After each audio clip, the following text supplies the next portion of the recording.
Trump is on Theo.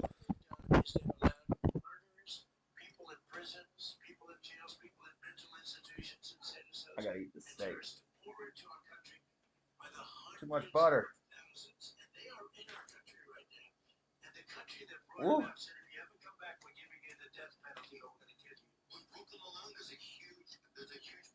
What are you doing, Echo? Want a little piece of steak?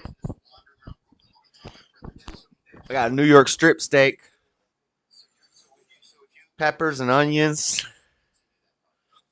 peppers and onions. These has the peppers and the onions, and some A1.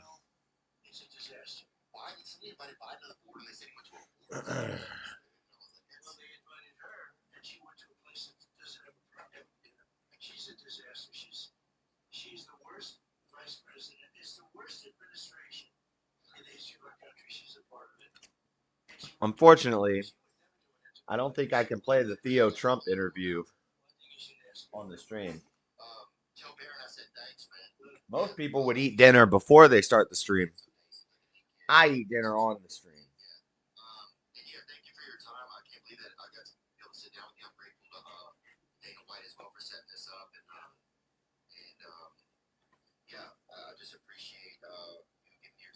Now this one should be rare.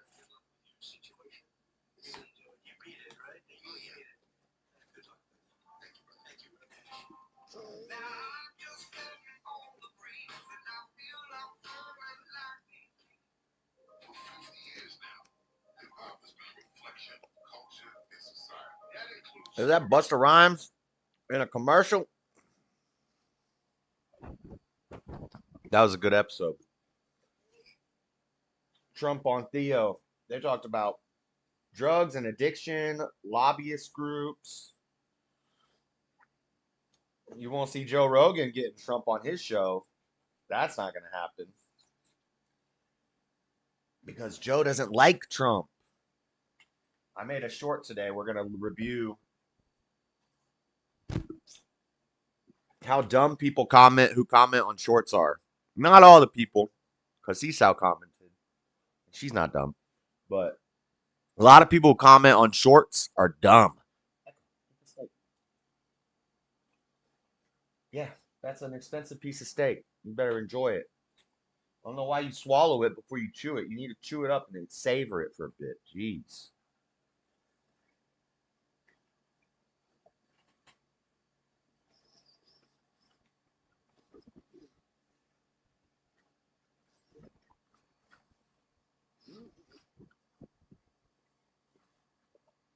So I'll play the short for you.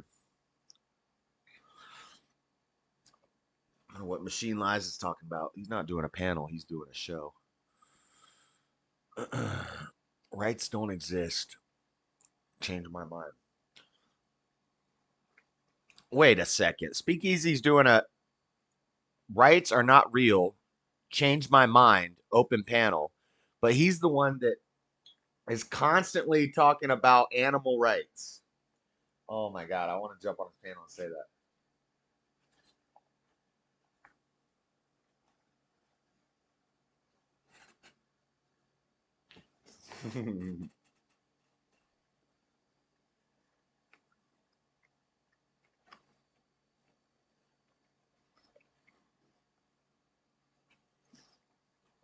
Rights don't exist. Change my mind. I'm going to jump in and just say, well, I guess that means that animals don't deserve rights. Animals don't have rights because rights aren't real. I agree with you. But that means no rights for the doggies either. I love commenting on shorts. Yeah, well, have you seen the comments on that short? Let me find it.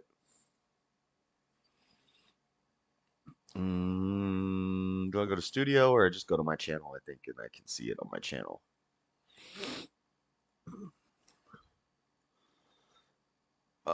Then I have to go here.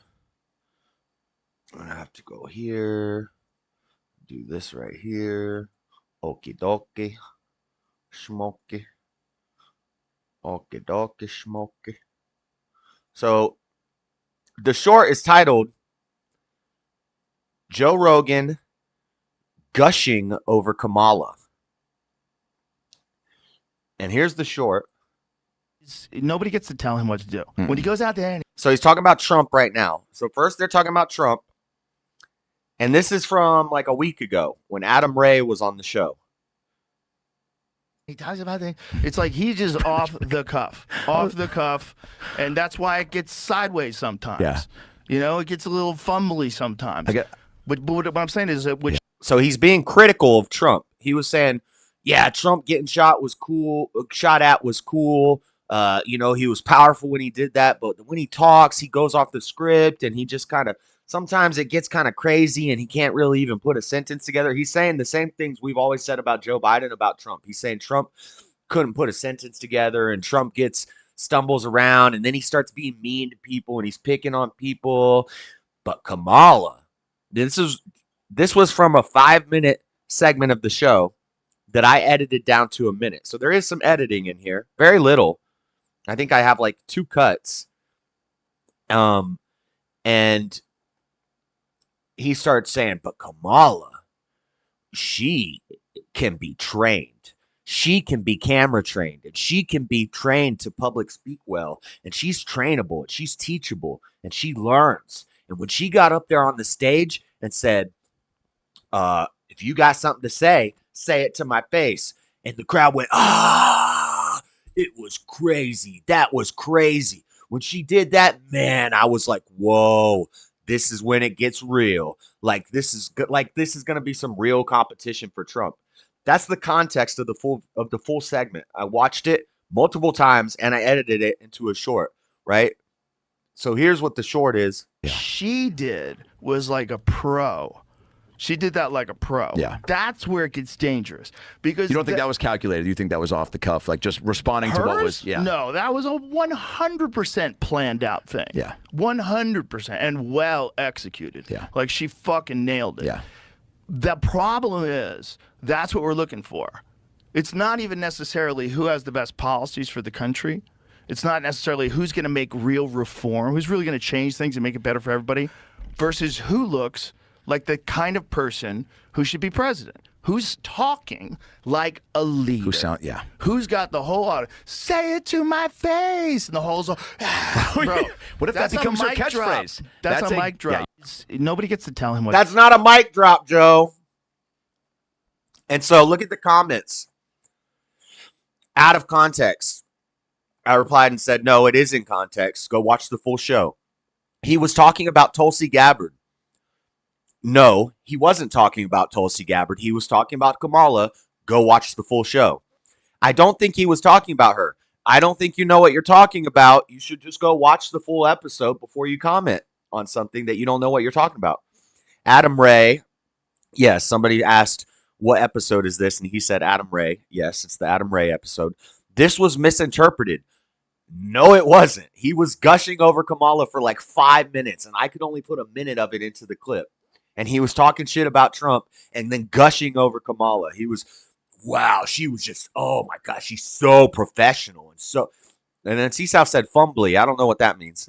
Oh yeah, she said Donald Trump gets a little fumbly sometimes, you know? He goes off the script, he gets a little fumbly sometimes. What do you even talk? What does fumbly mean? Are you talking about the same Trump I'm talking about? Now, somebody here who actually knows what they're talking about, please don't gush over Kamala. It looks bad. You do have a habit of going overboard about people sometimes. Remember Rousey? You said her boxing was awesome and she lost. The rest of the world saw how bad she was, but you couldn't see that. I feel like your gushing is on the same path. Please stop. Yes. Yes. He gushed over Bernie too. How'd that go? And then somebody says, did you seriously just fall for this? He loves Tulsi. He hates Kamala. Nobody's talking about Tulsi Gabbard. Unless there was the terrorist watch group thing. But Tulsi's not in the election. It's not a battle between Trump and Tulsi. This is from a week ago. Why would they be talking about Tulsi a week ago? The only time Tulsi was in the news in the past months is the terrorist watch list thing that we talked about on Monday.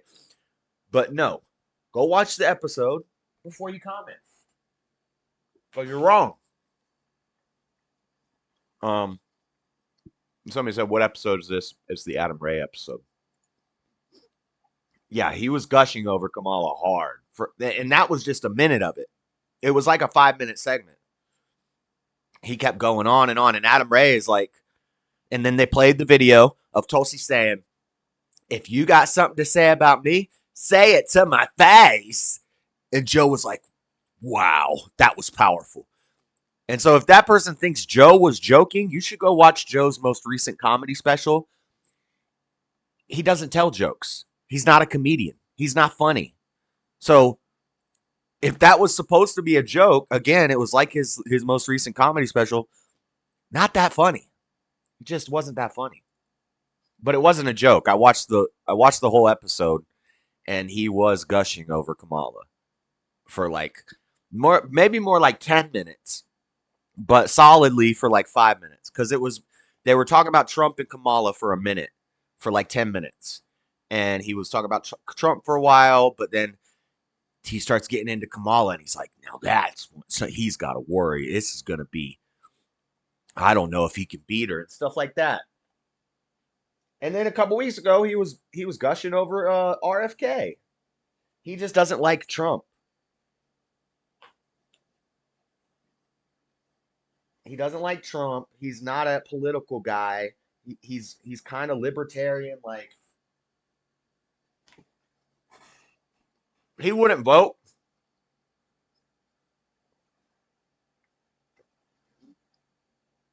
He wouldn't vote if there wasn't a third party candidate. If there wasn't a libertarian candidate that he could vote for to be cool and different, to just throw his vote away because he doesn't really care about the system. He's rich. What's he got to worry about? The economy? No. He's going to get content out of it either way. So he's just going to go vote for RFK because he doesn't really care. If he even votes, probably doesn't even vote. And he just doesn't like Trump. That's why you see Theo Vaughn having Trump on his podcast. You see Jake Paul having Trump on his podcast. You see Logan Paul. You see the Nelk Boys. You see Aiden Ross. Even SQC is shaking hands with Trump. But Joe won't do it because he doesn't like Trump.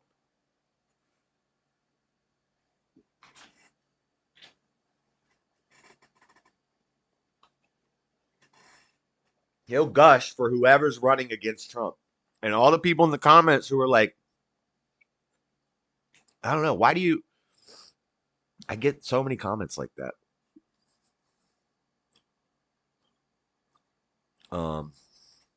Like, I like the comments that are like, you've been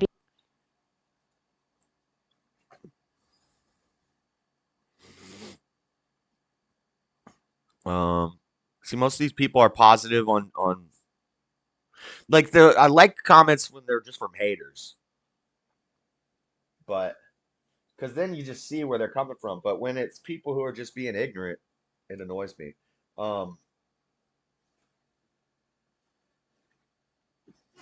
Okay.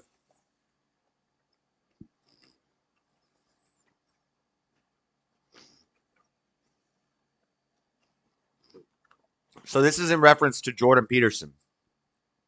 I used to admire him, but he started to believe his own BS. He's a clown. So what does that mean? You admired him? Wait, so first you're implying that you used to admire what he said, which is the same things he says now. He's still saying the same stuff. He just added a little extra Christianity to it, but he's still not going around openly being like, praise the risen Lord Christ, you know? He's just gotten a little more Christianity to it, which means this guy is probably like an atheist, and he's just pissed off because Jordan Peterson got a little more religious. But it said, I used to admire him, but he started to believe his own BS. What does that mean? What does that even mean? Are you saying that you used to admire him when he said the same things, but back then you thought he was being disingenuous and he was lying? So you liked him because he was lying about his beliefs. But then over time, as he started to actually believe the things he was saying, and now he's being more genuine, now you don't like him. There's a lot of dumb assumptions in that comment. You're assuming he was lying before and he didn't believe what he was saying. But now he believes what he's saying more and he's still saying it. So now you hate him. What? What? What? He should just move to America. Talk about Jordan Peterson. Yeah, I don't know why. I don't know why he doesn't go to America. He wants to keep his tenure at his college.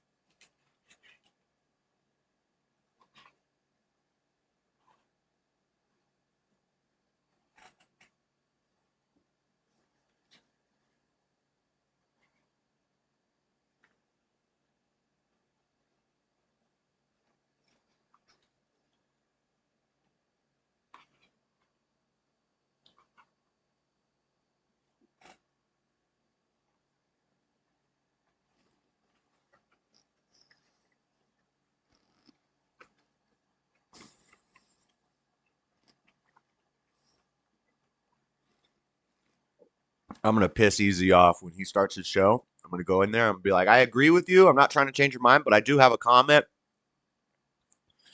Um, if rights don't exist, then animals don't have, nor do they deserve, rights. And that's all I have to say.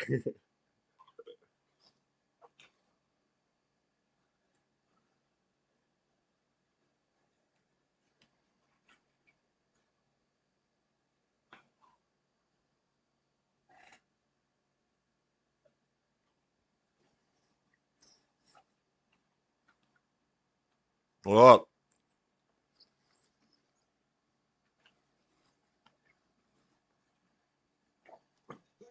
say something. I can't hear you.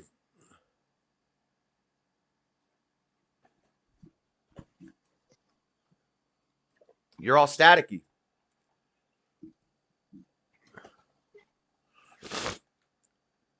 You're all staticky. All staticky. Oh, there you go.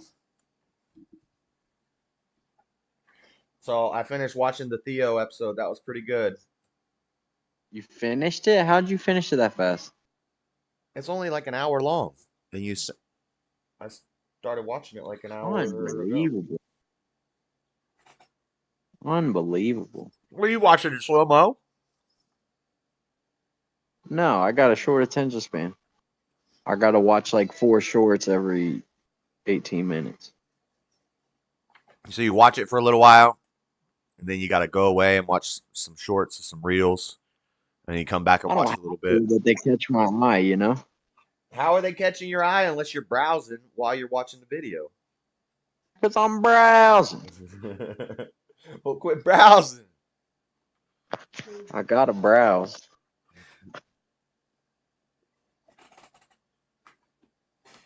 Did you ever watch The Sopranos? Yeah. I'm not done with it yet, so don't damn spoil nothing. I haven't finished it yet. I'm only on like season like 4. Oh, okay. Getting kind of slow in season 4. I've been finding myself getting bored and like not really paying attention. And then I got to rewind. Yeah, the whole show's pretty slow, though.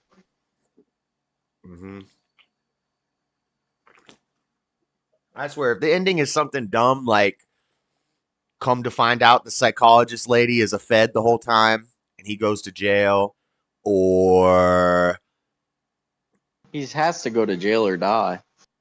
yeah, but I mean, You figure. it better be in an epic way. It better not be like his wife gets mad and kills him or something. Oh, I'm sick of his wife. Actually, not really. I'm sick of them, dude. It takes like 2 seconds of logical thinking to dismantle their whole damn existence. Right. Like they're men of code. Meanwhile, they sleep around on their wives. Like there's no consistency. They demand respect, but they disrespect the shit out of everybody that's not a boss. Yeah. Yeah, and that marriage would not. No.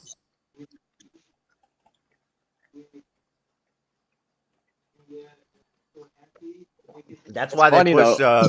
they push the idea of her being Catholic a lot, because everybody who's watching this is like, why are these two still together?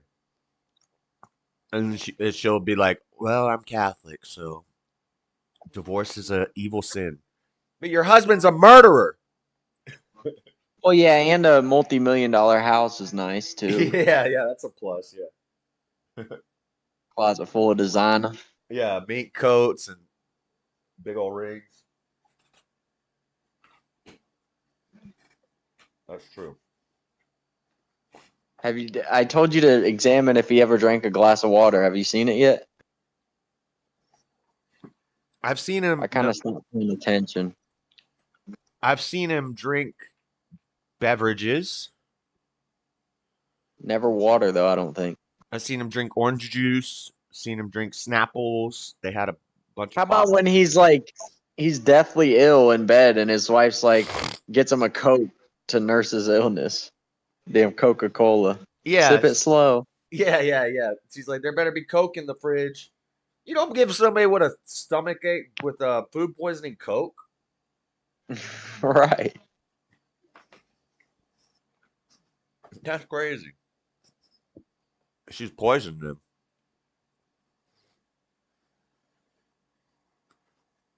She was making it worse. Um, Wow. Cops find man with dementia in bed with a dismembered body. Oh, snap. Jesus, bro. Did you see Joe Rogan gushing over Kamala on his show with Adam Ray? Do you watch a lot of...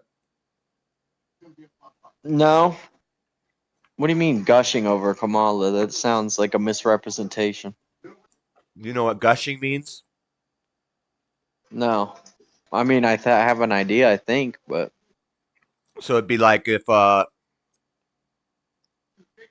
I mean, I don't know if mom would gush over you, but like if mom was introducing you to somebody and she's like, "Oh my God, he's got straight A's at school. He's playing in sports. He's starting college soon. Oh, his job is so good," and he's just gushing. They're like gushing over you, like, "Oh, you're so I great." checked basically zero of those boxes. I But yeah, know.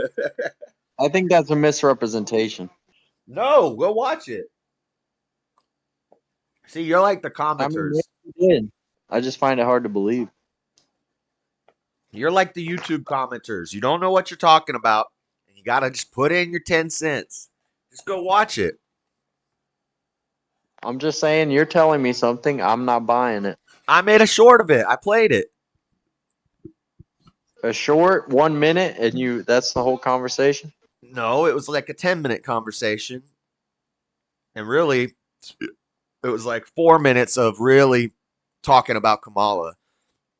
And he was gushing over Kamala. He's like, she sounded so professional. She's trainable. She can learn. She's great for the camera. When she said, "Say it to my face," the crowd went crazy. That was a mic drop. And Adam Ray's kind of looking at Joe like, "What the hell are you talking about, dude?" And Adam Ray keeps Yeah, wanting to go back to Trump. And Adam Ray's like, "Yeah, well, she planned that, and yeah, was it that great?" And Joe's just like, that was a mic drop, and like looks at him with that face like, don't even rebuttal this, because that was a mic drop when she said that. It's like, what are you talking about, Joe? Who is paying you? Yeah, that's dumb for him. He like literally a week ago was talking about how it's amusing how the whole media did a 180 on how bad Kamala is. Now she's a sweetheart. So if he did the exact same thing, Would that it's surprise you? interesting. Yeah. It wouldn't surprise me at all. He does that crap all the time. And he likes the controversy. So when he bragged about RFK and kind of dogged on Trump a little bit, because he dogged on Trump, and it's like compliments. It's like, Trump is good, but sometimes he goes off the script and it gets a little fumbly and people don't really know what he's talking about, and it gets messy, and then he starts insulting people. But Kamala, like, that's how he was talking about it. And he did the same thing with RFK a couple weeks ago, and there was all this controversy about it, and it probably boosted his ratings up a little bit. So now he's like, he just doesn't like Trump. He hates He Trump. doesn't need his ratings boosted. He's the biggest show on the planet. Has been for years. Yeah, but maybe he was starting to fall off. Nah, I doubt it. I don't know, but RFK is obviously his guy. yeah, yeah, definitely. But I R- think he just doesn't RFK like. is that's just Joe Rogan if he was born to a different bloodline. Is RFK? It's the I same think guy. he really just doesn't like Trump for some reason, though. Yeah, I could see that. I don't know what the reason would be, but I could see it. I think that's a lot of the issue with Trump because he's been in like showbiz for a while. He's just I don't know. He's around people with notoriety. He's hosted boxing events and shit back since the '80s. So he's rubbed shoulders with a lot of powerful people. So I think a lot of that He might have burned some stem. bridges. He's probably burned many bridges throughout his Yeah. his Like life Larry too. David hates Trump, but he's also Rosie O'Donnell's best friend. And Trump and Rosie have had a feud since the beginning of time. So I think a lot of it is that people that just don't like him personally for whatever Yeah, reason. and Larry David is connected to RFK's wife Cheryl, and He doesn't even support RFK. His own family doesn't support him, and that's some bitch ass shit. Cheryl Hines doesn't support RFK. Yeah, no, his whole family came out in support of Biden. Yeah, I So remember that. gay, Yeah, I dude. remember that. I remember that. You got to open fire on all of them. Yeah. Well, and he threw a party at the house, and he's against vaccines, but his wife said that nobody's allowed at the party unless they're masked and vaccinated, and so he caved, and I guess he got vaccinated, or he didn't go to the party, but um, I'm forgetting pussy party, dude. No vaxes in my parties. and he said he used to be against abortion until his wife convinced him that he was wrong. Come on, man. Come on, man. I mean, I see no problem with being able to hear new information and perspective and change your opinion. I think that's fine. Yeah, but I don't know. I think it's more of it's just his wife, and so he's gonna happy wife, happy life it. I think if you don't have a vagina, that shouldn't even concern you. Oh my god, you sound like a liberal arts girl, college girl. Or a rational human being. No, that's not rational. That's an appeal to authority. Do you think that you shouldn't be able to, and when you're watching a UFC fight and your boy Yes, I don't does think I should give input on the damn fighter's technique. come on. If you're watching a football game and they fumble, and everybody at the party goes, "Oh, come on! What the? How are you gonna fumble the ball?" We know a fumble Yeah, is I'll be bad. mad, but I'm not gonna be like, oh, well, the problem is he didn't switch it to his right hand when he was cutting on the inside. Like, No, you just say you don't fumble because fumble's bad. We don't fumble. And then if somebody said, "Well, yeah, obviously, you're not a professional football player, so you can't talk about fumbles," that's nobody stupid. would say that. That's not talking about fumbles. They do That's say it. reacting negatively. They said the exact I've same never thing heard with somebody abortion. say that. You just said it. No, it's a way different thing. Nope, same thing, same situation. It's an appeal to authority. It's saying you can't talk about it because you're That was not. a very bad analogy. It's a perfect analogy. No, it was awful. It's exactly what it is. It's like if I'm not black, should I have an input on like the black only Who universities? who do No, you who do you think made that baby in that womb? not me. A man. So Yeah, but should it wasn't me. so shouldn't a man have some say in a woman being able to kill the baby that they Other men can say what they want, but my position is I don't have a giner, so I don't comment on giner policy. Man. Man. Okay. Well, I disagree with you on that one. That's fine. I don't ever want to hear you comment on a UFC fight again because you're not a fighter. You're not a No, I UFC. comment on fights. I don't comment on like technique though. Yeah, you do. And I'm a bit of a fighter. My weight class in the street, I think I beat 70%. In the street, but not in the UFC octagon. I'll put the small gloves on, dude.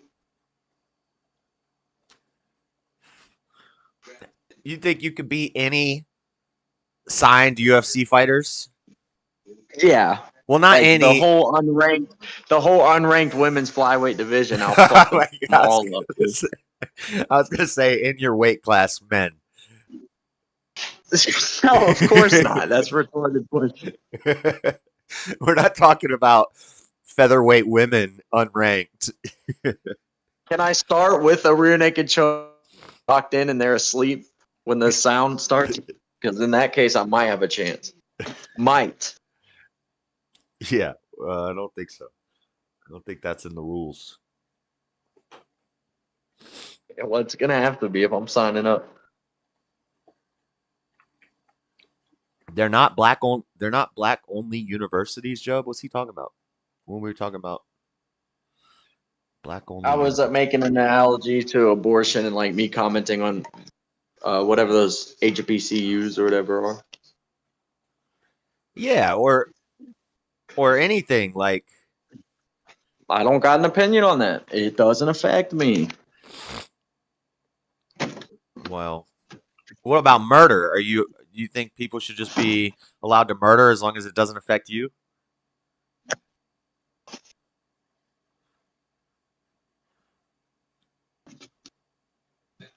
He's thinking hard about this one.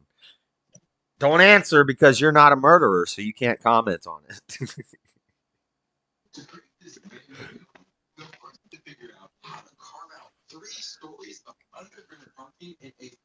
We're not Planet- talking about my judgment on the act. I will pass judgment on the act. I think it's quite a horrid thing to do, abortion, in a lot of cases that it's used in. That's not what we're discussing. We're discussing my comment on the legality of it.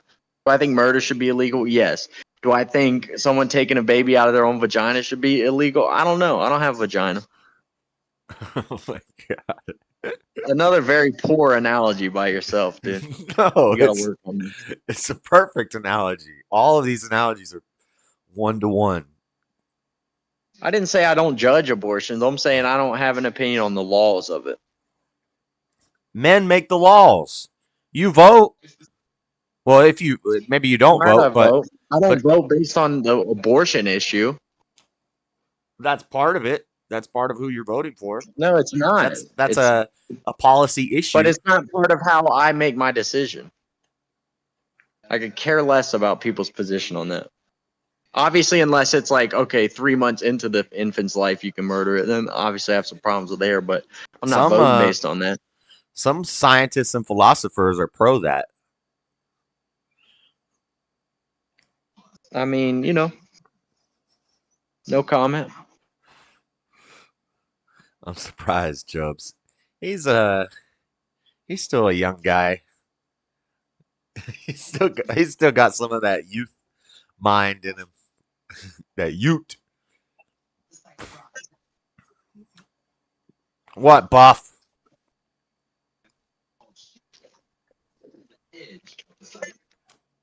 He left. I saw Izzy get choked out. Yeah, I was pissed. Duplessis is a beast, huh? Matthew, I said I do judge it, but I don't give a fuck about the legality of it. I think it's a bad thing, but I don't care if it's legal or not. I would say that your argument for not being a woman would be more of a moral argument than a legal. Like, that you would be more willing to say, yeah, we should make it illegal, but I can't really judge it because I'm not the woman and I don't have a vagina. Oh no, I judge it because if I had a vagina, I wouldn't go I wouldn't end up in that situation unless it was forced upon me, which I don't judge people in that case. If a baby was forced on you? Yeah, if someone came upon me in an alley, put me to the ground, and that's the only way. If I was a woman, I would be in that position. And put a baby in you. It's like, yeah, if you can't afford a baby, you don't want one. There's many steps you could take so that doesn't have to happen. So there's not even a visit to a clinic. Remember when Ralph beat that woman to death in the freaking Sopranos? That was crazy. You know how it goes, dude. Sometimes they get a little yappy. You know what I'm saying? I mean, come But I on. wasn't expecting that. I was expecting him to hit her, but not beat her to death. Where are you at in the Ralph saga? I'm halfway through season 4, so he's still alive. It's getting close. I'm waiting for him to get hit. Is he a boss? He's a captain. Captain, yeah, Capo. Yeah.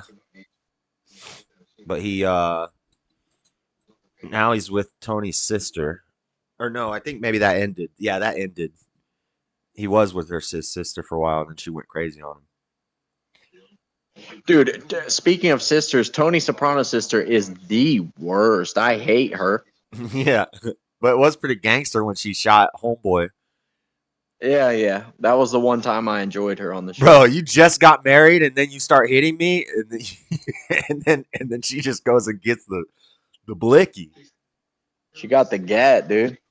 I didn't like getting the gat on the first hit. You know what I'm saying? You get one time to hit a woman, and then she either leaves or stays, but that's not murderable, I don't think.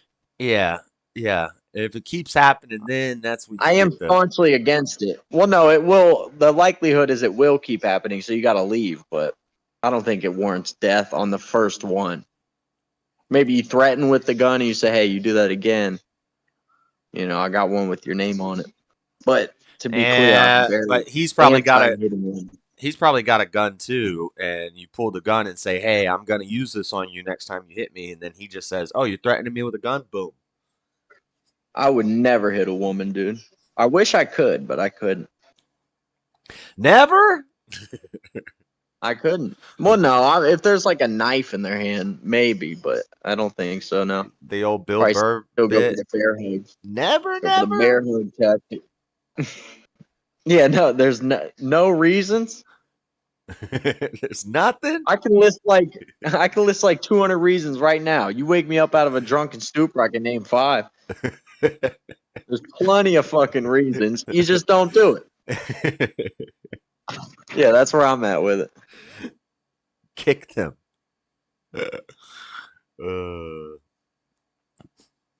Yeah. Oh yeah, you could Tardoogie a lady. I think that's fair game. No, you just do the bear hug. You just kind of throw them. See, Matthew, I think that's perfectly clean policy. I agree. If a woman hits you close fist, it's fair game to swing back, but I just couldn't do it. Yeah, well, I don't know.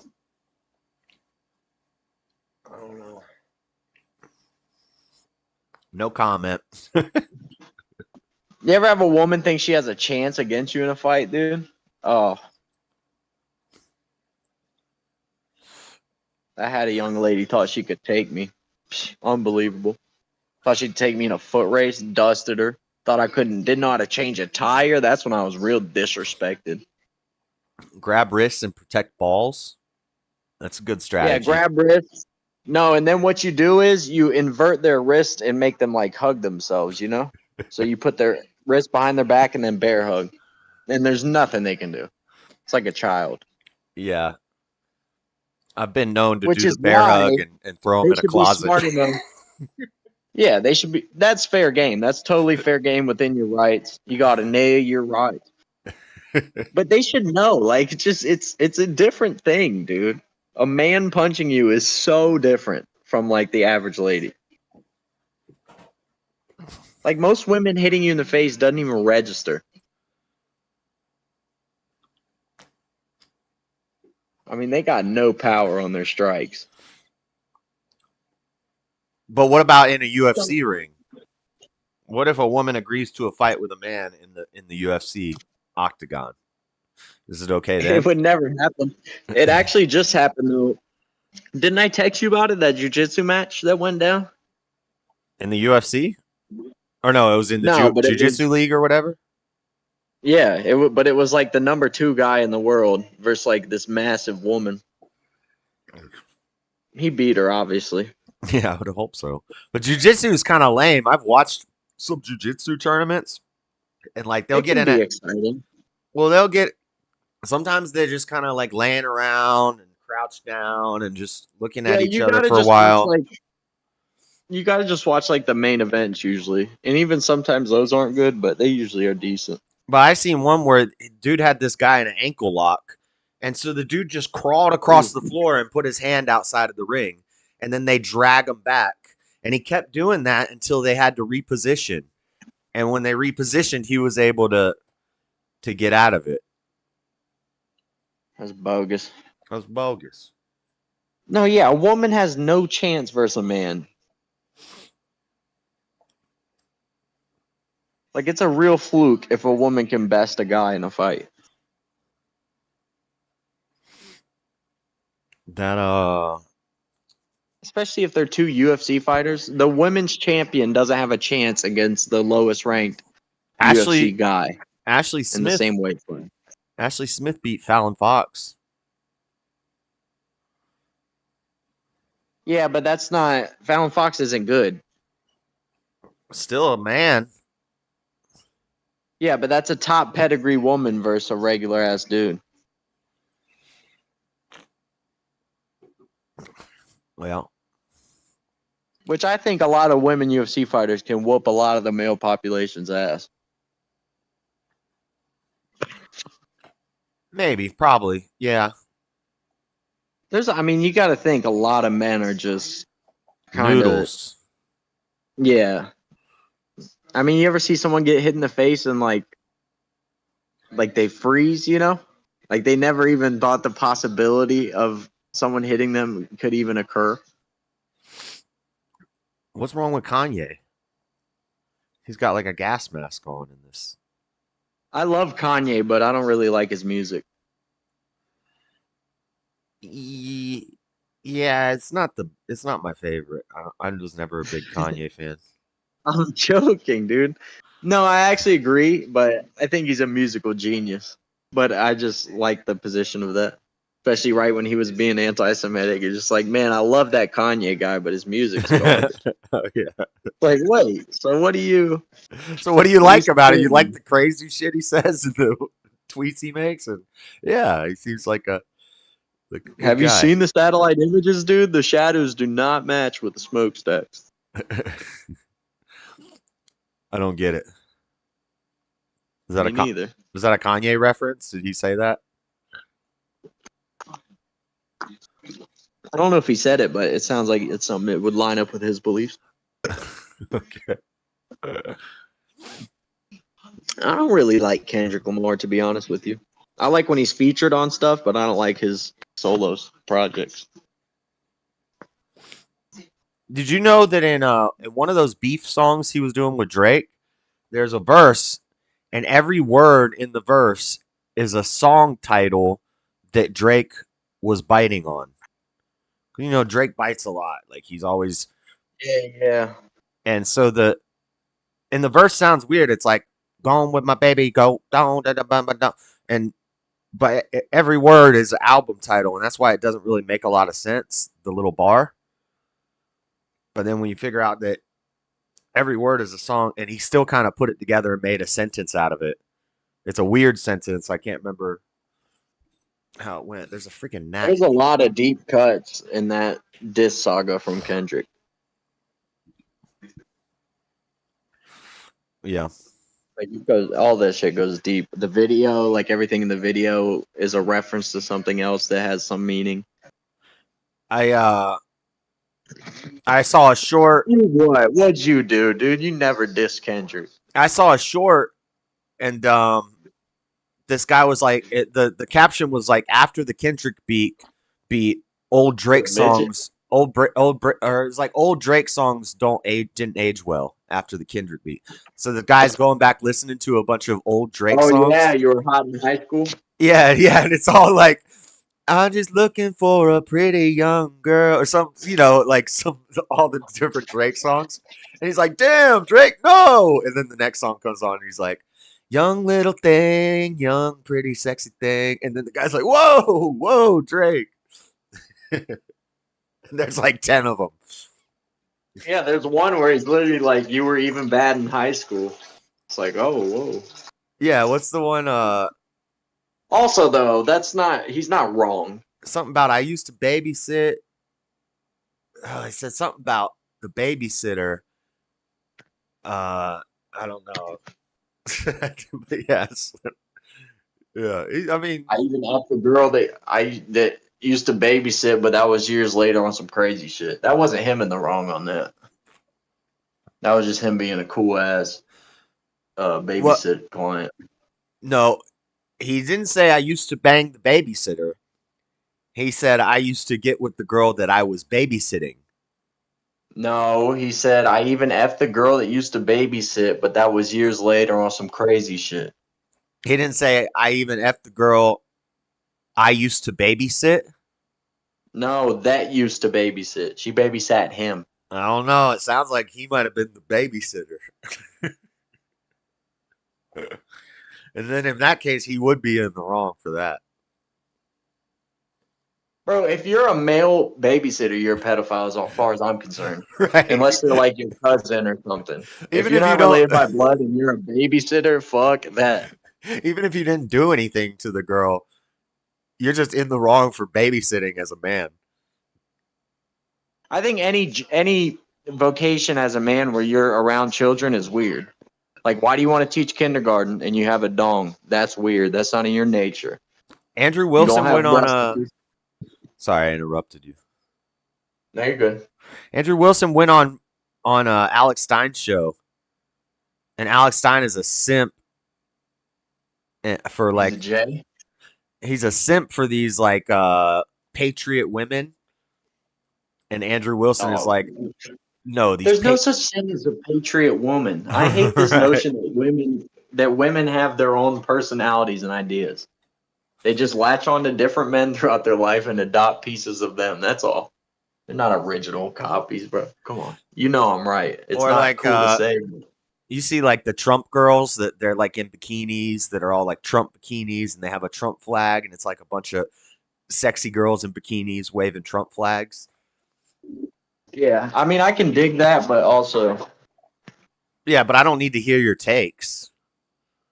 yeah, of course not. Just keep the bikini on and close your mouth, please. I know. I mean, we went way too far. We should have stopped at suffrage, or maybe slightly before, to be honest. Speakeasy is live if you want to drop in. He's doing a change my mind, so he only likes opposition to call in when he's doing his change his minds. But I do want to call in sometime tonight because he's doing a change my mind saying rights do not exist. And I agree with him on that. But the problem is, one of the biggest things he likes to argue is that animals should have rights. And I always say, no, that's dumb. No, they shouldn't. Animals should not have rights. That doesn't even make sense. They're not conscious. We have responsibilities for how we deal with animals, but that's not an animal's right. That's our responsibility. But he loves arguing about animal rights. And so I'm going to call in there and be like, yeah, I agree. Rights don't exist. But you know what that means? Animals don't get them. His new song, Jesus is God, is about me. Ooh, what? Who's that? They have pizza and HBO for you when you babysit. I used to babysit some kids for my parents' friends when I was 14 or 15. Yeah, I mean that's okay when you're a young boy, you're 15, 14, 15, 16, 13 and you're babysitting the neighbor That's doing kid. a favor. Yeah. I used to babysit That's doing a favor. I used to babysit you and Ben when I was that age. I know, dude. I remember you tried to touch me. I just kicked your ass. No.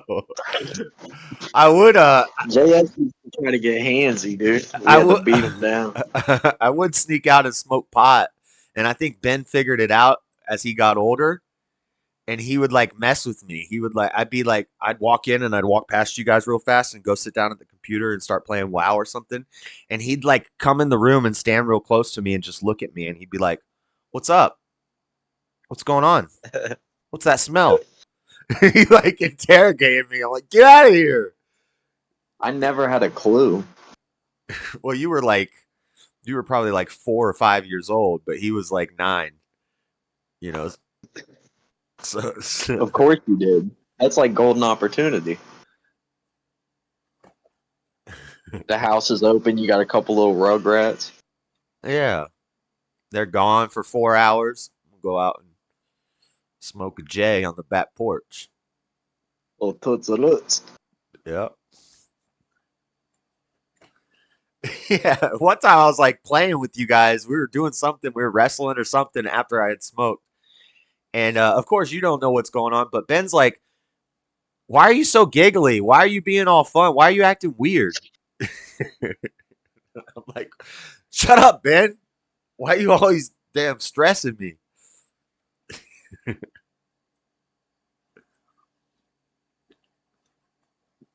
He knew something was up. He's like, "Josh is high." I don't even know what high means, but this is it right here. Dude, Ben's gay.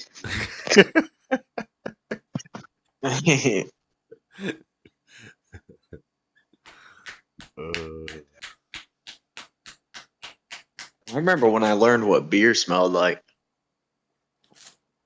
what it smelled like? I remember when I learned what beer tastes like when I was like 2 years old. They used to. Yeah, I had wine when I was real little, and they let me try beer really young. Mimi's ex-husband used to feed me beer, and Pawpaw used to feed. They would like they thought it was so funny, like just to like make me sip beer, and It is pretty funny. there's so many pictures of me as a baby. I remember in middle school for the yearbook, they said bring in some funny baby pictures of you, and we're gonna do a section of the yearbook where it's funny baby pictures of the You seniors. had a booth? And I had me sitting in somebody's lap. I think it was Pawpaw's lap with a dang brewski in my mouth, and they put it in the yearbook. It was funny. Hell yeah. Ow. Yeah, but when I learned what beer smelled like, I realized the uncles were on it heavy back in the day, and I didn't like know what the smell was. I was like, oh, I smelled this a lot growing up, playing Ring of Power. Yeah, They were just sauced, beating the shit out of me with the little damn power stick. That was a fun game. yeah. I don't even remember the objective of it. I don't either. I'm trying to think of it right now. I feel like there I was think like it was just cause minor concussion symptoms. yes, I on think your they would nephews, put like which is sick. they would put a ring behind them. Yeah, and then just beat the shit. It's like get the ring. And every time you come in and try to grab it, they'd have like a pool noodle or a freaking pillow or whatever. No, I remember one time it was like a hard plastic like toy, but it was hard, like, and they were hitting the shit out of me. Yeah, like a It was wiffle, great, but like a it wiffle was ball legit bat. pain. Yeah. It was legit pain. Oh yeah. Great. Matt and Steve did not take it easy. They they And would I'm thankful for it. they would go hard. They just whap whap whap whap. Right. It's like damn. And then when our dumbasses are like, all right, let's figure out a plan. Like we would all get together, like try to formulate a plan. You distract him. You two go this way. Take the damage, and I'm gonna grab it. But it never worked. Never panned out. We just all got our asses beat repeatedly. Well, there wasn't many points of entry, if I remember, because there were like two couches kind of surrounding the perimeter. Yeah. We were up against the geography too. And we're like little, and it's a giant man, and there's no way you're getting through that. Like, Yeah. That's great. Mhm. I'm so glad I had like older men in my life that would rough me up. No homo. Pause. Because they're like the dude that I was working with today. He's like a grown ass man. He's sitting there watching Minecraft videos at work, which I'm not judging that. Okay, I'm still can get behind Minecraft, but he gets a cut that he self-described as a paper cut, a little tiny cut on his finger starts bleeding. He's like, I'm gonna go clean this. It's like, what? If you don't need stitches, you don't need to clean it, brother. Yeah. Crazy. That happened to me at my job. I cut my thumb and it was bleeding. That might And be different for you though. well, I was like, I just need a band-aid.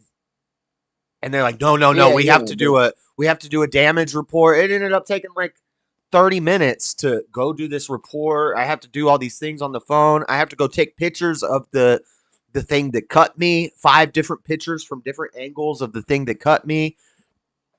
They have to like That's wild. sterilize the area. It's like, what the? It's a little cut. I'm fine. Yeah, that's wild. But a lot of the workers will something like that happens, they'll go home. That's crazy. I remember one of the first nights I was working, a shelf fell on my head pretty hard. And I was like, ah. And then like, sit down for a minute, sit down for a minute. Let me check your head. Okay, there's no blood, but there's a lump. And I'm like, ah. And one of the managers is like, do you need to go home? And I was like, no, I don't need to go home. And then What? they left, and the other manager came up to me, and he's like, a lot of the employees would have went home if they asked you that, and it's good that you didn't go home. I was like, what, people go home for stuff like that? I didn't know that was an option. I would hate the judgment that comes with it. Oh, you got a little, you got a little boo boo, had to go home. What the fuck? Well, I don't get paid for going home. Like, Right. that's no. And you got to play through the pain. I was always told play through the pain. It wasn't even that bad, but they're like, those shelves are heavy, and you could have a concussion. I'm like, no, I'm fine. I bump my head constantly at work. I've actually been pretty decent about it, but just the other day I got put a little good sized lump on it.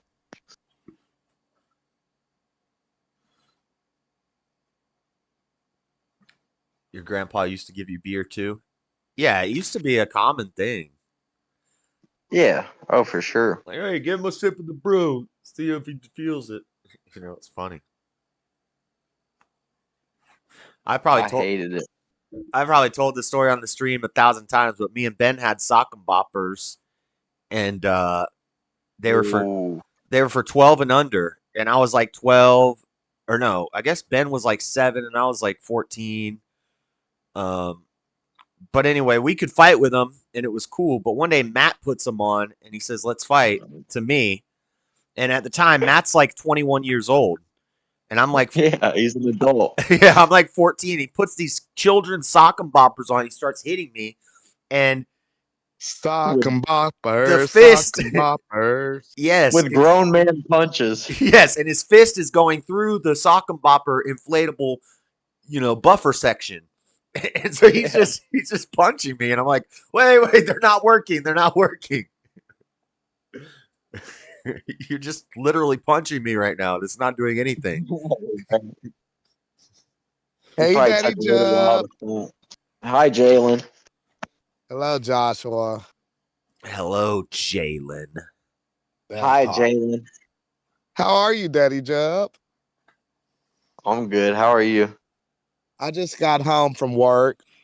I just wanted to stop in and say hello. I haven't spoke to you in a while. I don't care how work was. I didn't talk about work. I was saying I wanted to say hello to you. No, I know. I hate when people say, how was work? It's like, it was work, dude. Then why would you ask? He didn't ask. He said he doesn't want to hear about it. Anyways, how are you all otherwise? I'm all right, dude. I'm kicking it, hanging out. Good. How was work? Oh, good. It was Pretty nice. good. It was nice.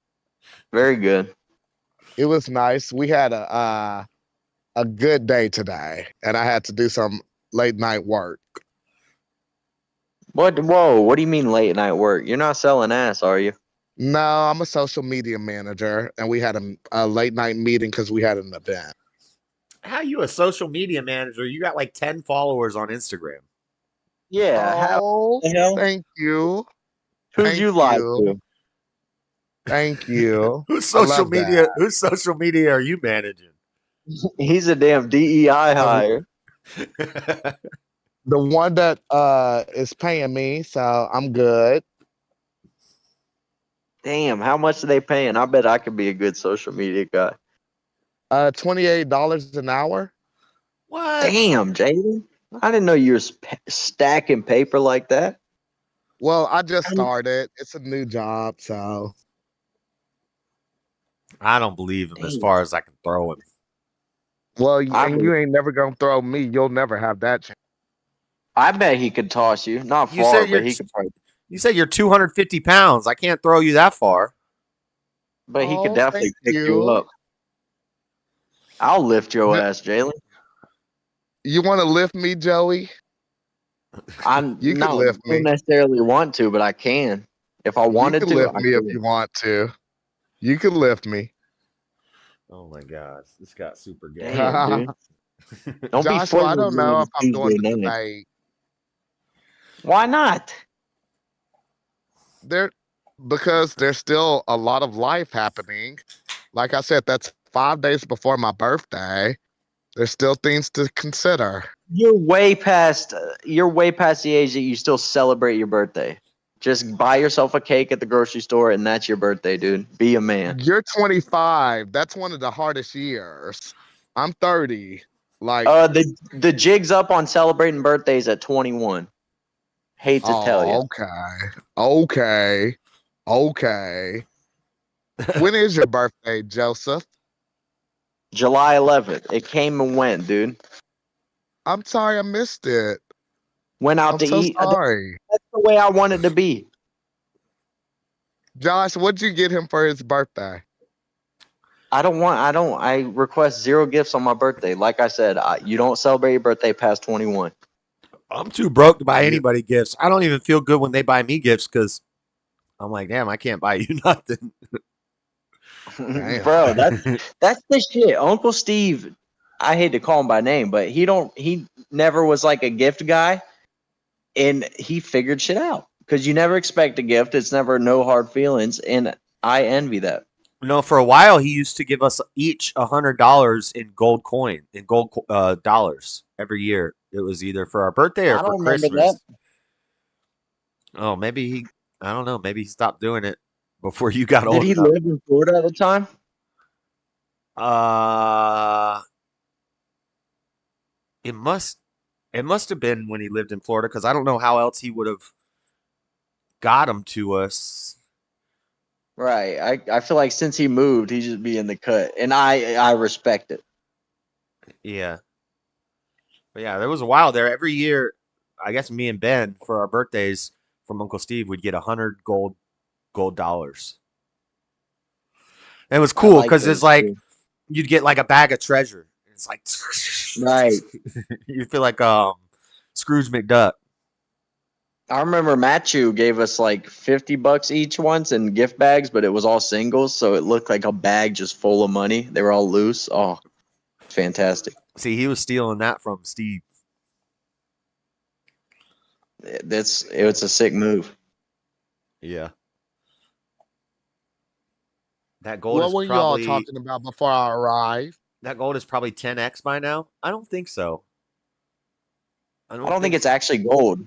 You just mean the They're golden dollars, right? Yeah, they're gold dollar. They were Sacagawea gold dollars. I think those are still just worth $1. Yeah. I collected those for a while. I had like 80 of them. Come on, Sacagawea. I like her. That's a good. I Sacagawea like her name. was Sacagawea I'm I'm a woman? surprised you anti. didn't live stream during the DNC, I'm Joshua. anti-Native American though. I'm very anti-Native American. You're Oh anti-Native American. no, Yeah. Pocahontas, Rebecca. Pocahontas, Squanto. They were I the just don't like Chiefs. I don't like the press they get. Like they were some peaceful peoples dancing for the rain. No. They were dragging infants through cactus. They were capturing slaves, killing anybody unfit to work, raping the women, burning the bottoms of feet nightly so they couldn't escape. They were savage people, and it just so happened that more savage people came upon their land in boats. And oh shit, we got black powder, and this is some good ass land. Thank you. I don't think we were more savage. No, I think we were less savage, more technologically advanced. Yeah, and And then more. No, Joey, We were better at Daddy Jeff, conquest, you know that's not nice. but we recruited a lot of the more peaceful Jalen, natives. because when all the powers were imperial at the time, nobody was nice. It wasn't a nice time. But damn, living in America is nice, so I'm glad it happened. You voting for You just asked if I'm voting for Donnie. Are you voting for Kamala? Do I have critical thinking ability? I would hope so. I would hope Right. so. Right. Am I not an idiot? You know who But I'm I would voting hope for. I hope you're not, and I hope you have all those. That's why you should vote for Kamala. No. Good lady. Yeah. Joshua, So what? So why we did can you we stream the can we can DMV? finally achieve what can be, unburdened by what has been. Actually, let me ask you this. Joey, we know that your brother is very artistic. Do you ever write poetry the way that you create words and sentences? Do you ever write poetry? Yes, I'm a big time poet. I would love to hear some of your Not work. recently, but I have in the past. What's stopping you from doing it more? I don't know, dude. Football season's coming up. Life, working. No, I don't. The whole life thing, I don't get that. I Well, feel like most people that act like they're super busy aren't as busy as they think. but you never like wanted to be like a rapper. You just liked rapping with your boys. Yeah, no, I think yeah, be gay. I don't. I think I'd be pretty anti-spotlight if I was ever in it. I treasure my anonymity, dude. Okay, I got a challenge for you both. Who wants to go first? Joshua or Joey? I don't know. I'll go first. I don't know what the challenge Okay. is. Yet. So, Joey, you have to make a piece of poetry about Joshua. Joshua, you have to make a rap about Joey.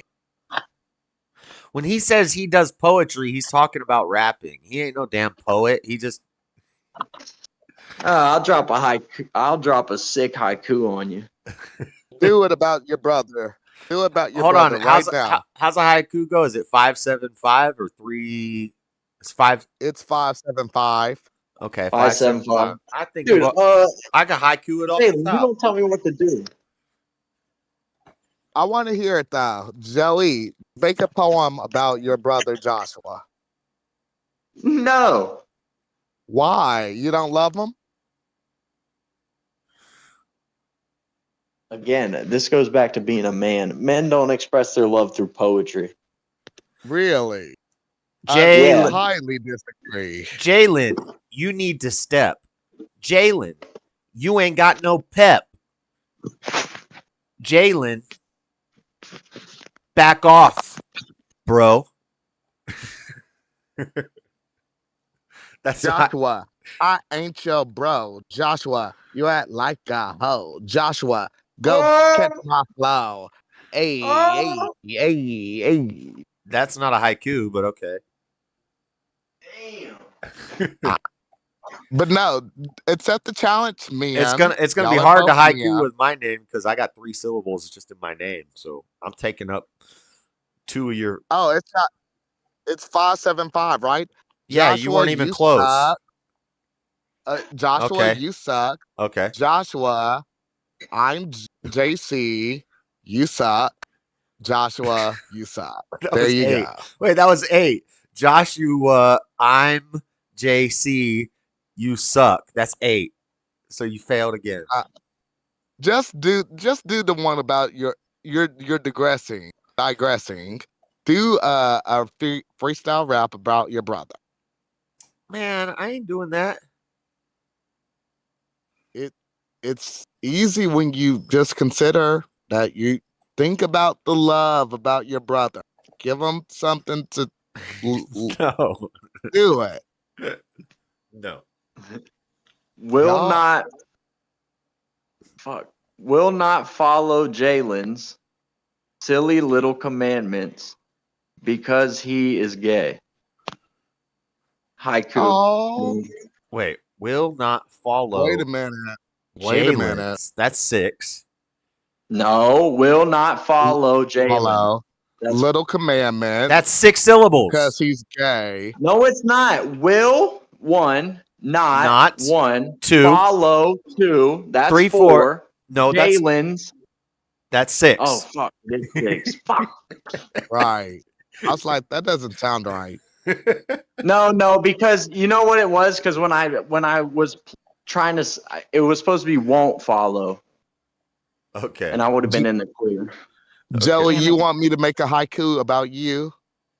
No. Okay. Good. Thank you. I want you to do whatever tickles your fuzzy little man peach. I'm sorry? I want you to do whatever tickles your fuzzy little man peach. That is such a weird sentence. Gold is Such a weird 5x over the sentence. past 20 years. Yeah, but they're not. Dude, I want you to be happy. Though, why is that weird? You're making it weird. Joshua, you do got a cool little brother. JS, is it weird that I want Jalen to do whatever tickles fuzzy little man peach? It says Yeah. Sacagawea gold. Sacagawea gold dollars are still only worth $1 because the coin was minted in such.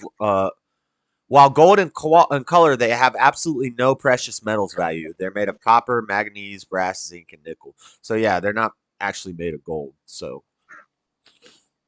Duh. What? Oh, it's almost 11:11 my time. I need to think of a wish. What wishes y'all got?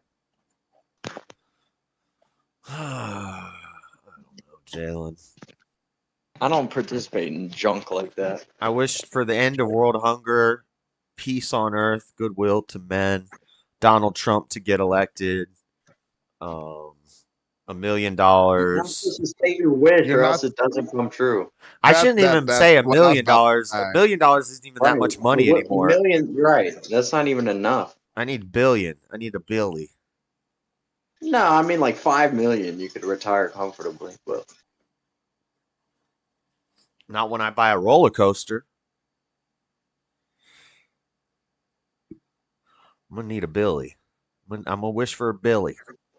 But it's only why don't 10. you buy a roller coaster? You just get like season passes to some park. Oh, instead Well, of I made my appearance for the night. Good night, Daddy Jub. I hope you have a dude, good night. you're not going no the fuck where. I have to, sir. No, you sit your ass down. You're staying. I literally just got home from work. I gotta go. Okay.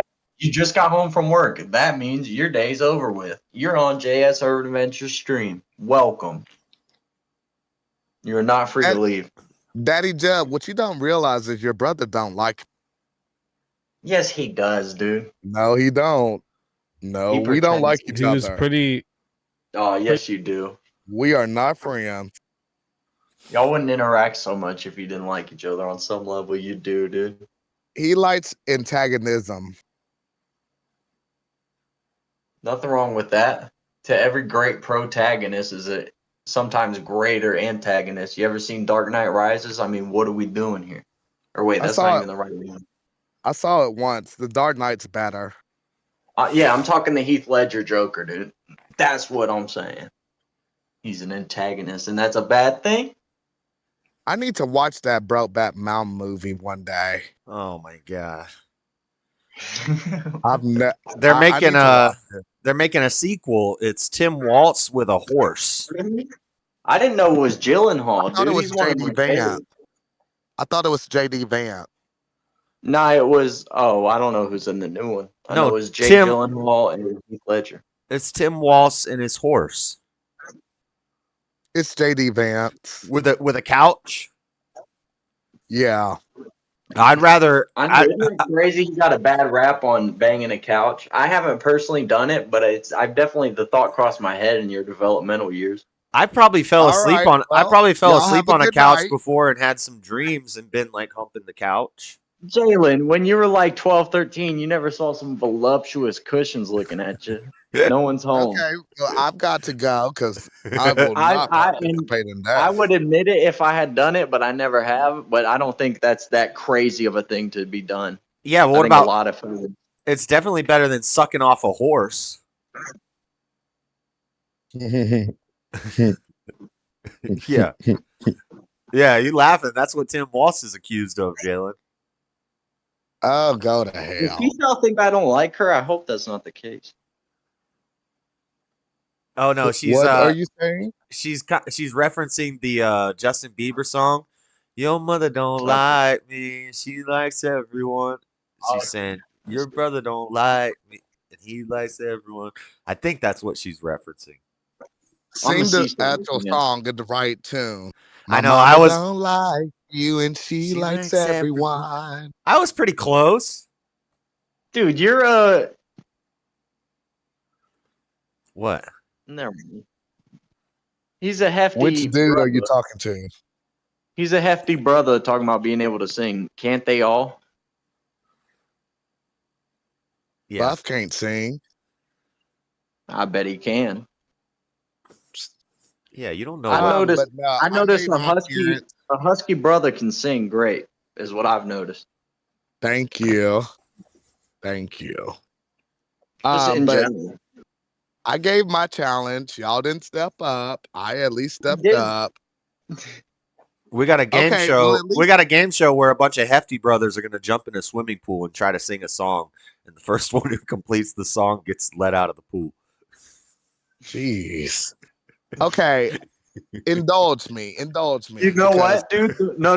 The water should be like 4 inches deeper than their height, so they're just Right. kind of bobbing. They gotta with it bounce. with their feet. They got Yeah, their feet on the bounce up bottom, and down. bobbing. It'll be Bobbin Brothers Serenade. Okay, I'm about to walk into my apartment. Good night, Daddy Jub. Good night, Daddy Good night. Jub. Bye, Joshua. Whoa, tell him good night too. What the hell? Why you gotta be rude? Say something nice about your brother. Good night, Why you gotta get Jalen. nasty? He's Ian, not that's the even. nicest He's thing not you've even ever going to given to leave me. for the next 2 hours. He's just going to keep saying I'm goodbye. leaving right now. Bye. You better do that debate. Oh, He ain't doing no debate, dude. He will not step up to the plate. the Bobbin Brothers Serenade. That's awesome. The visual on that's hilarious.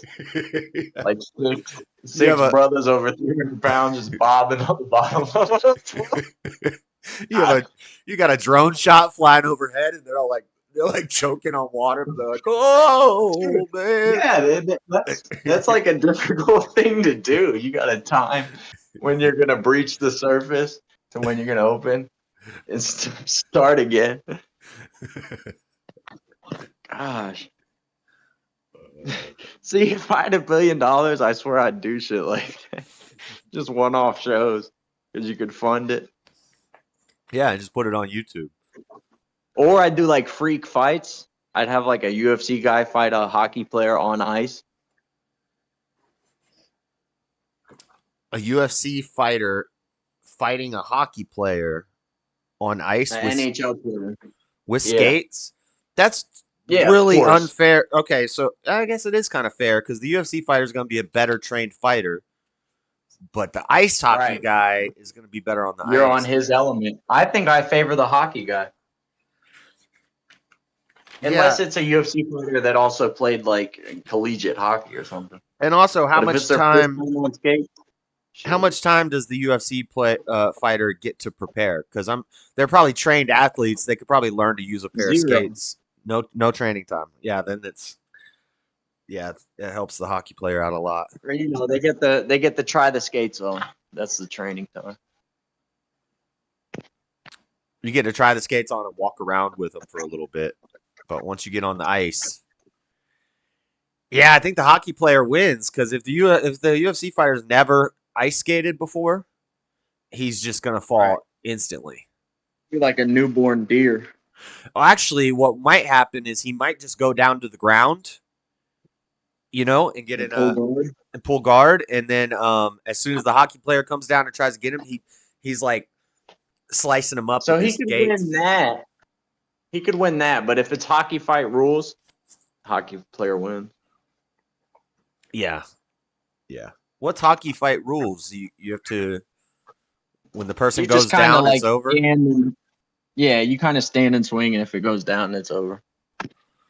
So the hockey player's just gonna grab their collar, like put them to the ground, throw a couple shots. That's Yeah. a W. Yeah, the UFC fighter's just gonna be slipping around, and he's gonna get his shirt grabbed, and he's just gonna get punched up. That would be I it. love that you're fighting hockey. Bobbin. I'm writing this down. Brothers. Worst case, I could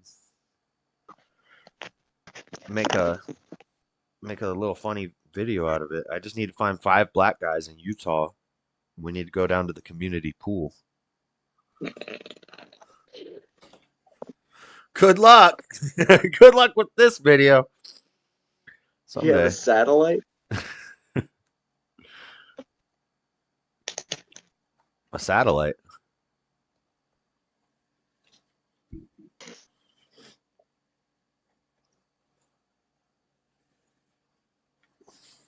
A satellite? What's a satellite mean?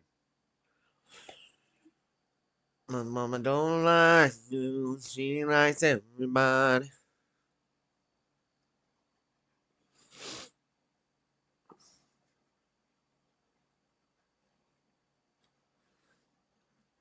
It's quiet. Too quiet.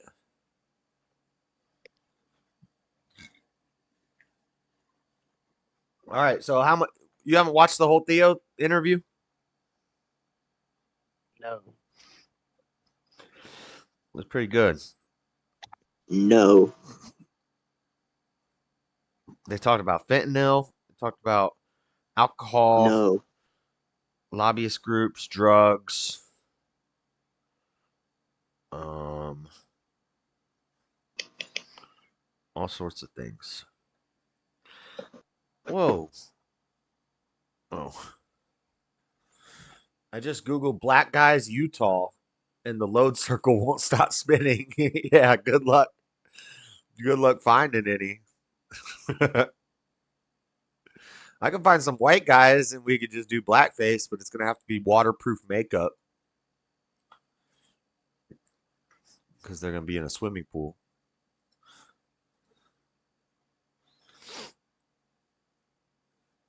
I need to. Podcast. So she's lying. What?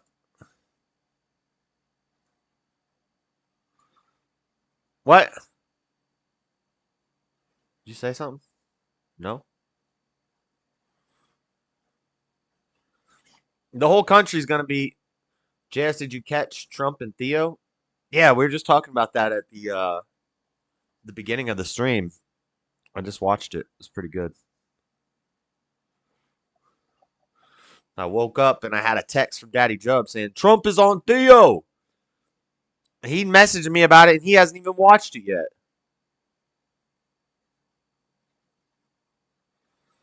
Where's Heath now? Oh, he did. He did. Yep, that was his big mistake. Was filming Brokeback Mountain. Is the picture blurry? Why is the picture blurry? Am I out of focus? No. Hey, you on focused as the locust. Oh, Trice is born, the soldiers, the prognosis. Probably why I roll from zero to over. Something, something, something. I can't remember the rest of that song. So he tries. Yeah, he was Real physics. 2-album wonder. His 2 albums were both really good. I think he probably made some other albums, but I only really Damn listen. Bonafide what? legend. He has an album called Bonafide Legend.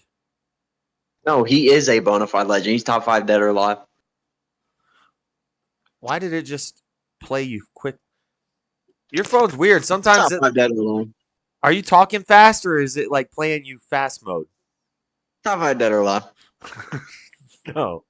Obi Trice is not in the top 5. He's not even in the top. Yeah, dead or alive.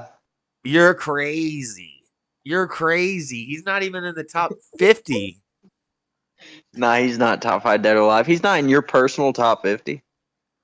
He might make it into the top 50. I don't know. I've He's never. gotta be in your personal one, of course. Of course. I don't know. I'd have to sit down and start working on it. I probably would like.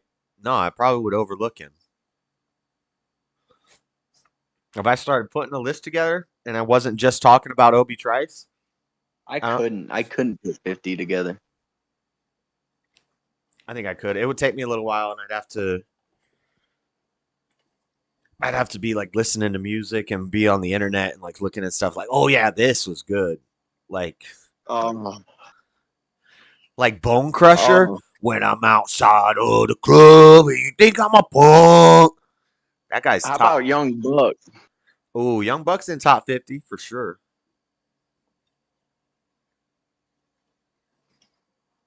But I don't know if Obi Trice makes the cut. Top 100, yeah. Hold up 1 second. I'll put Obi in top 100 for sure. Top 50, I don't know if he makes the cut.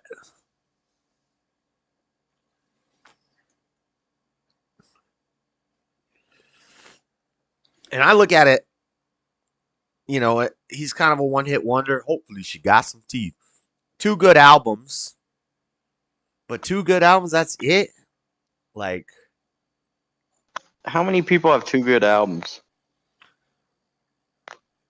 I mean, not as How many. good are the albums? Yeah, and even then, the albums weren't like epic. They're good albums. See, a lot of people got a lot of albums, but a lot of skip music. A lot of skip. That's how I qualify an artist, is how much skip music. Yeah, that's true. Nas is like that. Nas has like 12 albums, and they all do decent. But I hate to say it, I find Lil Wayne like that. Hate to say it. No. You don't think he has a lot of skip songs? He's usually got like 3 skip songs on an album. I feel like more. But he has a bunch of fantastic songs on the album, don't get me wrong, but I think he has some basura in there as well. He's got a lot of songs that you might skip the first couple times you listen through it one time, but they grow on you. No. Yeah, they grow on you. And what constitutes a skip song for you? So like a skip song for me is going to be a radio hit, a mainstream radio hit. Some shit I don't like, dude. So you can't blame him. You don't lose points because he has too many radio hits that you have to skip all the radio hits. Not all radio hits are basura. I'm saying the songs that you skip because it's just like the beat is whack. I skip them for all different reasons. I just don't like it. If I don't like it, I don't listen. Nah, he don't got that many skippable musics. You know who's got classics amongst just a field of absolute skip music? Is Riff Raff. I never even listened to Riff Raff in my whole life. I think I've heard him on like one feature. He's got one of the best lyrical minds on earth. It just only comes out very few and far in between. I don't know. I'll just take your word for it because I don't know. Kind of like 2 Chainz. I like 2 Chainz. 2 Chainz got a lot of skippable music. No, I know. That's what I'm. 2 Chainz has that same symptom where sometimes he's incredible. Every single thing is a punchline. You're like, damn. Sometimes it'll take you a couple weeks to even notice what he's saying. But other times it's just like nonsense. Yeah, other times it's like, yeah, you can tell he just freestyled that in like one take and it's not that good. But yeah, sometimes it's like a banger. Yeah, when he decides to put down the pen, dude. Ooh, Dreads hang on designer everything. It's that Como de Garcon. It's that Alexander have you Wang. ever heard the song "Dresser" by Young Thug and 2 Chainz? I don't know. Probably not. It's so incredible. 2 Chainz verse especially, but it's a great song. It's called "Dresser." Young Thug, 2 Chainz. Put it in the playlist. You're gonna love it. I'll check it out. I'm not a Young Thug fan. Really? Yeah, he kind of came around as I was getting out of listening to a whole lot of rap. Yeah, I don't think he's. I didn't like him when he first came out, but I do think he's one of a kind. Like he was the first one doing his style before he did his style, where it's kind of like mumble rap, but I don't know. I think a lot of it's really good. Is Young Thug the one that has I'm a stoner, I'm a stoner, I'm a stoner, I'm a Yeah, stoner? and Yeah, I didn't like that song. when he first came out, I couldn't stand that guy, but over time he's been on some good stuff. That's like Rich Homie Quan. They came out around the same time. And I Well, think no, they came out together originally under Cash Money. okay, I that forget makes what sense. their little crew was called, but they were a duo. Yeah, okay, that makes sense. That's why they came out around the same time as each other. I didn't know that they were in a group together, but I knew they both came out around the same time, and I didn't like either one. But Little life she just to live this here. lifestyle. We came straight from the bottom to the top of life. Yeah, I couldn't stand. Every number for the beginning. I just played a short on my stream the other night of this like autistic Down syndrome kid singing that song, and he's It's like, a good song. he's like, give it to me, love it to me, different my lifestyle. That's how you sing it. That's how you sing it. That's the words to the song.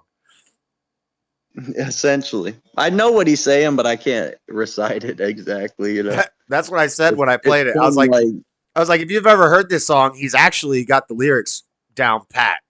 He's just going,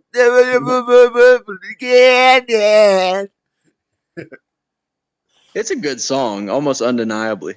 The beat's incredible. yeah, I'm sure somebody remixed it and did a better job though. Wheezy probably has a That's better. the thing is, it's sonically great. Sounds good. He did a whole album with Young Thug, Lil Yeah, Wayne. that's what I'm saying. They came out together. Oh, Lil No, Wayne, yeah. he has something baby, Trust Fund Babies. Young Thug shot at him. Trust Fund Babies is their collab album, and I've never even listened to that whole album. You know, Young Thug ran down on him, bust down on him. That's how much I don't like Young Thug is that Wheezy has a collab album with it, and it's probably one of the only Lil Wayne albums that I've not listened to the whole album. He opened fire on Wayne's tour bus, right? Mm-mm. Yeah, dude. Birdman sent him. Why didn't they get him? That's rumor has it. I mean, they shot up his bus. He just didn't get hit. He might not have been on it, actually. Wheezy did like 2 albums roasting Birdman and Cash Money. Yeah. But and there was no album retaliation. Like nobody really came back at Lil Wayne for that. I don't know. Young Thug is slat, dude. Why do people not beef with Wheezy? Like, he's not known as a battle rapper. I think people just recognize his greatness. Yeah, of course. Because nobody starts beef with Wayne. He's great. He's one of the greats, dude. He has skippable songs on his albums because he tries weird, different stuff a Yeah, he lot. tries different stuff. Yeah. So a lot of times it would be like a rock song or like the beat is I mean, if you're weird. rapping for if you do it for so long, you're gonna do some weird stuff. Yeah, and those are the songs that I usually end up skipping. Those and the radio You gotta songs. get weird. Yep. He should have Carter 6 should be coming out soon. He just came out with the fix before the 6. What's your favorite Carter? This is tough. I want to say 1. I think I want to say Carter 1. 2 I didn't like at first, but it grew on me a lot. And I love to. Yeah, I love 2. I'm a 2-3 guy. 2, 3, I'm a 3, 2-3 3 guy. had a milli. Yeah, 3 was good. I think 2 is better than 3.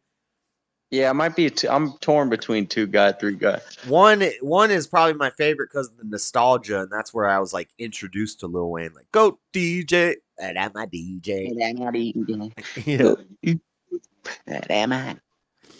I can still probably rap every word on that album, like just from memory, just do the whole album. But I'd have to have something telling me just the beginning of the songs and how they start. But I used to be able to, without looking at anything, without nothing, I could rap the whole Marshall Mathers album from front to back, just standing there. I did it for this girl one time. We were on Mag Crew and we were waiting for pickup. She's like, I wish I had some music right now. And she liked Eminem. And I was like, you like the Marshall Mathers LP? And our pickup was late, so we ended up waiting there for an hour and a half.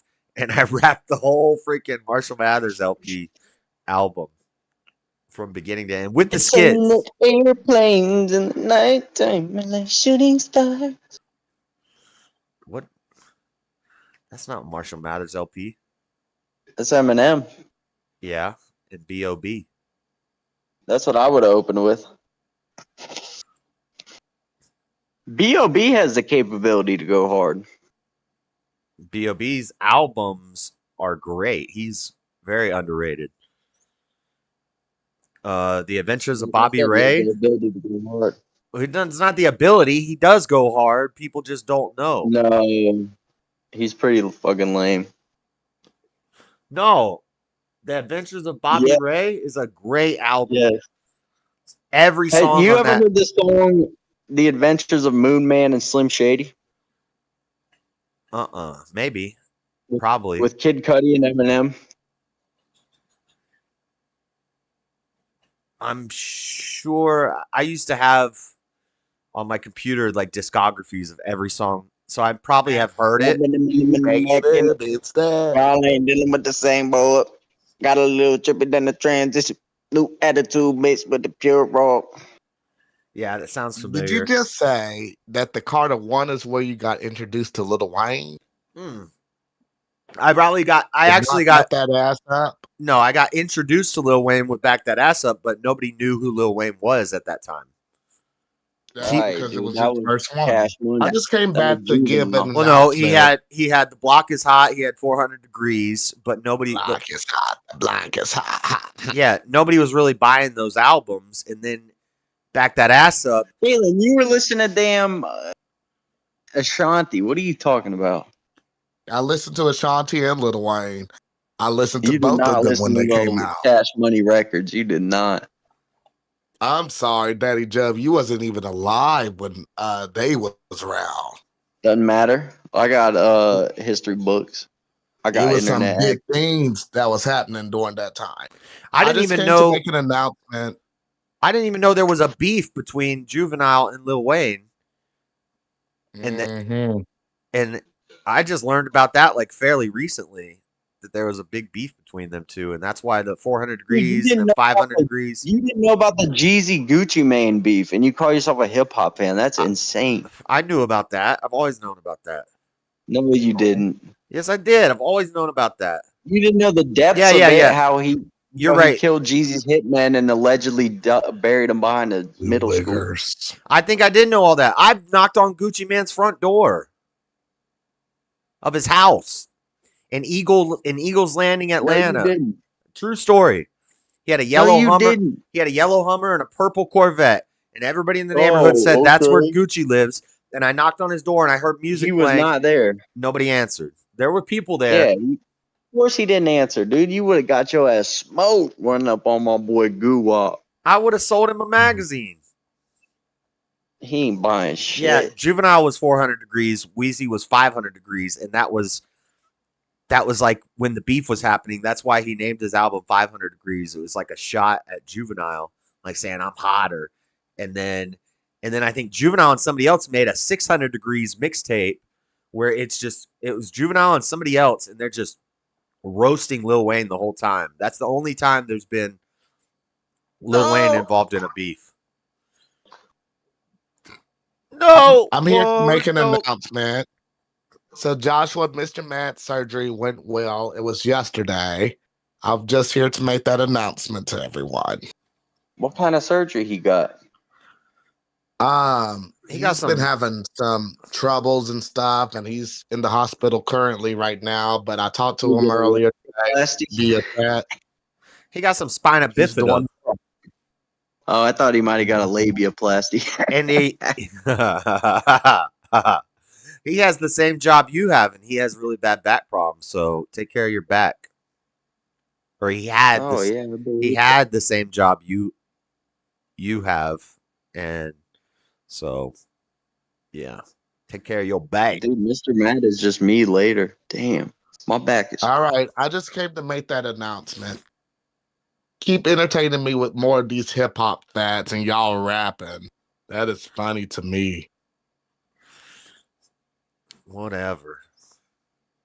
All right. Bye bye. Yo, Jalen, who do you think these rappers were talking about would, dig more, us or you? Hi, Lil Wayne. I've been a big fan for a while now. I Hello, love the little cover of you. Wayne. I've been listening to you since you was go DJing.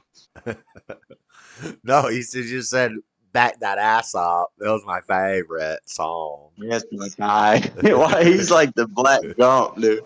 That's what I always say. If you want to do Jalen's I voice, like that. you just do a black gay Forrest Gump, and you got I didn't Jalen. realize he was gumped out. He's gumped out. Damn. Hello, That's Lil crazy. Wayne.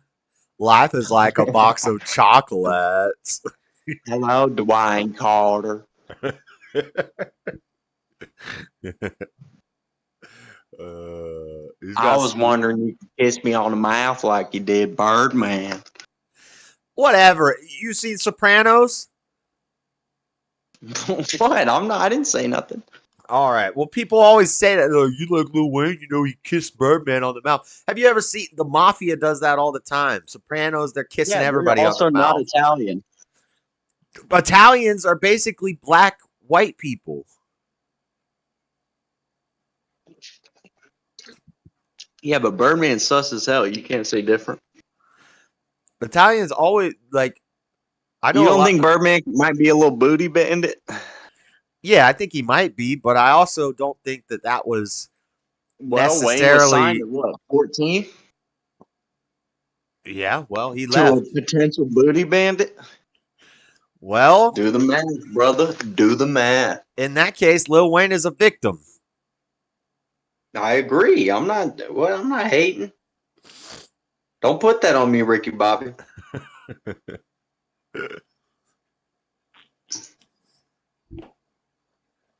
Echo, what are you doing? Why are you breathing so hard? It's not that hot in here, dude. Come on.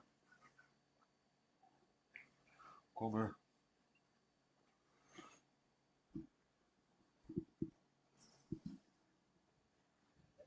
You eat some food?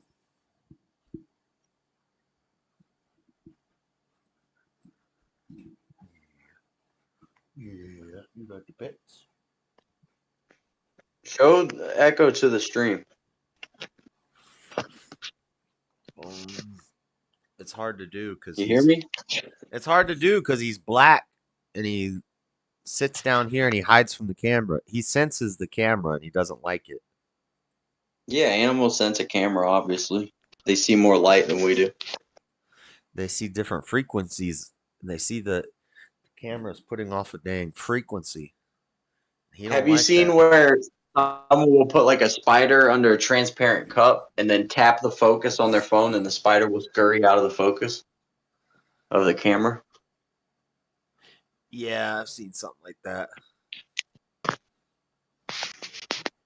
Okay, yeah, you're right. It's not interesting at all. I've seen something like that. I've seen one where they put a like a fake spider on the screen and they make it look like the spider's jumping at you. I put a spider in my ass once. Oh my god. Come here.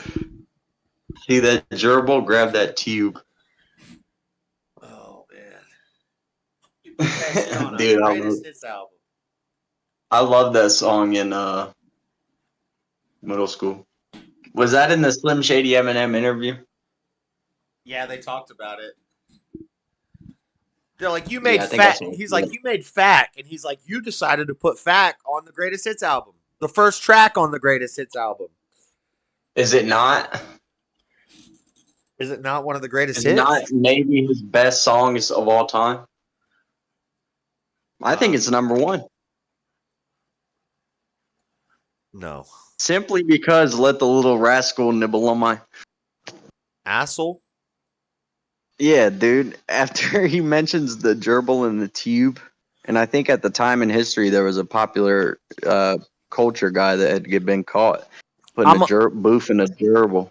Yeah, that's a true story. That happened. I'm a bashful. I know, that's what I'm saying. It's his number one song. I'm a bashful rascal sitting at White I'm a hot Castle. and bothered astronaut crashing while jacking off the buffer and vids of Asheroth eating applesauce. I don't know that one. That's Earl's sweatshirt. Oh. I'm not a fan of that whole team. That was like his... Tyler, Nah, me neither, but they ruled when they first came out. You can't deny they ruled. Yonkers ruled. And Odd Future? Yeah, D-Rich put me on to Yonkers when literally the video had like 15,000 views. Yonkers, bro. It probably has like 100 million now or something crazy. What am I... I always thought Dylan would be like an A&R because he would show me a song with like 4,000 views on YouTube, and that shit, next thing you know, that'd be like the next biggest guy. What's an A&R? Impressive play. Or like a... I don't even know. It's something at a record label. Maybe they like scout talent. I don't know. Yeah, I don't know. Odd Future was kind of whack. Really? You don't enjoy any of the early stuff? I don't like Tyler, the Creator. I don't like Earl Sweatshirt. I don't like... I think you missed their early stuff is the issue here.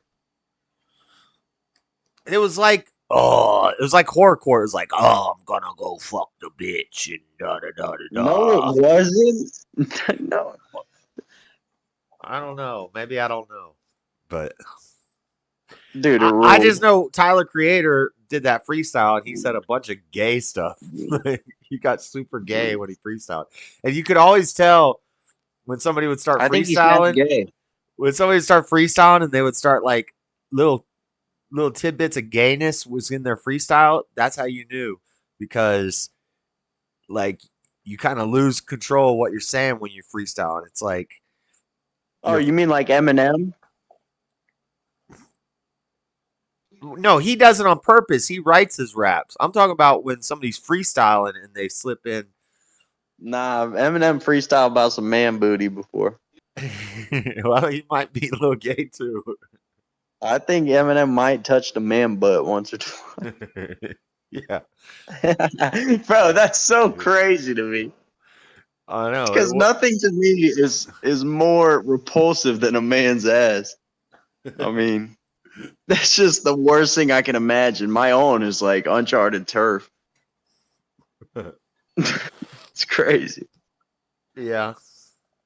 Well, I mean, if you're that rich, you're that famous as Eminem, and you don't Yeah. have some supermodel wife. What's going on? Yeah, or at least you're not like dating. You're not like seen out and about with Kim Kardashian and freaking Megan Fox and all these people. You think Eminem couldn't take Megan Fox from freaking Machine Gun Kelly in a second if he wanted to? So he obviously Oh, easily. he's not that interested. Easily. He's up in the Michigan hills, dude.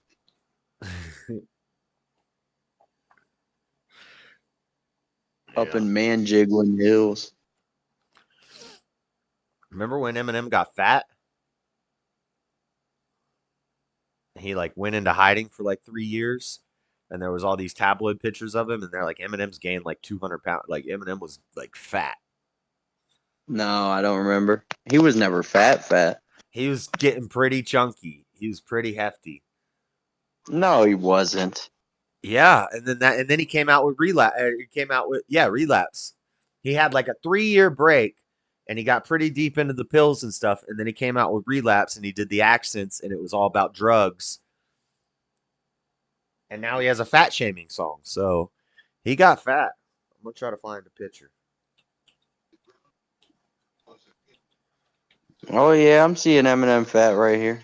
He's not super fat. It says 230. I mean, that ain't nothing. Yeah, 230. Well, he's getting pretty chunky. That's like a bad quarter year. You can get 230. I mean, come on. You see this one with him with the red bandana on? Yeah. Yeah, and look at his face. He was getting chunky. He's not that fat. This one's fake. This has got to be fake. There's one of him here, super fat. This is fake. He's a piece of shit regardless. Shut up, Who? Buff. Whatever, Buff, Bug, whatever your name is. If that is your real name, dude. Don't think we're not on to you, Buff. No, it's not. Of course it's not. Is it? Buff, we know you're a damn leftist plant. Yes, I have been Freddy all along. Yeah, see, this is when he went to rehab. He lost 40 kilograms after rehab. He got really fat when he was on drugs. Not really fat, but he got chunky and heavy. And then he went to rehab. Who among us, dude? Hasn't got chunk. He went to rehab and he came out and he was back to his old self. Or maybe they say that's when he died and they cloned him. Yeah, after I lost a Hyundai, I got back up to like 230. Now I dropped 15 a month. Not a big deal. What's 40 kilograms is my question. It's like 80 pounds. It's basically 2 to 1. I'm pretty sure. Damn. Yeah, it's like 2.14 or something like that. That's a lot. 80 pounds, that's a lot. That's like 250 down to 1.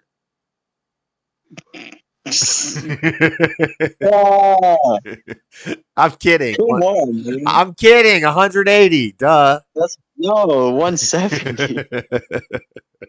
Jesus. I'm 170. I'm just joking. I'm not that bad at math. Oh, you're just joshing. I'm just joshing you. It's early in the morning. You just woke up. Yeah. This is like my brunch time. I just ate a New York strip steak. It was good. Nice. I think I Did you liked just that. have food? Huh? Any appetite or any sides? Side dish? No, just a lot of onions and peppers on top. Ooh. Yum. Yum, yum, yum, dude. Yep. It was good. I thought I liked sirloin more than New York Strip, but I think now I like New York Strip more. I don't know if I ever had New York strip, but people seem to swear by it. I might have just overcooked my sirloin because I like it rare, and I made that like medium the other day. I had a sirloin, and I think I made it like medium, and it was a little too tough. Gotta get it at least medium rare, you know. Yeah, Oh, I left it on a little too long. I heard Buff eats his steak well done with ketchup. True or false? How do you respond to these accusations, Buff? I've been hearing word on the street. I don't know who told you that, but I used to, not with ketchup, but I used to eat my steak well done until I accidentally got one Oh, I knew. medium rare. And then you figured out it was delicious. Yeah, it was a mishap that happened at a truck stop. That ain't a They mishap. confused my order. Yeah, that's a It was. blessing. That's not a mishap. That's God. Well, okay, I'll give you that. It was a little blessing. Yes, allow the camera. Dear God, what is going on with my settings right now? But there was a mix up in this truck stop I was at in Kansas. They gave my order to somebody else, and I got his, and his was medium rare. And the lady, he had a bigger ounce steak than I did. And she was like, well, we can remake your order. I'm like, no, I'll try it. Why not? Da-da-da. And that was probably one of the second most delicious steak I ever had in my life. And I was like, the juices. This makes sense. And I've never had a well done steak again. Yeah. That was like in 2008. No, 2016, I think that was. No, 2013 that happened. A well done steak means you left the steak on the thing for too long and you ruined it. That's what a well done steak is. I mean, I got no problem with a good, well done steak, but yeah, just to be able to bite into that juiciness, to enjoy that redness. Like, I've eaten good rare meat before, mainly from an Asian family. I trust the older women to prepare this stuff properly. I've eaten a lot of rare meat with them, just slightly done, just slightly sizzled. But truck stop restaurants is just like, well done. I don't want to see any blood. But these guys actually did it right. So usually when I get steak now, I make sure I go somewhere that may seem reputable, like a steak. I tell my waitress, dude, medium rare, I'm beating somebody's ass. I used to say as rare as you can legally make it. I would always say rare. And then when I started traveling around the country, I would go to restaurants in other states and they'd say, we're not allowed to do rare. And I'd say, well, then make it as rare as you're legally allowed to make it. Where are they doing no rare at? Unreal. Some states they won't serve rare steaks. I don't know if it was a state or a city or that's wherever Kamala's winning. Maybe it was just a restaurant, certain restaurant chain in a certain area. But yeah, they tell me no. We don't do rare. Any place Kamala pulls well. Any place Kamala pulls well, you can only get a medium steak. Right. Yep. Makes sense. And they don't have self-serve napkins at the in the bathroom. You got to use like a damn hand dryer. Because you know a good red blood American provides napkin dispenser on the wall. Everybody knows that. Yeah. I think I agree with that. You ever seen the hand dryer that is a towel that runs through a belt? And you I don't like it. I haven't seen it, but I don't like it. No, it's a bad idea. Unsanitary fucking old school shit. But it's like a machine, so it's like a towel, and it runs through a cleaner, and then it goes through a dryer, and it dries out, and it circles, and you just put your hand in it. They got them. Those are the ones that are usually have that big sink on the floor, and you gotta push it with your foot, that pedal on the foot, and to get the water to come. And they have powdered soap It's just Yeah. That's like when Larry David tried to make his no-touch bathroom in Curb Your Enthusiasm.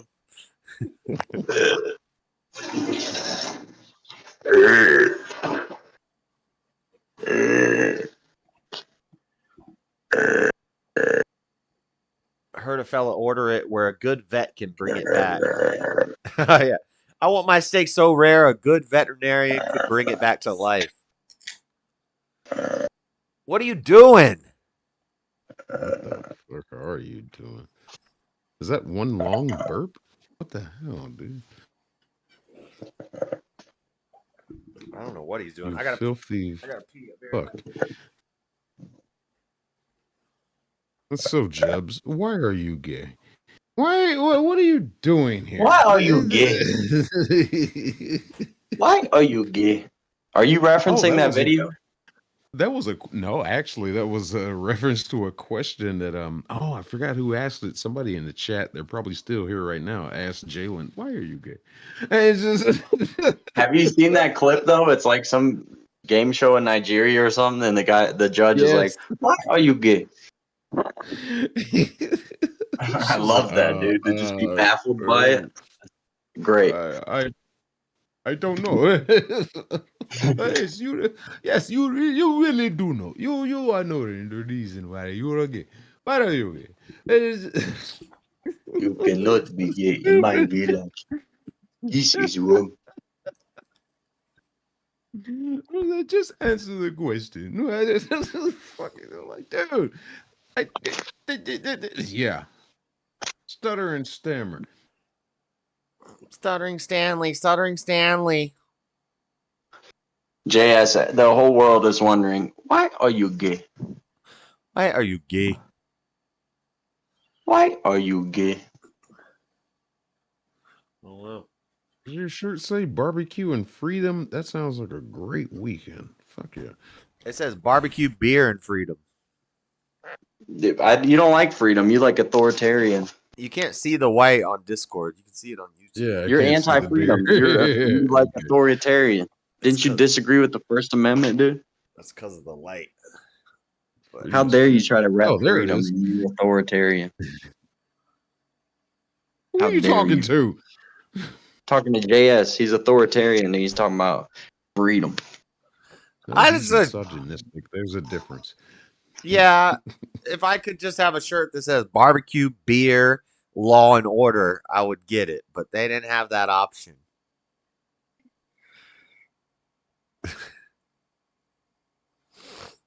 Also, freedom is just a facade. It's an imaginary thing. We're never truly free. I like the idea of freedom. I like to live as if we have freedom, but it's not real. Kind of like free will. We live as if we have it because we don't know the future. But really, it's just an illusion. We don't actually have it. So done talking with y'all about free will.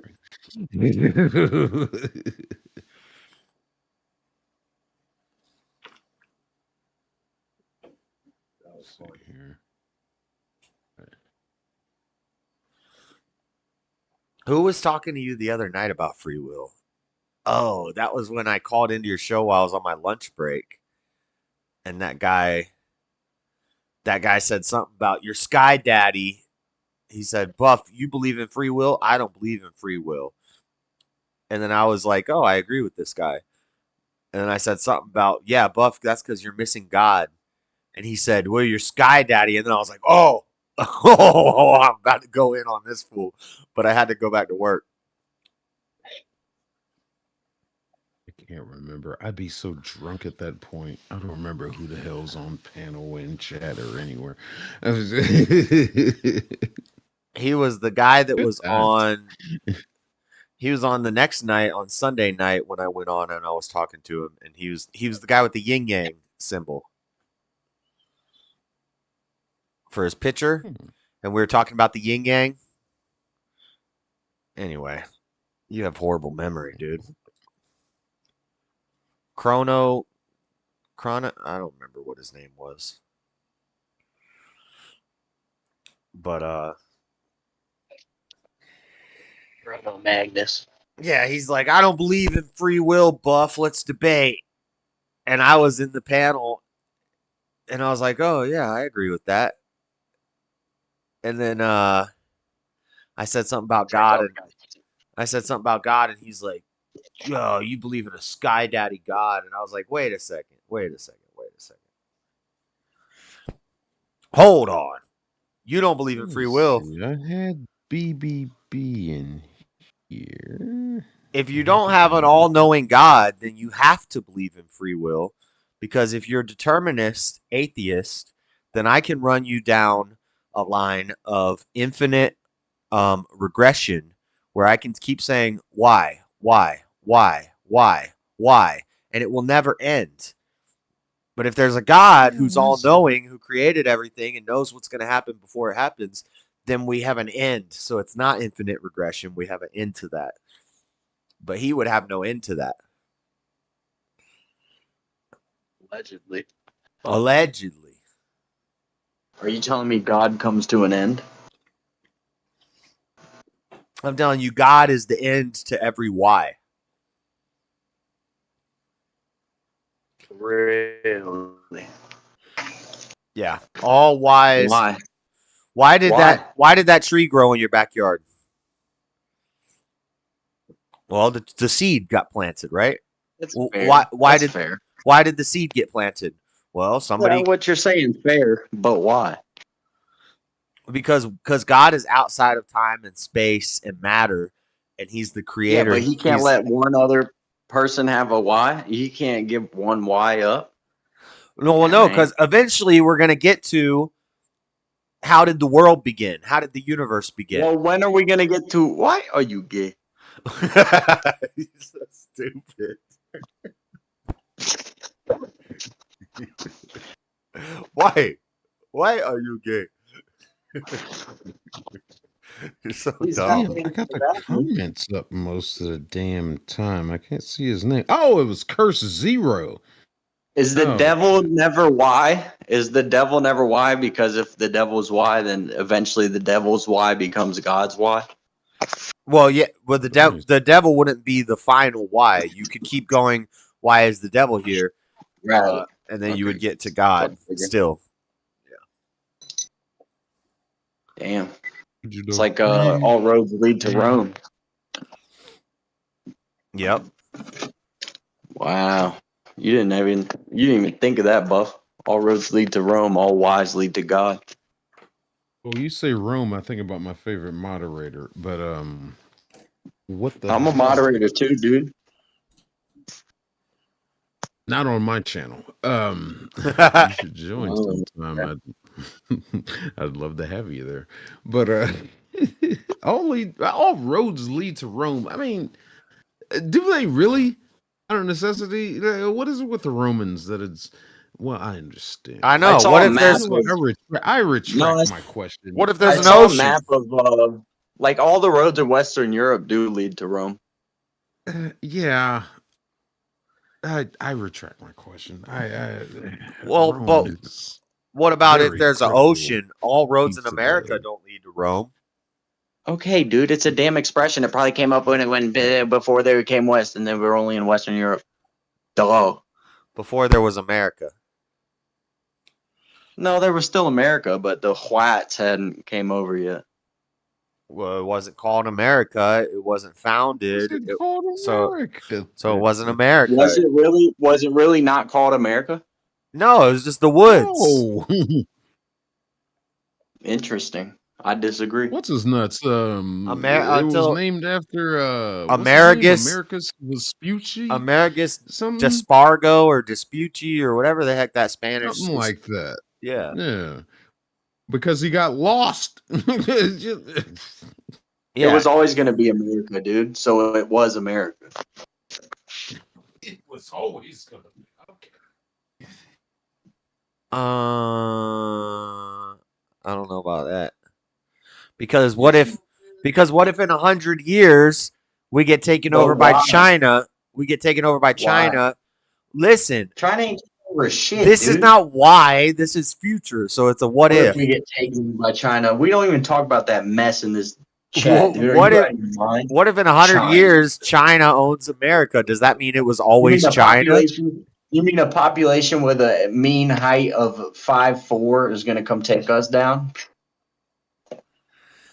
Have you Listen, seen what they're teaching kids in Chinese schools I don't give compared a to fuck, what dude. we're teaching our kids?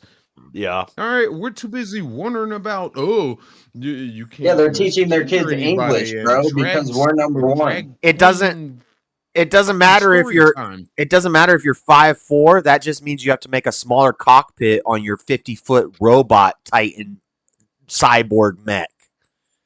They ain't got no. They ain't got no robot Titan cyborg mech, bro. They steal all our technology. You think they aren't developing Gungan suits over there? They're doing You it think they're not underground, teaching man. their kids English in class? Oh, of course, because they have to fucking know the. Well, if they language of the plan on enemy, taking us out, why would they learn our language, bro? Because that's Come the on. international language of business. so they can tell us to get on the ground, put your hands behind your head. You know, if And you I'm gonna say say, "Sing Chang Pong no. Pong Pong my car," you're not gonna know what to do. I'm gonna say, But when you say "Put hands on top head," you on the rest. Then I can understand what you're saying. Like, yes, my new Chinese overlord. But you're I'll gonna be in the trenches. compliant. You're gonna No, be I'll be in compliant the if the trenches. communist regime raids our country. I've seen that. I'll be in the trenches. I've seen that too, Matthew. The Vikings found America before the Spanish did. Yeah. Yeah, I saw it on the Netflix show. Oh, I didn't watch that, but cool. We were Vikings first. What are you, gay? You didn't watch it? the Netflix Vikings show where Ralph Jarl or King Jarl or whatever was a black woman. No, not that one. The one before that, where it's all honky. I didn't see that one. Was it good? Was it good? That's not for me to determine. You can tell me if it was good. What was your opinion of it? Did you like it or not? I enjoyed it, dude. Okay. Jesus. Why y'all gotta be so aggressive, man? I thought I was in the show for a moment there. We ask a simple question and you get all quiet. And you're like, oh, I don't know. Well, I'm focusing, dude. No comment. What are you doing? I invoked my fifth I'm amendment bandaging right. myself up, dude. Don't worry about it. Bandaging yourself? You got an injury? Not an injury, but something that needs bandaging. Did you like the movie? I invoke my Fifth Amendment right. I don't answer questions. I got damn monkeypox, dude. Bro, last night I was doing the boat drunk test. That's funny. I need to make a short of that. I didn't know they had a different. It's not even a DUI, it's a BUI. Yeah. Boating under the influence. And they have a different sobriety test for boats. That shouldn't even be illegal. I did not know that. It made sense because as soon as I saw the cop stop him and the dude was drunk as shit, I was like, what are they going to go to shore and then do the sobriety test, or how are they going to do this? And then I figured they did. I've seen it. No, I've seen the test. They sit them down on a boat and it's all like hand gestures. Right. Right. And they make it complicated. I've seen them search a boat without even getting on it. They sat him down and they did the look up and put your finger to your nose. And then they did this weird fist thing and they did like a clapping thing. And yeah, that guy was drunk though. It's kind of like a humiliation test at that point when you know damn well this dude is drunk. And you're going to make him do all these... Like, let's laugh at this fool while he tries to say his ABCs do you backwards. lose your regular driver's license if you get caught with a buoy? If you get caught with a buoy, do you lose your regular driver's license? No. From what I know about that, you just lose your. But what's the voting incentive to privileges. not? I feel like I would just always get sauced on a boat, and then if you lose your right to drive a boat, you just take your boy and he drives your boat because your boy always is going to want to be on the boat. You know what I'm saying? From what I know about it, it's a different classification system of getting that I think it is intoxication expensive while though. operating a boat is different from A It boating should be a license? legal. motor vehicle on a roadway. The It Yeah, should ticket? be legal, they'll mess up your boating license and everything. right? But like something It should be like legal. Who's me that? having my CDL or Oh, it's motorcycle Mosman. license, I when was like, what is you that get a symbol? DUI on that, that affects that too. But I think it's different. But what are you I saying think is they keep it expensive? separated with both. I had my boating license when I was 17. It was only like $75. You mean the buoy is expensive? The ticket? Oh no, I thought maybe a boating license was expensive, but if it's only $75, I don't see a reason why you don't just get multiple BUIs, get sauced every time.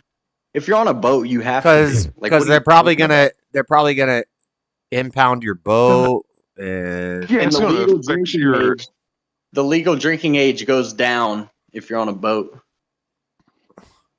If you're on a boat in No, wait. America, the legal What? drinking age is the same as Europe. I don't know if that's No, true. it's 21. It's That's not not legally true at true, but all. it's boat etiquette.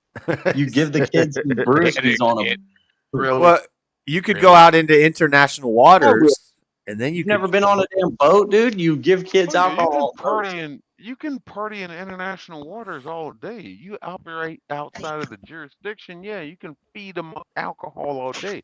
But once you're within the parameters Whoa, dude! I of would never feed jurisdicted minors waters, alcohol. I'm just saying it should be granted on a boat, dude. On a it boat? Oh should be shit! granted. Here we go again. All bets are off on a boat. I understand where you're coming from. I do. But I know if you want to get rid of a body, a boat is Yeah, the way on a to boat. take it out on a boat.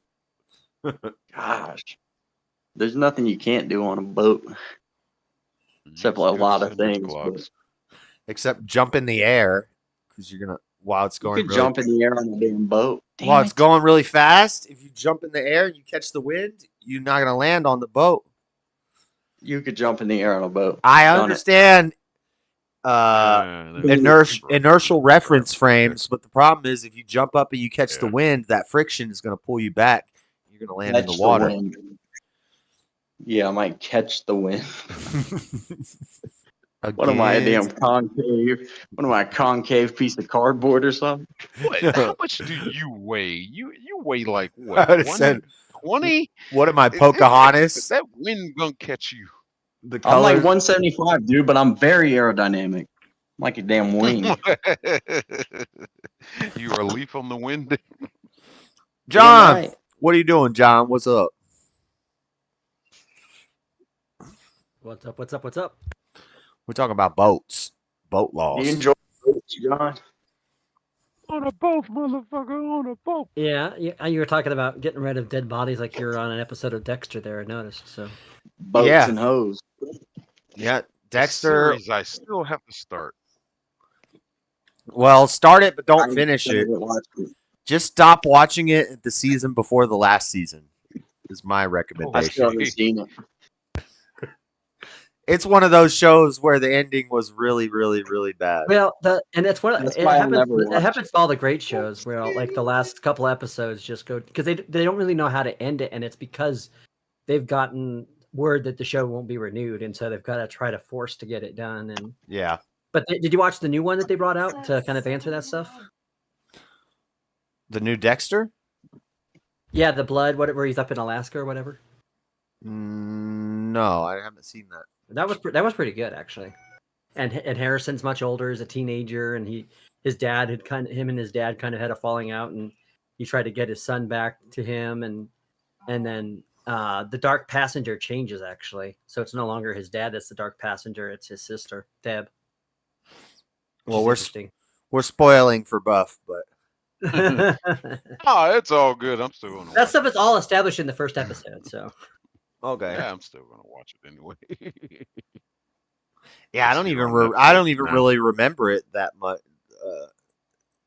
Once you said the Dark Passenger, that refreshed my memory, and yeah, yeah, but I think the best season, Well, the first season was really good, and then I think the third season was also extreme. The one with John Lithgow as the bad guy. Yeah. My That was a phenomenal good show. you know how Facebook will give you your memories or whatever? Like you posted this 5 years ago. I had one pop up like a week ago and it said you posted this like 4 years ago, and it was a post I had made. I said I just finished watching Dexter and I'm pissed. I'm almost mad that I finished watching it. Like, so all I remember is that the ending was pretty bad. Yeah, it was one of the worst. Was one of the worst episodes that I one of the worst last couple episodes and one of the worst seasons that I think. It just it wasn't as bad as like Game of Thrones season finale, which just threw everything away. I mean, but and at least they weren't like as bad as Game of Thrones last season, where they had like Starbucks cups appearing on the screen next to these medieval characters. What? I didn't see that. You didn't hear about the hubbub over that? No, you could see us. It's like I don't know which episode. I think it's the third or fourth episode of the last season. You can see like a Starbucks cup in the shot. I only just watched Game of Thrones like 6 months ago, and I remember everybody said the ending's really bad. The ending's really bad. And I didn't think it was rushed. Last season was really rushed. Yeah. But I didn't think it was a horrible ending. Well, I thought it was. I didn't like it personally because I think what they did is they pushed a lot of things into a degree that didn't need to be pushed, and I think the concepts that were put in there. Because really what it comes down to is I read the books long before the show ever came out, right? So like when the first season of Game of Thrones came out, I was like stoked. I was like excited. I remember like just jumping up and going, "Oh, they're doing a series of this," and people are like, "What's Game of Thrones?" And that's why when everyone talks about the Red Wedding or whatever, and I was like, "Oh man, could you believe that happened?" I said, "Yeah, where were you 6 years ago when I read that in the book?" Yeah. But see, my favorite character in the book was Jon Snow, and to me, in the first like 3 seasons, he's such a great character. And then I just think that how his character was a letdown. And then, there were some other things I think they could have done better with Bran, because I like Bran as well. I'm definitely a House Stark guy.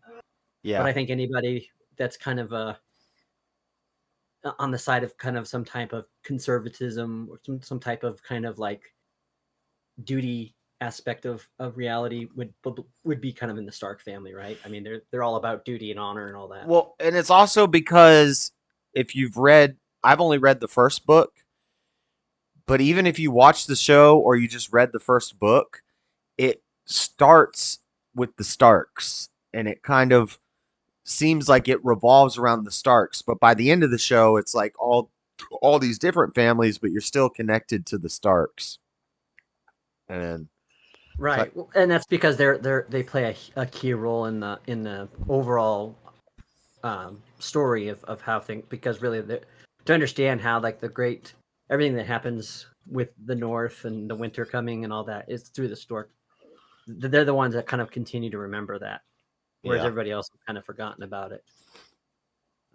But I thought Sean Bean was a great choice for Ned Stark. And I thought that I love him too. I think he just passed away too. Charles, I don't know if he just did, or I think I'm thinking of somebody else. But the guy that plays the Lannister dad, Charles Dancing, he's a phenomenal actor. He's one of my favorite English actors. In fact, he is one of the bright spots in Alien 3. Did you ever see Alien 3? Where he plays, talk about Alien 3. I've seen it, where he plays the surgeon. He plays the surgeon that was convicted of murder. He's so good in that role. It's like you don't make that role as good as if you would have had a better role in that movie, a longer role in that movie, that would have been a much better. But I also think if they would have stuck with the original story they were going to do for that would have been much better, because before it was that she landed on a prison island, one of the things that the original plot was that she was going to land on a planet that was like a Catholic. It was like almost like a monk, religious monk, like colony planet, and they kind of paid that off a little bit with the prisoners, like the spiritual prisoners that have chosen to, but the kind of idea would have been more interesting to see how that would have played out where you're on a planet with people who are not just because the whole point wasn't just that they were celibate. It's also the fact that they were also nonviolent. And how does people who are nonviolent deal with a force that if you don't kill it, it kills you? Yeah. Yeah. So that would have been made more thing. And then to me, spoiler alert, the way that movie ends, to me, I hated it because Ripley. I grew up loving Ripley, and the way that they just ended her story, just for the and then that piece of crap Alien Resurrection came out, and then it. Do you hate the ending of that one more, or do you hate the beginning of the next one more? Oh, I hate the beginning more. I hate the beginning of the. There's nothing redeemable about the fourth one, except for there was one cool scene they liked, but I was just kind of like, really? When they're swimming, Yeah. That was the best scene. That was the best scene. Yeah. I remember that from when I was a kid. Like, everybody tells me Alien Resurrection was bad, but I haven't watched it in, I don't know, when did it come out? I saw it when I was pretty young, and I thought it was cool. And I remember it as being cool, and I remember the swimming scene, and they're all swimming through the water. And but maybe it sucked. I don't know. I'm not a huge Aliens guy. It did suck because it just was so out of character. Everything about that movie was so out of character from what the whole lore was about and who the character of Ripley was. And to me, they made her a heartless bitch. And to me, the whole reason why the Alien series works is because you believe in the femininity and you believe in the motherly instinct of Ripley, especially in Aliens, right? And that's why a lot of people, if they don't see the extended cut of Aliens, don't understand why she's so animate about protecting the girl, right? But wasn't she like a clone or like a robot or something in Resurrection? Yeah, it was like a clone / robot type of thing. Yeah.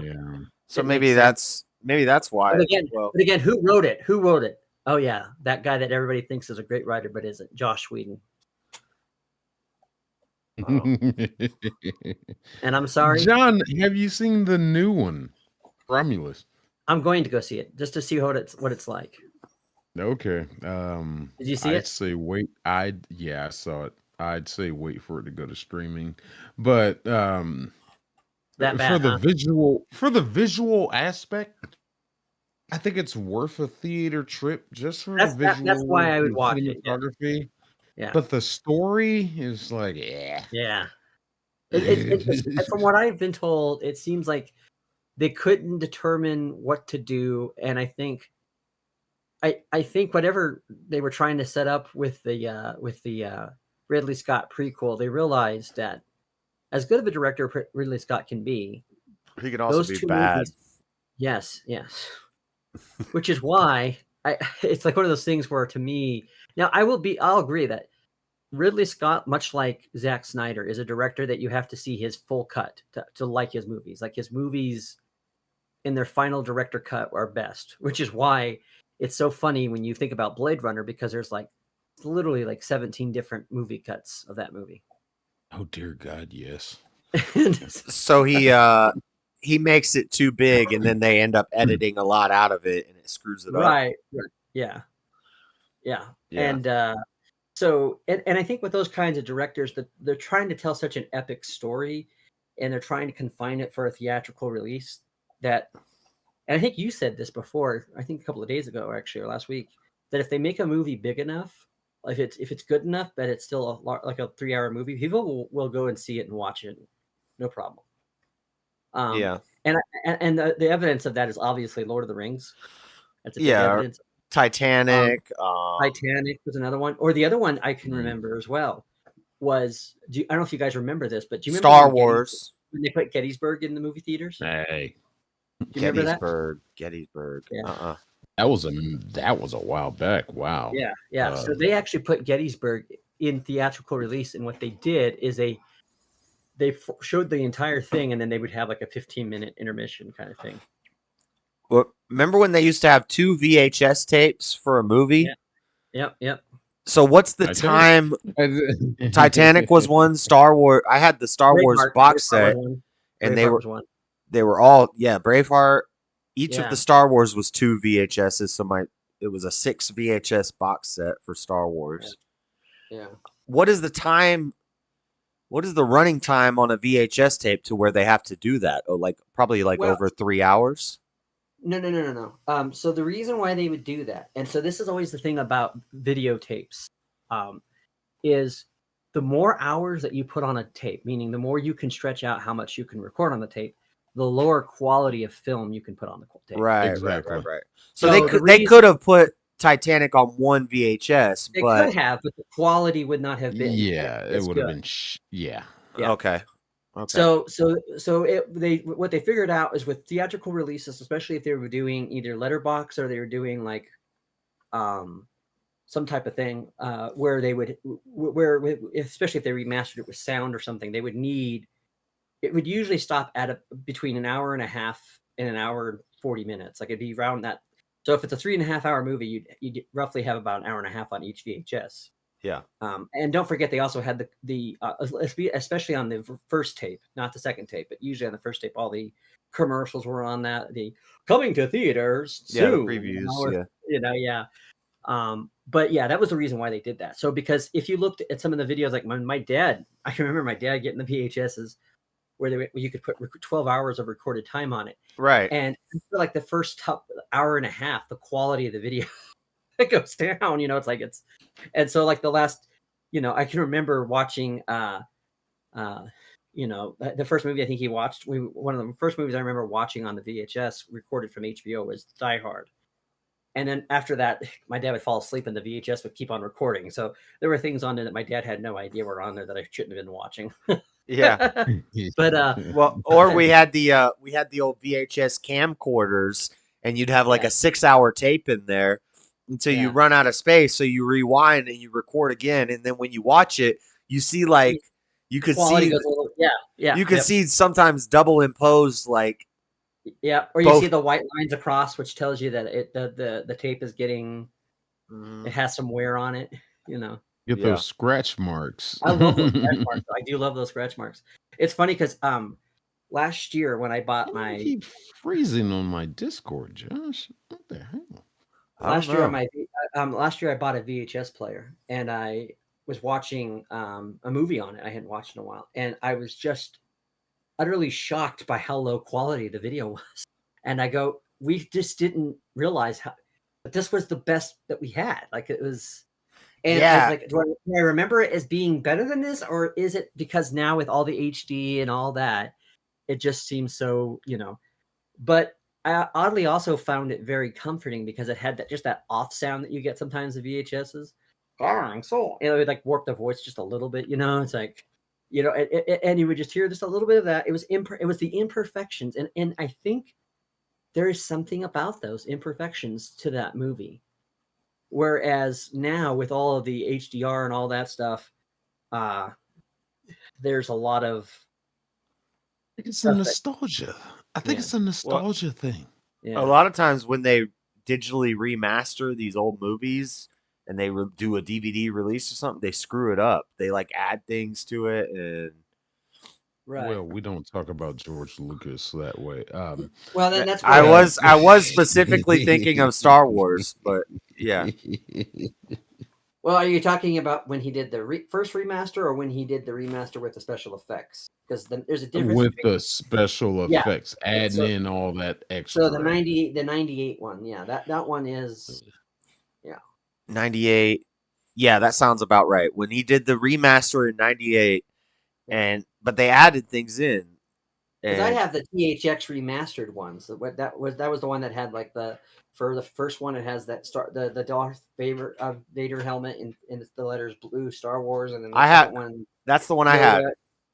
is Yoda, and he's got the purple for Empire Strikes Back. Yeah, and it's a got- box. It's a box set, and it had 6 Yeah. VHSs in it, and it had images on the side. Yeah, You had Darth that's the one. Vader and Yoda and the Stormtrooper on the last one, or Yeah, it was the Stormtrooper on the last one.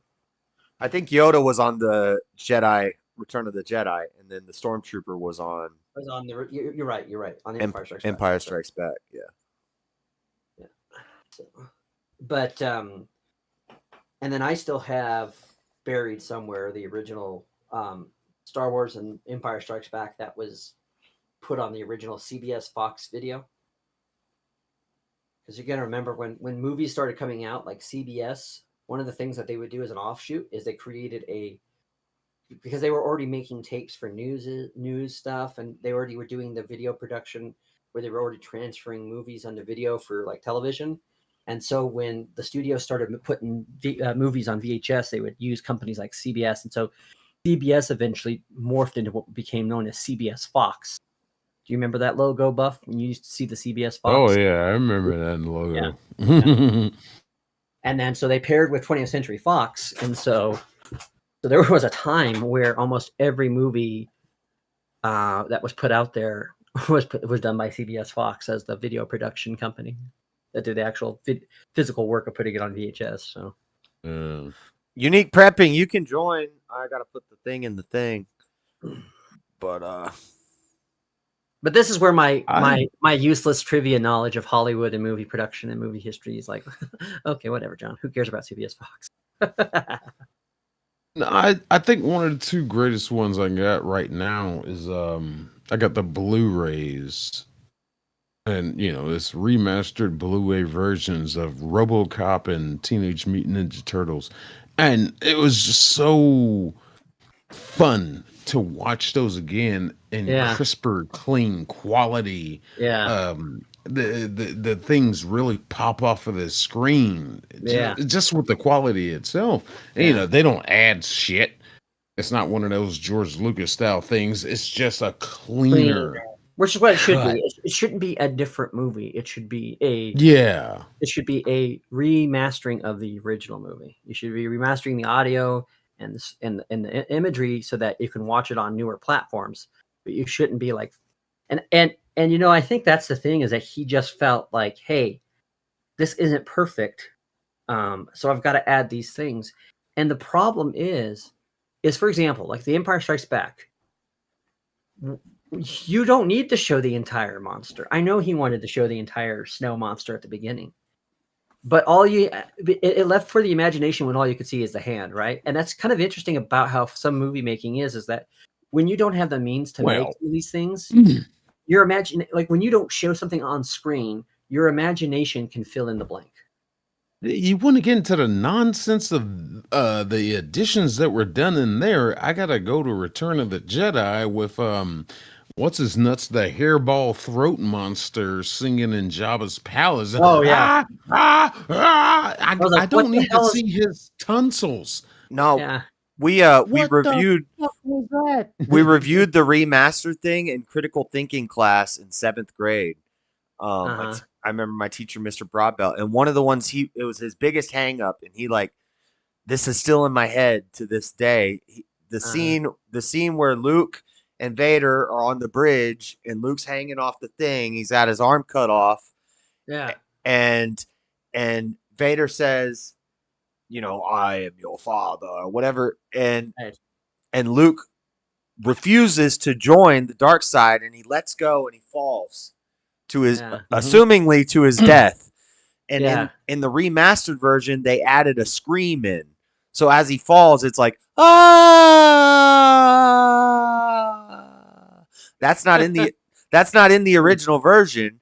And my critical thinking teacher was like, this messes up the story because Luke was not afraid to die. He would rather die than join the dark side. So he just fell. Right. And that also like belittles the whole thing about what he is willing to do in the third movie, which is he's willing to die to try to convert his father. Right. Because he doesn't want to fight his father.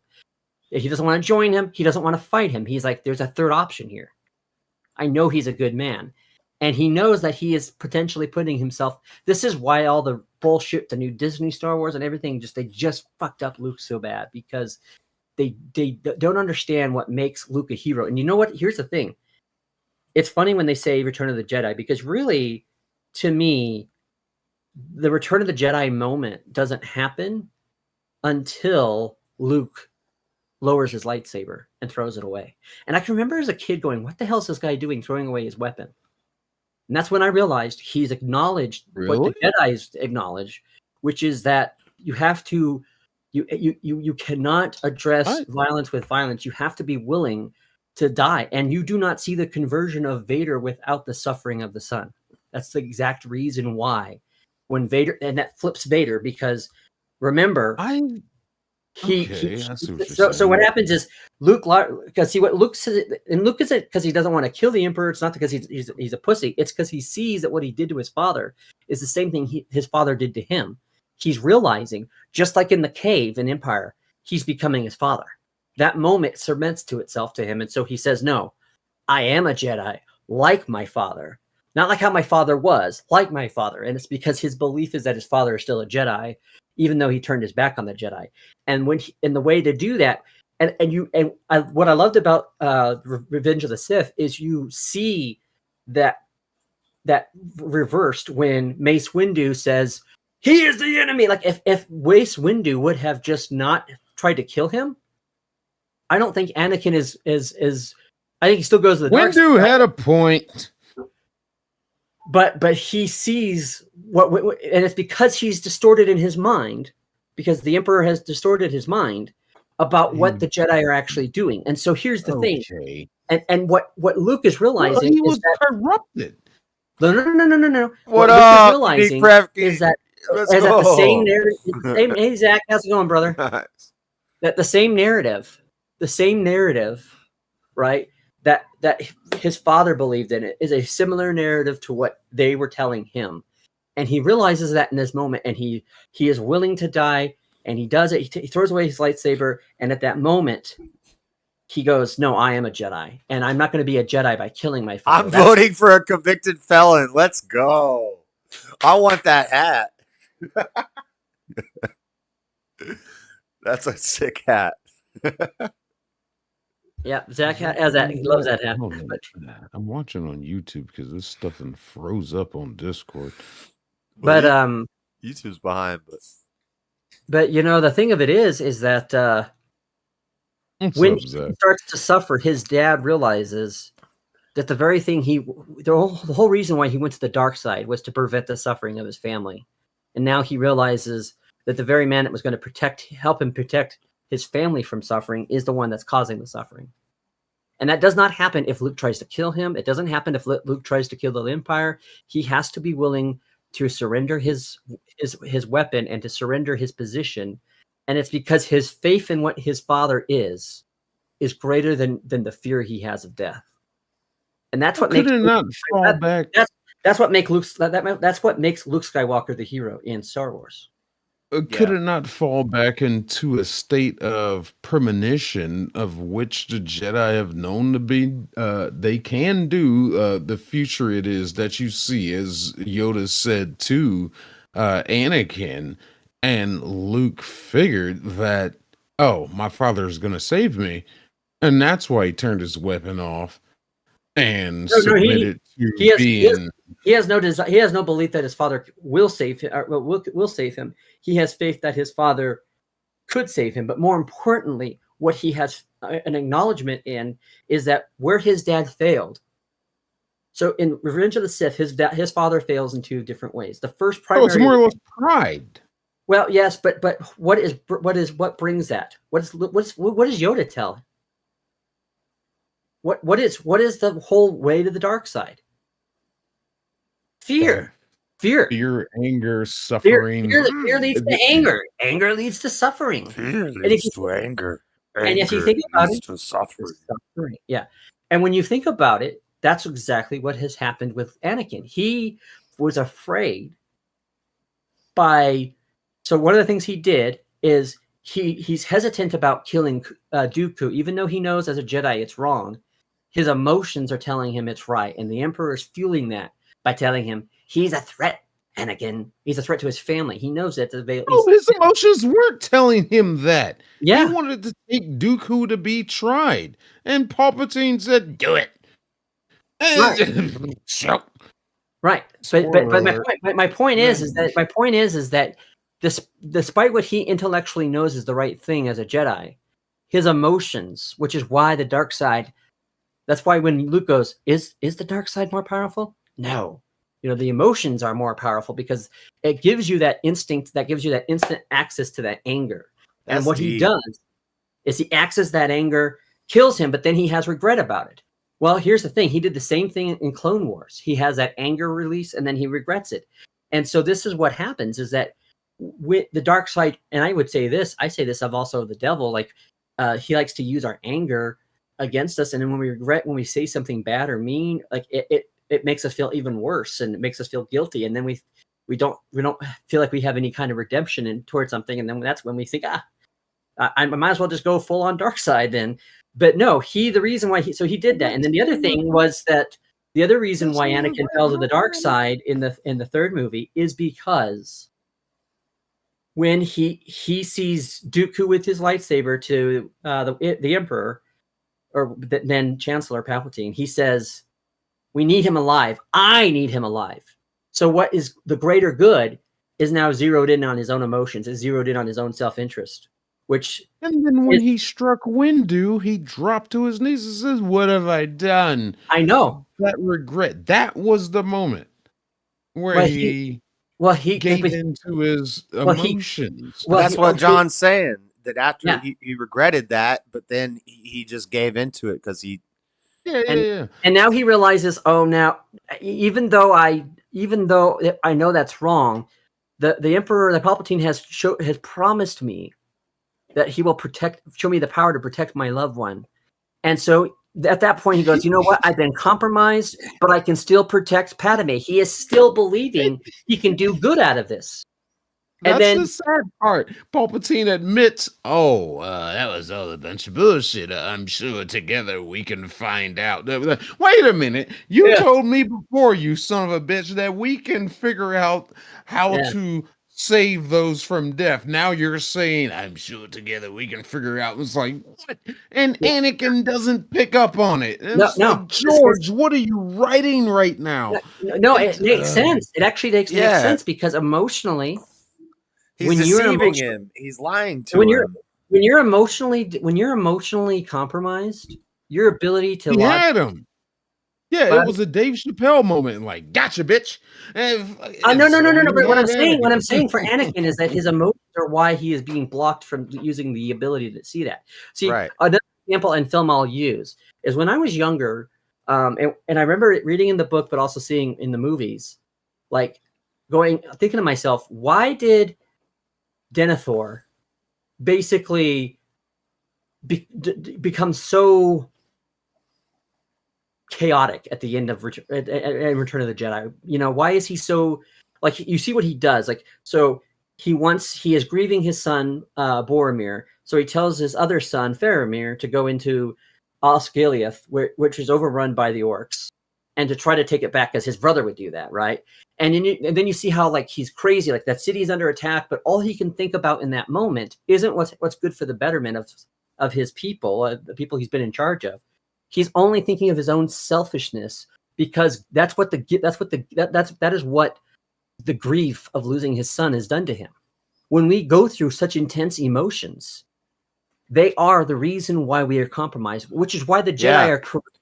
You lose logic. You lose logic, and you become emotional, and that's where the Jedi say you have to be mindful and careful. Yeah, Jack wants to say something, buddy. You want to say something, buddy? Yeah, that's his sign. Usually, when you see him put his hand up, that tells you he's got something to say. Yeah, I'm slowly getting. Yeah. See, I feel like we're living in Star Wars. Yeah, we're living in Star Wars. Are literally saying come to the dark side by overpopulating America with immigrants, but cutting Americans' balls off to depopulate us. Damn. Hey, a good take there, buddy. Powerful statement there. Yeah. That's a good point, Damn, Zach. that's a good Good point. point. That is a damn good point.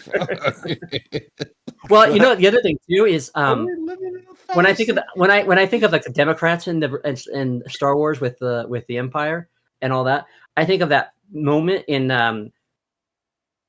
Revenge of the Sith where Padme says this is where democracy dies, you know, with not with thunderous applause because they're This is how democracy dies, with thunderous applause. and then I also often feel like times where like that moment when Senator Organa comes back and he's trying to, you know, he's going back and he's like, the Jedi have taken over, and he's like, you must go. the And he attack says, on yeah. And he says you must go, and he says, so I must.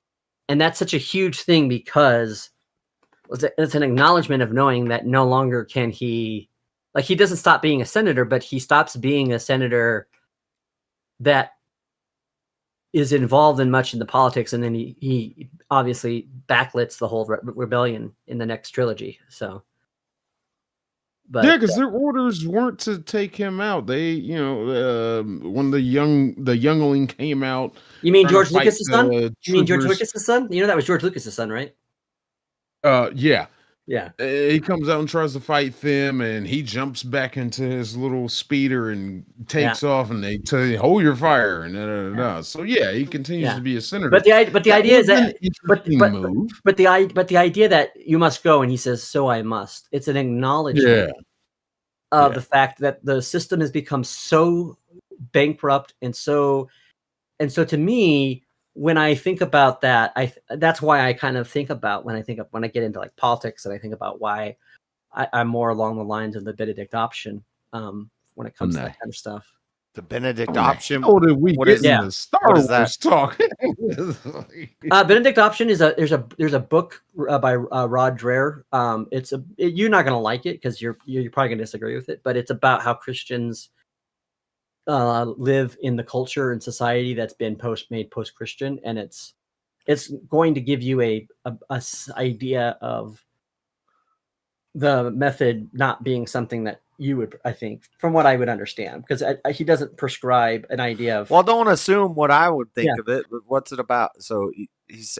It's just about how Christians need to realize that we can no longer assume that winning society or culture or politics is the case. Like, we have to be willing to go into enclaves of things, and then be able to raise our children right, and create these pockets of this counterculture. And then after that, when you endure the system after years, you know, then that's when we have the chance of taking it back, is basically what he's saying. And he explains it in that way, like that's happened in places where the only reason why you still have.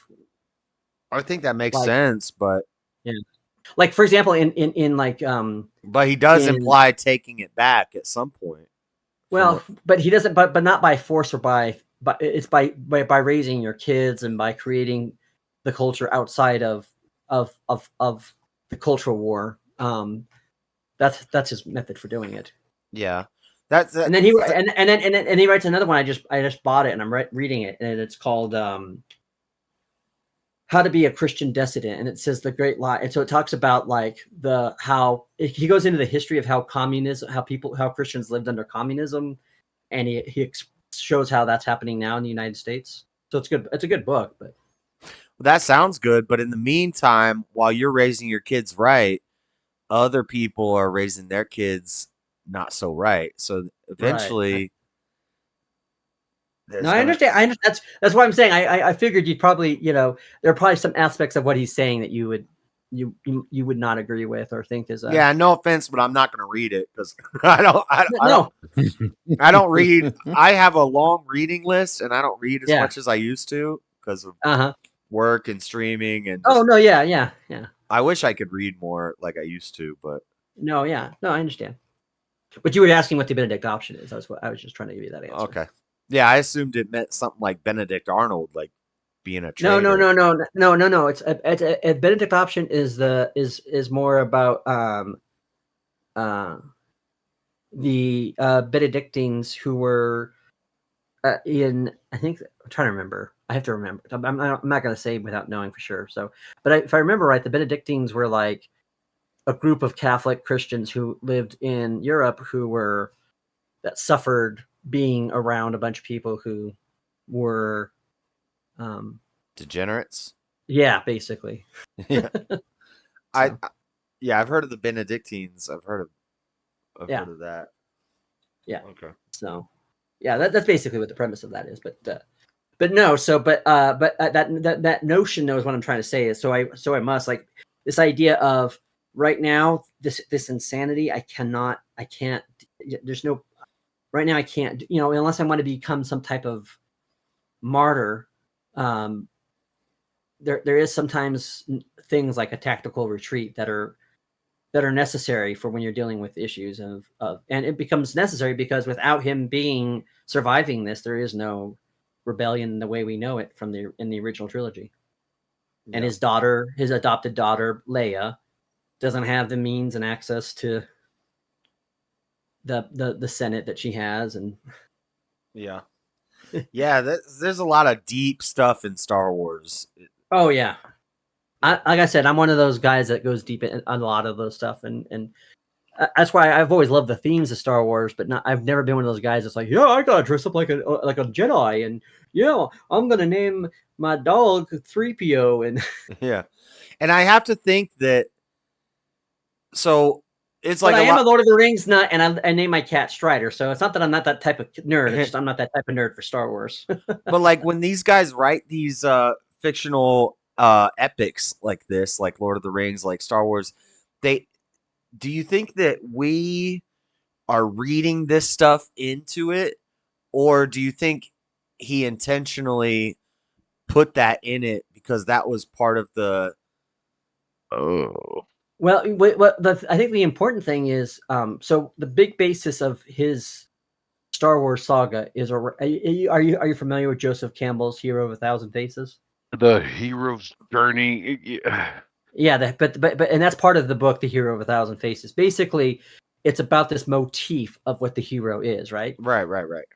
And so it's the classical archetype of a hero story to say a hero usually starts off either willing to fight for something but doesn't know what to do, or someone that's like a farm kid who doesn't know what's going on and then is brought into the greater world and becomes aware of the greater problems of the world and then must make an active role in that world to make a difference. All those things are archetypes that we can all identify, and the fact that we can actually apply them to different things is, I think, in itself the basis for the universalistic nature of these stories, right? The fact that they appeal in different ways. I think Josh is going deeper than that. But whether he knows or not, I don't know. But I guarantee you, I believe that. Okay, I won't say the word because I don't want your channel to be struck. But that Stephen King is fully aware of the things that people in Hollywood do with kids in Dr. Sleep. Yeah. Well, or because you can't make that kind of story and not just think, I wonder if there's something out there about people who kidnap kids. They're kidnapping kids and they're sucking the life force out of them. Right. We're not going to use the other word because that other word gets flagged. Yeah. Well, hell, what they did in it was crazy enough. The book, anyway. Right. I think I will say Stephen King is also probably talking from a sense of child trauma because he probably had trauma. Probably. But and there's always going to be this instinct of talking when you talk about childhood trauma is adults who are seemingly in positions of trust or positions where they are doing something and that's true to life because we see this happen all the time where people get jobs with charities or schools, or they get jobs with youth organizations where they're intent, like the Boy Scouts was a notorious one where a lot of PDFs were getting into it for that reason. But I specifically think he has to know something in that book because of the actual aspect of what they do to get the kids after they scare them and frighten them, and then they suck out their, that to me is. It's like we're taking it out of them, like that's actually a common theme in a lot of Stephen King stories is stuff like that. Oh yeah. Insomnia, it's all about like you can go into another dimension, you can suck the life force off of people to get more powers and stuff. Right. Well, and I mean, obviously that's a huge theme in The Shining because Danny has The Shining, and Dr. Sleep is the sequel to Shining. So yeah. So yeah, I mean that's what I'm saying though. I mean his story is a huge one to that because, especially in the first book, The Shining, the Overlook is both as a physical place and as a place that is inhabited by spiritual beings. Barack was amazing tonight. Trump has got to be pissed. What up, Mike? Never seen you in my chat. Barack. What did Barack do tonight? DNC. I forgot the DNC is going on right now. Yeah. He's like, what I said here he's like, me and Michelle were talking, and Zach has something to say. So let's go ahead and hear what Zach has to say. Again. Here we go. I'll be right back. I forgot about that, but I wish I would have. I think that's why they want to stop him because he wants to stop acts with children. I missed. Can you play that again? Yeah, play it again. I missed the first part. Honestly, I think that's why they want to stop Trump because he wants to stop acts with children. Yeah, that's one of the reasons. That's one of the reasons they want to stop him for a lot of reasons, but that's one of them. Yeah. Yeah. I wish I would have invested more time into reading more history and philosophers and stuff when I was young, but I spent all my time reading Stephen King. So I've read, except for newer books, which I have all of them. I just haven't read them yet, that have come out over the last 3 years. I've read every Stephen King. Short stories, collections, everything. All his on writing. And I just loved Stephen King growing up. I loved thriller horror stories. But now when I read it when I'm older, after I've gotten into politics and things like this, he's definitely like a bleeding heart liberal. Like there's always messaging that if you're not really into politics, you just think, it's just a story. But then when you read it, when you get into all this stuff and worldviews and philosophy and all this stuff, now when I read Stephen King, I'm like, oh, this guy, like but yeah, Dr. Sleep, definitely.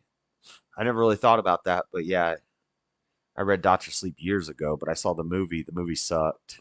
Well, the movie Doctor Sleep. I actually like the Doctor Sleep movie.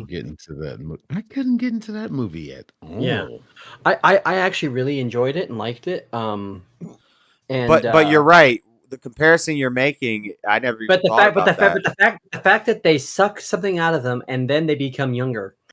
They keep their young. They're like, wait a minute. That's exactly what we know. Yeah.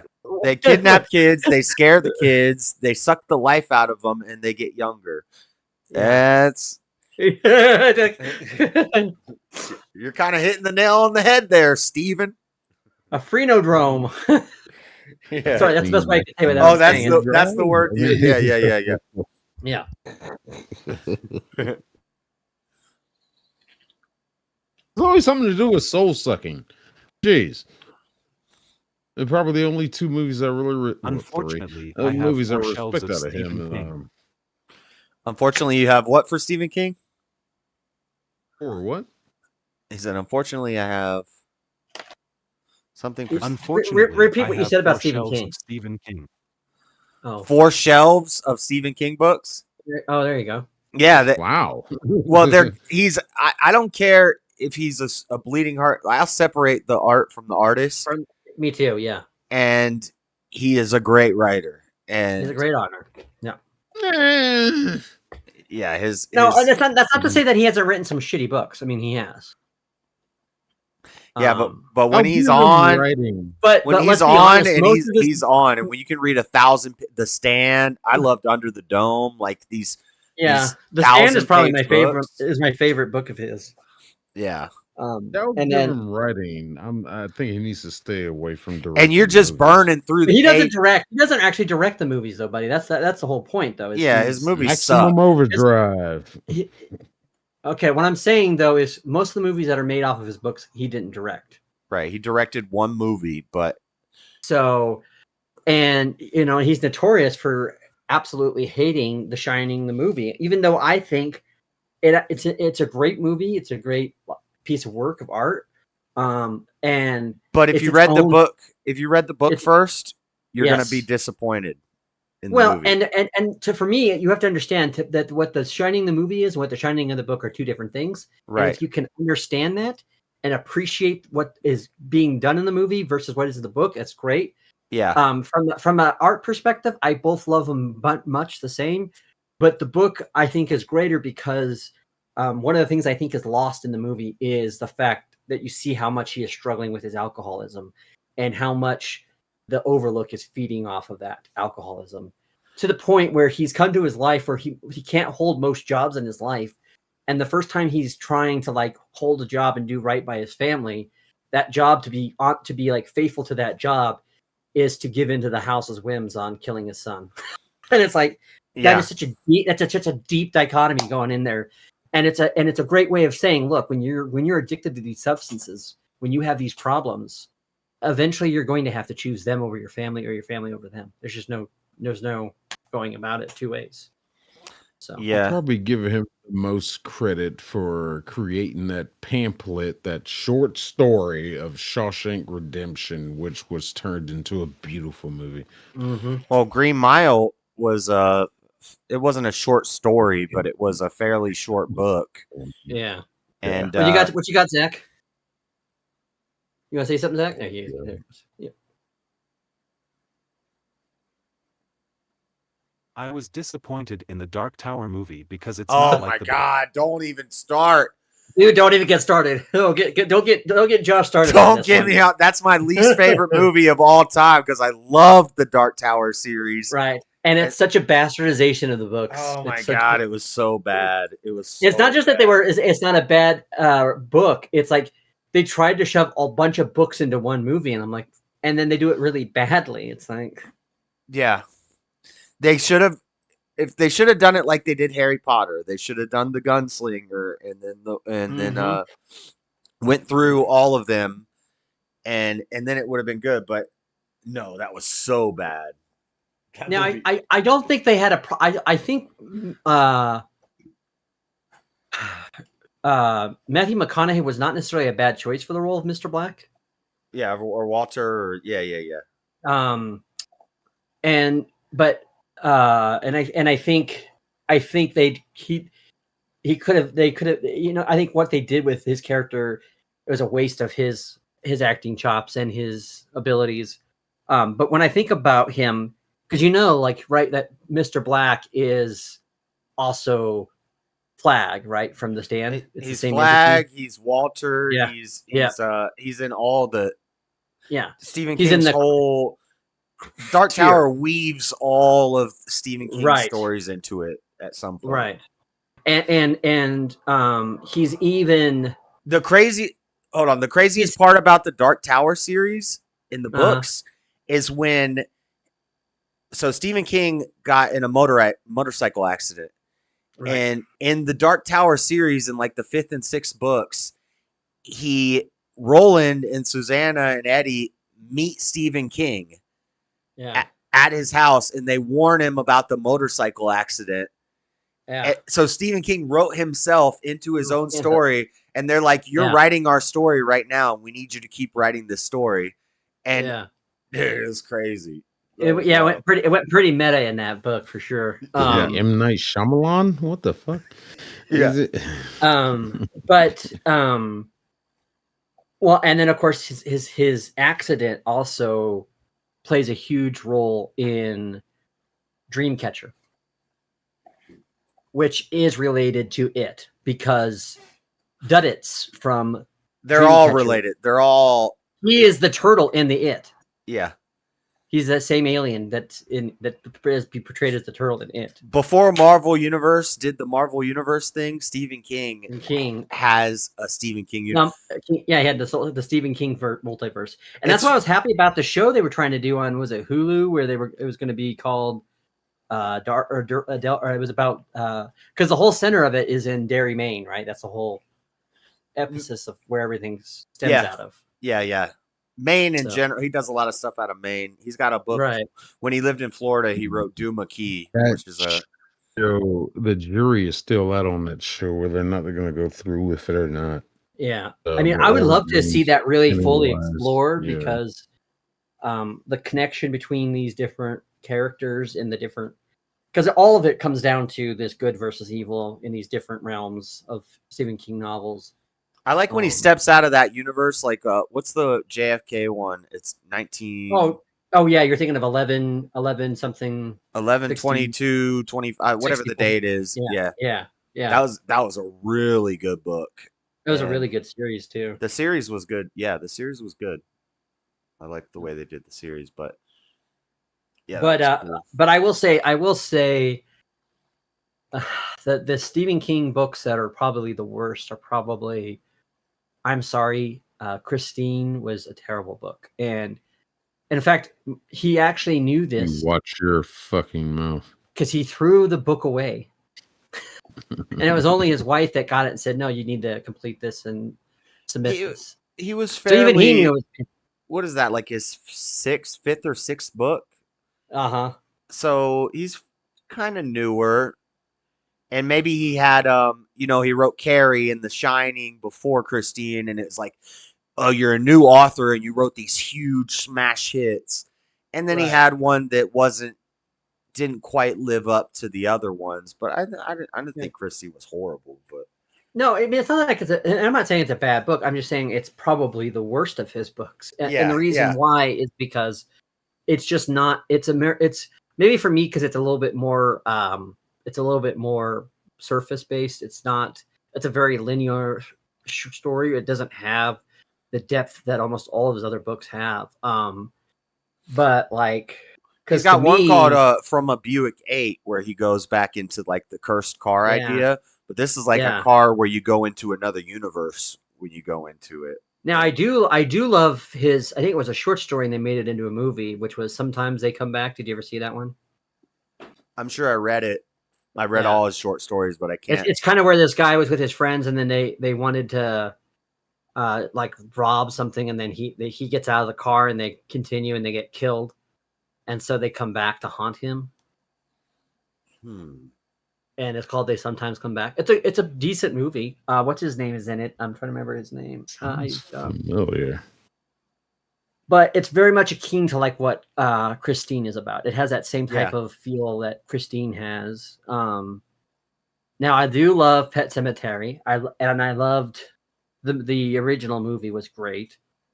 The lady that plays, how they do the makeup and how she acts as the sister. Did you see the newer movie? Yeah, it was okay. There were some things about it that I thought they did a good job with, but and I thought that it made it where they did the new ending on it, because they were going to do a couple of different endings with it, and I thought like the acting was really good in it, and the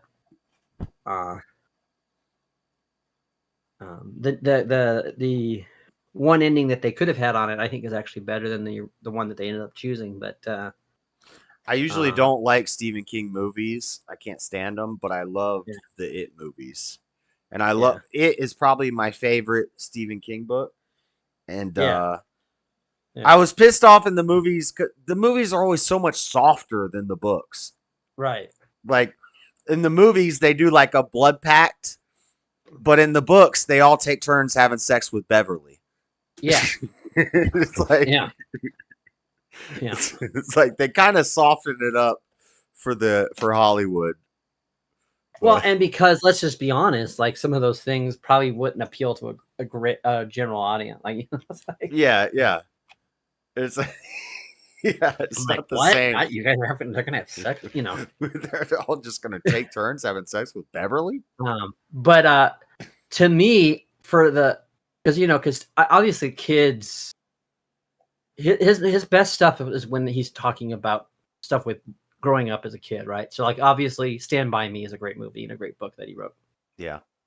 Actually, that movie And might be better than the book I think the movie is better than the book because it's a short It story. movie.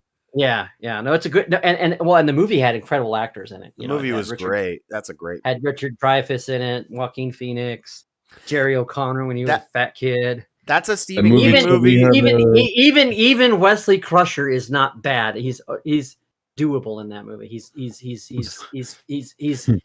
able to do a small part, but it's not bad. It's not like he is a Wesley Crusher, you know. That's a Stephen King movie that a lot of people don't realize is from Stephen King. Stephen King, right? Shawshank Redemption, Green Mile, Stand By Me. I mean, yeah, these are great movies that people don't realize he wrote. But he hits in that childhood one, and that's why I love Dreamcatcher so much, because he brings that same element of the friends, but it's the fact that they have this shared power that they get from Duddits. Yep. For saving him as kids, and then but the movie didn't do it justice like the book. No. The first part of the movie was really good, actually. I love the first 40 minutes of the movie, and then the rest of it just falls flat on its face, and then it becomes like it's not even good at all. So I was really disappointed in the movie because the first the poster was great, and the first 40 minutes of how they come together and how you learn about them, and when they first get to the cabin, love it. I love it. It was built in, but see, this was a movie that was directed and written by Lawrence Kasdan, which goes to show me that Larry Kasdan is not the guy fucking responsible for making Empire Strikes Back great. Right? Zach has something to say. Because he's given a credit on that. Go ahead, Zach. Play that.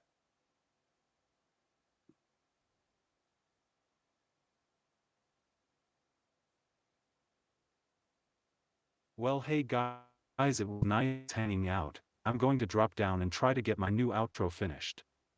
Nice. All right. Cool. Take care of yourself, brother. Yeah. Thanks for hanging out. All right, man. Looking forward. I like your computer voice. I wish I had one of those sometimes. You can get it. I know exactly the place you can get it. Nice. That's good. It's a good choice for him.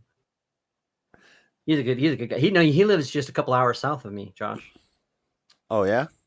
Yeah. He makes prepping videos? He does prepping. He does like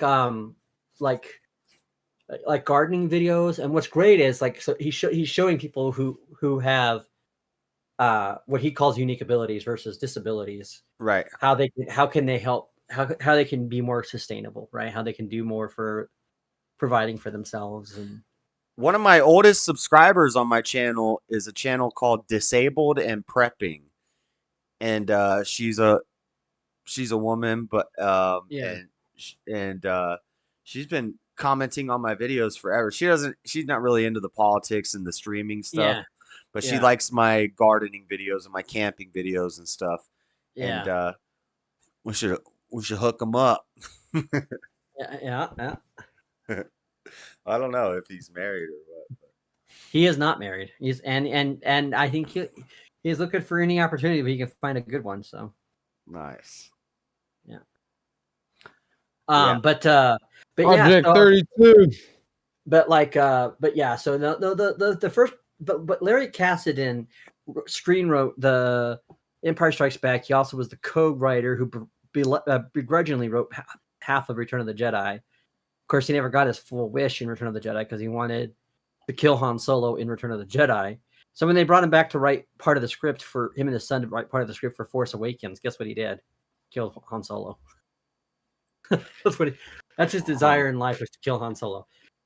But that was Harrison Ford's decision. No. It was his decision, but Harrison Ford liked the idea. Die in Empire Strikes Back. Well, he wanted to, yes. And Larry Kasdan also wanted to kill him in Return of the Jedi and thought that he should be killed. And But he is not responsible for the greatness that is The Empire Strikes Back. I'm sorry, he plays a part, no doubt, but the way he directed and wrote the movie Dreamcatcher was just crap. And I can just imagine his voice. Well, I made this decision and to make this movie as bad as possible. If you've ever seen his interviews, Buff, you know what I'm talking about. You know how he talks. I still can't remember if I've seen Dreamcatcher or not. It's got Morgan Freeman. It's got a great cast. Like Jason Lee is in it, and one of my favorite favorite actors is in it, Damian Lewis, and I think Damian Lewis is the bright spot in the Dreamcatcher movie because he is so good at doing the duality of his character and Mr. Gray. And I love how he just like turns his head and goes, "Yeah, that's a great idea." I mean, Damian Lewis is a great actor. I've always liked him ever since I saw him in Band of Brothers. Yeah, Dreamcatcher was good until they like left the cabin and they started going to the past events with Duddits and stuff outside of the cabin, but in the cabin in the woods, yeah. But well, and to me, where the movie falls flat is when you start to see how Mr. Gray escapes, right? And how he's getting out of the contamination zone, right? Because I remember he's on a snowmobile machine and he's talking to himself. I love that part, but then after that, then it becomes about like we've got to stop him because if he gets to the water source in Boston or whatever that. Yeah. But it was pretty accurate I didn't like Dreamcatcher because it felt like Stephen King was just rewriting Tommyknockers. Well, I think he mixed a couple of different books in that. I think he definitely mixes Stand By Me. I think he definitely mixes It. And I think he definitely puts in and then Tommyknockers. Yeah. But what I think is what makes the book good and what makes it distinct, what's interesting about it, and it's similar to It, but it's different in this regard, is so it is much more about the shared trauma that kids can endure together, right? When they've been traumatized and how they carry that trauma, right? But what's interesting in Dreamcatcher is it's not so much a trauma that affects them, but it's the fact that they did this good deed. And as a result, they were given something special, a special gift. And the fact that special gift causes them to either like in the case of the Timothy Olyphant character, where he's using it to hit on women as a car dealer, right? Because like, if I tell you where your keys are at, will you consider having dinner with me? Yeah. Because he has the finger trick, right, where he can locate things, right? That's his gift. He has where he can locate things, right? But it's because they were better together than they were separate, and that is an interesting thing to me as well, because the gifts that were given to them were not meant to be shared as individuals. They were meant to be shared as a group because their gifts offset each other. They didn't have all the same ability. And so when they're together, that's when they're stronger. It's kind of like a Signs vibe. It's like, yeah. You all had these special things to lead to this point to save you. And right. And that Duddits already was warning them about this invasion way before. Yeah, but they thought he was just rambling. They didn't know what he was saying. But yeah. Yeah. And that's kind of like the Hodor thing. I don't know if the books is the same. Well, I don't want to spoil it, but yeah, it's very similar in the books for the Hodor thing. With Game of Thrones, where at the end you find out. Okay, yeah. I haven't finished. I've only read the first Game of Thrones book. Well, to me, but I don't really want to watch them now that I've watched the show and I've seen how the show is pretty accurate to the books. Yeah, but the problem is that you have the show for It 2 branched off. seasons. Well, it caught up with the books, and then Right. it went ahead of the books. Yeah. And so maybe yeah. I do still need to read the books, but he Well, hasn't even finished the series yet. he hasn't finished the series yet. Yeah. I So don't. to I think me, that I think he what, shot himself in the foot by doing that with the show. yeah, I think he. Well, I don't want to say he's an overrated author, but He is a little. yeah, he's kind of overrated. Like, finish your series. You can't finish one And he series. and he bitches about Tolkien all the time. It's like, Mm-hmm. at least Tolkien somewhat finished his masterpiece. There's actually a sit down. It's not a debate. It's kind of a debate, Yeah. but it's more like just an interview. Have you seen it between Stephen King and why can't I think of his name right now? Not Tolkien. R.R. Martin. Martin? Yeah. Yeah, there's I a. have. You've seen it? Yeah. It was pretty good. It was. Yeah. But if I was Stephen King, I'd be like, bro, I've written 33 books, and you can't finish this series. Just finish the series. Stephen King needs to sit down with him and tell him how to finish a book. Right. But I really just what really gripes my ass is when people try to compare him to Tolkien and say, well, Game of Thrones, it's like Lord of the Rings. No, it's nothing like Lord of the Rings. Nothing at all like it. Other than they're using swords and there's a dragon and it's fantasy. That's the only comparison. Yeah. But really, it's But there's no like orcs and trolls in Game of Thrones. No, well, and I'm not just talking about like from like the surface aspect. I'm also talking about like the story itself. It's totally so different. Lord of the Rings is not an adventure series. People would assume that it is, but it's not. It's really a war series. It's a war. That's why they call it the War of the Rings event, because it really is about. And if you think about it, you trace it from the beginning.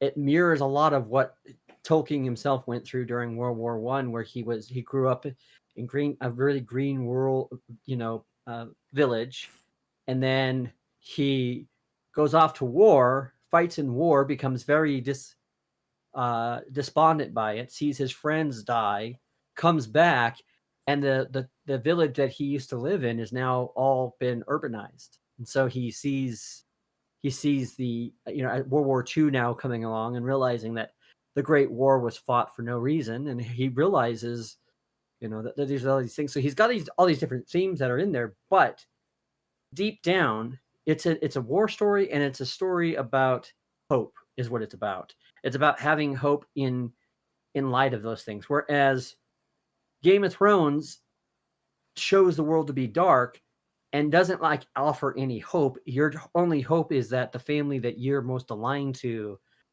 or that you're rooting for wins, because a lot of people have to die to get to that point. And it kind of it shows, like, it does show in some degree the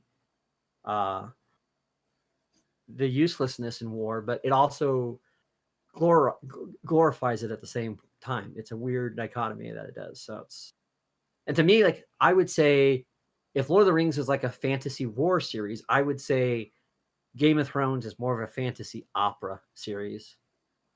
And I think The Hobbit and Ender's Game were the first big books that I read. Oh, those are some of the most prolific and most important books of my childhood. Josh. Yeah, my father sent me those books when I was a kid, and at the time I was reading Goosebumps. Right. And I had the whole Goosebumps collection. I was reading R.L. Stein. It's 120 pages. It's large font. Well, those books were actually not bad. I mean, they were pretty. No, they're decent. R.L. Stein's a decent writer. But then I got The Hobbit and Ender's Game, and then after that, I got, I think, The Shining. And so you went like really deep, really quick. Yeah. I went from Goosebumps in 2 years, from like second to fourth grade. I went from Goosebumps to Stephen King, and then I was like, there's no going back once you go Stephen King. Yeah, I was pretty young reading like big old, yeah. The only friend that was reading like at my level that young was this girl, and she was reading a lot of Anne Rice. And I think I read a couple Anne Rice books, but I was never really into vampires. I like Salem's Lot because it's Stephen King, but wasn't really much into vampire stuff. But Well, I'll give him credit. At least he's able to show vampires for what they really are, which is monsters. yeah, I still think Salem's Lot is the best vampire story, other than like maybe original Dracula, which I read that way later. But and that's the mistake that a lot of these and that's why I hate like when these like TV shows and studios remake these classics, and it's like, let's talk about how Dracula is misunderstood and that the enemy is the church. I'm like, go fuck yourself. You know what I'm saying? Like, it's like, yeah, they add like these woke narratives into stories that is not about. He's just a misunderstood child. Yeah, you know, he does. You know, and it's like you miss out on the whole damn point of Dracula, because the whole damn point of the reason why Dracula moves to London is because he knows he's going to get easier pickings there. He's going to get better victims, because everybody in Romania are Christian, and they believe in the superstition and the tradition. So, you know, and that's why at the beginning of the book it's such an imperative thing when that old lady gives Jonathan the crucifix, because it's the only thing that makes him, one of the big things, the reason why he stays alive in Dracula's castle. And so, but they know not to go out after midnight. All these things that are considered superstition. And then London is the opposite, because it's modernized, right? And they've chosen science over religion, right? And so as a result, they can't accept that there would be a monster. You know, and that's interesting that Dracula picks London for the fact that it's a town that never sleeps. It's a town that has that is full of people who are atheistic or agnostic people. So in the story, Dracula is more like picking off the degens, and he doesn't want to mess with the church cities, because they know what he is. They know what he is, and they're ready for him, and they're gonna shut him. But in the movie, they make it where he's just killing all the church people. Right. But in the thing is, like, so when he gets to London, now he comes to London, and obviously Jonathan's betrothed becomes a center of his affection. But what you get the sense of, and this is why a lot of like liberals hate the classic novel of Dracula, because they're rightful for saying this, they're equating the vampiric sucking of blood of the loss of her virginity, right? Her loss of her innocence. And so you have these women who are going out and about at night when they shouldn't be. They're alone. They're not with if they're not married, they're not with like a brother or a father or someone to protect them. Yeah. So they're and so they're not involved in the church. Right. And you can see you could see in the case of Christine's friend Lucy, I think it's really just Lucy. I don't know, I got it off the top of my head, but her friend, I can't even remember. She's a slut.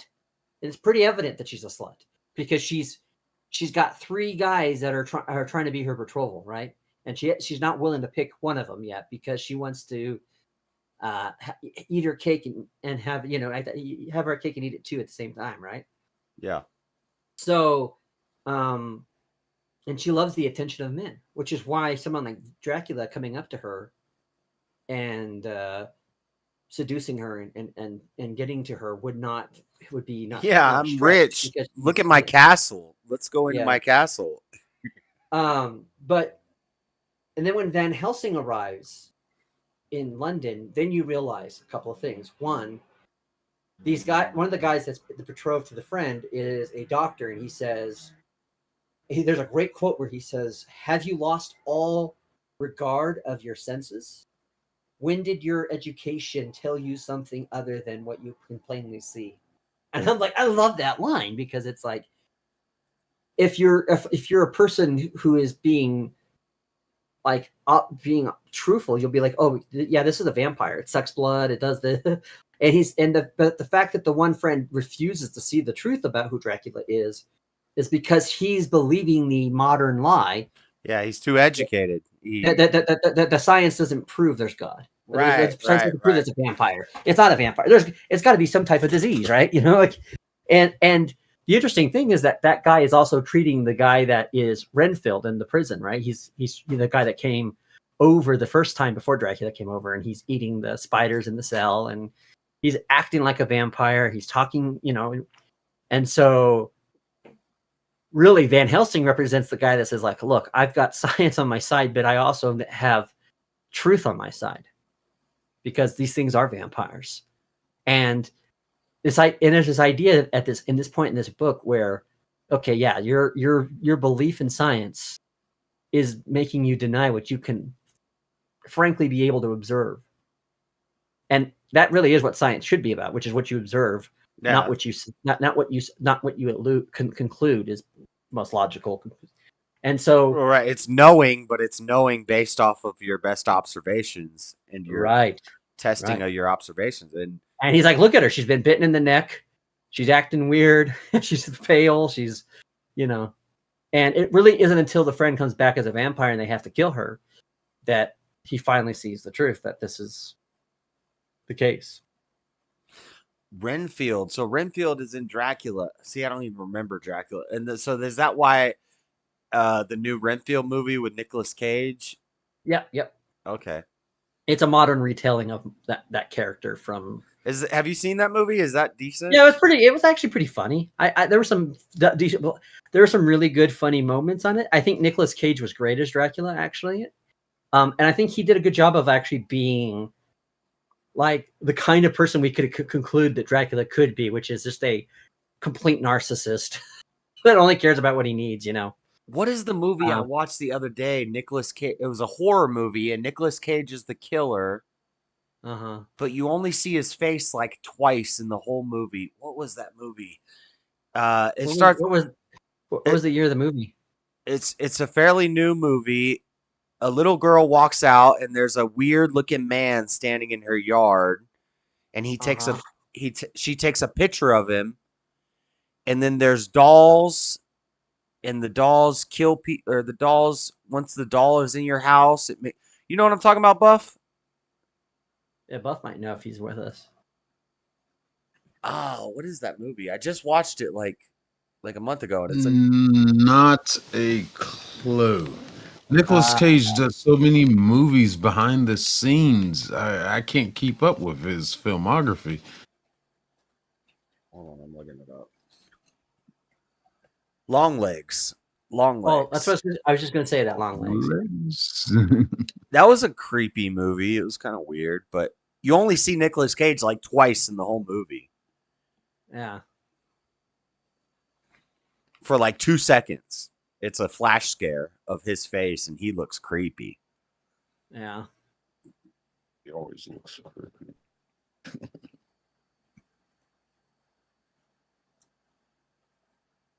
Yeah. Finally plays a serial killer. But he's a serial killer, but he's like a magic serial killer. That's not the first time he plays a serial killer, actually, I don't think. Or maybe no. I think he plays the guy that's.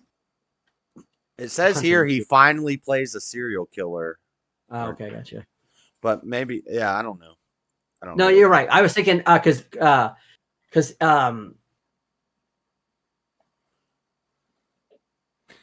he was on that movie called on Frozen Ground, and it's June. He plays the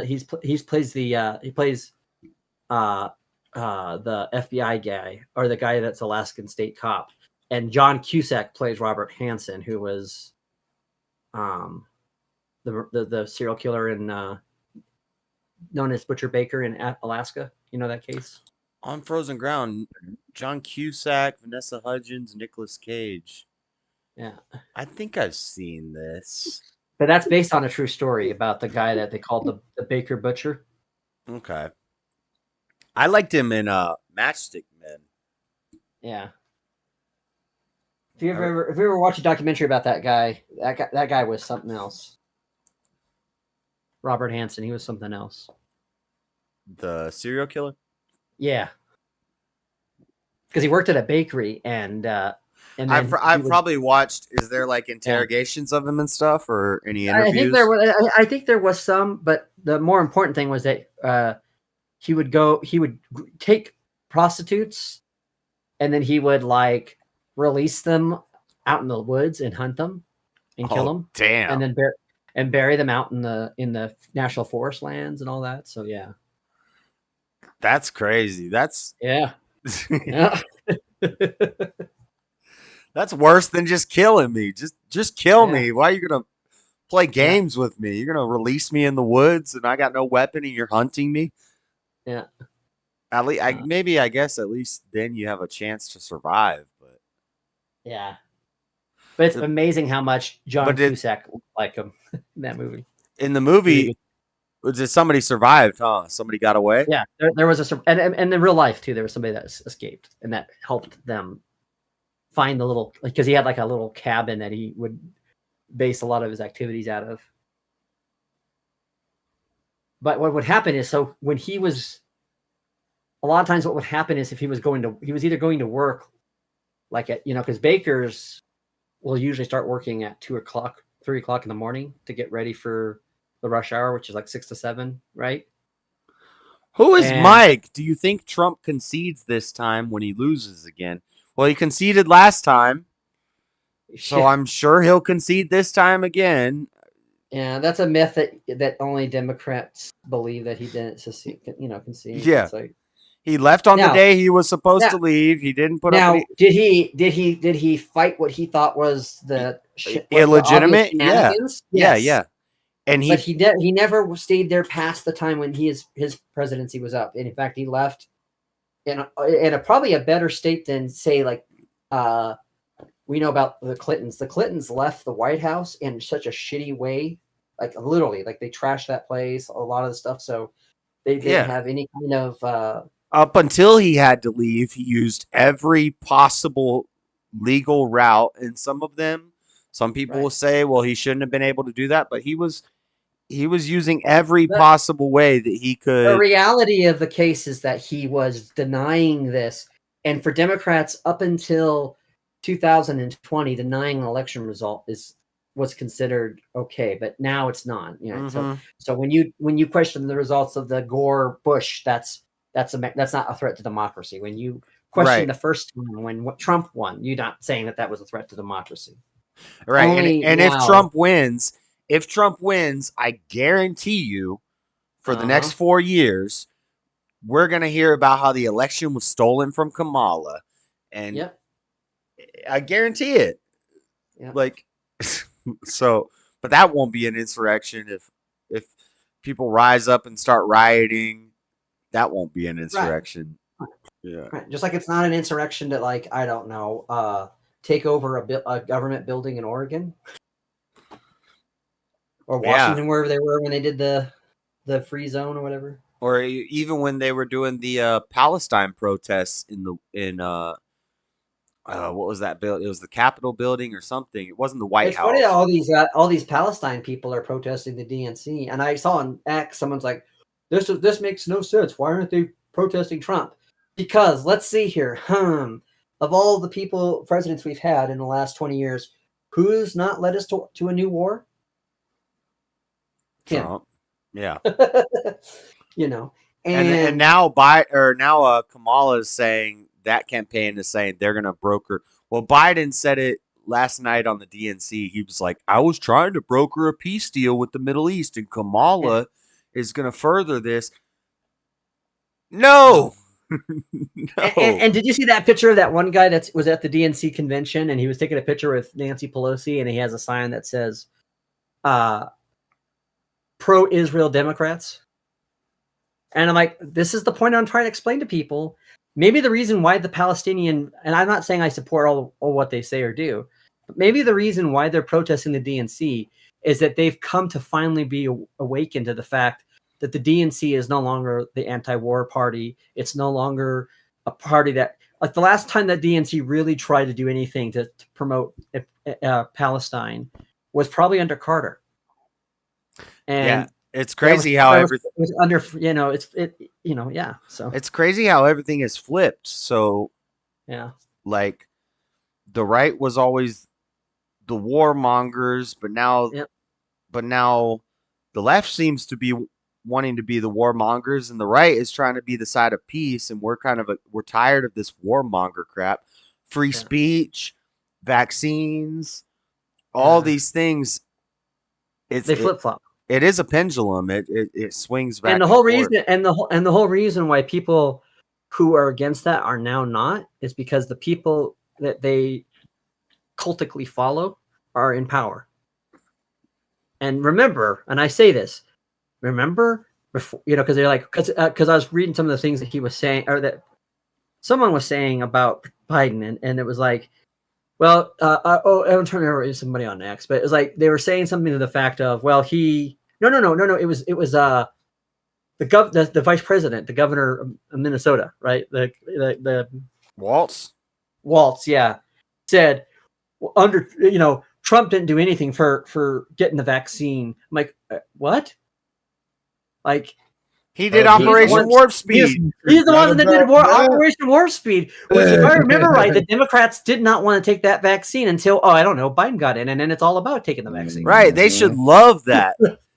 If I was debating a Democrat and they brought up COVID, I would say, well, Trump gave us Operation Warp Speed, and he got us a vaccine 2 years ahead of when every estimate said that we would have a vaccine. You guys really needed that vaccine, and you really wanted it. So you should love Trump, And then the people on the right who hate Trump because of Operation Warp Speed, it's like, yeah, but you didn't have to take it. I didn't take it, but I see why he did that, and I see it was to ease so the Democrats should love him for that. I don't know. It's weird. That went nowhere near. They just hate nowhere near that. They just hate Trump. They just hate Trump. It doesn't. There's nothing he could do that would peace in the Middle East. A vaccine 2 years ahead of when you expected it for this deadly virus that you can't leave your house for. They're gonna hate him regardless. It's crazy. I still want to eventually do a presidential debate with somebody. I need to find a strong lefty who wants to debate Trump and JD versus Kamala and Tim Walz. I think the Tim Walz is worse than Kamala. I have a lot more gripes with him. Well, they're both bad. They're both pretty bad, but I don't know. Not a huge fan of JD Vance. I don't know enough about him yet. But yeah, Kamala and Tim, this is gonna be bad. We're screwed. But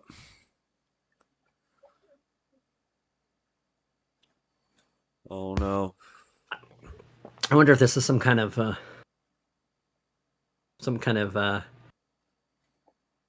do you call them? A bot account.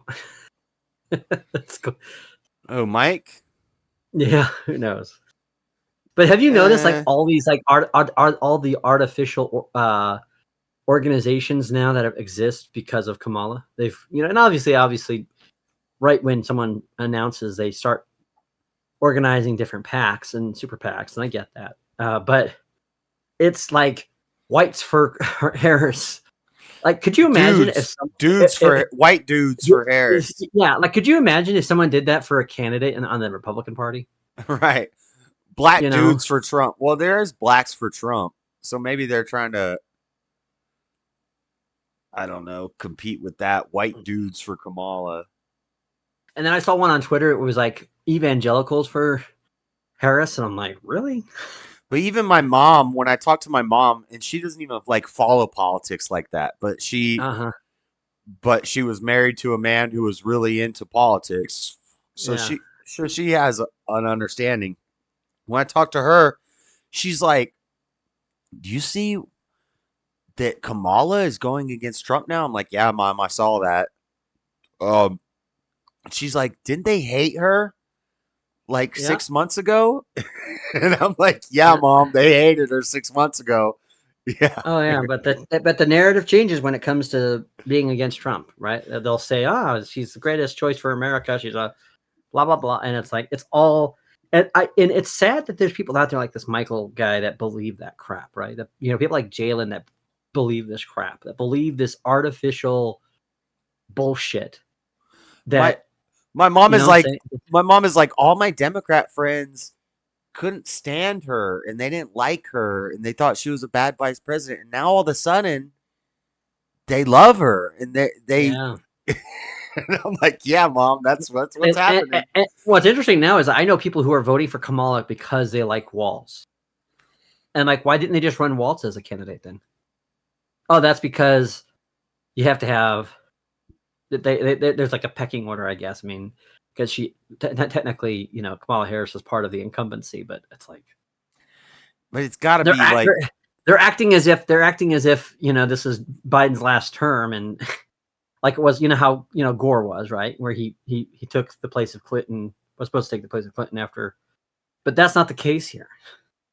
She was a woman that Tulsi Gabbard completely destroyed in the 2020 general election or the primaries. She is somebody who nobody likes, and the only reason why Biden was given this position to be the president is because, one, they knew, even the Democrats knew, as liberal how liberal she was, she could not pass as a regular presidential candidate.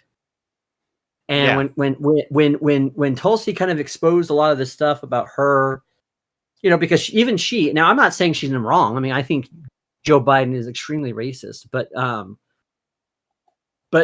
when the Democrat Party has someone like Kamala telling them that their favorite person, the guy that was in the lead for the favorite, was a racist because of his positions, like that pissed off a lot of Democrats. Right, because the only time that they care about racism is when it's revolving around a Republican, right? Right. It's the only time when they care about racism. Yeah. So, so that all of that kind of goes into that. So, but she was extreme. But I do know that the CIA liked her, and I do know that the deep state liked her because look at her position as a district attorney. She was an authoritarian, and she is a complete liberal San Francisco. I mean, she is everything. I mean, in fact, I think she's probably even more radical than Obama, even in the if not necessarily ideology, but is in the sense of how she even comes about saying things. At least Obama tried to like disguise it a little bit, although he didn't always do a good job of that. But he had a better claim of, well, I'll be the first black president that gives us hope, that gives us change, and people bought that crap. But with Kamala, you can't run that crap again. You can't run the first black president. You can run the first woman. Now the first woman of color, right? So they've got to like find these different like intersectional things to promote her, because that's the only thing they can promote. She can't run on her record, not as a district attorney, not as a vice president, right? You can't run on the consistency that she is someone beloved by the party. The only reason why she is being allowed is because it's better logistically and from the optics that she takes over for Biden instead of bringing in some completely different, because the least you can say she's a part of that thing. But yeah, really, if the Democrats were smart, they would have brought in somebody else. They would have brought in someone that's not associated to, because that would have completely. But they know her, and she's going to toe the party line, and and that's the reason why she is, right. And that's why. Yeah. That's why when you see Gavin Newsom say no, I'm not gonna. That was his way of saying I'm playing ball with the Democrat establishment. That's his way of saying, when it's my time, you'll put me up. I know it. And so he knows that that's his way of telegraphing to the donor base and the Democrat superiority, which is usually Chuck Schumer, Nancy Pelosi, and the top tier donors like George Clooney and some other people out there. But so So, but they know it, and so now they have to reinvent the wheel, and now they have to change. They do this all the time. They always are guilty of revisionary history, but now they're going to go about and say, look, all these things that we did bad are because of Trump. And who can honestly believe that? Who will honestly believe that, other than people who want to believe that Trump is the villain because they have TDS, Yeah, well, they've demonized him so much that a lot of people believe this stuff, and right, and it's because they are in that fishbowl cult of personality type of world frame where they are ideologues and they think, and they can't see it. Like they go, well, Trump, oh, he is such an immoral person, and then it's like, well, what about when Clinton did this? Oh, that was different. Yeah. What? Trump wasn't even even if we believe the allegations that he was with this porn star, we can't even believe, even if we believe that, we can't even compare it to what Clinton did, which is where he actually abused his office as president. In the Oval Office, he's getting BJs in the Oval Office. Yeah, and and sticking cigars up women's hoo-hoos, Yeah. So it's, but and again, it just goes to show that they have to believe all these things. And I've had to ask myself, why would they believe all these things about Trump that are factually just and observationally not true? And I think the reality is the people in control know he's a threat. And then they parrot their talking points to the people in the media, and you're kind of like middle of the ground people. And then the people who are lower tiered, people who are not involved in the day-to-day decisions of the Democrat Party, or people who are just, been Democratic their whole life, they just parrot what they hear, right? So it's like a whole system of, it comes from Schumer or it comes from, like, did you see that video where he's like, well, of course, you got to pay attention to what they do on these fucking left-wing news sites, how they get the memo, like, this is the word we're going to use today. Yeah. And everybody just repeats that crap. Yeah, that parrot, what you're talking about there. Yes. Yeah. It's and so then what you do is, yeah, now it's weird. They're weird. Maybe my boomer friends that are not they're Democrat, but they're not like, they don't read like Mother Jones, or they're not on X, or they're not on these, they listen to NPR, and NPR is full of these young people now that are feeding, they'll just repeat what it said on a Mother Jones article, or what it said on the Washington Times in New York Post, or New York Times, Washington Post, whatever. And then they parrot that. And so my friend who listens to NPR, and because she believes NPR is a pure thing, it's public radio. Well, it doesn't come from corporate America. Like, yeah, but corporate interests still use their mouthpiece, and they use that as a mouthpiece. And the narratives that are coming from people are still coming from people and going into NPR. And so now they believe these narratives without saying it. And they don't even use critical thinking. Like I remember we went to lunch with this lady. She's our friend, and I love her. She's like a second mom to me, but she's just so die-in-the-woe Democrat. But she's like, well, I have to ask myself, like, why do you need an AR-15 to hunt? And I'm like, well, I guess, why do you need any semi-automatic rifle to hunt? And she's like, no, not regular rifles. I'm talking about AR-15. I said, the only demarcation. Yeah, they don't know what a semi-automatic means. Right. And so the only thing they know is that it looks like an assault rifle. It looks like a scary gun. It looks like a scary gun, but they don't realize that it is a semi-automatic gun. And if you say, well, we got to get rid of AR-15s, then you got to get rid of handguns, and you got to get rid of any gun that is a semi-automatic gun. And let me tell you, that's a lot of guns out there. Yeah. How do you need a 440 steel graded knife to cut into a piece of meat? Oh, because I prefer to use that. Why don't you just use a stainless steel knife? Yeah, because I prefer this. That's why I have an AR-15 to hunt. Because I prefer it. Well, shall not be infringed. Yeah, I don't think anybody's hunting with an AR-15 I mean, I'm sure people do, but it's not the choice hunting rifle. But Not many. I mean, some do. Yes, they do. yeah, I'm sure some When I go people do. hunting, I prefer my I prefer 30-06, a 30-30, 308, a nice bolt action rifle. 308s and 30-06s are the best rifles for hunting because of the both by the type of rounds that they use, but also Yeah, I they never have took my like my AK-47 that I lost in the boating accident. I never took it on a hunting trip. yeah. I'd Now always the use truth a is, you could use an 30-06. AR-15 to hunt, but you're probably going to have to shoot at least twice, but most likely if you miss the critical area. So False. Once you know how to shoot. that's what I'm saying. But I'm saying at least with those other guns, there's a little bit more power behind it, which means it has a little more stopping power. Which means if you miss, you don't want to miss, period, because then you got the other issue, which is you're going to ruin the meat if you miss. So if you don't know how to shoot, I guess the whole thing is don't go hunting, right? Yeah, there's that. I love I love the ones that in the sense of that how these people like to have that argument. But it's like, oh, well, you need a 30 round clip. And it's like, first off, it's a magazine.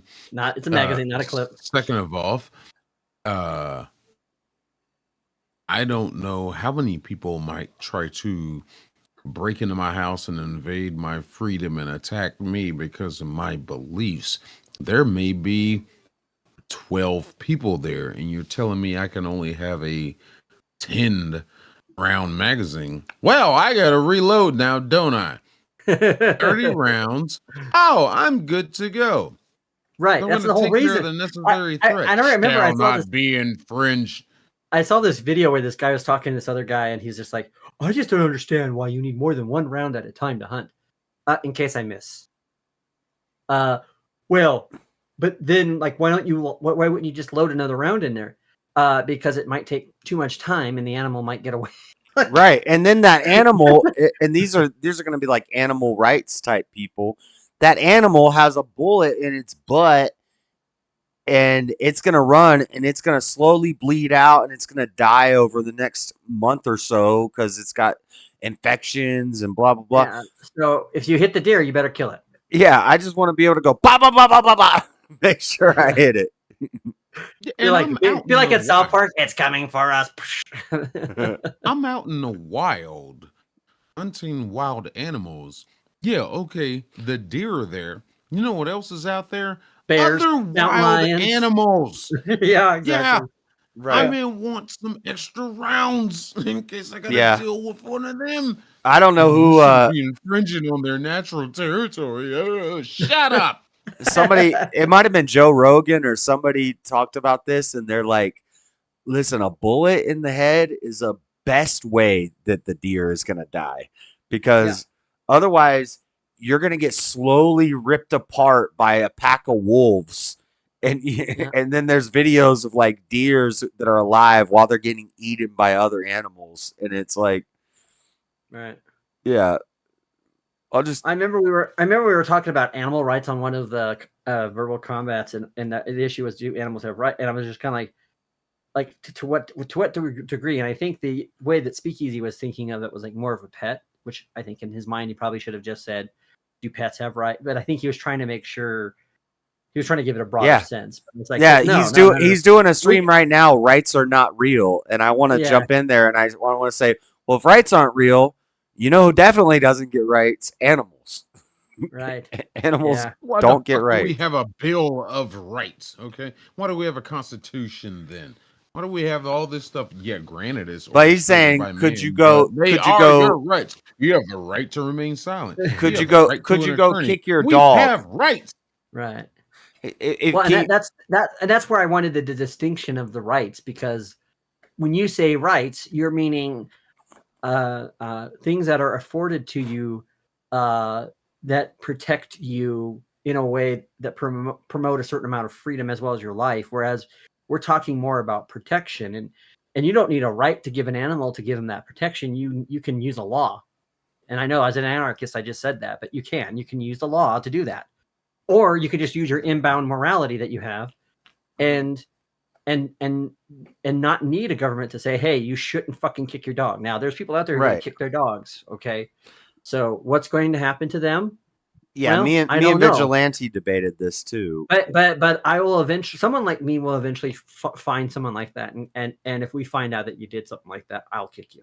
Right. So what I say is not that we give animals rights. We give humans responsibilities. Yeah, exactly, because it is a responsibility of humans. Yeah, it's your job not to go and grape and beat your dog like that. Yeah.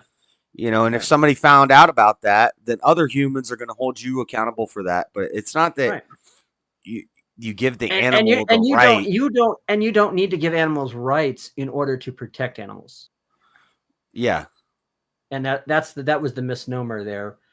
And then he was going, well, I guess you're okay if anybody. Well, no, this is the kind of that's thing a bad argument. Like, it's an extremely bad faith argument because you're assuming that everybody is going to feel that way or do that, and that's an extreme that you cannot quantify, and that's why I don't like when you're debating like the abortion issue. People go, well, what about girls that are raped? I'm like, okay, but that does not even come close to the number of women who get abortions and for the reasons why they get those abortions. Yeah, what if the mother's life is in danger?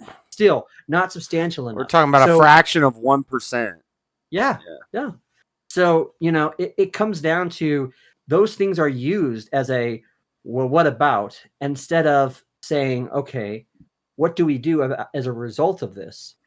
And what I would say is, okay, if you as a person have any inkling that if you're like, let's say you're either selling or you're giving a pet to a friend, and you have any inkling that they're not going to be good animal owners, then you should not. You should use your own moral discretion and say, yeah, maybe I shouldn't do this. Right? Well, and the one of the examples Vigilante but you know what? brought up We never talk about closing the pet giveaway loophole, do we? Yeah. But he's like, what about, could you just eat your dog? And I was like, well, in cultures all over the world, they eat dog. And we've made dogs our best friend here in America. But if we're in like some apocalyptic situation or something, and my dog can't keep up and he's going to get eaten by zombies, yeah, I'm going to eat my dog. And it's just, it's not. It'd be better for you to shoot him and then and eat him than for zombies to like tear into his guts and while he's alive. I'm gonna shoot him and I'm gonna cry about it, but then I'm gonna cut him up and I'm gonna eat him. He's gonna nourish my body instead of feeding my enemies that are chasing me right now, and he can't keep up. That's what I like about you, Josh. Is you are willing to double down. You're willing to say, hey, look, yeah, isn't it more moral that I shoot my animal than have my animal be destroyed, in a foul way, and that's where there is such a thing as a humane death when it comes to animals. Yeah, it's not easy. It's not. No one wants to do it. No one. I don't know. I don't know anyone, but maybe like a psychopath that's killing animals out of some sick, twisted thing. But I've never met a single person that says, "Oh, I'm going to go kill my dog today because he's got arthritis. He's 14 years old. He can't see. He can't jump on the bed. He's having a hard time breathing." Yeah, I'm going to go kill him. You're happy-go-lucky about it. In farm life, they had to do that all the time. Or if the dog is rabid and the dog is biting people and stuff, like, does you the love dog? Your animal. You want to give your pet dog rights. What happens when your pet dog contracts rabies and it's biting the neighbor kid? You're going to shoot it in the head. Yeah. And that is your responsibility. Your responsibility is twofold in that regard. And that's what I was trying to say. Like, not only is it when it comes to like protecting your animals, not being mean and abusive to your animals, but also like when you hunt deer, that is a responsible thing to do, because if they get overpopulated, there will become disease that comes about deer, and it will like they'll suffer a worse fate than being shot in the head and eaten. That's actually happened. There was a deer disease that was going around in certain states. They had helicopters. They had helicopters with mounted guns, and they were just taking out whole whole freaking flocks of deer. I don't know what a deer group is called, but they they were killing deers with helicopters, and they do that in like the South. They do that with hogs too, because hogs can they're very invasive, wild hogs and wild boars and stuff, and they'll just get up in a helicopter with a freaking gun mounted and just and wipe out all the hogs. And people will say, well, that's inhumane and that's horrible and that's evil and stuff, but actually it's controlling the population because they get invasive and they have diseases and they'll tear up your crops, and now it's affecting the food production. And you know, there are reasons that a lot of the hunting and I think hunting groups do more for like conservation. Yes, they do. 100%. Of They do species, more yeah, than any of Well, these and environmentalist it's like groups or PETA or it's like something. it's like the other thing. So controlled burns. Controlled burns have been shown to help in preventing bigger wildfires. Yeah. So if you just burn some trees out, you burn some of the old trees out, when a forest fire from lightning comes, you won't give it enough fuel. You know what I'm saying? Yeah, and then in California, where they ban controlled burns, all of a sudden wildfires start happening everywhere. Right, exactly. Shocker. Well, they don't clear the undergrowth underneath all the canopies and shit. Yeah, because environmentalists. We might disturb the Umbandaga beetle that contributes nothing to the environment. Yeah, the brown muskrat disturb its rat, natural- the Yeah. brown mole rat, is an endangered species, and it lives in those bushes. Burn it all. Speaking of a muskrat, so we had up at our cabin, the family cabin. Obviously, we keep traps in the garage and some in the house because having a house out in the woods, you're going to get critters, right? Yeah. And so in the garage, we had one of these traps, and it didn't fully, like, it got the leg of the muskrat, but it didn't like fully, like, he was still. Well, what kind of trap though? I don't know what they had going on there. I don't remember. I don't know if it was like a regular mouse trap or what it was, but obviously it was not big enough for the job, right? And so they're like, what do we do? Do we just release it? And I said, no. Finish the job. First of all, the leg is hurt. Okay, so it can't survive out there. But secondly, it is a rodent. It is a pest, and if you let it be, it will come back. So I said, just throw this. Just throw it in a. We had like a little old like a charcoal, like a Kingsford bag where we just used up the last of the coals, And I said, put it in there. And I said, let me take care of this. And my brother-in-law, who's like this macho guy, is like, oh no, he's a big, strong muscle guy. He's like, I don't feel comfortable doing this. I said, well, it's the right thing to do. And without any hesitation, I take a shovel. I take a shovel. I take a shovel. Wasted already. I take a shovel and I fucking slam the shovel into its fucking stem, its brain stem in its head, and I killed it instantly, one shot. And then they're like, why'd you do that? I said, because it was the humane thing to do, and all of you were pussies. You didn't want to kill the muskrat, so I did what had to be done. I'll dispose of the body too. So, was the day your family learned not to fuck with you anymore. That's the day your family realized you need.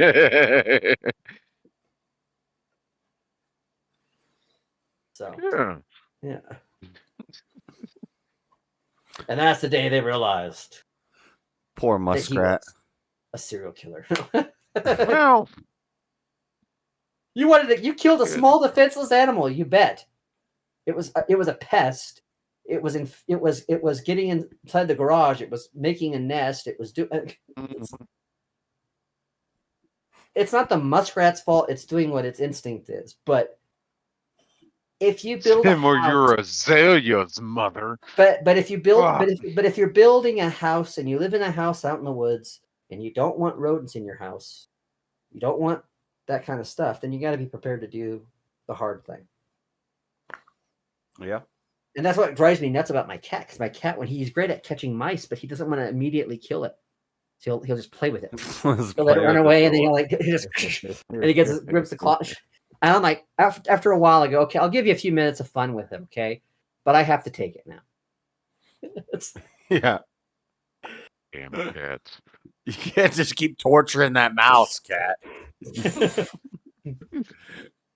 not your own plaything. It's like, I don't think that's. People go, oh, cat, like they're so cut-and-fertile, and oh, cats, they're just so benign. Like, no, they're not. They're fucking. Yeah. They're one of the most deadliest animals out there. They're one of the best predators out there of all time. Yeah. And the whole reason why we don't have big cats as our friends, well, just ask. Because they'll treat you like they did that cricket on your front porch that one day. Yeah. They'll treat it like they'll treat you like a like you're their mouse, like they'll. Yeah. But I always say, just ask Siegfried and Roy about that, right? Yeah. Yeah.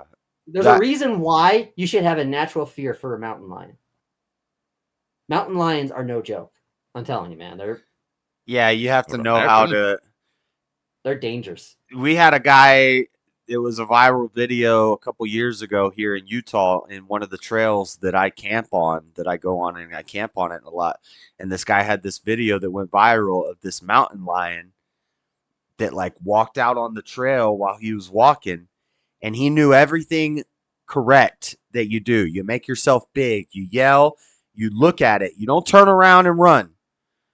You don't, but you back up, and you're backing up, and you say, hey, cat, hey, whoa, hey, cat, and you make yourself big, and this guy was fine. The cat didn't mess with him, but there are stories all the time of people who are hiking, and a mountain cat comes up on them, and they don't make it, and yeah, that cat will kill you real fast.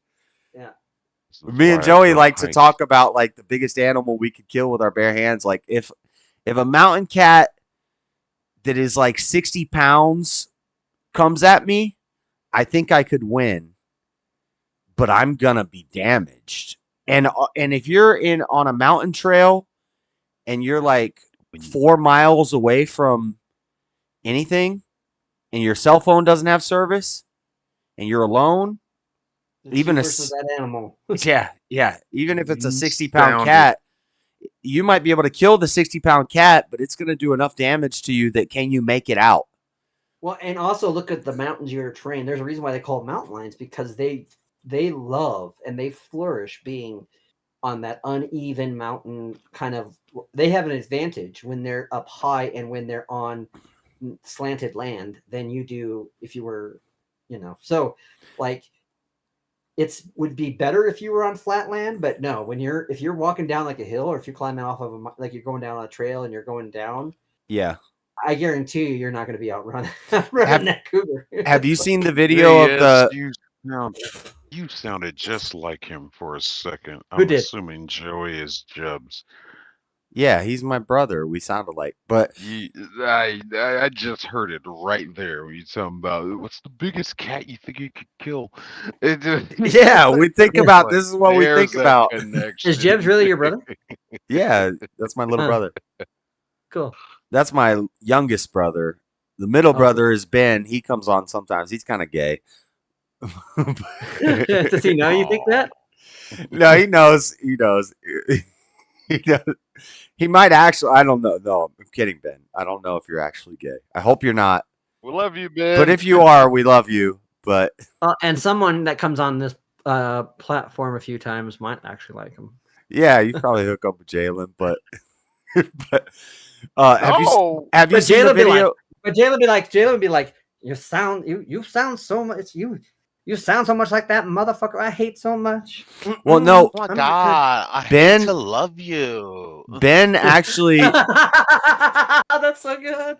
Ben actually has the deepest voice of the three of us, and he's the most responsible. He's the middle brother, and he's got a good high paying job. He's responsible. He pays his bills. He went to college for accounting. He's like that. He's like the but Is he an even killed kind of guy? yeah, but he has a very deep voice and he might be kind of gay. We like to make fun of it. I don't know if it's gay or if it's because accountants, I've noticed most accountants I've met, they have like the weirdest personalities. And I think you have to have a weird personality to be an accountant. Yeah, he's definitely the accountant brained guy. And I say that with I say that with love because my best friend is an accountant. And every time I talk to him, if I talk to him in a way that just doesn't compute with him, well, I don't understand why you're saying that. It's like, I'm like, well, and it's like, well, like it's like engineers. Engineers are like that too. If you no, that's not how. No, that doesn't make sense. That's not logical. And so when we play games, he's the guy that's like, no, they shouldn't be able to do that. And the way you see in the most anime is when he sees something that's like breaking logic so much. Yeah. So, like, I remember we went to go see when Kong Skull Island came out, and he was flipping a nut because the plane they show at the beginning of the movie is a type of airplane that was used in the European theater and was never used in the Pacific theater. And apparently that's supposed to be during World War II. Oh yeah, Pacific.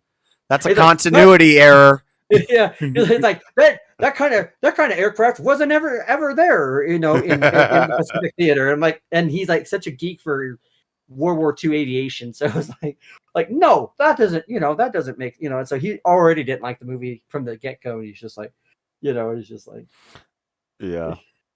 So when some things don't make sense, like because he's such a logical thinking person, right? Like it's not just logical. It's like he almost it's like he is a binary thinker. It's zeros and ones. It either makes sense or it doesn't, right? Yeah. So it's and so that's why it's so funny when we play games. He's like, because he gets emotional when things don't make sense, and it pisses him off when things don't make sense. Well, if you're going to have this kind of a weapon on this kind of game, it should be able to. And I'm like, okay, dude, okay, right. Like, that's how Ben sits around and plays League of Legends and does accounting stuff all day.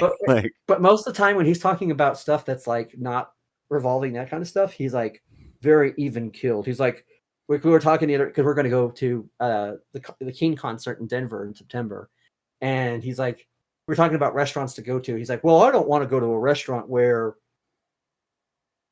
I feel like they're taking my arm just to eat there. In fact, I feel like they should be paying me just to eat there. So he doesn't like hoity-toity. He doesn't. He's like, he's a homebody. He like, like to him, if he was never outside and he was always around his computer, he'd be a happy guy. Yeah, and it's like a Elon Musk or a Steve Jobs type where they wear. You open their closet and it's like blue slacks, t-shirts. Yeah. Blue slacks, t-shirt, or white collared shirt, blue slacks. Yeah. That's it. Yeah. And it's just the same outfit every day. That's how people get rich. That's how if anybody's going to get rich in this family, it's going to be Ben.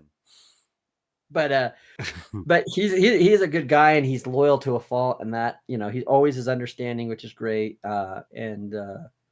We offset each other well because he's pretty extroverted. Like he doesn't like to draw attention to himself, and I have no problem drawing attention to myself. So it's like, and he's also, I don't know how Ben is, but my friend, he does not like making decisions. Well, whatever you want to do, I'm fine with anything you want to do. Yeah, but make a decision.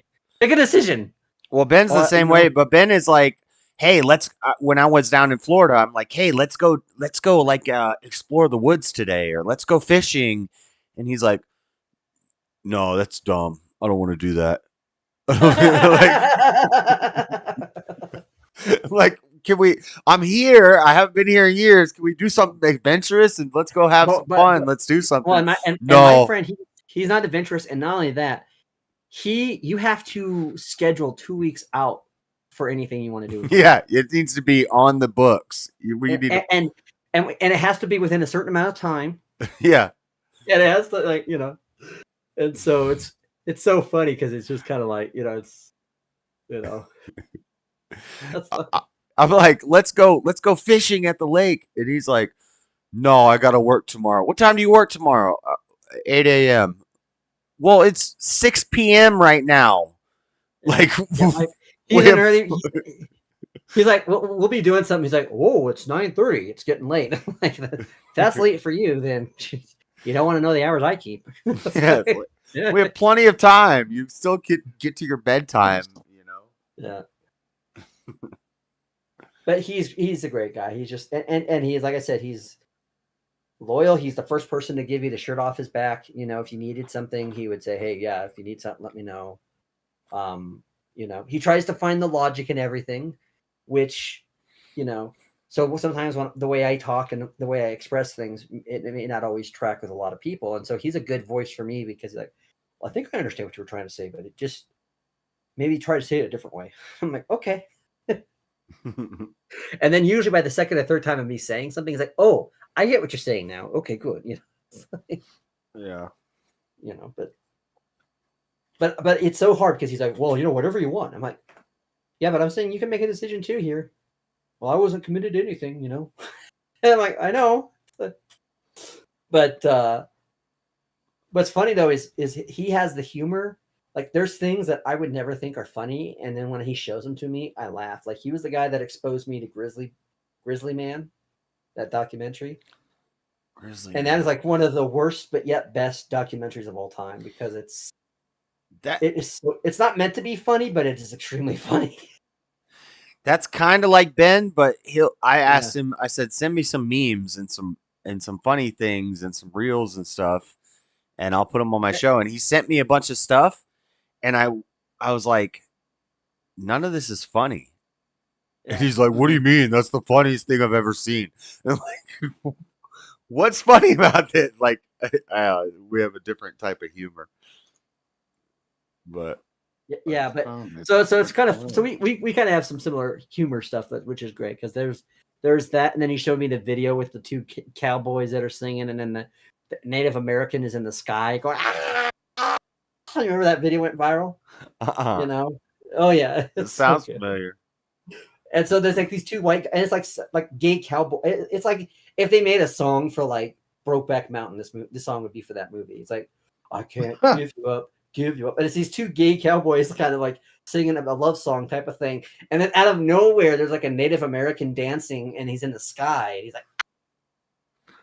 like, he's just screaming, and it's just like, I'm dying laughing when I think about it every time. And then he's also the one that showed me there was a very viral clip of this old like German pornography film and it cuts it off where there's any of that nudity, but the girl goes in there, she goes, I need to repair my bike.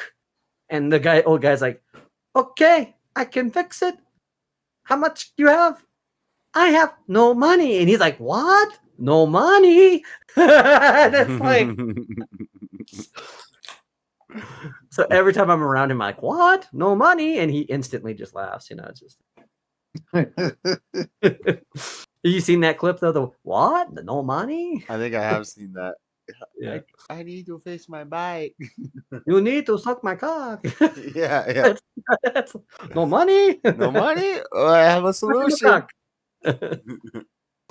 And the acting is just so bad, you know. It's so bad, you know. But yeah, he loves a lot of the funny. There's a lot of funny stuff he loves, and he was showing me a couple of different things. Like there's this guy that makes these videos where he imports like movie or TV characters into video games. And I remember sharing him this one where it had Danny DeVito's character from Always Sunny, and he was in Baldur's Gate 3, and I shared it with him. And he's like, dude, don't you remember I shared that with you like a month ago? I was like, I forgot. So he's telling me, that guy needs to put Mel Gibson's character from Payback into Max Payne. Yeah, but I heard they're remaking Max Payne 1 and 2. But they I keep hearing that. We're waiting. Yeah, but the other thing is that but they said there's one that's really good, and they put Pee-wee from Pee-wee's Big Adventure in Cyberpunk, and it is extremely funny. like not Paul Rubin, but as not Paul Rubin. No. Pee-wee. It's Pee-wee in it, and he takes the film, he takes him out of the film and puts him in the backdrop of Cyberpunk. So like he's going after these guys that are like still in the bike. He's like, you don't understand. It's quite the bike, you know. He's just like, you don't understand what I've done in my past. You know, and it's so, oh yeah, you don't understand. I've done things, you know. It's like, and it's like, oh, you know. And then the other one that was good too is he does a lot of putting Mr. Bean in a lot of stuff, which is really funny. But the one that I like a lot is where he puts Ace Ventura in the Grand Theft Auto 5. And it is so good. That's funny. He's like, alrighty then, you know. Like I used to love and then he puts his on Mr. Bean's Presents or whatever the show they would have Oh No Mr. Bill or Oh No Mr. Bill Presents. Yeah. It was Oh No Mr. Bill Presents, and it was a little clay. Do you remember Stickly? Oh no! Stickly and Mr. Bill. When I was a kid, that was my like stop motion animation. I had like the VHS camera, and I could take a frame, and I could like. I used to love just making videos where a claymation figure just gets smashed by a 10-pound weight or something. Yeah, Mr. Bill is always just getting crushed. I love that. Yeah, but I like it's pretty creative where he goes in there and it's. I think whenever you can impose anything from Always Sunny into everything because of just how much it covers so many different topics. It's just so great. I still never really watched that show. I'll have to. Oh, it's so good. It's so good. Such a hilarious show. It is so good. And just the dynamic antics that they have that like nobody like sometimes you would have, and then sometimes like you know somebody that's had that antic where it's like you know when he's in the room and he's like trying to figure out who like the accountant lady is. It's like I realized that this and this and this. And they use that for the meme for all the conspiracy theory. That was such a great episode. And then the one where the one guy does a presentation about how evolution is a lie and sometimes scientists are a liar is so good. And it's so good. But that's one of the best shows. And it's so funny because there are people who are like that don't set off to do good or bad things, but find themselves doing things because they're in over their head with something that they're trying to do, and they have to come up with an antic to try to overcome. And then a lot of times it's just a couple of people that are just guys that are talking, and it's just like, you know, that's good stuff. Yeah. Great natural situational humor, kind of in the sense of Seinfeld, but add alcohol. Mr. Bill was Saturday Night Live. I thought he was like a British thing. No, Mr. Bill was Saturday Night Live. Yeah, I remember him from on ABC Family on Friday nights. They would have Oh No, Mr. Bill Presents, and it would be like Mr. Bean, and it would be like clips from other shows on the show. But I didn't know he was on Saturday Night Live. I thought that was a British thing. But I don't know. Maybe it was on both. So you brought up earlier, Mr. Bean. Fucking dear God, I love Mr. Bean. Rowan Atkinson, dear God. Yeah, he was about everything he's done. He's funny. You never talked. It kind of was like Charlie Chaplin-esque. Yeah. Yeah, I see what you can. Yeah. Like no words, just physical comedy. Physical humor. Yeah. Yeah. We're all weird here. Everybody's weird. But I will say the best situational comedy sitcom will always be Seinfeld. It will always be the king for that reason. Especially because of Cosmo. I love Seinfeld. I get so much shit for liking Seinfeld. Oh, it was such a great, and I'm telling you, we've all encountered the double dipper. Funny. We've all encountered the double dipper, right? I mean, I think everyone I know has Oh encountered. yeah, I you am. double dipper trip. I am the double dipper. Oh, you son of a bitch!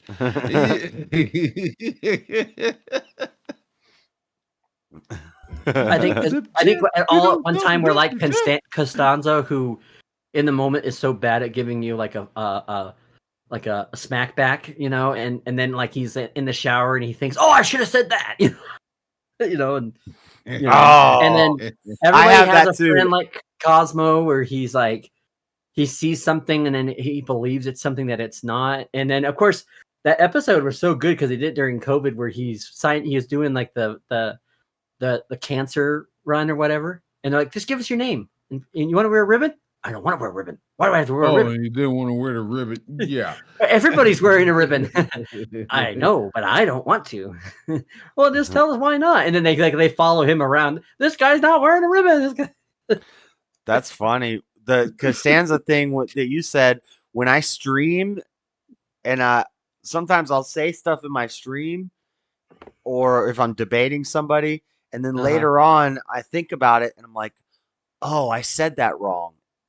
And it's like I need to go back and clarify. Like I could have said this, or I should have said this, or yeah, that's funny. Well, I went to the jerk store and they were all out of you. So the and then like the I mean every situation. I mean, there's so much like where it just everyone has that annoying neighbor. Everybody has that one friend that's a conspiracy theorist. There's the one friend that's always kind of like doing like he's trying to be so fit in and normal that he does things that make him not fit in. You know, you get friends that have like the differences of opinion about what something is, and you're usually at a restaurant when you're talking about like it was so. Seinfeld was so right about how that all works, and it's all built on that idea that he has in his stand-up comedy. Well, you know, I went to the bank the other day and I ran into a guy. He said he didn't believe in cash. Can you believe it? A guy who doesn't believe in cash going to a bank? What do you think he's going to get there?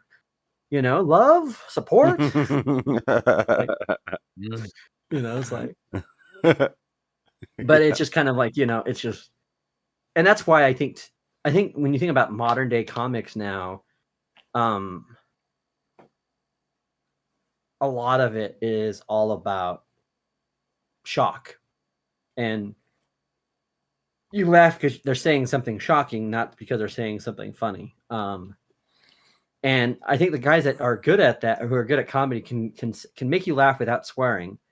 But the guys that can make you laugh even harder with swearing are guys that are not just doing the swearing for the sake of swearing, but because it illustrates their point. So to me, like obviously, the greatest stand-up comedian of all time is George Carlin.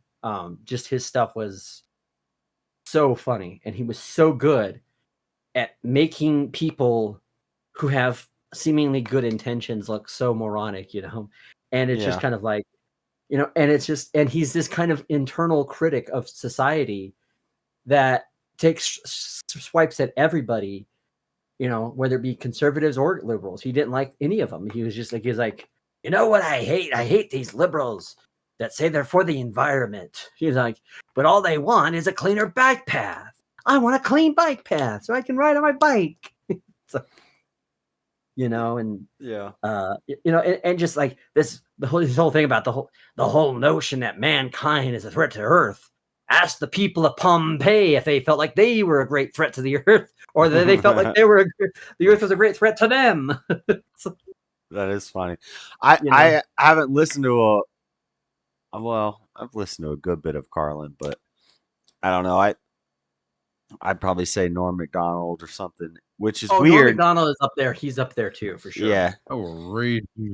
It's weird because when I was younger, I thought this was dumb. I didn't like Norm Macdonald stuff, but now that I'm older, well, and what you realize about it grows on you. Well, and what you realize about the genius of Norm Macdonald is that what seems to be the sedentary like boredom you're having with the joke is that he is actually causing that on purpose.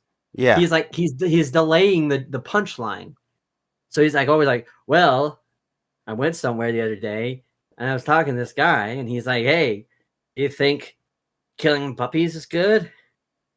And and he starts laughing. He starts laughing at he knows the punchline's coming, and he knows that people are kind of like waiting on writing ready. He's like, yeah, and everybody's on the edge of their seat, like, when is this gonna get funny? You know, and then he's just like, so I asked the guy, well, are you telling me you don't like it doggy style? And I was like, what the? And then it's so fun, and he builds that up so well, and it's all that kind of where he's giving you the setup right now. It's a story and it's a setup, and it's a setup to a real punchline. And there's a difference between that and say someone like Dane Cook, who I don't think was ever a great comedian. Was he funny, entertaining? Sure. Great impressionist. But all he did was tell you a story, and the story was always the same about how he responded to things. And that's why I think people rightly so accused him of plagiarism, because he did copy a lot of jokes from a lot of people. Yeah, his stand-up wasn't great, but his impressions were amazing. A sketch comic or like an impressionist, he was very good at that. That's the Master of Disguise movie, which it's well, not. And then now you're getting into Dana Carvey, who is probably is that no? Who are you talking about? Is that not who we're talking about? I was talking about Dane Cook. Dane Cook. I'm sorry. Yeah, I'm thinking of Dana Carvey. Yeah. Dana Carvey does great impersonations, and he's a great sketch comedian. Yeah. That's who I was thinking of. Dane Cook. His jokes don't stand up as much on stand up because, again, what Dana is he is good at repeating and like his impression of George Bush is great. His impression of Joe Biden was really great. And so he's just great that way. But Dane Cook, what he did is he's like, yeah, I went to Burger King, the BK Lounge, And what makes it funny is that he is saying things. Is it because are you saying it in a funny way? Is it because what you're saying is funny, or you're saying it in a funny way? And there is something to be said that people can be funny in the tone of their voice or the way they deliver something, but actually not be saying something funny. Right. And that was Dane Cook. Whereas Dane Cook was like a flash in a pan. He was. Yeah. Yeah. Like his specials, his circle of, I forget what it called. His first two specials were pretty funny. I liked them a lot, but he kind of fell off. And so if you're going to tell a story in a comedic way, you have to be able to give people something funny in it, not just in the funny telling of it. And a good example of that is someone like Bill Hader. I love Bill Hader's impressions, especially when he does like the guy from Dateline, Tom Brokaw. No. It's Keith Morrison on Dateline. And he goes, what did you do then? Well, I don't know. Are you enjoying this? And he's like, I said I didn't, but I was, And then when you see him do his impersonation of like Tom Cruise when he was on the set of Tropic Thunder and all that, and they're like, yeah.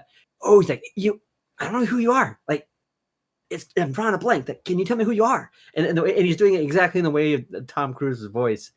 And I was like, well, I'm on SNL, and it's like, oh, yeah, that's right. You're the SNL guy, the impersonation guy. And I was like, okay. But so his impressions are really good. But to be those people who can master all of those fields is a very rare feat in comedy. You have to be able to. And I think one of them was Robin Williams. Although his impressions were not 100%, he could do enough of an impression in a stand-up comedian.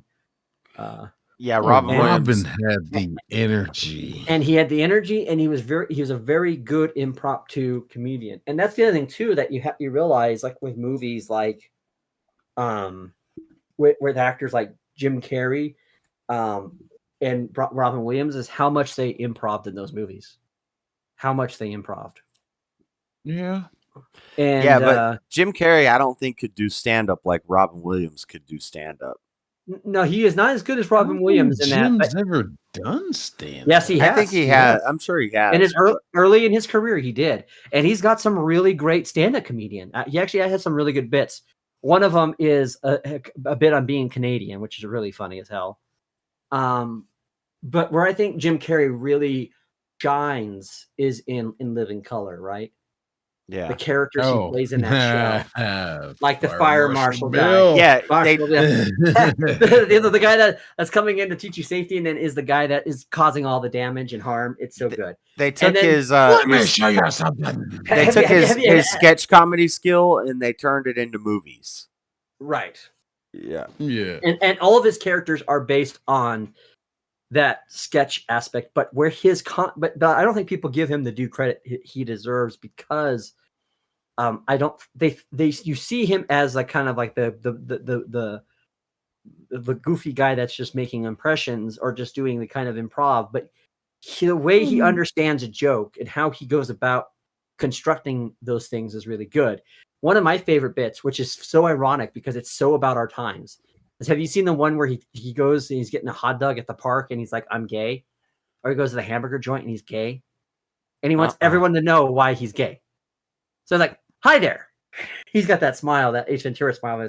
I'm here to get a hamburger. Can you do that? Or am I being too gay for you? And it's like, well, what does that have to do with anything, sir? What would I get for your order? Well, are you going to serve me because I'm gay, or are you not going to serve me because I am gay? And he's like, sir, I don't know what you're talking about. He's like, sure. He goes to the park and he's just and like the whole skits he does it. It's about drawing attention to his gayness, and where people would not care at the least or don't want, at the most, maybe they don't want to see it, but at the very least, they don't want to see it, or they're not caring. It's like, by the way, I'm gay. I wanted you to know this. Okay. Yeah. I can picture it. I've never seen that, but I could picture it in my head. Or you could do like the same thing with like, I'm vegan, like. Oh, he does it with vegan. Yeah. Because I'm gay and I'm a vegan. And when I see what we're doing to the beef is causing gas release and they're killing the cows. And then this is back in the 90s when he's saying this, before they ever brought this back out, And he's like, and I'm here to tell you, the best way to stop cows from farting is to not kill them. Yeah. And then what, it's like one of the guys looks, but he was so great in that. And of course, I'm gonna need the foot long steak and cheese. Take off the steak because I'm vegan. Yeah, take off the steak and cheese because I'm vegan. But his just stuff was so spot on, and it was so. And I know that part of the comedian bit was they had writers, but a lot of in Living Color it was kind of like guerrilla style comedy where, because the main guys that were one of the main guys in charge of that were the Wayans brothers, right? Yeah, that's where they got big. Yes, that was their show, the Wayans family, and so they I think they could respect and appreciate improv skills in people, because especially Damian Wayans had the best improv skills. Damon and Wayans? I love him. Yeah, Damon Wayans, and I loved him in Major Pain. Major Pain. Right. What about Blank? I'm gonna be a crybaby about it. What about Blank Man? Blank Man's good. Yeah, that's why I say, people are like, oh, we need the first black hero. I said, what are you talking about? Blank Man was the first black hero. Yeah. Blank Man was one of the funniest movies ever. But J5! No, J5, no. He's like crying over J5. He's like, J5! I'm so glad he had David Allen Greer's be his second hand there. It's like, you two are perfect together. God, that was a funny movie. David Allen Greer was funny too. In Living Color was great.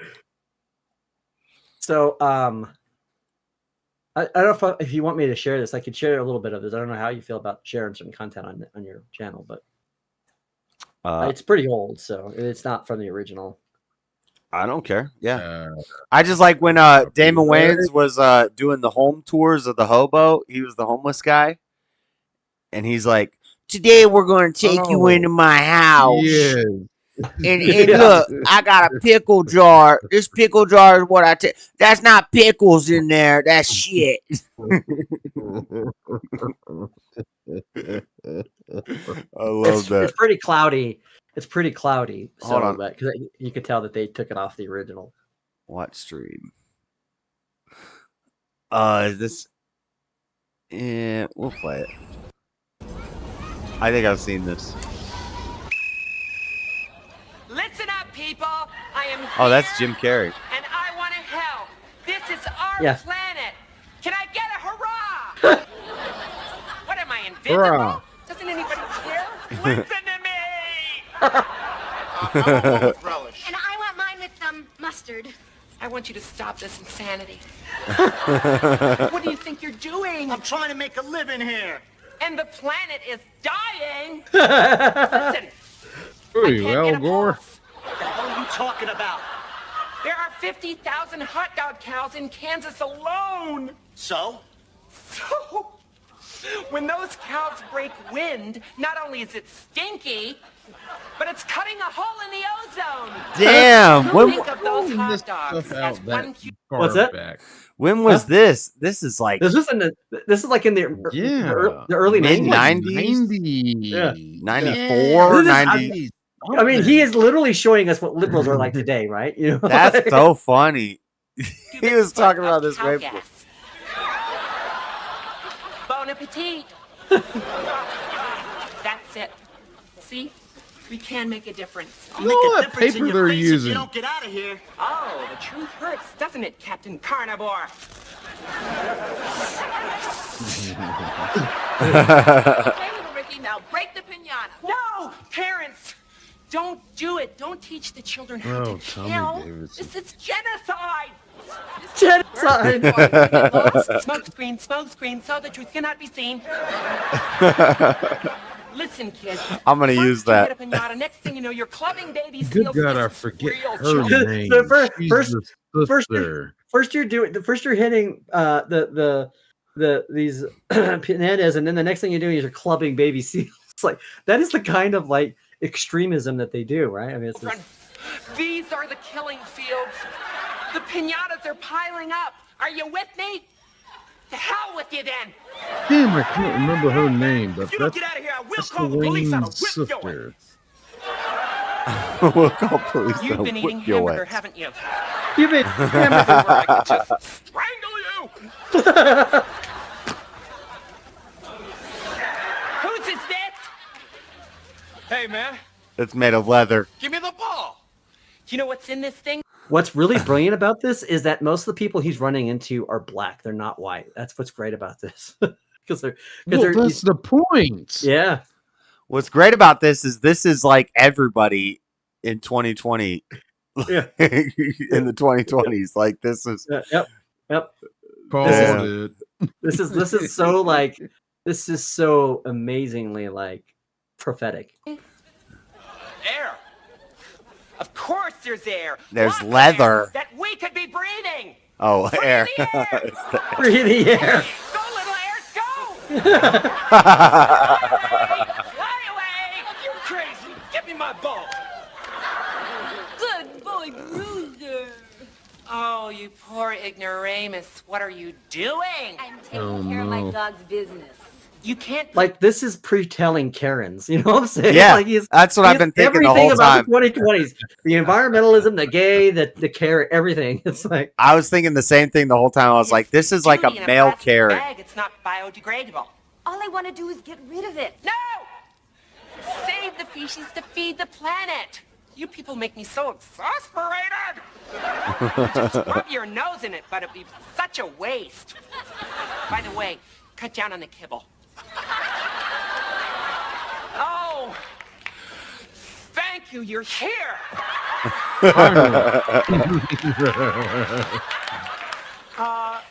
What seems to be the problem? The problem is He laughed. I'm trying to teach these I love people that. how to embrace the planet, and they're not listening. It's insanity. I swear, it just makes me crazy. I wish somebody would just reach out and do something. I'm running out of breath. Listen, I don't want any trouble. So why don't you just move along? Does somebody have a camcorder? Oh my God. Damn, this is prophetic. Don't touch me. I'm a vegetarian. Don't touch me, I'm a vegetarian. Stop them, people! We've got to stop them! This is exactly what you see in police videos right now. Yeah. We all have 5 pounds of undigested butt cake in our colons! You're only as clean as your colon! All right, so that's resisting, obstruction, disturbing the peace, disorderly conduct. That's like all the ads on YouTube. Do you have unwanted gut weight in your gut? Colon health is the cure. That's funny. Dang. But like, isn't that like so? Like you have resisting arrest, being dragged. You have him going and telling people they shouldn't be eating hot dogs, and and also getting in people's fun just so he can feel better about his values.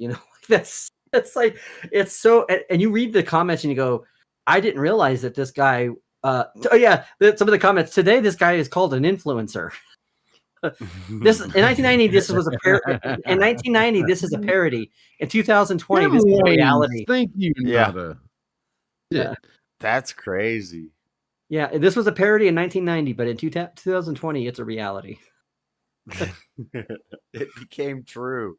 Jim Carrey is a prophet. No, I'm kidding. This sketch was so prophetic. It was.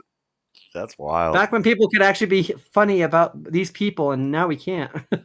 The comments are great, but I always say life imitates art, and art imitates life, and it's a circle. A lot of the movies that were made years ago, stuff is coming true, and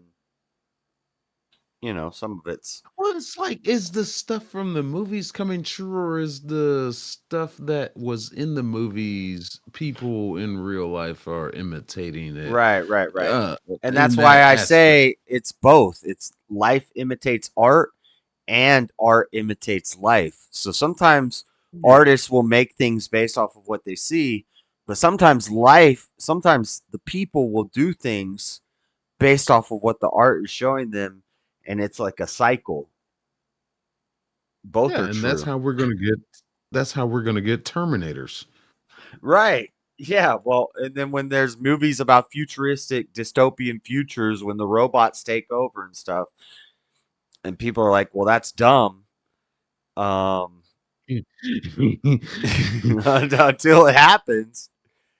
So this is the other skit that he did that with like a gay like character. So you're gonna.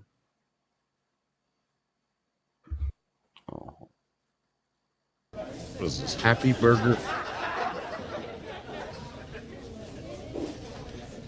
Hi. Hi. I love Jim Carrey. Is this line for heterosexuals only? No. Good, because I'm gay. All right. Yeah. No. Yeah, cool. Is this line all gay? No, it isn't. What a shame. If we were both gay, we could be going at it right here. Can I get my food, please? The idea that gays would want to have sex and be exploitive in public, right? I mean, I'm just saying. Sending adults with their groins on fire. Nothing wrong with that. No, sirree. What can I do for you, sir? Well, sexually, nothing. You see, I'm a woman, and I, being gay, am attracted only to men. Are you gonna order something? Oh, I get it. The fruitcake is holding up the line. No, it's not that, sir. I just have to get my... No biggie. You're just frightened of something you don't understand. Now, let's see. I think the combo meal would satisfy a homosexual's taste buds, and I'm a homosexual, so I'll have that. What combo meal for the homosexual man? This is great. Attention, please. Attention. I am gay. Repeat, I am very gay. Just go about your business normally, as heterosexuals. Okay, sir, that'll be $5.67, please. Wow. It's a good thing gay men work. Thank you on behalf of all homosexuals.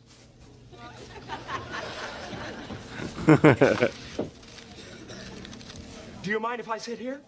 I'm gay, you know. Yeah, sure, whatever, man. You're probably wondering what it's like to be gay. Nah. Well, I'll tell you. It's Nah. not so bad. The hours are good.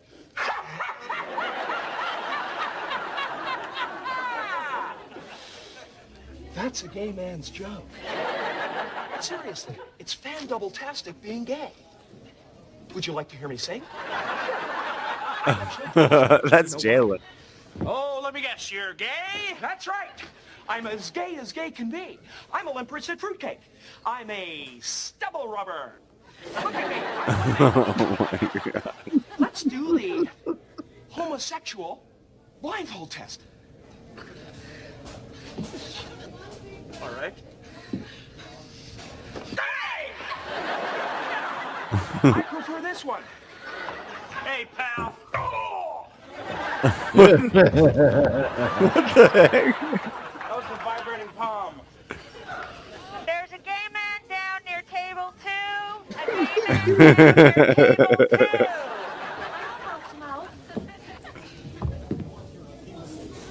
Oh no. Hey! Oh, all of a sudden he's not gay anymore.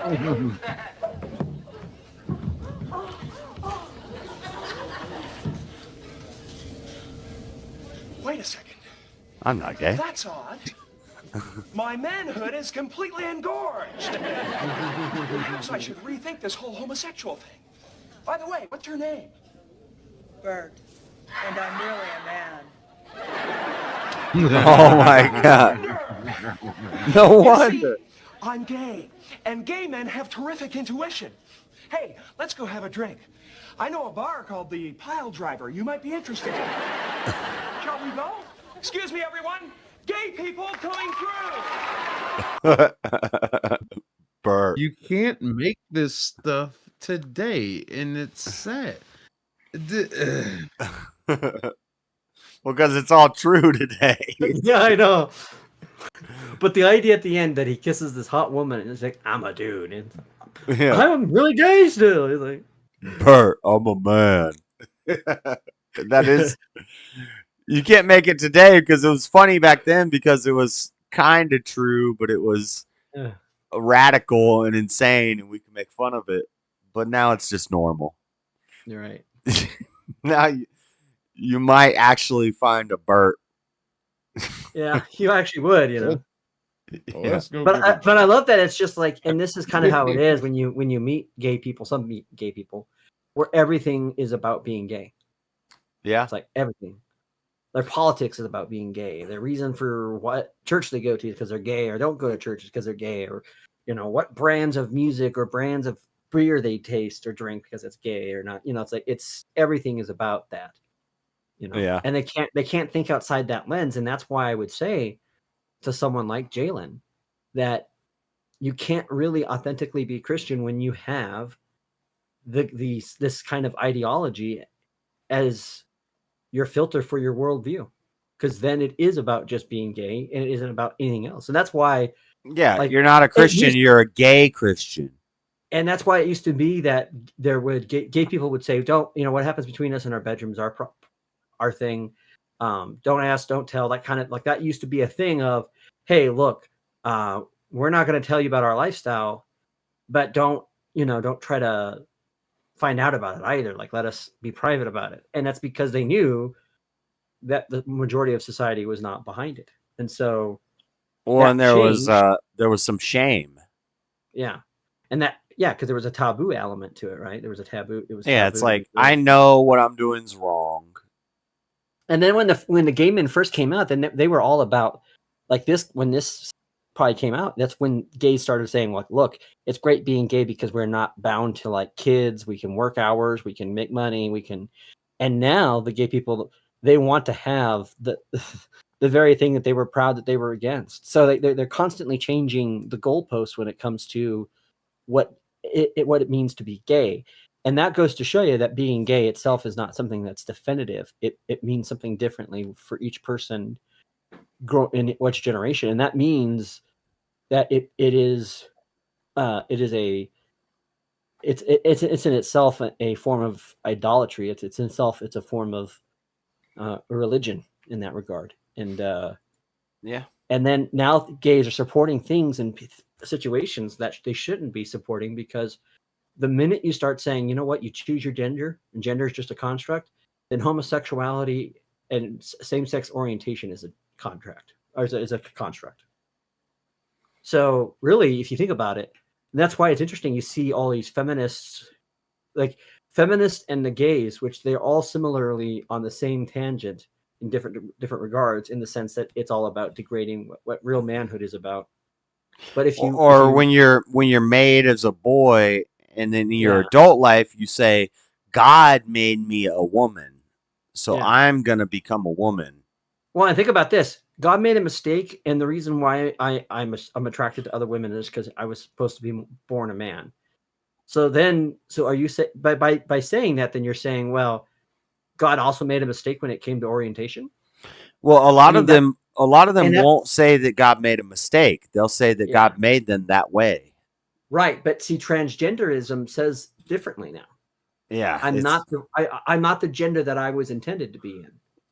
So I was born in the wrong body. I was born in the wrong sex, and my gender is something different. And so now I have to correct the problem that God made in my creation. Yeah, And but those people so- are usually like rejecting God.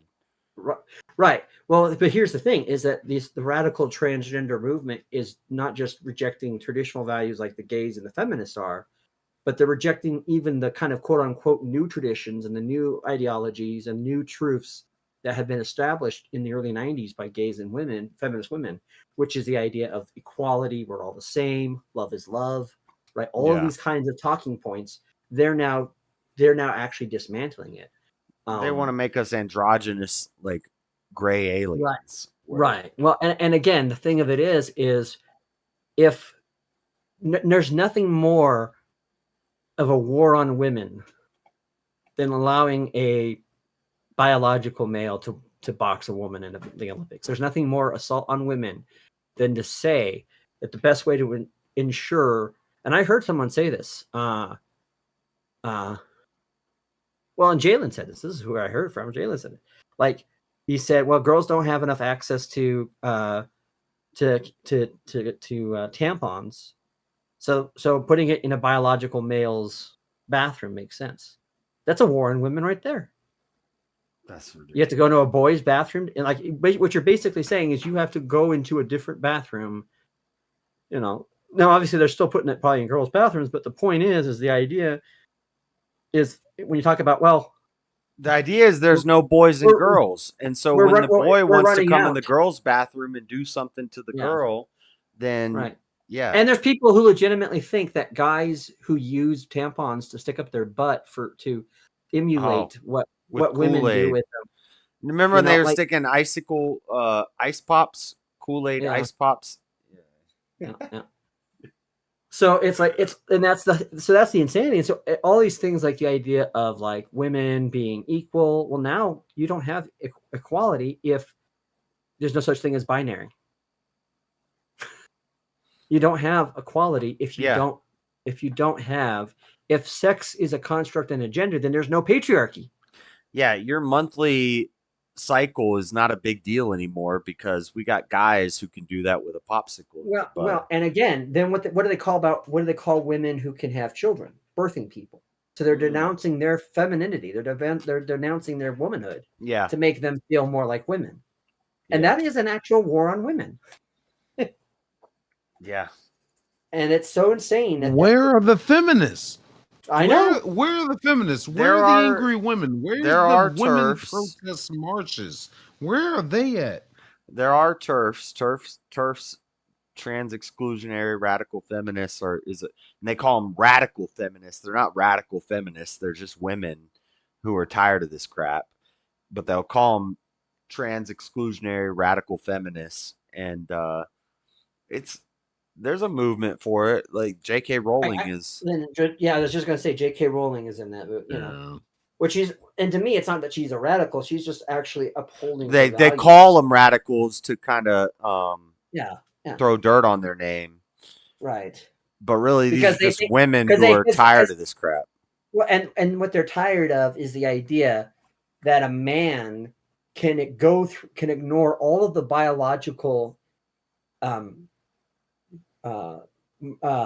factors of what it means to become a girl and a woman, and assert that for themselves. That, right, if you want anything to believe in the patriarchy, that would be the most patriarchal thing to say, is to say, well, I can be a woman and I can have the values, and I should be afforded the values and the privileges of being a woman without going through the things that make women distinctly. Now, obviously, the biological factor is not alone. I agree with that.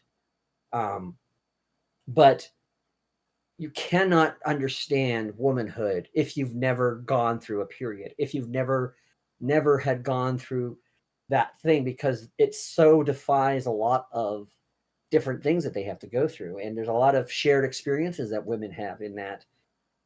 Just like men have certain shared experiences about being a guy and, you know, having the issues that guys have. And the thing of it is that you notice that the predominant amount of, you see very few people like Ellen Page, Elliot Page, that trans from woman to man. But you like you don't really see it all that often. What's that? I knew a girl. What's that, Buff? Oh, go ahead, Buff. Ellen Page is still a woman. Okay. You cannot change your goddamn DNA. You can't change genetics. You can't. I know. I'm just saying that as I'm saying the words that we've expressed as that, because she's now going. Sorry, I'm a little drunk and angry. It's okay, buddy. I knew a girl that I was like hanging out with for a little while, and she was pretty liberal minded. She told me she was a Republican, and I said, "Why are you a Republican?" And oh shoot, I can't remember. She said something like, "Because my grandma told me that she liked Abraham Lincoln, so I'm a Republican," or something like that. You know, my grandma researched Abraham Lincoln, and that was her favorite president, so I'm a Republican. And then I would ask her questions, and I figured out really quick this is not a Republican. But anyway, she had a friend who we both knew, which was a guy who went by Casey. That wasn't his real name, but he was a transgender, and he identified as a woman. And while I was hanging out with, Casey could be a male or female. Yeah, that goes both ways. Yeah, that's a good name. But she would tell me, she's like, I went and spent the night with Casey the other night, and I was laying in bed and we were hanging out. And so it's set up like a slumber party with the girls. And she tells me that Casey got a boner and wanted to have sex. And I'm like, yeah, well, but why do you keep calling Casey a her? Like, you're calling Casey a her. You're hanging out with Casey like that's your girlfriend. That's not your girlfriend. And girlfriends don't get boners. Yes. And I was, yo, fuck, buddy. and that's why and that's why they're trying to discover, like, I wonder how women are getting pregnant in an all women's prison. I wonder how. Yeah, shocker.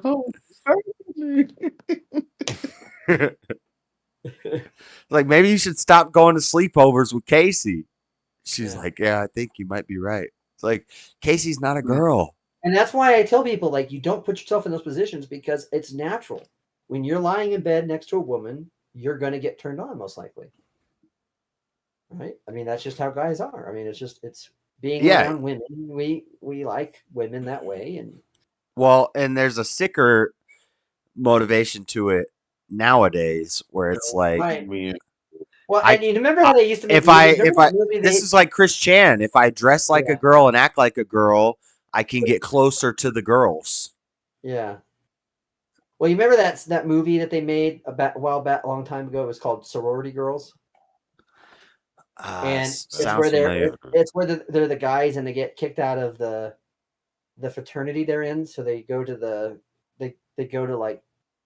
they dress up as women to get in the it's kind of like lady ballers. Kind of, yeah. Yeah, they dress up like women to get in the sorority. Yeah, and so they do that, and he's having a talk where he's like combing her hair. Yeah, that is, and he starts to realize he's getting a boner, so he's like trying to get it.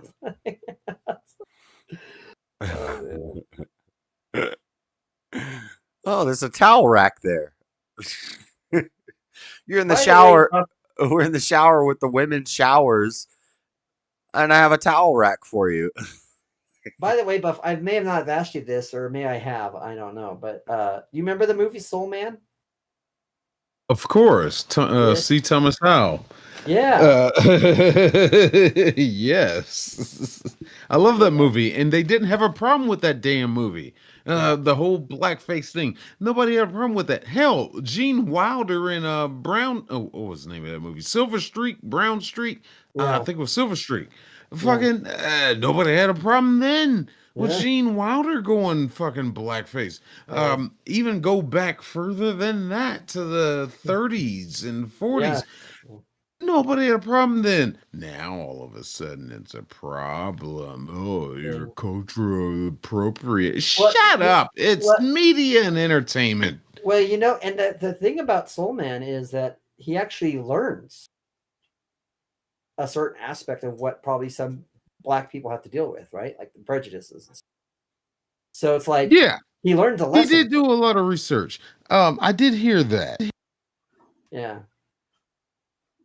But you know, so the idea that and that idea is, well, I got to get this scholarship to go to this college, and they're only going to let, like, so first of all, it shows both the bad on the college for doing that, but also it shows how he was bad for doing that, because the gal, Rachel Dawn Young, but by the way, she was hot back in the day. She was. You know what I'm talking about? What up, producer? Like, she was hot in Commando. Remember her in Commando? She's a beautiful woman. Beautiful woman. There's something about Asians and blacks when you mix those two things together. They make beautiful people. Blackanese. Blackanese.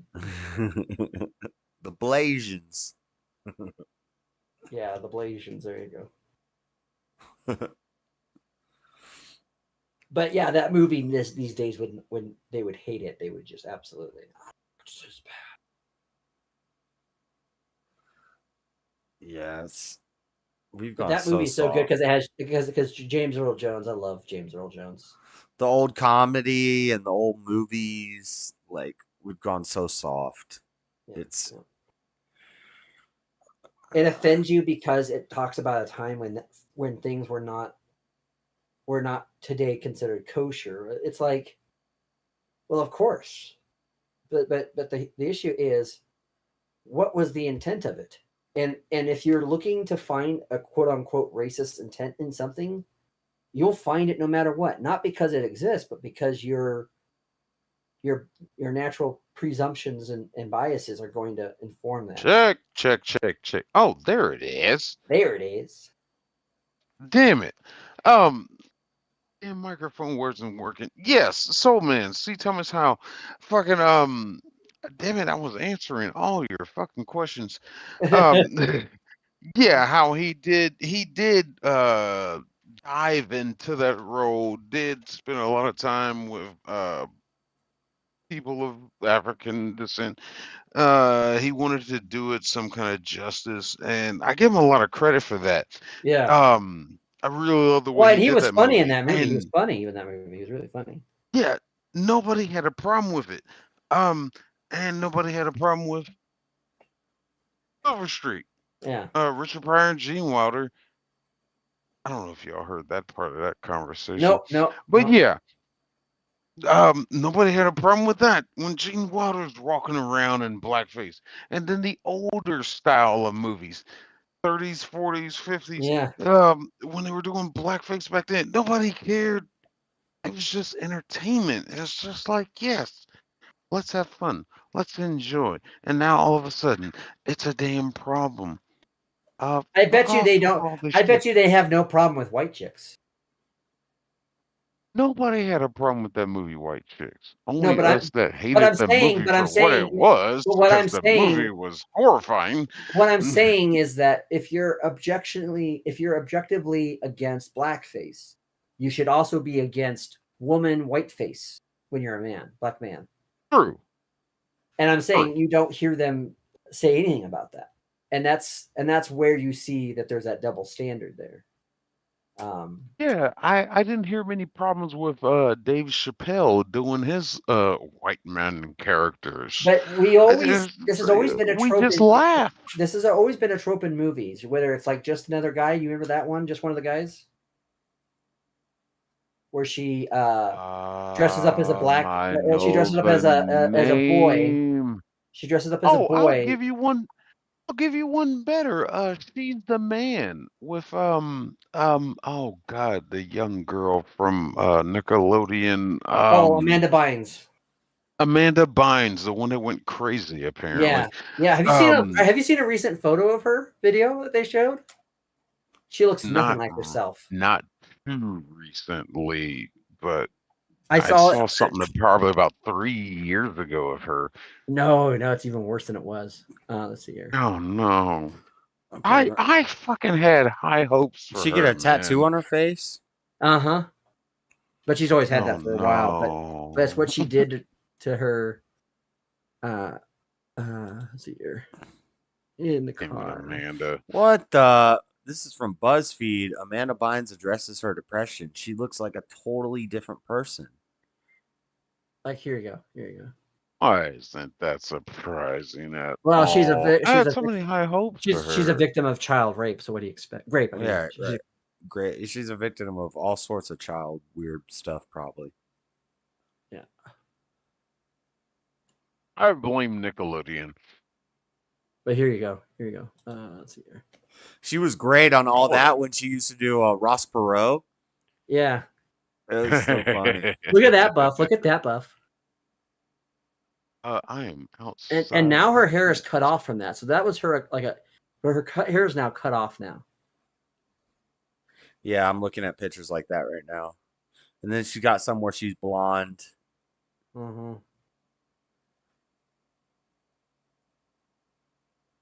Oh, okay, I see it now. Wow, that's really her? Yeah, that's really her. Oh my God. What did she do? Man. Damn. I took psychology in college, and I still don't understand the psyche of people. You're gonna do what you're gonna want to do. Reasons are your own, but that You see is kind of depressing. the BuzzFeed article, Amanda Bynes addresses her depression. There's a bunch of pictures in there. Yeah.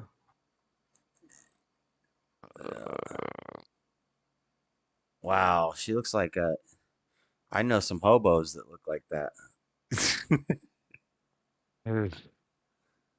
That's crazy. I'm trying to think of the one picture Maybe she'll find her way. I don't know. where her hair was.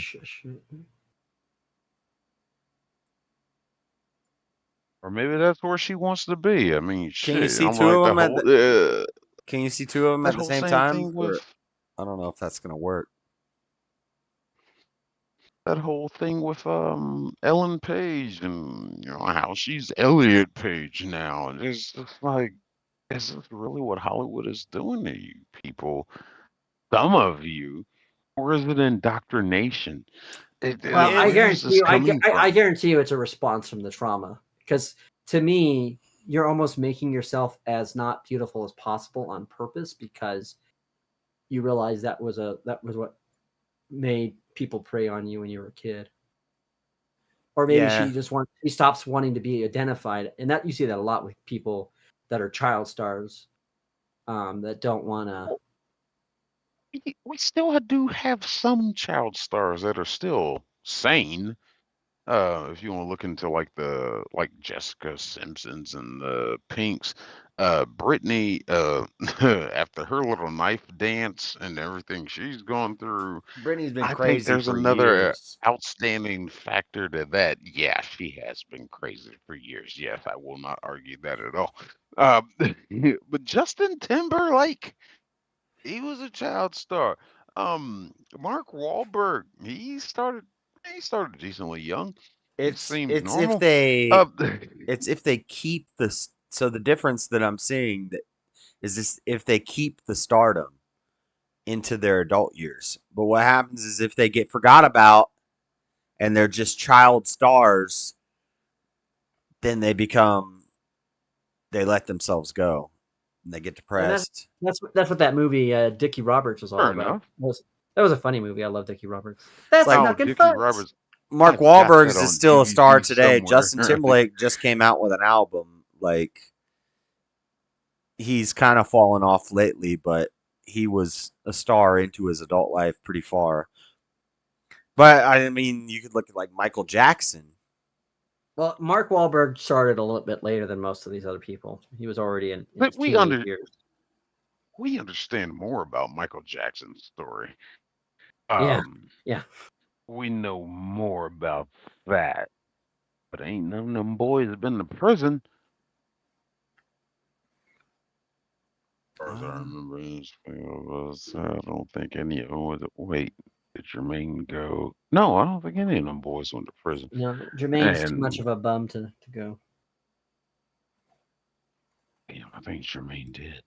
Uh, but still, Yeah.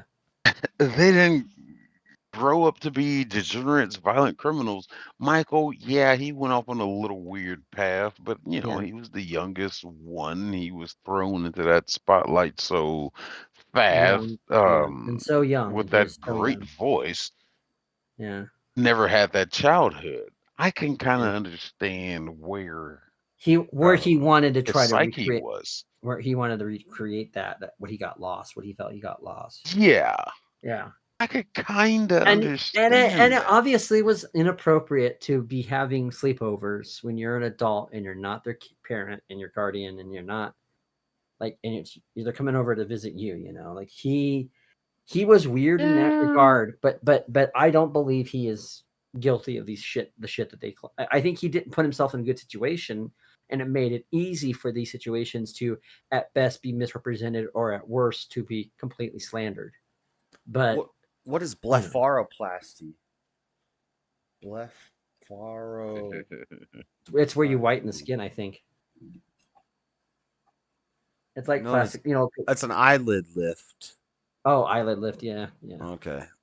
I'm reading this article. It says Amanda Bynes discussing blepharoplasty. Oh, yeah. So you got an eyelid lift. Yeah, and she just looks like, she looks as freaky as she is, and I don't know who in her circle is saying this makes you look good, girl. Well, she was on a conservatorship. I don't know how to say that. Like Britney Yeah. Spears. Yeah. And she just got out of that. When's this article from? Yeah, December producer of Boys Don't Cry was a movie. That December of movie was what it 2023. was. She got out of her Yeah. conservatorship. Conservatorship. Yeah. But Hillary Swank didn't go off the rails like these people that we're talking about. it's not really the same. She only played a role Right. in that movie. Boys Right. Don't Cry. Um, she didn't fall off the deep end like Amanda Bynes did, like Brittany did. Well, what do they have all in common? They were in groups that were run and organized by adults, and they were left unsupervised and around adults who their parents trusted would be good faith about, acting in proper. And obviously, in the case of Amanda Bynes, I think there was some knowledge about what Dan Snyder was doing, but I don't think it was fully seen until like everything kind of came out about all the things that he had done wrong. And really, I the one I give credit for that is the iCarly girl, because she is the one that really was the one that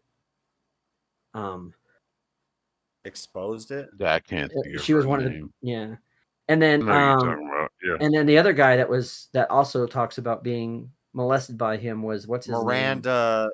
I can't remember her name. Yeah. It's Miranda something. Yeah, but the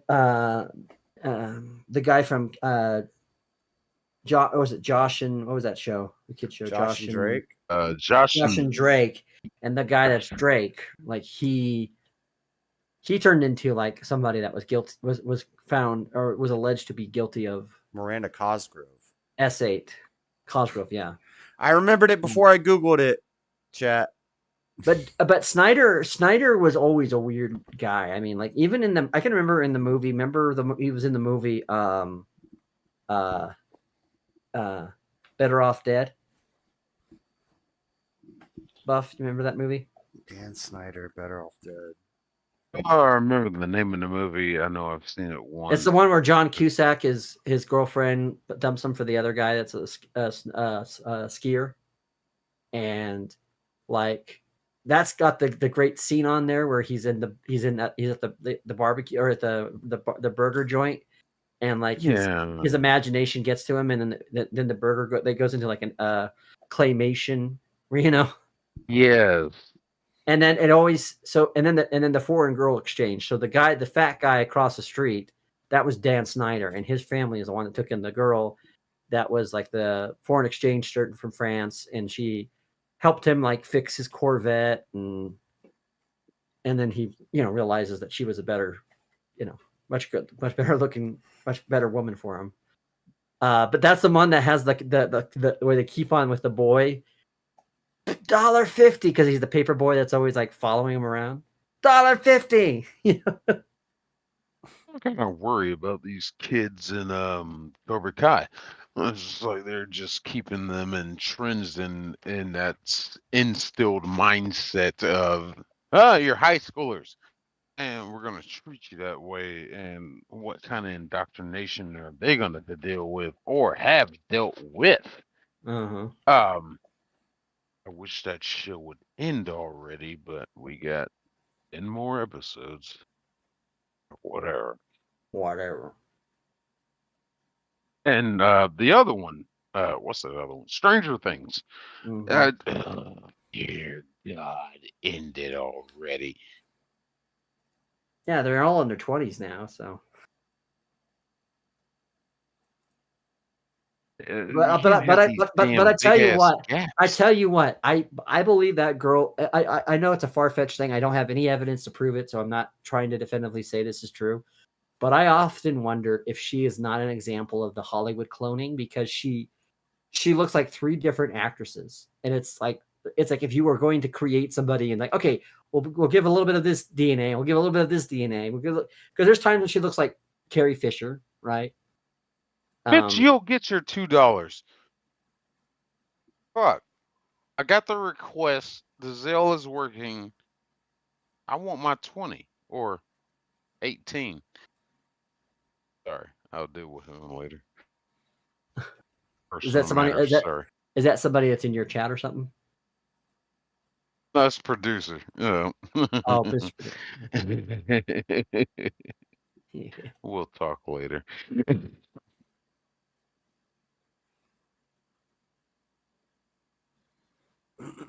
But yeah, so I just it's kind of interesting when you see all these different things, and there's some real rabbit holes you can go down, especially with Carrie Fisher. Yeah, she had her interesting moments. Well, you know the one I'm talking about specifically, right? It has to do with her being What, the fingernail? no, it has to do with her not being a biological woman. Oh, that. Nah, never thought into. And I'm just saying, there's interesting, interesting things you can look at that are they're at best, obviously, they're circumstantial or prima facie evidences, but they're not definitive, Yeah. and so you shouldn't see it as such. But it makes you think and it makes you wonder. Now, I don't just entertain it and say I believe it wholeheartedly, but I also don't just disregard something because someone says there's no way that could ever happen. Oh, it's like that is not a good argument for not believing or not considering a perspective on something because you don't think it's probable. And that's why I always use realistic as my ultimate guard for what is real, what is not, because and that's why I think it's important that when you're looking at reality or you're looking at what is something that's considered to be realistic, you need to be careful of where you're getting the source on something, because we don't have to necessarily be in like a matrix kind of computer system, but the design and setup of the media and the way the entertainment industry works, it can completely put us in a matrix. And you see people of this like that believe things about Trump that are just factually not correct, right? Or they'll believe things about cops or the world that just are not factually correct. But because someone has put that position in their face, they believe that, and then they see something that collaborates that, and that gives them enough evidence to do it. And the reason why they don't use any kind of cognitive thinking is because they have already accepted the whole notion. So to me, I don't think there's anything wrong with entertaining a point of view that's not your own, or that is something that is seemingly unrealistic or unlogical or something that illogical or something that doesn't seem to make sense.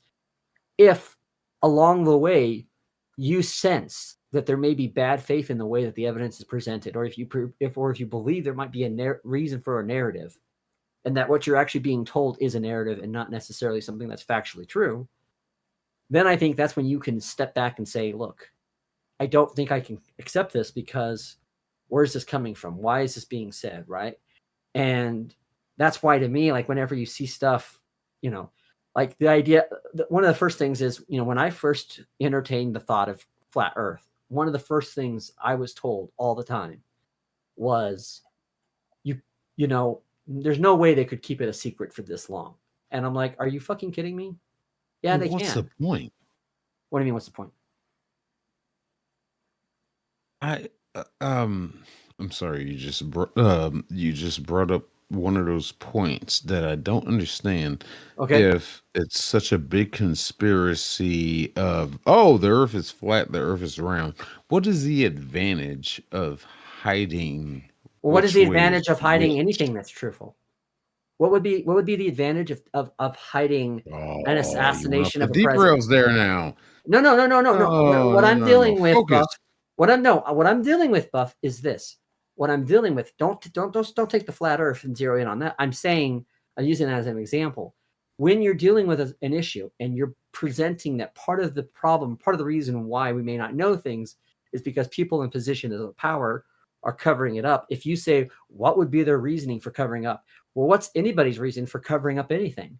If they don't want to get caught, right? I mean, why do people try to cover their crimes? Because they don't want to get caught. No, most cover-ups are covered up to conceal crime. That's what I'm saying. What's the point of covering up if the Earth is flat or not? Who cares? No. We still revolve around. No. We still exist. What What's I'm saying, the point what of I'm saying, Buff, hiding what the Earth's shape is like? First of all, it's not just about the Earth's shape.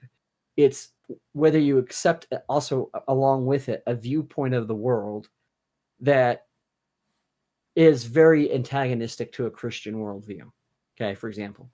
And if you believe that that is in fact antagonistic, or you think, hey, the reason why I'm not going to, and I'm not saying that this is the reason for something. I'm saying when I say, look, I can't trust NASA, the reason why I don't trust NASA is because there's things that they give us that are images that have been doctored, right? They've given, and that's not because necessarily there's a bad intention with it. It's like, but it is like when it says a composite image, it means it's been altered. And so has been said. I know. No, but I'm saying it's compository. That language, you don't put that language in there for arbitrary reasons. I mean, and so the thing of it is when someone presents to you and says, well, why would someone cover something up? What I'm dealing with is the logic of that argument why would someone cover something up? Well, because they have an intrinsic purpose or reason to do it, either because it's promoting something that they are trying to pull over you, or because they're trying to act as a gatekeeper to certain information. Now, I myself am not a flat earther in the sense that most people are flat earther. I don't even like the term flat earth. And I don't think there's really a good term for the earth. And so I'm very skeptical of going into that view. But what I'm saying is when I first entertained the idea and when I went to the logic, what kind of came me out of that was looking at things and observing things like how the sun works and stuff like that, which is a good thing. And so to me, when you're trying to argue against someone that might be either neutral or agreeing to something like flat earth, you don't argue like, why would NASA hide something? Well, I don't know. Why does the government hide anything at that matter? Unless you're one of those people who believes that the government is never hiding anything and that they're always being forthright and honest and never. And so to me, the argument for that isn't to act like, oh my gosh, it's so pathetically stupid that you would think that they would have a reason to do something. No, it's not. The argument would be, okay, if this is the case, all right, can you tell me what NASA would gain from this, or organizations like NASA would gain from this? That's a much better way of asking that argument. What you're trying to do is you put them back on their feet and say, now they have to come up with reasons for why it is, right? Rather than saying, really well, about the world. It's well, no, not no, even no, about no, no. NASA. It's about the world. I understand how you feel about gain? Hey, I know how you feel. Being flat. I know how you feel about the subject. What I'm saying is it's not about getting into that topic, but what I'm saying is when you. No, I understand exactly what you're saying. When you're but incredulous gonna about every word in the dictionary to explain what you're saying. No, what I'm saying is agree. I'm saying is when you act incredulous to a claim, as if it could never happen, as if it shouldn't, that why there'd be no that itself is not a logical or reasonable thing to use as an argument against something else. It's not, and it's just like anything else. Let's just put it in any other topic. If what would I say to you if I said, "Well, you know what? What would be the benefit of the Democrats?" We agree. What? We agree. Okay, so what I'm saying is when you're making certain Or it's like statements, if I'm making an argument for God and he says, "Well, I haven't seen an example of him." right.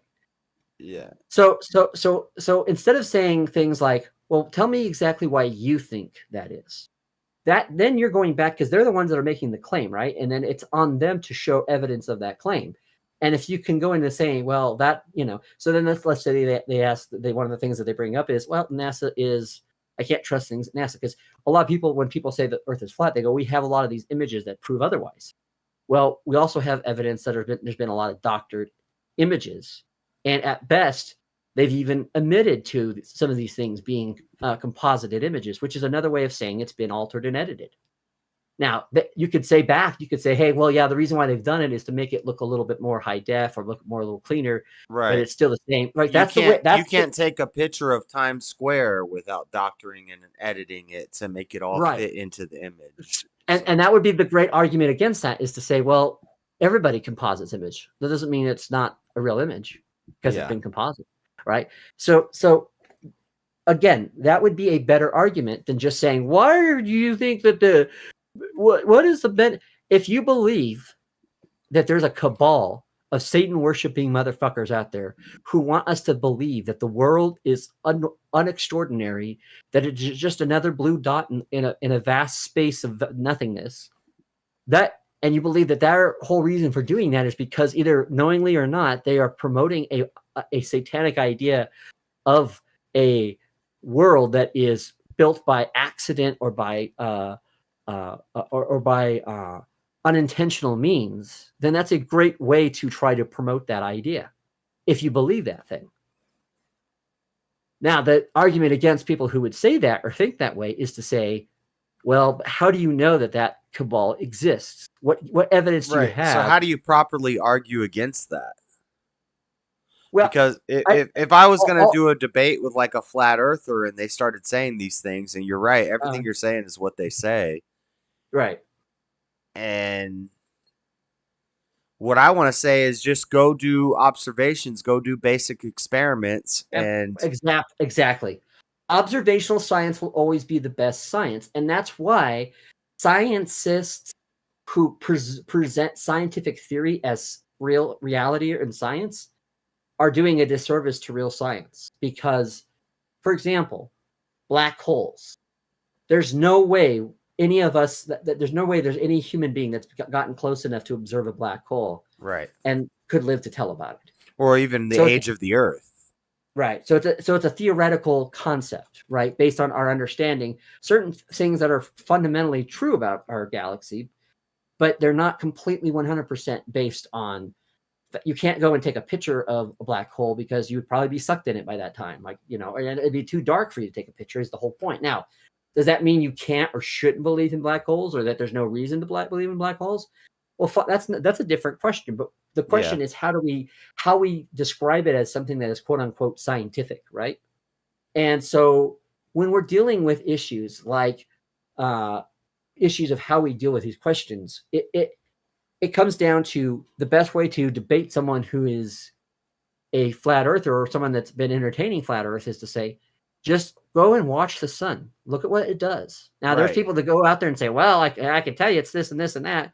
Right. And they're doubling down, of course. That's what it's got to be, because so I could say and so they have to come up with a theory to disprove what their own eyes are saying. And that shows you that what the belief system that a lot of these people have. Right. They're either being intellectually dishonest. Are they being critical about it, or are they just repeating what they've heard?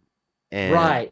Yeah. Well, and not just that, but they're also the flat Earth, the sun goes into a circular motion. I think those are the best. You're seeing what you think is a perceived sunset. I think those are the best arguments. The sun stuff like going that. Over to the hills. It was like, what the fuck are you talking about? No, it just no. But something like that is the best way to argue with them, is to show them that exactly. That's my point. Yeah, to demonstrate it to them with simple experiments that you can do, and because I can't tell you if black holes are real or fake. I can't tell you the age of the Earth. I can tell you what I believe and what I think and what I agree with, but this is where when we get with scientists. Let's acknowledge that what they have is science. They have a belief system called scientism, and it does exist. Scientism is a cult. It is. I don't know why it does it. But not only that, but what you realize is, so you saying, "Oh well, why would there be any reason for this?" That comes off of a belief that you have, that you've developed somewhere along the line of a trust that you have with the organization. And I would argue that organization has done a good job of creating itself as something that it's not. And when you go into any clothing store, look at how many T-shirts they have for NASA. It's interesting that they have so many NASA T-shirts. And I think it's because it becomes something that you love to model. It becomes a corporate brand in a way. But a lot of people will repeat things like what you said. And well, there's no reason. And that's coming from not necessarily true logical conclusion or deduction. It's coming from an assumed position of reality that you have been told at one point or the other. And that's why I always say, when I go into a natural history or science museum, I say this is church for people who don't believe in God. And the reason why is because they'll have their biases confirmed there, and they'll believe things that cannot be proven or have not been able to be effectually proven. For example, the age of the Earth. And if you're going to be one of those people that comes up here and tells me that the carbon dating tells us this, I'm sorry, there's been enough examples of all the fallacies with carbon dating. I can challenge all the carbon dating methods and show errors in all of them. Like, yeah. So the question comes, and again, there's a flawed idea, right? That people who believe in carbon dating have forgotten. And the one basic primary fallacy that is built on is that they can predict conditions of something in the fossil for many years and many years. And what we've actually seen is that in short amount of terms, the environment and the ecology around everything can change in an instant, right? Yeah. And so to me, whenever I run, people go, "Oh, you can't believe that the Earth was literally formed in 6 days." I go, "Well, look at what Mount St. Helens did in a short amount of time, and look at what And so what we realize is that, yeah, I find the age of the Earth way more interesting than flat Earth, because like flat Earth to me is like, there's too many things that you're just ignoring. Like, well, and to me, here's the thing. I understand kind of the concepts of flat Earth. Not here's you, the thing but... I say. Yeah, I know you're meaning in general. But to me, here's the thing that I say. It's not that I believe in flat Earth, but I want to be like, I don't want to just believe in round Earth because a scientist with a PhD tells it to me, right? I need to be able to find, if I can't prove it, then it's a belief system. And my only thing is, if you can't prove it and it's a belief system, then just say it's a belief system. But you can't. But say the problem that is if we prove it, then they just deny the proofs.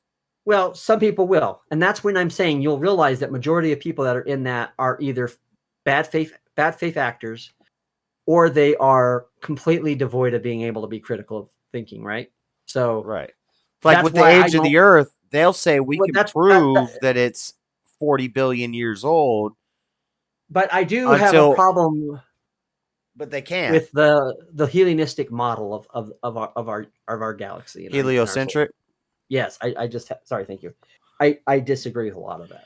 Yeah, I don't think the sun is the center of the universe. Or I don't think it's the center of our solar system. And the fact that you call it a solar system tells you that you believe that.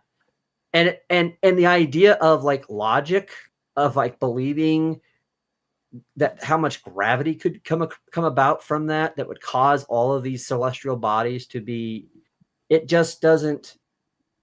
Don't you gotta go to work? Yeah, in a little bit. He's got to go to work. He's got to say hi, though, right? Yep. Well, and you guys are talking about round Earth and flat Earth. And have you guys heard the newest big Earth, where we're surrounded by the ice wall, and then there's more Earth outside of that, and yeah, and that's where all the rich people and people that are really running things live. Well, I do believe that that the Antarctic isn't the way they put it on the map, and I think there's a lot of questions around the Antarctic. But I don't believe there's an Antarctic wall, because we've seen that it's not there. At this point, there's nothing that proves that to me, right? We've circumnavigated the North Pole and the South Pole. They do parasailing trips every year where they sail around the South Pole. Like there's no ice wall. It's not a thing. Right. So, but I do believe the Antarctic is bigger than what it really is, and I do think that there is parts of that but I bet Buff's gonna give me crap about this, and Josh will too. But I do believe in the Hollow Earth. No, I was about to say, if you want to get into Hollow Earth, then I'm on board with you. I believe that I believe there's like an access tunnel there of Hollow Earth in Antarctica. Yes, as well that's as biblical. You know, That's in as well as there's like probably like some pyramids or something like that underneath the ice in the Antarctic. Where's the entrance to No, this hollow I earth? believe And hell is. the fact that they actually allow only you to go a certain distance on the continent proves that they're hiding something there, in my opinion. I believe if hell is a physical plane, it's at the core of the earth, and that there's hollow earth, and that there's tunnels going into it, and that like where are these tunnels? There could be dragons down there, bro. They've been the yeah. Nephilim. They've all been cast down. Where the flood That's came, why- and they retreated into the earth. That was so important what Tucker Carlson said when he said the UFOs are not coming from the sky; they're coming from the water. There's metholithic sites that show this. A lot of the when the floods happened, a lot of civilizations built upwards. They built pyramids. They built towers. But a lot of civilizations tunneled into the ground, and they built. And there's these tunnel networks, and that Nada's here now. He's going to start talking about Tartaria. There's tunnels that go into the earth. Yeah. Here's the part where I'm going to be a bad faith arguer. By the way, and I'm not going to good say, to see you. It's I don't good to know. So you're saying there's no ice wall? Hey, what's up, John? What's up, producer Buff? What's up, Josh? I'm gonna say, so you're saying there's no ice wall because they go around the South Pole every year. You been? You went? No, I didn't go. You But know that. I seen videos of it. Oh, you can okay. trust video evidence. So you believe all these videos on TikTok that they show of firing in Ukraine that comes from actual video games, right? That's what you believe. All right, maybe I'll be back, guys. I just see that? Felt like I just felt like being a jerk real quick, though. Or did you see that Twitter video where it was on Twitter where they took a scene from Grand Theft Auto and they tried to make it look like they were chasing the Hillary Clinton or the Chelsea Clinton bus. And the guy's like, they're really doing this. They're evil. It's like, this is a video game, guys. Like, anybody that's played Grand Theft Auto knows that's Grand Theft Auto. That's the same as the Ghost of Kiev when the Ukraine and Russia thing first started happening. They said there was this fighter jet that killed all these other fighter jets. They showed us video of it, and it was from a video game. Yep. But remember that? What was that scene that ABC used where they were using that like it was like somebody's backyard and they were lighting fireworks and shooting guns and they used that. They just imposed that on another video and so that's why I say, Buff. You're like, well, who would have it? Why would someone want to hide something like that? Well, the media hides shit all the time. They have an alternative motive. Why are they putting dummies in? Underneath these sheets when they first did the first footage of COVID, right? I mean, they did that. They had dummy. Why the hell did they? Or why did they have green screen at the fusion center, and then they had the guys that were picking up the one guy, and then like right after they thought they were at a camera shot, which they weren't, they let him stand walking, and he's good walking. There's a big thing in the flat Earth movement right now. There's can I remember the names of the guys? Yeah. I can't remember the names. But anyway, 2 flat earthers and 2 globe earthers are getting flown out by a guy. He's a rich guy. I can't think of his name right now, but he's flying them out to the South Pole, and they're going to watch the 24-hour sun revolve around, and they're all going to be there together, and they're going to observe it together and record it together. That's 2 flat earthers, 2 globe earthers, and they're going to sit and watch it, and they're going to record it. And this is happening soon. And cool. So my only thing about the globe model is that is where it can contrast with the hollow earth, because I think a lot of people might be confused by the way that they portrayed a globe. So I don't know if it's exactly a globe, but I know it's round. I know we know that. That's pretty evident. And I know that we know that the trajectory of the star and the moon, sun and the moon, how we are doing these things. But I do believe that the problem that I have is I do not think the moon and the sun are as distant as they say they are. And yeah, I'm okay with that. And the only reason I say that is because of just how large they appear. Well, the And moon, I think we have a good estimate of how far the moon is away, but the sun. Yeah. Yeah. Allegedly, we've been to it. Yeah, I know. Allegedly, we've been to it. Yeah, exactly. Well, I think we've been to it, but I believe that somebody's been to it. I don't know if it was America, but I know someone probably went there. But I don't believe it was Russia. I don't know. I don't know what we saw. What we saw of the Apollo 11. I don't know if I believe that was. A lot of that is fucking suspect. There was a lot of fake footage and stuff, but I think we went there. And I think that is a good realistic thing to say is look and say, hey, we went to the moon and we decided, hey, we needed to capture the hearts and minds of the people. We had to use some type of propaganda to show this momentous occasion. So what we'll do is we'll film it and then put their voice over it or whatever. Because if you believe that the footage that we have of the moon landing is completely fucking real, then you have to believe that they left a camera on the moon as it shots up. And not only that, but then you have to believe that you have to believe that they're able to actually get that fucking footage from the actual camera while it's still on the moon. Or did they pick up the camera with a cord? Like, no, it was tied to there was a fishing line, and once the ship got a certain distance away, it kind of pulled it along with it, and then they reeled it in. Right. Okay, that's what they say. So, but no, that's what I just made up off the top of my head. Yeah. That's the way that'd be the only thing that would make sense of that whole thing. That'd be the only thing that makes sense. The other thing is the way the lighting is done. What did he just question? He's saying, how could there be a camera watching the ship land and take off? And we got the footage of that camera. Yeah. On Earth. Back then. How would you get it without going back there? When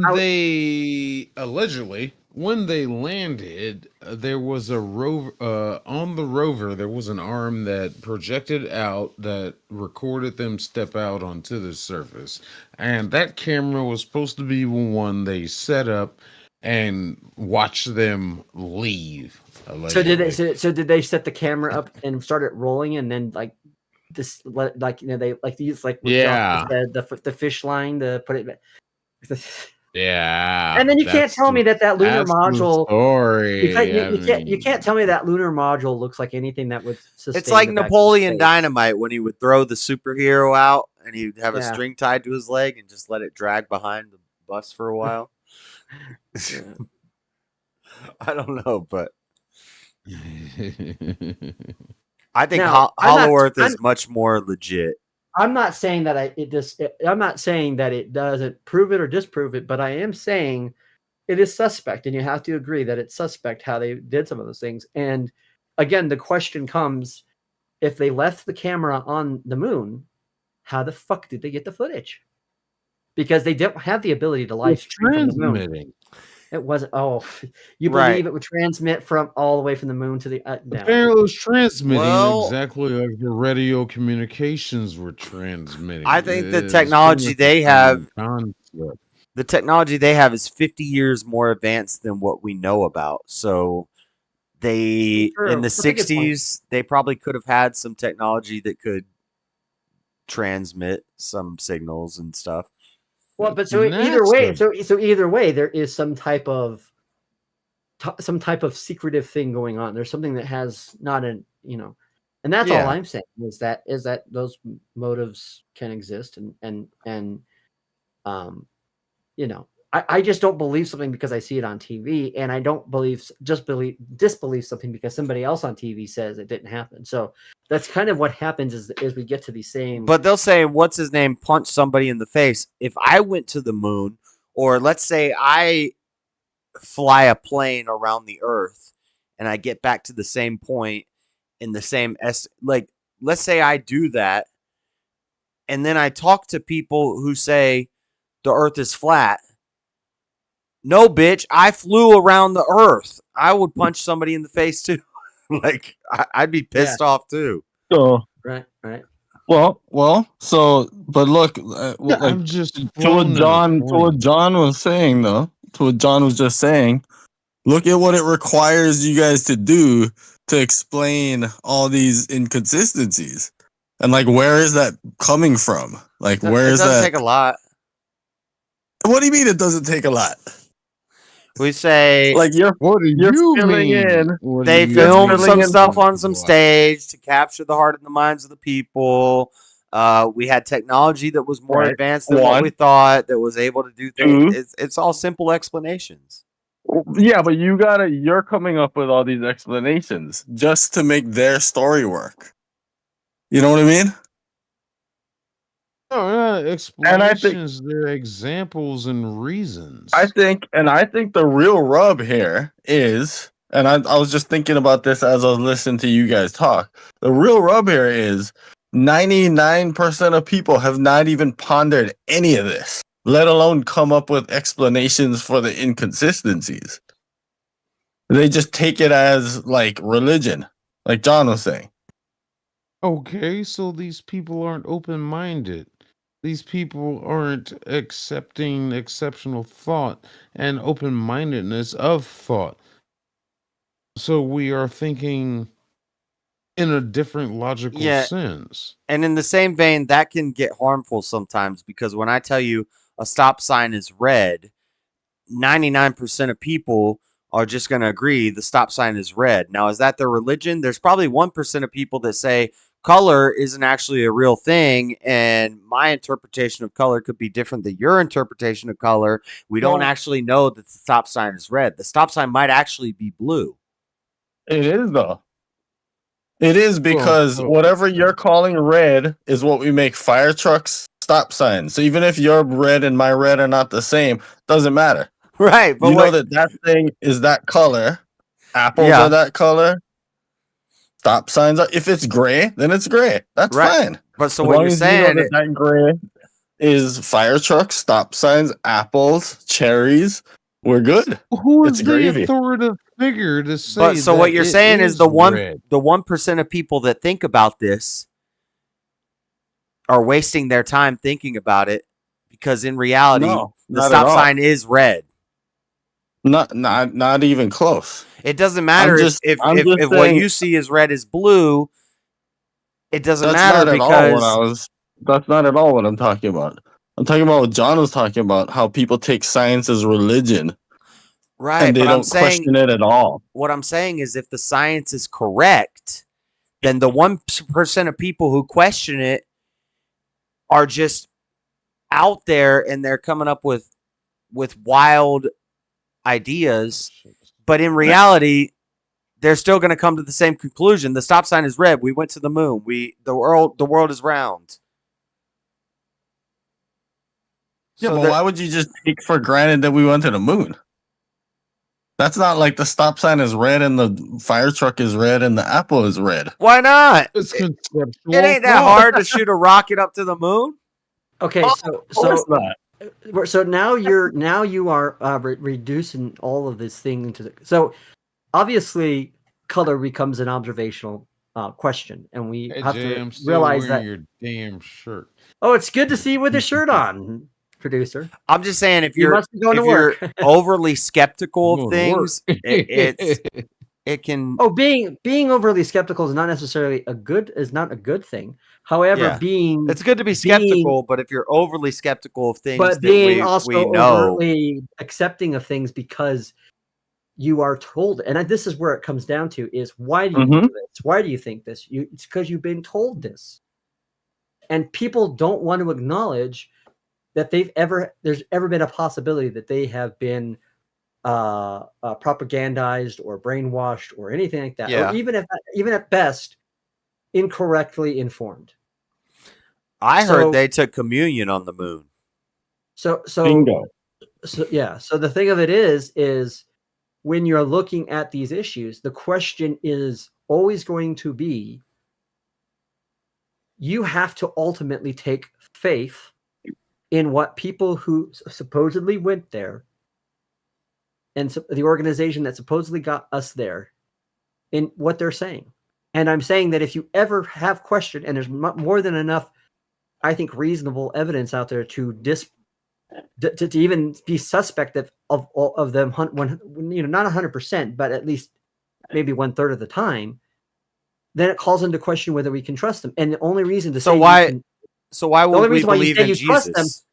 huh? Why would we believe?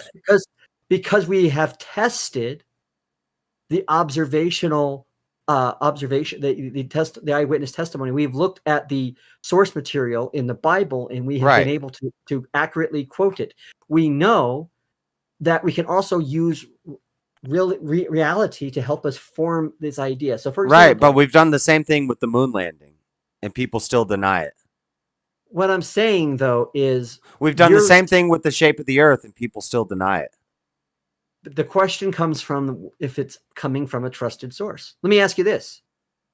You don't trust in the Nicene Council. Your trusted source is the Bible? The Nicene Council? This book written by man? I do. So you'd rather trust a science textbook written by a man?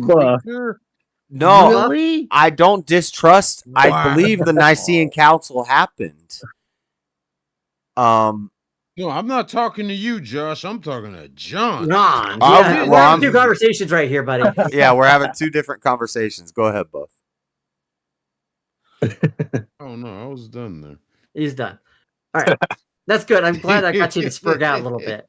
I feel like I've accomplished something there because you're so even keeled most of the time. So it's great. The Bible. So the with the Nicene Council thing, it's like I believe it happened. I know it happened. No, but you don't believe that what has come about as considered true doctrine from them is true to what you believe about God. I think there might have been some there's other motives and some things. Oh, there are other motives. Other motives. Yes. Okay. So you don't trust a quote unquote Christian organization that might have had alternative motives, but you'll trust a organization like NASA. Well, no, I'll trust my own, which gets its funding from the government. I don't trust NASA either. I believe NASA lied to us about the moon landings, and there was a lot of. But you just said you've just equated the same thing, that the reason why people. I do think we landed on the moon, just like I do think that Jesus lived and existed and was crucified. But I don't think what NASA showed us is necessarily true because they had ulterior motives, just like I don't believe the Nicene Creed told us was 100% true because they have other motives. Gotcha. Okay. So my thing in all this is that's my point is that so when you look at things and you have to judge things and you have to look at the character of the person that's telling us things, and you have to say what would be their motive. Now, unlike a lot of other Christians, Josh, I could grant you that there could be an alternative motive to changing dogma in the church because we have a history of it already. We have a history of it in the Catholic Church during the time of Martin Luther. We see it all the time. That can be evidential and proven, and is even a diversion of their own supposed dogma. So I would never say, but the Catholic Church or the church would never do that, John. That's the point. So the question comes, what is your metric for why you're saying this? You're saying, look. So what I would say is I know Jesus lived and got crucified, just like I know we landed on the moon. I don't know if all the stories they tell us are true about it and how it happened. And Gotcha. Okay. But so the point is, though, is that at the end of it, it is still belief, isn't it? And you believe it because it makes sense to you. I believe it because you can say you believe it because you know it to be true, but I don't even like saying I believe it. I don't even like saying I believe it. I would rather say I know. I know it. And of course, then somebody will say, "Well, how can you actually know anything?" Well, there's some things you don't know. There's some things you don't know. I would say that. So I have no problem with saying, well, how do you know? Well, I take it on faith, but here's the difference. Okay. So when I look at the testimony of the apostles and I see what they said, when I realize that they didn't get any type of economic or political gain for what they did, in fact, they got punished, they got tortured, they got killed So there was no reason for them to propagate Jesus as a false Messiah because there was a political or an economic advantage to them for it. It wasn't. It was actually the opposite. So to me, when I look at that, I say, okay, then what they have to say, about Jesus is it's one of two things. Either Jesus told them the truth and they believed it, or Jesus was a madman and he lied to them and they became part of the cult of personality. Well, here is the thing. Well, we could do the same thing with the moon landing. Either Neil Armstrong actually stepped on the moon, or he's paid by somebody to say that he did. Right. No, but what was because he does have an economic advantage. He would have a more plausible. But how can we know that the disciples weren't paid to write these stories about how they died or they died from getting persecuted when maybe they didn't really die? Like because there was no fight. Because we'll look at history and we'll say they did die and they were killed this way. Other people talked about it. And so we'll do the same thing with the moon landing. We'll say Russia didn't contend this. Like why would Russia go along with this? Well, but here's the thing. We don't know what Russia would or wouldn't do. So, and the fact that they did do something or did do something wouldn't itself be an evidence of something else being the case.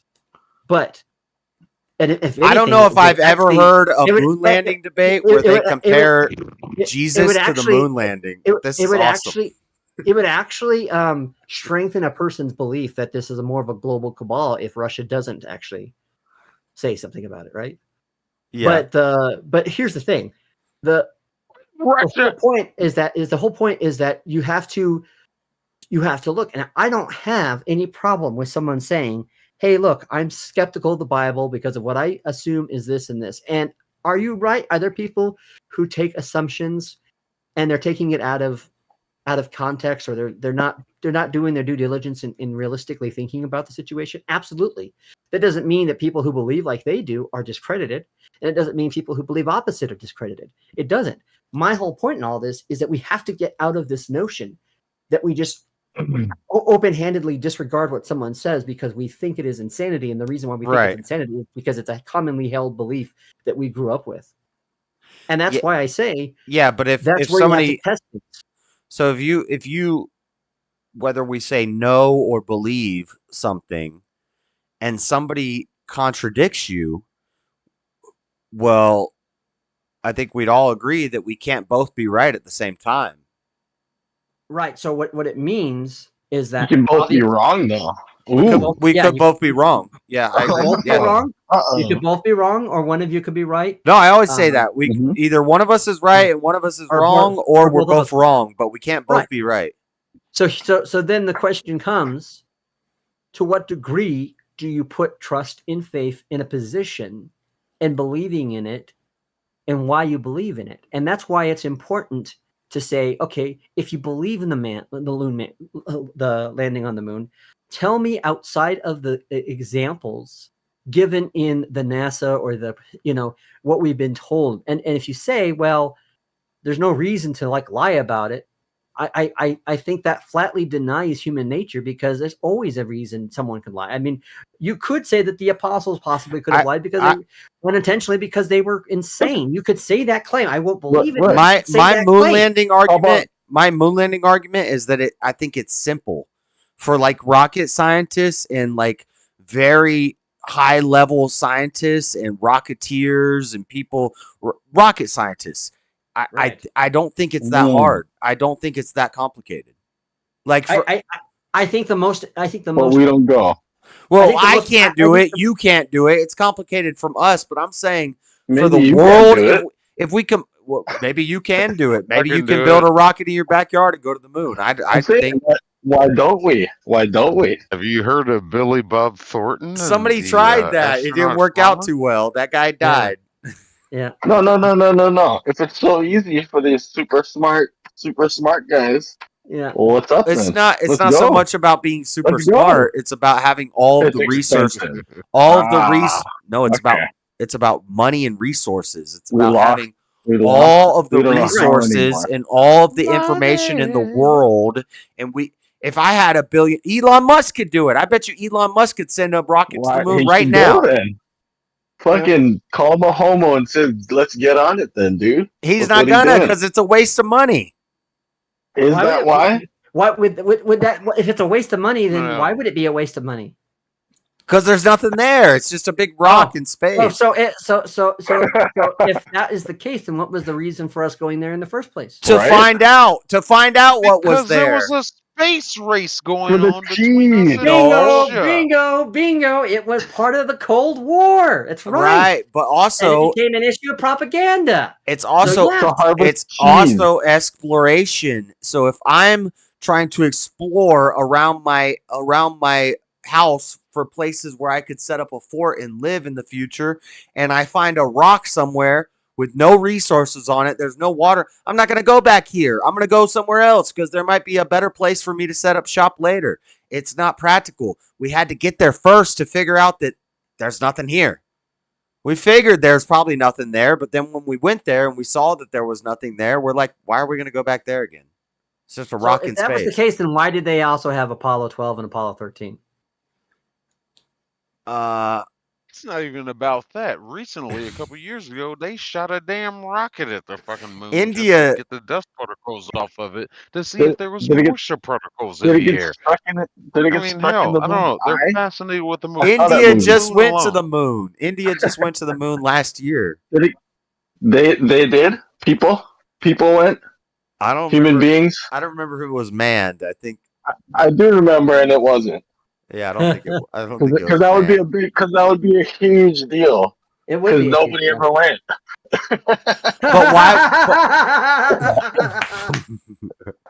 But why would we risk the lives of people? Oh, that's great. That was People great. died. Alex Jones says that there's a graveyard on the moon, and that actually. So now Alex Jones is out. Now Alex Jones We're is talking about Alex Jones. Well, that's a good source. I think he's a valid source, and he says that there were way more moon missions than what we know about, and what the problem was is everybody kept dying when we were sending them out there, and we needed some people to make it back, and then finally we got some people who made it back, and they're like, we're never going out there again because we lost like 600 people out there on the moon with these moon missions. We couldn't get home. We don't have any. We don't have any notice about that in the public record, though, do we? Yeah, but maybe. I mean, Alex Jones is pretty reliable. He might have some. Yeah, well, I'll grant you that he is a what do you call it? The nut job. No, what's the word I'm looking for? He's not a nut job. He's right like 9 out of 10 times. He's a what they call it, a guy he's controlled opposition is what he is. Yes, no. No. I don't think so. Alex, I don't think he's. So here's the thing is that what it comes down to is there's inconsistencies in, and there's a lot of mental I can't say the word. Gymnastics. Thank you, Nada. That have to go into gymnastics. Mental gymnastics. Yes, Yeah. they have to go into. Cool. They have to go into explaining how it all happened. Whereas the more easier, I think the more easier and most closest thing to reality is that we forged going there so that we could help us win the Cold War. Yeah, because again, that's a common argument, and that's a good argument. There's a lot of resources out there, and so if they realize that there's nothing. If there was no reason to go back, why would they have Apollo 13 and why would they scrap the Apollo missions? If they felt like, and you'd say, well, that's because they found nothing there, right? Well, here's the thing though. If they found nothing on 11, why would they send 12 and 13? And 13 was the closest out of for deeper exploration. Right. They need to do more research. Like okay. It's like they got there first. And they're like, we got here. Let's go home and tell them that we got there. Let's send out some more guys to do some research. And then when they do the research, they go a couple more trips and they say, there's nothing here. Like, this is a waste of time. Let's stop this. Let's stop investing money and people into this. Or maybe they stopped because they realized they won the space race. No, And when they why won did the they space race, send they the? didn't have. Yeah. Why did they send the other Apollos? But that's Because also a that one defeater. that they claim that landed on the moon That's did a not land on the defeater. moon. That shit was staged. That shit was fucking That's a fixed. It was defeater of rigged. It your was argument. filmed. That's a We defeater of gotta your argument actually that we get something didn't up land on there. the moon. So, That's we're both talking at the same time. That's a defeater of your argument that we didn't land on the moon. Is that we won the space race, so we stopped going there, but we because never of propaganda. actually went there. Right. So why wouldn't Russia and the rest of the world just call us out on this? Because it's a globalist plan and the Russians were in on it with us. That's not what I'm going to say. That's not what I'm going to say. I'm going to say because the whole point was to get the photo op, right? The whole point of it was to portray. It was all about like what Buff just said. It was a race. And when you're quote unquote first to the race, then there's no point in continuing that race. There is if you cheated to get to the front. No. Yeah. Not if you know you can't go. If we're having a race, and you cheated to get to the front, and I know you cheated to get to the front because there's no possible way you could have got there before us, then I'm gonna continue.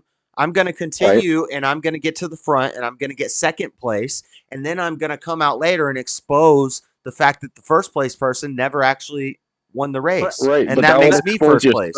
Yeah, they would expose themselves also. Only if they were lying. Only if they're both cheating. Or they're both lying. Well, and Bingo. again, what's the whole point of the space race? It is about propaganda. It is about who has the. So we're saying America didn't actually land on the moon. America just decided to do the fake moon landing propaganda before Russia, and then Russia was like, "Oh, since we're all doing propaganda, I'm going to let you just slide with that." That doesn't make sense. Actually, if you go back to what I said at the beginning of the conversation, I said, I'm not saying I believe they went or didn't went. I'm just saying that the footage they gave us is suspect, and I don't trust the footage as evidence of something. And the fact that you have people who then double down and say that exactly is the footage. Oh, I agree with that. Then I have question with when the whole narrative. But yeah, I agree with that. Can I easily believe that they went to the moon and then they also filmed the moon landing so they could get the great kind of like iconic image to show, we've been here. Right. But that's what I'm saying. Because to me, I think it would be harder to get some of that footage in the vacuum of space on the surface of the moon, especially if you've never been there before. But that's what I'm saying. I'm saying I agree that a lot of the footage is faked. Right. But I do still think that we did land on the moon. So my point is, for me, whether I believe or not on the landing of the moon is immaterial. What I'm saying is I'm suspect of the information that tells us that we landed on the moon, or that the footage that we have is of the moon. But there's a lot more information other than just that footage. I agree. That's why I put that caveat at the beginning and said, hey, we could have gone there, right? Now, the question comes, why would we doctor that? Why would we do that? And I think it's clear that was because of the space race and because we were trying to, to show a iconic moment in a victory that we had. Now, right. I also believe, but the only way we won, I believe it's just equally as plausible to say they faked the fucking the moon footage because they could not go to the moon. No, I'm agreeing with you that we could have faked the moon footage for the American people to feel happy about it. But we did actually have to win the race for the rest of the world to not call us out. The space race. What race? The space race. Space race. The race that the other country was also fibbing and wasting their country's money to do. Russia, they have the same motives. Russia put a dog in space. And it died. Russia put the I know. man in orbit. It was on us to put a man on the moon. So maybe we saw. Why was it on us? Why was it on us, Buff?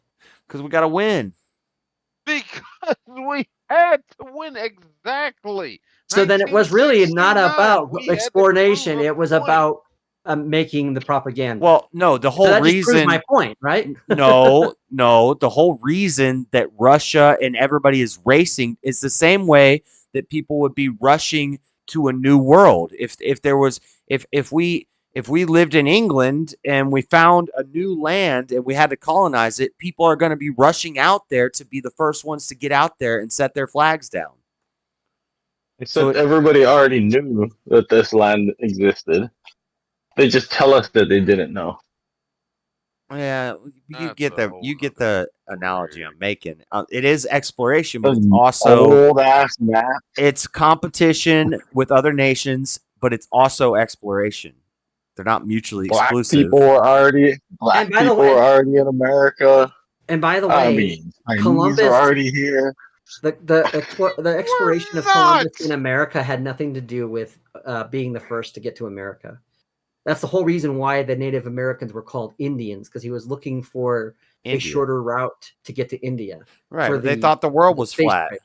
West Indies. But my point is that they made navigating errors, and because they thought the world was flat. They didn't know that there was more out there, and then they found it. No, I don't know if you could say it's because they thought the world was flat. I think it's because they misread. They didn't want Columbus to go out. They told him he was going to fall off the edge of the earth, and there was going to be sea dragons. I know the reason why they told him, and that's why I'm saying that's why there wasn't a race, because everyone considered it either to be too far off or to be too dangerous. And that's the same thing with the moon. They're like, no, it's not. There's a Van Allen radiation belt. You're not going to be able to get out there. It's impossible. No, it's not. But really, it's not that hard. You just shoot a freaking rocket. Because there was a reason why. You been?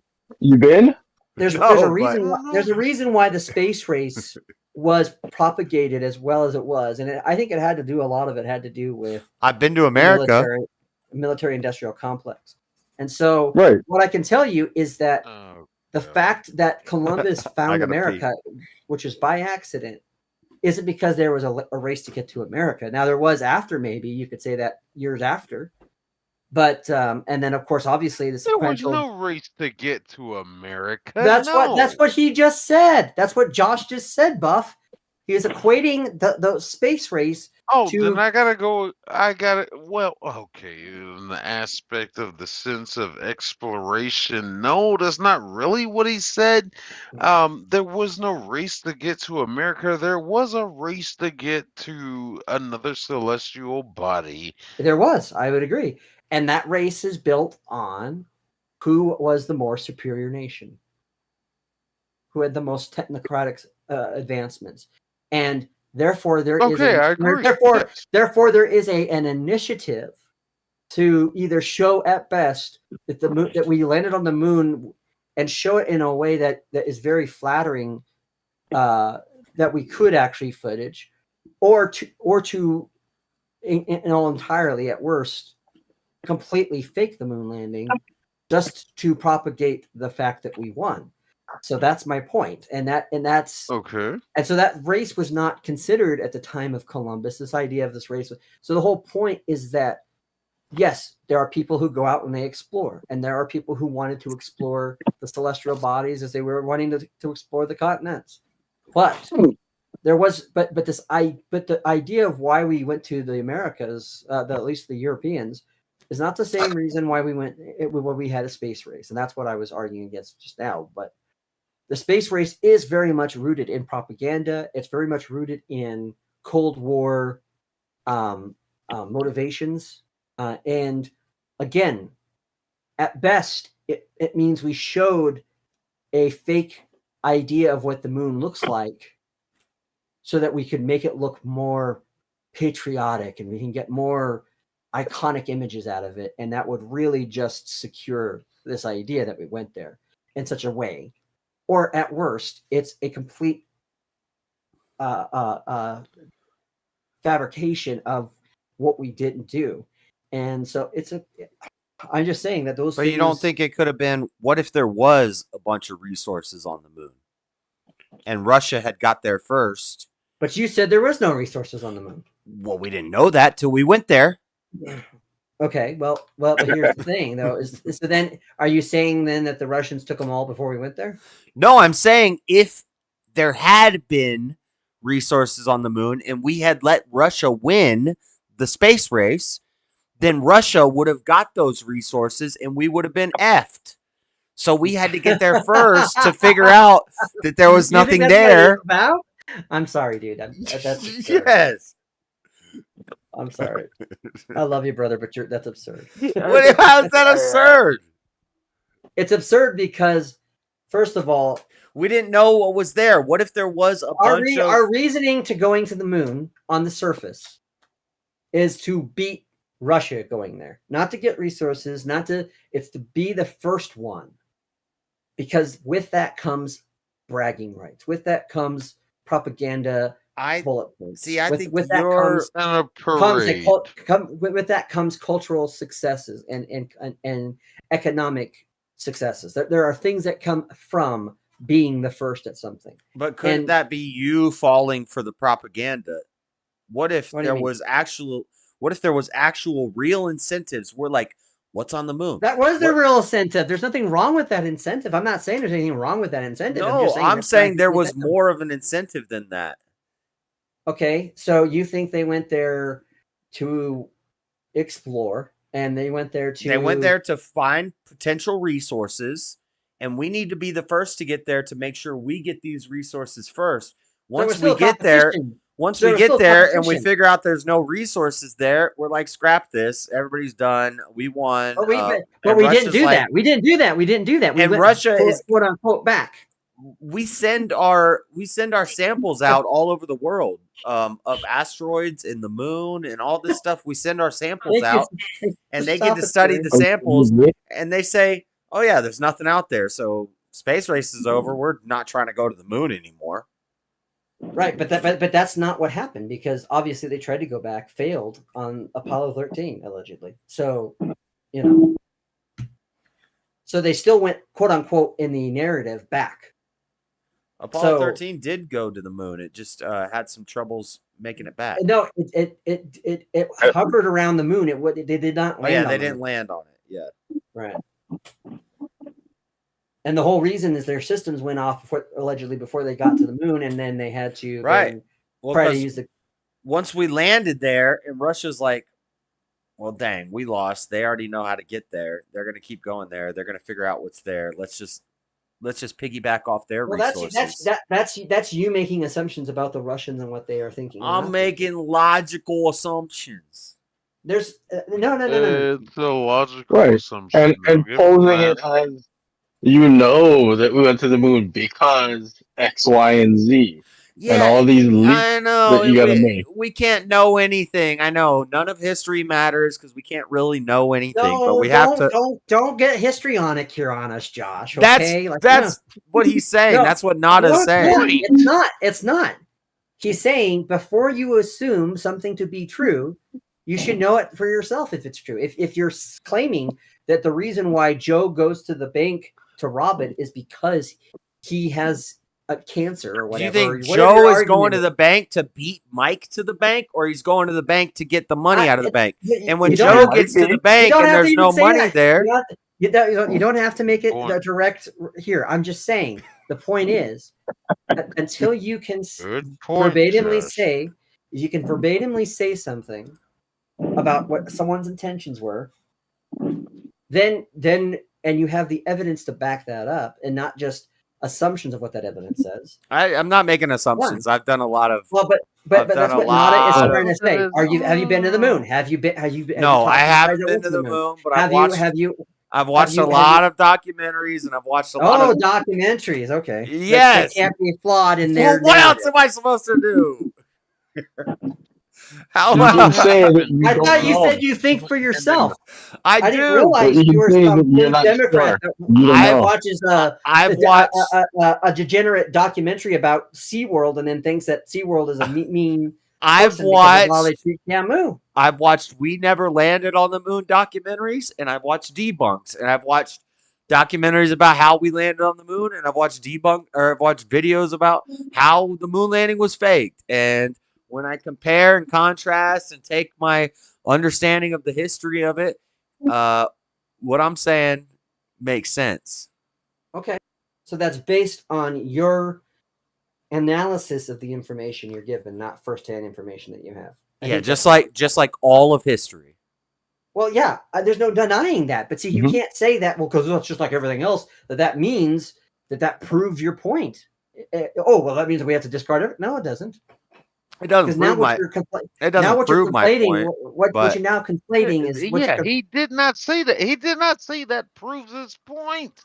It's just the I- analysis that he's running with, it's just and the that's the best. information he's It's the best using possible to explanation. formulate his It's decision. better. It's better than the explanation that there was a space race and we faked landing on the moon and we tricked the whole world into believing it. I think my explanation is more logical and more consistent. To you it is. Yeah. So Well, that's to, as far as it can be. to 'cause you anybody can't prove it. who's thinking critically, That's fine. In your opinion. In Yeah, your in your opinion. opinion, yeah, I don't believe in That's opinions. fine. But see, that's the problem, Josh, is that sometimes they're real. you'll say things not as they are your opinion, but as you know, you quote Yes. unquote know them as fact. Yes, And that's because you I don't can't believe say in some of those things. opinions. Either I'm right or I'm wrong. Okay, so everything you know, you have firsthand information on. No, that's an appeal to authority. I don't have to have No, firsthand it's not. information. No, it's not. No, it's not. It's all about Yes. epistemology. No, Right. it's not. Right. So, It's I about could how do you this. know I could something. do the same thing if I was an atheist and you said, "Do you have first? Did you meet Jesus? Did you walk with Jesus?" No. Right. You wouldn't say that. Right. That'd But be here's the- nonsensical. But here's the thing, though. The difference is what I'm trying to say is this: I am not arguing for Jesus out of a historical authoritative sense. I never do. You're arguing from some sort of knowing. No, I am arguing from an act of belief. That's what I'm arguing for. So- opinion. Okay, so it's just your opinion. Okay. Yeah. No, same no, thing. no, it's so a I po- can do it's the a- same thing that. But see, I don't believe in opinions, so that's the Okay, difference. so you don't think you have opinions. Every opinion that you have is Well, fact. I believe opinions are preferences. So I could say it's my opinion that Eminem is the best rapper, but it's a preference. I can't really. So you don't think you can have an opinion? No, it's on not some- semantics. It's different words meaning You're different just things. renaming. Yeah, you're just Listen, renaming opinions. If I say it's my preference. opinion, if I That's say it's semantics. if I say it's my opinion that the stop sign is blue, you're gonna say you're just wrong. That's not your I'm opinion. gonna say You're you're just calling wrong. red blue, and that's fine. You can call red blue if you like. That's a lot Well, of different ones. well, that's just your opinion. right? Your language might call red blue. That's cool. But here's the thing, though, right? Is that you're dealing with someone that says, "Well, the stop sign is blue, not red," and you're dealing with it as of a sense of, well, the reason why we can say that it's red is because someone else besides me says it's red. So it's based on consensus, which I agree makes up the majority of reality. There is a consensus to behold, but you have an inconsistency that you have there in what you prefer to be a consistency that you can believe as fact versus not, which means you do and are arguing from an opinion. No, Sorry, even if they had some defect in their eyeballs to where what they saw as red was blue, I would still show them something and I would say, no. This is blue. Sky is blue. Stop sign is red. Now, even if you see blue as red and red is blue, that's fine, but you can't identify. But you know, but you do know that the sky is what we're told from science is the reason why the sky is blue, right? Oh my gosh, that's going too deep into the what I'm trying to say is even if you had something in your eyeballs where it switched all the colors, it wouldn't matter. It wouldn't matter. You're right, Nada. It wouldn't matter because I would still say no. Even if you see it You as don't blue. need to say no. It doesn't matter. No, listen. It's just called a listen. Your blue is my red is your blue. It's no, irrelevant. but it's still red. Yeah. It's still no red. One cares. It's still red. Yeah, you're calling. Listen, so Nada. My blue. Nada. My red, Listen. My red, even Nada. if it's blue, is what apples are, fire trucks are, stop signs are. So it doesn't fucking matter. Yes, right, exactly. So even if you saw, yes. listen, listen, no, stop interrupting, Nada. Nada, listen to what I'm saying. Listen to what I'm saying. Even if you see what you see as red, you see as blue, and I show you a piece of paper and I say apple red, fire truck red, stop sign red. But what you're seeing is blue. And then when I show you a picture of the sky, and You wouldn't even know. I say sky blue. Even if you see the sky as red, it doesn't matter. Socially, if you're gonna fit in colloquially, you're gonna have to say what you see as blue is my red, and you're still gonna call it red. So that's a horrible example because that person who sees that way. Yeah, listen. Now you listen. It's perfect. You just don't get it. Would never know. The person that sees that way would never know that their wavelengths and perception is the opposite. Exactly. They would have always called blue red because they would have told blue. They wouldn't call it. They wouldn't call it a different thing. They wouldn't call it blue red. No, you're wrong. We You're don't wrong. know. Okay, we don't know intrinsically from birth. From God, that red is red and blue is blue. Right. It's something we're told by what we perceive. Yes. Right. So even if they saw all the colors as opposites, you'd never have to explain that to them. Exactly. And here's the thing. Here's Hold on, John. I need to make sure he understands what I'm saying here. I need to make sure he understands what I'm saying here. Is what you're saying. I know what you're saying, and it's dumb.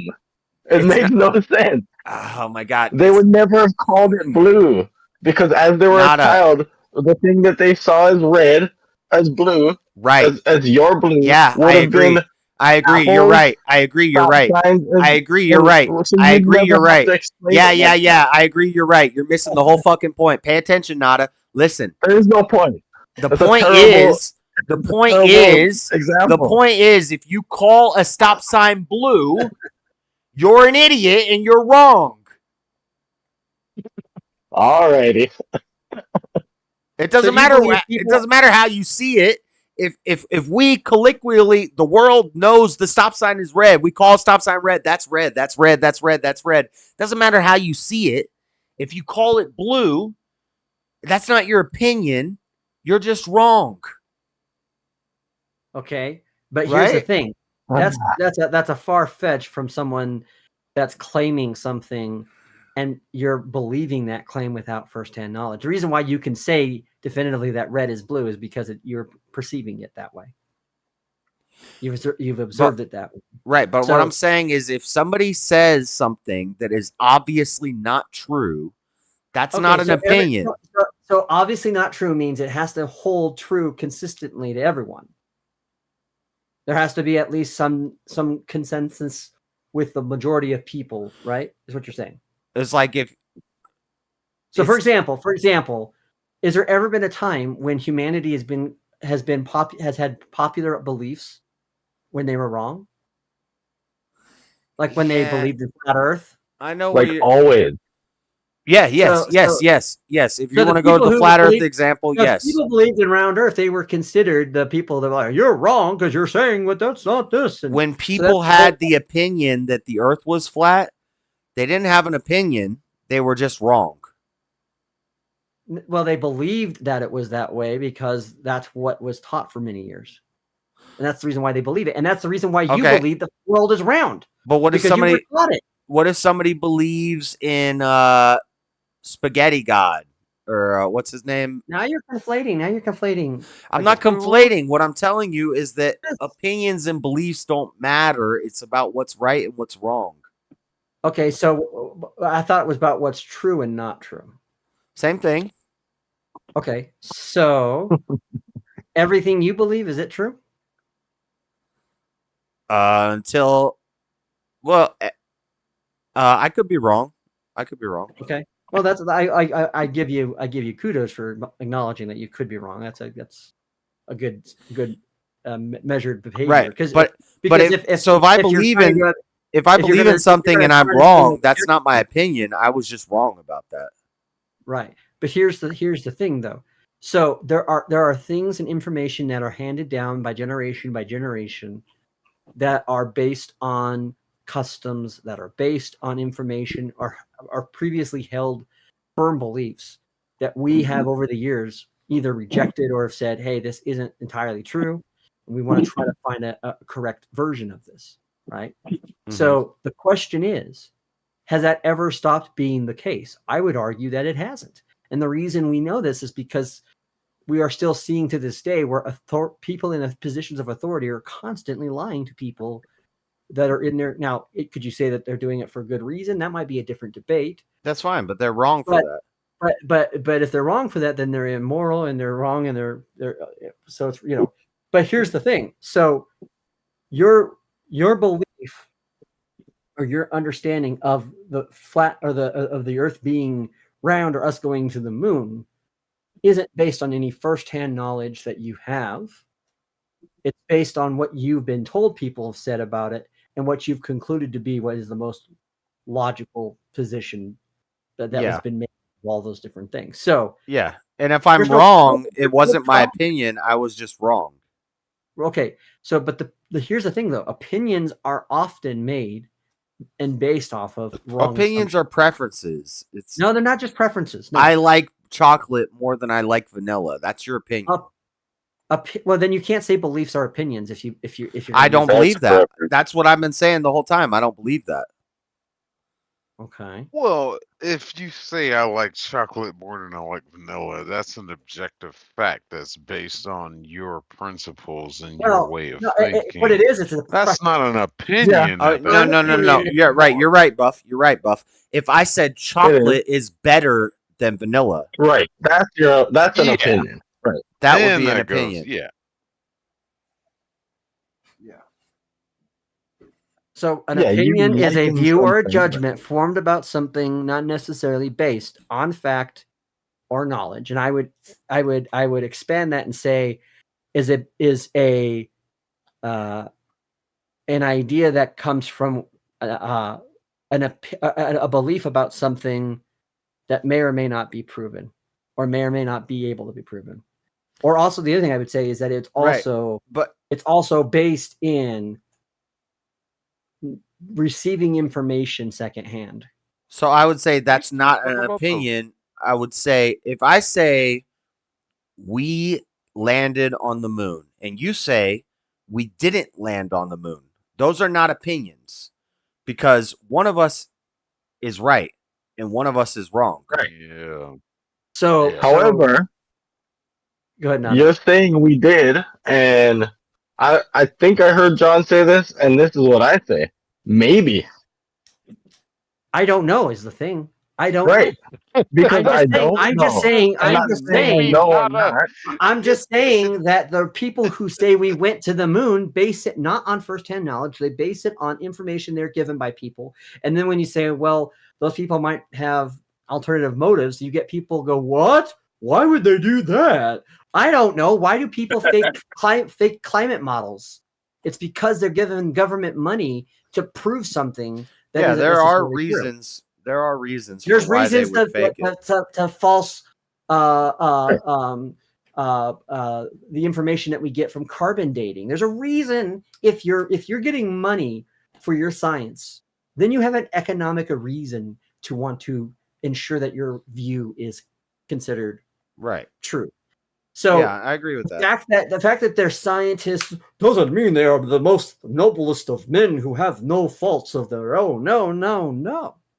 That's why we have to be able to follow the money. And I agree with a lot of what you guys are saying. I'm just saying I believe it. So to me, what I'm saying is, I'm not saying we didn't go. I'm not saying, but I'm not saying that if I was to say that there's a reason to believe why we didn't go, I would argue that it is a belief, but I would do you think today? I think it's a far-fetched thing to say that that we did that when you don't have firsthand knowledge of that. Do you think today we could not go to the moon?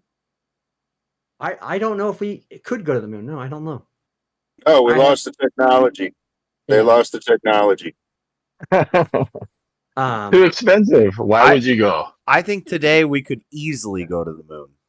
But if that was the case, then the reason why we don't is because it'd be a waste of money. Is what you'd say, right? Right, because we've already done it and there's nothing there. Then that's so assuming something already. That's not assuming. That's based off of research and That's based off of assuming we reading went. That's assuming we went. and watching my documentaries. That's not my documentaries, but that's Taking someone else's word for it. Yeah. Yeah, why would we even just go like to all of those history. days? Like, Just what, like what's everything that there? you believe in history. So you don't believe in Genghis Khan. You don't believe in Alexander the Great. You can't believe in Jesus. How can you believe in anything? So you're saying all of those things are tantamount to the the moon landing? That they're all that they bear the same standard of proof or not proof? Yeah, historical evidence. No, I would argue against that. Because, like I said, now it's one thing to say we believe we can prove that Jesus existed, right? There's evidence out there that shows that Jesus existed, and the atheists that still don't believe that Jesus existed are just. Well, how do you know? Were you there? Did you go? Well, how I know is that we actually have archaeologists and geologists that have gone out there Yeah. and have uncovered information. We also have first century. Like history and science and evidence. Yes. Yeah, kind of like we have for the moon. My point is this, Kind of like the same thing we have for the moon. But here's this, but then that's when we go to the motive of somebody. Look at the motive of someone like Flavius Josephus. He does not have any skin in the game to try to prove Jesus existed. You're right. He is actually expressing how much he dislikes the person, and because of that, you can say this is a hostile source. Mm-hmm. And he is, we know that there's a lot of what I'm saying is though. Everything. So if I could find a Russian that said America went to the moon first, if you can find a rock that says we went to the moon, I might have to reconsider. No, if I could find a Russian who had no incentive to say that America won the space race to the moon, who says that we went to the moon, then that would be the same as Josephus or Tacitus. I would say that would be a good source. Yes, I'm not going to deny it. There are countless. Okay, but again, the point of what I'm trying to say is that's why I'm saying we have to go with information that we have to examine where was this information gathered, what are the sources, and who are the people involved in it. But that's not how you're arguing. You're arguing as if you know it to be a true fact based on what people have told you. And I'm saying, to me, yes, at some point you have to look at the information and say, okay, this is directing me to this view on this. Now you can be open and say, look, my view, I always say this. There are things that I believe that I can't substantiate. And so I'm going to always say that when that happens, this is my opinion or this is my belief. And I very rarely argue from a source of authority because I can't be the authority on things outside of the things that I've directly interacted and personally done with. So without that firsthand knowledge, then we have to rely on the credibility of secondhand information. And I'm going to say that we have better resources on the existence of Jesus than we do on the moon landing.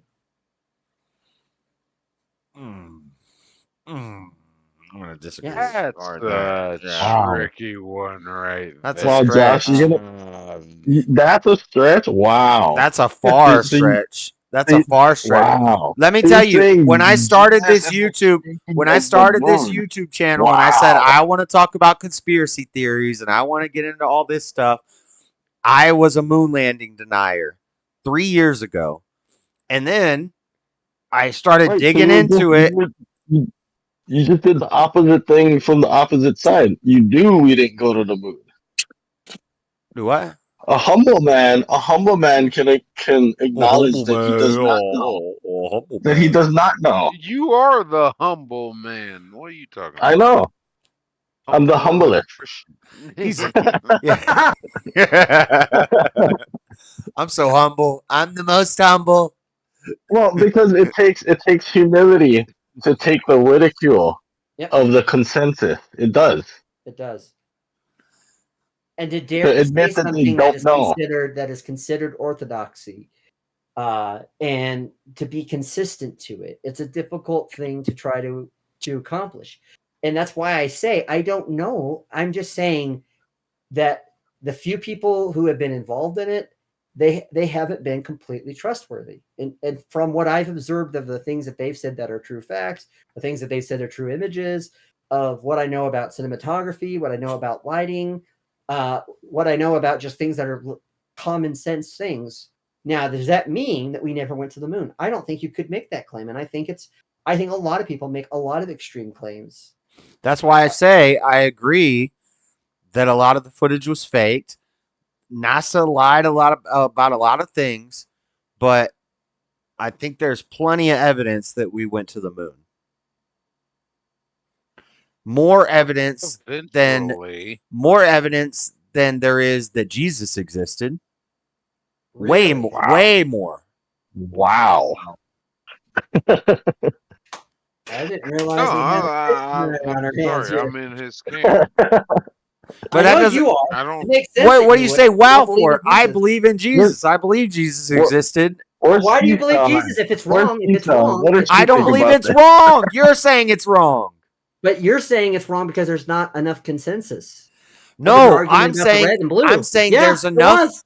No, I'm saying there's enough consensus that it's true. And I'm saying there's enough consensus that it's true that we landed on the moon. You're saying we have to question everything and be skeptical of everything, and they're lying to us about everything. So I could use the same argument on you. How do you know that Jesus existed?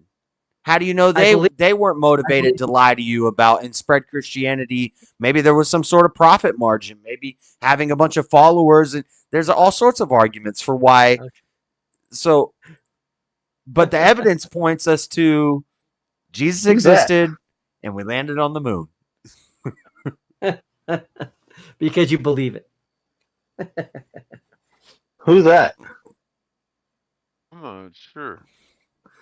Is that Isaac Isaac. Brandon Elohim risen? Is it a moon? Is it a space person? This person might know. It says Isaac Spirit Man. It's an alien. This guy he might know. Here we go, guys. He might know. He might give us the hand. Hey, Isaac, did we land on the moon? You're muted. Good answer. All right. I had to press ow for my mic. I was like stupid right there. Yeah. Well, I think when you first come in, it's always muted. Okay. Yeah, dude, I agree with both of you. I'm like, there's tons of evidence that we have, but there's also tons of fake shit, and it's like, but there's also tons of evidence that Yeshua was a real person. So Yeah. I'm just listening. I'm not really conflicted, I guess. Okay. Yeah, I'm not disagreeing with them as much as this is just kind of. I'm just having fun with this guy. So if anybody thinks you're just being a little bit contrarian, a little You're bit. you're picking the brain. You got to pick some people's brains sometimes to find out who they are. Yeah, but I do think we landed on the moon. That's fine. I have no problem with people believing that or thinking that. Eventually, maybe. It didn't land during that. Look, I'm a strong fucking supporter of. We didn't land exactly when with the whole thing with Buzz Aldrin and all them fuckers. That shit was staged. We landed later.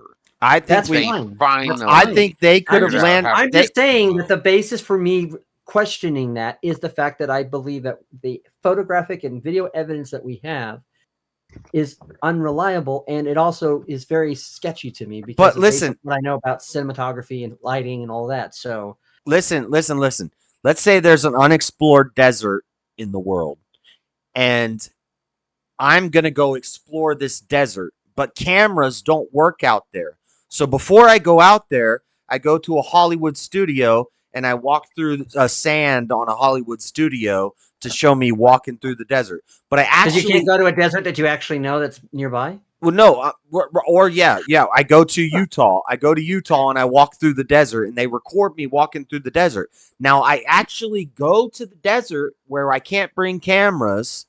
Right. And then on TV for the American people, they say he's in the desert. Look at this B-roll. And we have B-roll of me walking through a desert. That doesn't mean that I didn't go to the desert. But the whole fact of what because not only is it the footage, but it's the fact that they presented it as being live broadcasted at the same time. Yeah. Yeah. Which That's is the point. Yeah. That's a hard pill to swallow when you understand how difficult, even if they were using like the Apollo 11 craft as a kind of like a booster, we know that they even would have issues with spots when they would get into spots with not having communication with Houston. So, I mean, that's the whole point of what I'm saying. I'm not saying I don't believe. There's nothing to say that I don't believe or do believe. I'm just saying that when I come across people who say, well, why would NASA do that? And it goes back to the point we were making before, which is when someone says, why would anyone do something? I Flat don't Earth. think that that's a good argument, because what you're saying is you don't believe that they would make that, they would lie about something. Well, I'm sorry. I think any human organization and any human a grouping of people could find a alternative motive for lying if it benefited them. Yeah. Isaac, I hate your beard because I love it. Yeah, Whoa. I'm beard God. jealous too.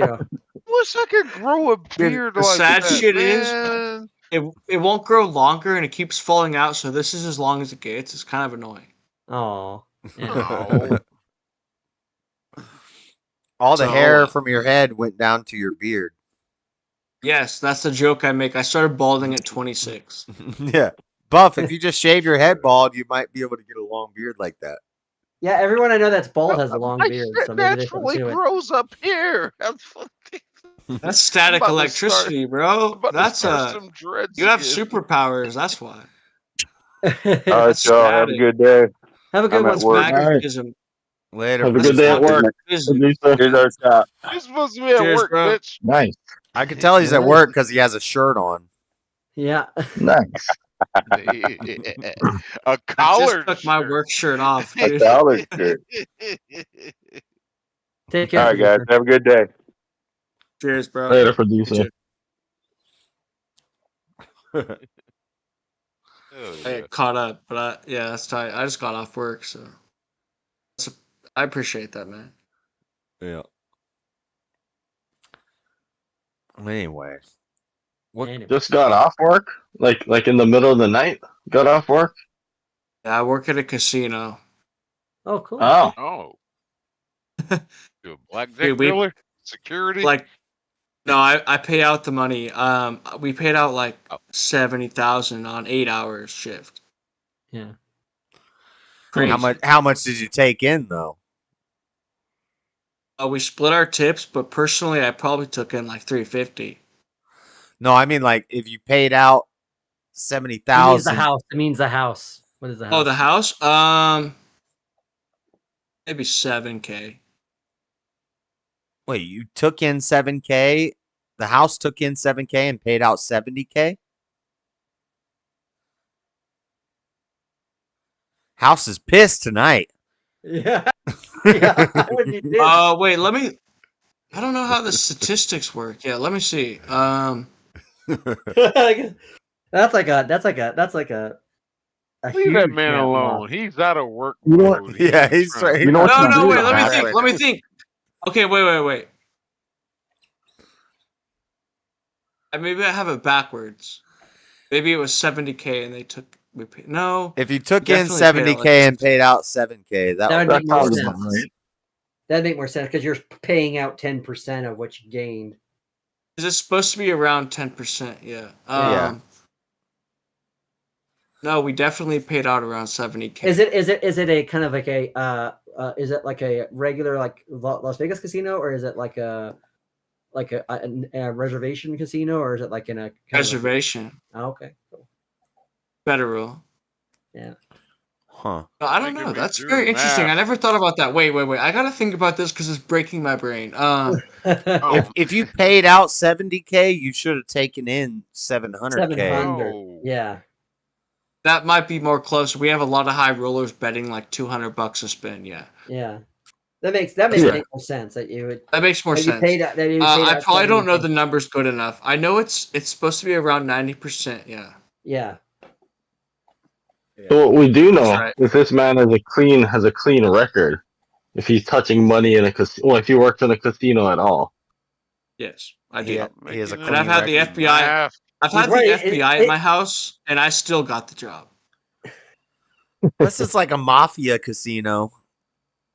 Yeah, we who got it. We knows? got I it. We might got it. We work got it. for We the got it. We got it. We got to FBI, spin the top. We and got I'm to actually on payroll right now. You know, you never know. spin Just kidding. But they did offer me a job after they interviewed me, and it's very odd. Yeah. I never took it, but I don't trust the FBI right now. So like, No, why would I work I for don't them? blame you. I don't blame you. Until I do trust them, I would never apply. You would be what they would call perfect Operative? camo. You would look what they want you to be. Like back in the day, they used to say it was an old saying, which is that because the CIA used to always, especially when it was like in like South America or whatever, they would always have Latin people be, and they also did the same thing with Muslims. Like no one realizes that Osama bin Laden was a CIA agent, but he was. I never knew that. Yeah. But where they'd say you're American, you're useful on the outside, American in the inside. And so I think what they would see is you would be a perfect person to like trap like some right winger at a like Aryan gun show or something like that. Like you would fit that mold for them. I think they think you'd fill that mold. And so they're like, hey, because they think that that's really the great threat to America is white. Well, the thing is, my nationalism. math is so good that they had to visit me. That's why. Oh, gotcha. Yeah. Oh, you're like Very beautiful interesting. mind. I don't know. You're like a janitor in a college and you just started figuring out problems on the chalkboard. I love that movie. That's good hunting. 100%. Oh, dude, people didn't believe me, and they had to ask my mom because my mom was there, and my mom was the one who answered the door, and 2 FBI agents dropped their badge, and my mom's like, "Hey, Isaac, someone's here to see you." I'm like, "What the fuck did I do?" Because there's only one thing it could have been was when I was like on the black market or something, fucking buying Molly. I was like, it has to be that, Yeah. hella funny. But obviously that doesn't fucking matter. But it was like, you're a code solver. We need to bring you in. Did they MK Ultra you? yeah. I've been brain zapped. I've been on pharmaceuticals. Oh, bro. They shit. took my essence. Yes. They took your essence? Yeah, they zapped my brain with electromagnetic frequencies and stole the heaven inside of my heart, and it went away. The God essence I had, where I praised God and I felt Him, is gone. And I am like a walking fucking robot that feels nothing, but still has all the intelligence of what I had before. Damn. Nice. That's a lot to take in right there. It's depressing as fuck, and I would rather go through I've been in a coma, and I'd rather go through a coma again than go through the brain magnet treatment I did, because they sold me the idea because I was in a coma, had an out of body experience, like, oh, it'll help you. Oh, okay, I believe you, and I did it, but it actually took away what I've studied for 10 years on psychedelics and consciousness. Wait. What? Oh. I'm kind of speechless. What was being in a coma not like? lying to you. What was it like being I in a had coma? an out-of-body experience. I saw stuff out of town, out of my body, that I would see for the next 2 years living in this town. I only was in the town for 7 days before I went into a coma, and then I would see stuff for 2 years after. And then I also looked over the whole Earth from a spaceship, from a window, looking over the whole Earth with an entity behind me, but then I jumped back into my body because I wanted to help humanity. So when you were floating around, did you see what the shape of the Earth was?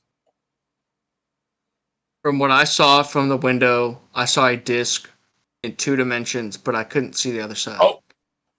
Oh. But I'm not saying there's not another side. I just couldn't see it. From what I saw, it was maybe 2 round, dimensions maybe of flat. a globe. Yeah, it didn't really tell me. Yeah.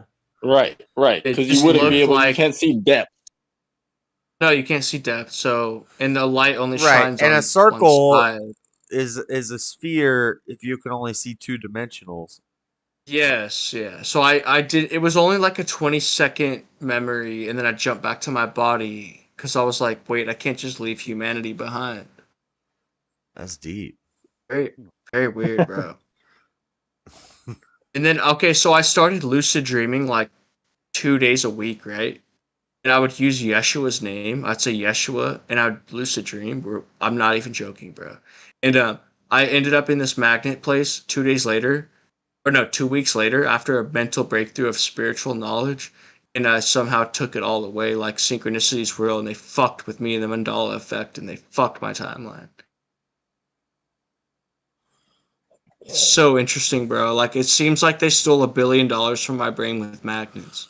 What? How do you do the lucid Yes. dreaming thing? Do you do the fingertip thing? No, I studied the subconscious and I found that lucid dreaming is when you can overcome your subconscious. You don't look at a clock or something? No, it's all in the subconscious mind. If you can overcome your ego and your subconscious mind, nothing can come against you and you'll grasp reality around you because nothing else is giving you what you're looking for, what you want.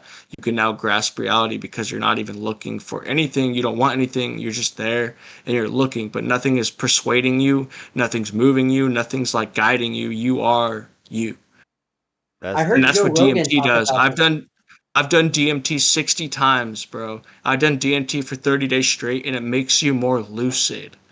Is that where they put you in a room and it's dark and they don't give you any kind of sound or No. That's ISO. That's ISO tanks. That's ISO tanks, that's right, okay. That's sensory deprivation, yeah. Yeah, DMT is what is supposed to activate the pineal gland and make you release the adrenochrome, the dream chemical. Makes you dream. Yes, and they took it away from me, yes. Right. And that's why I feel like it's a corporate MK Ultra enterprise that knows when people awaken and they somehow get them in there to do it. Yeah. And Well, it's my I believe- testimony now that I could tell you harmonization and vibration and frequency that's in the brain and it's quantum and it's connected to the heart is real. I feel like I have an interview with an alien right now. Yeah. I'm talking honestly to God, bro. No other reason. I speak to everyone as if they're God. Do you believe that people can hack dreams? Because I believe that even before Inception. I do. came out. I do believe you can have dreams. And- There was a 1995 study where they imaged a guy's face on the walls of their town where they blasted brainwaves of this guy into their dreams. And they said, have you seen this man? But he wasn't a real person, but he was in people's dreams doing weird gay shit to them. Yeah. What? Yeah. Yes, Yes. absolutely. Because I have this. And I was born in How do I 1995. look this up? Give me a keyword. What am I looking up? 1995 dream somebody's study. 1995 dream study. Have you seen this man? Type it in. So, because here's the other thing I think here, Isaac, is that I believe in something called I call it the dreamscape. I'll give you a link, but yeah, I'm listening.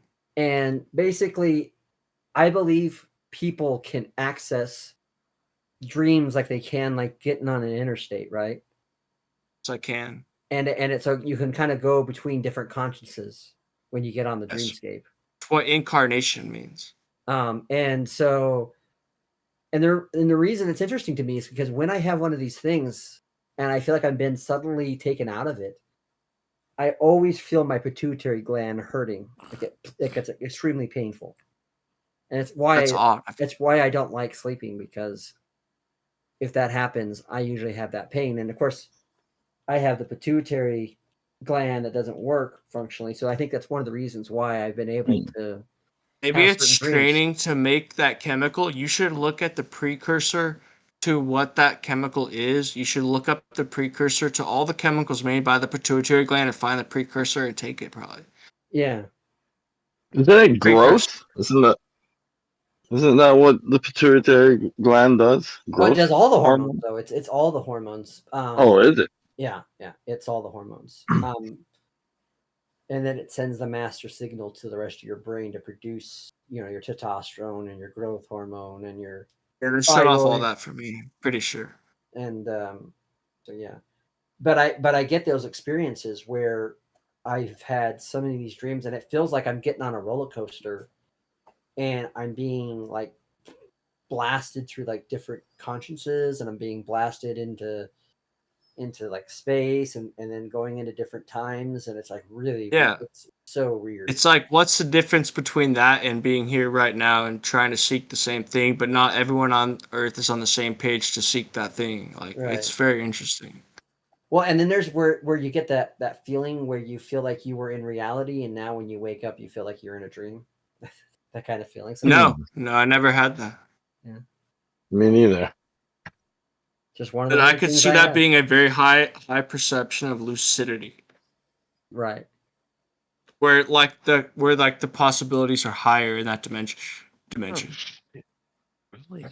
I'm into lucid dreaming, and I always heard the touch your thumb to all your fingertips and look at a clock, and you can. That's a way that you can like. What if you spin a top? That's That's something Inception. you. That's That's It's something funny, you. and I was about to say that's a way Yeah, you can sorry. incept yourself into a lucid dream, and you mentioned Inception, but Oh, that's for after you know how to lucid dream. That's how to check. yeah. But that's kind of how I never learned how have had to. trouble. I never like Well, learned I how will to say, do it. I just always did it. And I will say that Yes. Inception, I It think, came nails naturally that through really well. experience of progression of the consciousness. Yeah. I think Inception did nail something though, because I've had that experience where when you're not conscious of your dreaming, it seems to last longer. And then a minute you become conscious of the dream, it seems to fast forward. Like the time is That is odd. collapsing. Yeah. You're right. You're right. And that's because in a quantum state, dreams can be longer, but when you're back into the lucid state, it's like, I don't know. That makes sense. What you just said actually helped me, but I can't describe it perfectly. Right. So That's huge. What you just said. That's weird. It made me Yeah. think, and it made me apply it to other variables that I have. Right. And so it's it's almost like a beacon call, kind of like it's bringing you back. And that tells me that in that sense, then, because I've experienced things where I've known people that I would say, dude, I had a dream that you and I went to Olive Garden. It was the weirdest dream. He's like, dude, I had that same dream too. And I was like, wow, how does that happen? Same. You know, and it's not like we were talking about Olive Garden. Did you guys go to Olive Garden after that? No. I don't know What if are we you did or not. doing? Fix the universe, dude. You would Right. have helped everyone. What are you doing with your life, dude? I'm just kidding, man. I did though see a potential world. I don't know if it's ours or another one where I saw the sun. That is implode. true. And when the sun exploded, it destroyed California. It destroyed. Oh. Ooh. Well, maybe cool. it's good that you didn't go to Olive Garden then. Damn it. Yeah, maybe. Because I saw I had a lucid dream where I saw the moon shatter into hella pieces and it started crashing to Earth. And I'm like, Dad, come outside, look. He's like, what should we do? I said, let's go get some beer. Like, whatever. We can't do anything about it. Let's just enjoy it. Right. Yeah. Let's go loot the gas station for all the beer. Yeah.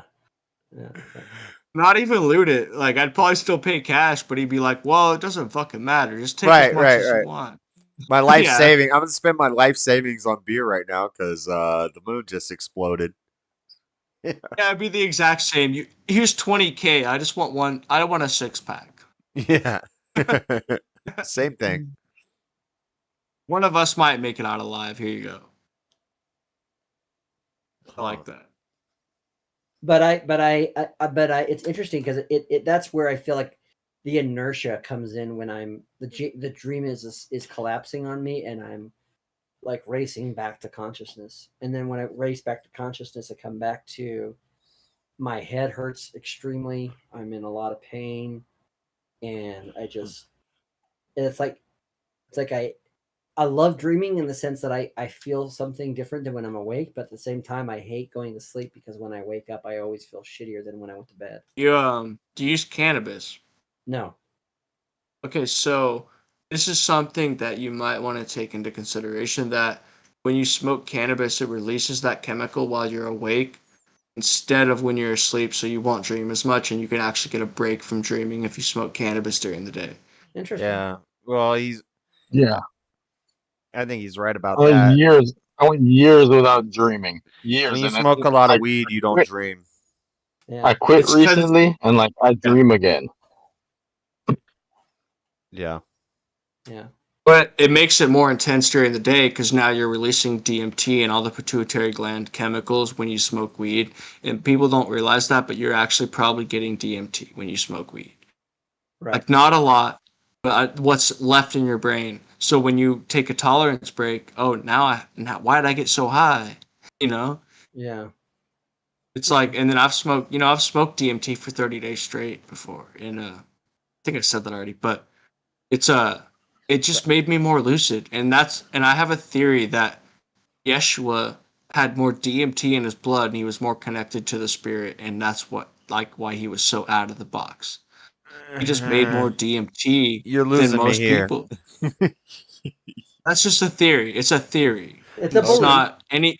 It's a Yeah. theory. It's Yeah. nothing that Yeah. that's going to change my belief in God. It's not going to like So you're not going to be change what my. you're not going to be saying like faith. that guy, because I saw somebody give me a video about this guy who's went about trying to explain that what Christ really means is the anointed, meaning you were given a chemical, and then like he talks about it being like the Gladys fly or whatever, and so he's saying that what it means to be the anointed one means to be doing drugs, and then that the whole purpose or reason why in John 15 it talks about the naked man is because Jesus was doing pedophile crap. I mean, it's absurd, some of these things that these people.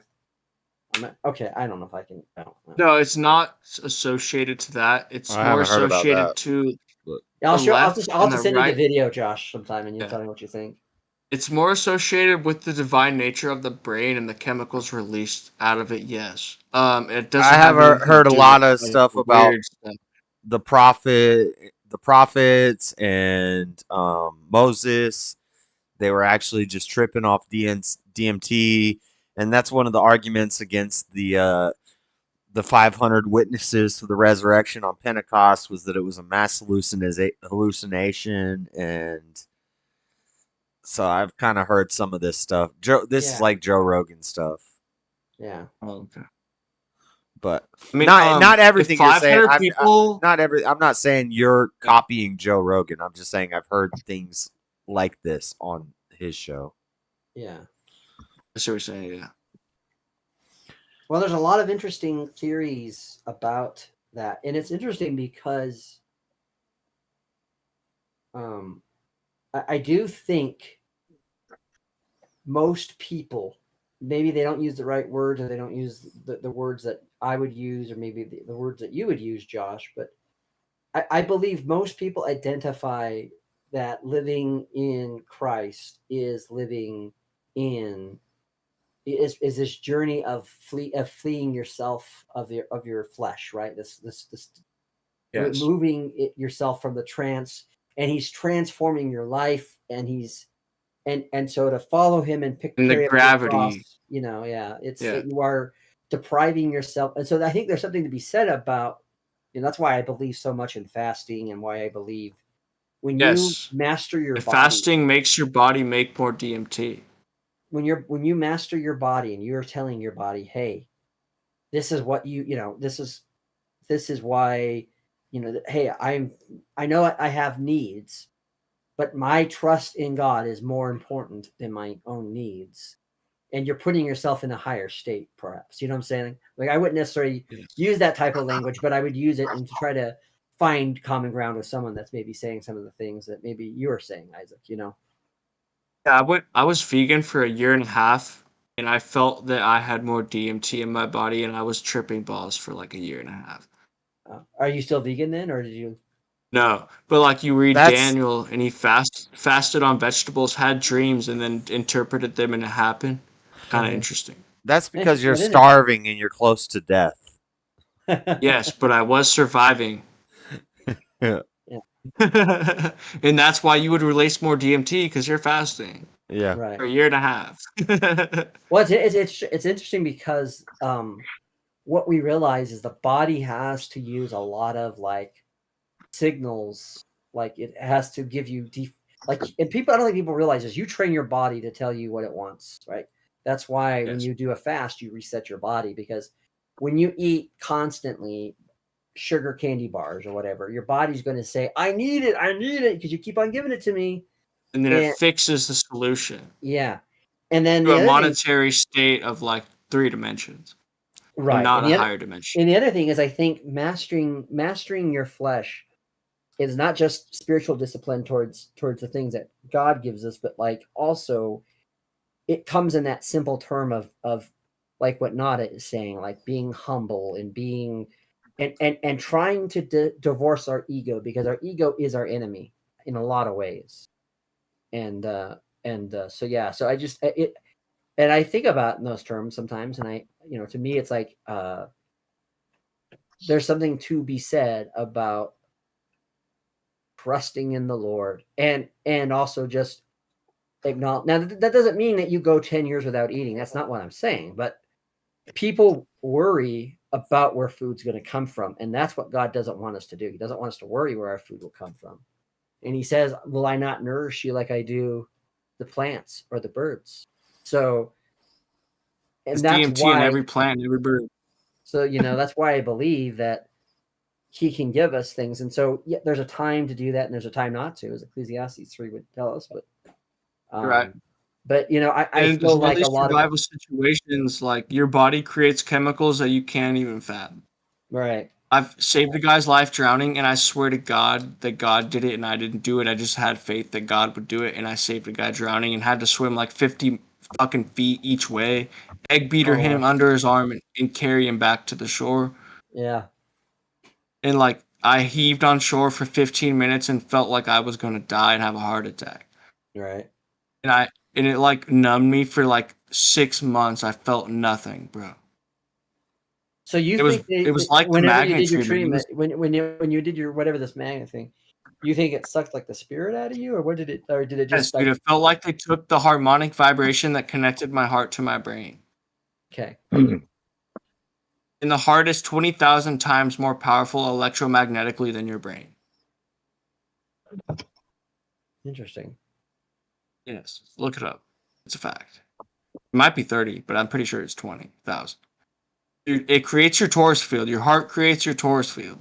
And you can Right. open your pineal gland through your heart, or you can open your pineal gland through your reptilian brain. Gotcha. I see what you're saying there. Okay. Really?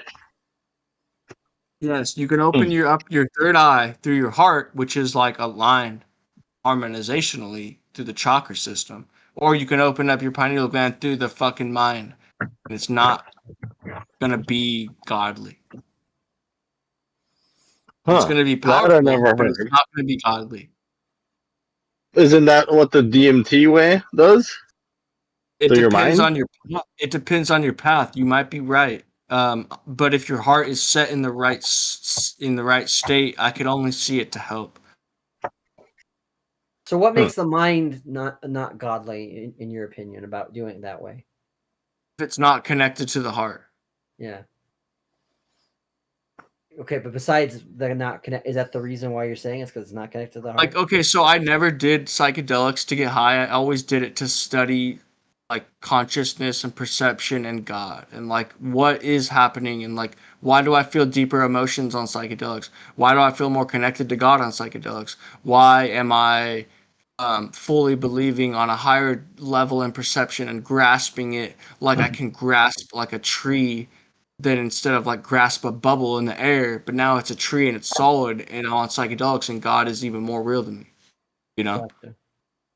Very odd. It's So how do something you I discovered know? myself. No one told me this. It's something I found myself. How do you know when you're Yeah, doing no, the I hear that. psychedelics, you're not opening a portal to? That's not God playing with you. That's So I have Satan. discernment and I have wisdom. Yeah, I have discernment and wisdom too, and I think psychedelics are evil. That's You've fair. done psychedelics though, You're Josh? talking to Oh someone yeah. who's done Oh yeah. 5,000. You're looking at someone who's done Well, I 5,000 didn't hours or do more. DMT for every day for 6 months, but I mean, what you're saying to me sounds like something. Do I sound demonic or evil, or do I sound clear? I get what It he's sounds saying. like I get what he's saying. it sounds like somebody who did a whole lot of psychedelics and opened a lot of Well, demonic doors would say to people to encourage them to do psychedelics. I'm well, not how about encouraging this? anyone to do psychedelics. I said I was grounded in God. Like that's the key Yeah, you can say concept here. that, Yeah, and but you if you found don't God through if you DMT. want to challenge the fact that I have faith in Christ and that I'm not of Yeshua, that's fine. And I'll just leave No. because I'm here for righteousness only. I'm not here to bring evil, bro. No, that's fine, but I'm anti psychedelics. I think that's. I Okay, think that. that's fine. Yeah, Okay, but you're yeah, it's welcome here. I think it's very interesting the yeah, stuff you're saying, but I'm gonna push back. yeah. It's just kind of closed-minded as to someone who's done 5,000 hours, had faith since he was 2 Yeah, years old, I and know had people that did 5,000 milligrams of heroin every day, like and they felt really I'm talking spiritually connected. 5,000 hours, Well, at least. let me hop in. Let me hop in here, Josh. I get what he's saying, and how about let's roll back to the first time you ever did psychedelics, Josh. Like, you want to compare beer to psychedelics? Beer is fucking bringing you down. Psychedelics bring your neurological pathways up higher. Based. So. Go ahead, But Nada. Josh, the first time you ever did psychedelics, Yeah. like what is it, shrooms or acid? Shrooms. First thing would be shrooms. Yeah. Okay. So pre, because here's what I'm Yeah, kind of I getting felt from what he's saying. retarded. I felt retarded after I did shrooms for like a Oh, I had week. the best trip first time, dude. I felt like humanity was connected. Everyone was at one. Like, Yeah, But this is some exactly. faux You Rogan. didn't get Welcome to no, you faux didn't get Rogan show. anything. But you didn't get anything like that, Josh. You didn't get any No. kind of like other understanding of. No. Really? Huh. Bummer. Because it's I do it false. every Because time, it's and it fake, and seems I like have I to. get connected to I the have spirit every defenses. time. I have defenses against that stuff. So I realized that that's all nonsense. That's all a bunch of lies. It's not nonsense. Yeah, you're opening dark doorways for some evil spirits to If trick you you can into control thinking that yourself, no weapon formed against you can you're prosper, seeing the and you shouldn't be afraid multi-armed of. spiritual force that's like, You shouldn't be afraid of any demon, bro. Why would you be afraid of a demon doorway? I'll I step didn't into say I that was demon doorway afraid and of it. fight it. in I didn't say I Yeshua's was name, afraid of bro. it. I said I had defenses against it.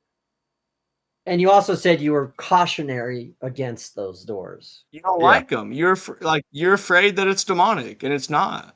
I'm not just telling you. afraid.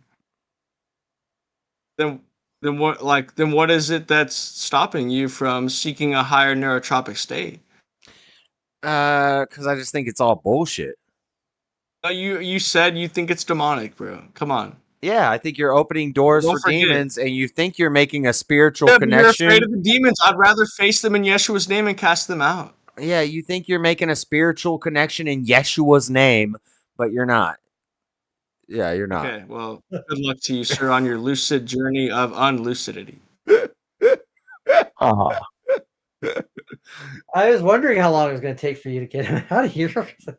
Well, See, I this, didn't- I understand how he feels. I understand how he feels if he just came to the channel for the first time. He has Yeah. to know you're going to push back. I've got lots of videos. I've got lots of videos and lots of streams and stuff where I'm speaking against that stuff. Everything he was just saying, I'm against that. I think everything. And it's one thing to be not afraid of demons. It's another thing not to go out of your way to be exposed to them. Yeah, but it's an open Because- panel if he wants to come on. But I'm. Oh yeah. No, it was It was fun. It was fun for a while, but and I could tell that he was getting a little defensive, and especially when Yeah. you were bringing up the faux Rogan. I knew that was going to probably be a. I'm not gonna promote doing hallucinogens on my stream. Well, you're not promoting it. He's just telling you why he does it. Yeah. Or are you just going to say, hey, you can't say that? So there are some rules to the open chat, right? If you don't Yeah. like it, you can say, go fuck yourself. right. And I didn't kick him out either. Yeah, I know you didn't. Yeah. But You you're got- saying, like- you're saying, I'm not going to allow you to just say a narrative that I know to be wrong and not push back on. Yeah. But you're But I was looking into the dream guide that he was talking about. That is pretty interesting. I might talk about that at some point. And lucid dreaming and all that stuff. So it started out, I was that stuff's interesting. You're doing hallucinogens though. Never gave you any kind of other understanding or made anything else. Did they do- made did- you look at the world No. differently? What about you, Nada? Really? I've done What about you, Nada? acid, I've done Unfortunate. mushrooms, I've done ecstasy and mushrooms at the same time. I've done acid and ecstasy and mushrooms at the same time. It's not really a psychedelic though. How about you, Nada? Have you done a psychedelic and did it tell you something? Yeah, you know what? And okay, was the mushrooms cubensis or was it like the tropical type Not a. mushrooms? I never did DMT for 30 days straight and said that I went on a Yeah, I never did spiritual that either. journey and I know Yeshua. Right. Right. But Okay, that's cool. But was it cubensis or was it like tropical mushrooms? Because I noticed when I did cubensis, it wasn't a very head high; it was more a body high, and it was kind of irritating to me. You didn't see much visuals; it wasn't really trippy. And people said you just didn't do enough, or did more, and it just was. I didn't care for it much. yeah, not I did mushrooms and acid lots of times. Yeah, what kind like cubensis you're talking about? I don't know. Like the kind What you is can that? I don't buy know what from that people, means. right? No, we picked That's them from cow poop. type. No, we walked in a Okay, cow so pasture and we picked they're them. little white. Were they little white, black, brown grayish nipples, cap? brown nipples with purple rings. Okay, so purple. I thought the purple. Maybe that might have been different That's stuff the then. psilocybin on the outskirts of the fan. That's Hey, honey, I'm coming. I know all about mushrooms. I know all about hallucinogens. I was in that Those life for might a have been long time. different So, than the Nada, ones I what was. about you? What about you? What was your first experience like? Well, it's interesting that he didn't get any different state of mind from it. Did you? And understanding of things. Yeah. Okay, I'm Totally. trying to figure out because it sounds like you're talking from a position of knowing that firsthand. That's why I was. I did it. I did hallucinogens and drugs for years, and yeah, no, it didn't expand my spiritual horizons or anything like that. Well, that's unfortunate. Well, maybe it's fortunate, actually. Maybe it's unfortunate that you got that because I think you're opening doors to demons when you do Okay. that stuff. Well, I mean, you wouldn't know because it didn't happen for you. Yeah. And now look, he's like saying, "Oh, but you're drinking beer. You're drinking beer. You're drinking beer." Yeah, I used to be an alcoholic too. I used to drink half a gallon of vodka every night, and I realized that's not a good idea. It's probably not a good thing. We're supposed to be sober minded. And I probably drink a little more beer than I should, but you know, I'm not getting shit faced drunk and passing out and peeing on myself, but Giving into debauchery. yeah. Right. It's so funny when you tell people like things about drugs or things about like DJing things, and then they go, "Well, you're smoking and you're drinking beer." They get very defensive. It's like if you tell a tweaker, "Stop picking at yourself. You've been awake for 3 days. There are no ghost people." And they said, "Oh, I'm going to do what I do." And it's like, come on, bro. So, what did your experience show you, Nada? Not that it showed me anything. It was just you sort of just start to see things a little differently. A different perspective. Do you still like to do hypergen or Nah. Oh. That would have been like age 15, 16 Gotcha. ish. And that was it. Maybe, a few times. People don't believe me when I said I've never done any hard drugs. I've never done marijuana. Never done any of it. I have no experience in that field whatsoever. I'm not even going to lie. If I was at a party or something and somebody had some shrooms and they're like, "Hey, you want some of these?" or everybody's eating shrooms, I might eat some shrooms. I'm not like hard line, don't ever do these things,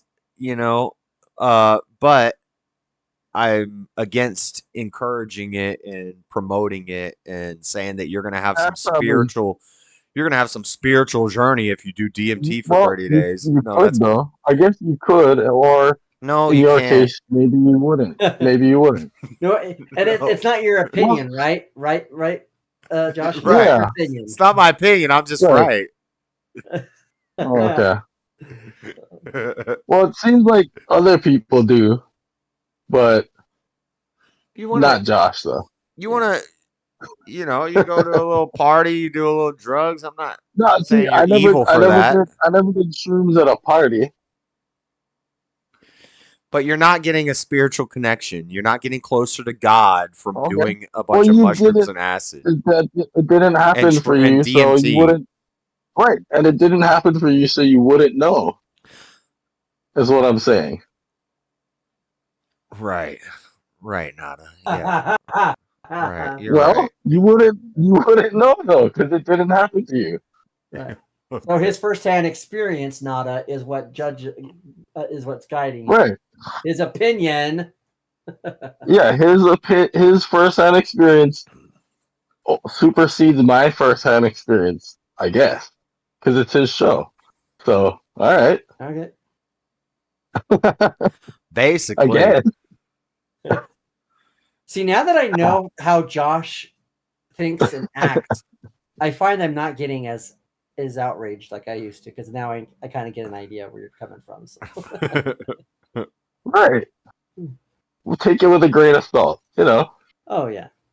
It's just more of a you come to a better understanding. Like, oh, okay.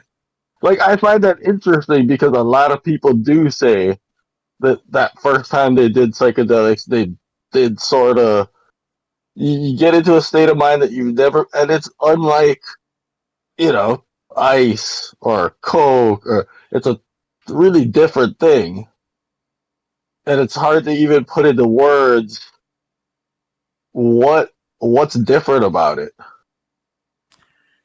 You know, like it's not like being high. That's not the experience I had. Maybe I'm doing it wrong, or I didn't do enough, or did too much, or too little. I don't know. it's just a different high. Maybe I just did the right amount where. But see, Nada is being humble here because he's acknowledging that his experience may not be what others experience. Right, I've only ever been me. And that's why he can't say definitively that it opened a portal or not, because he doesn't know.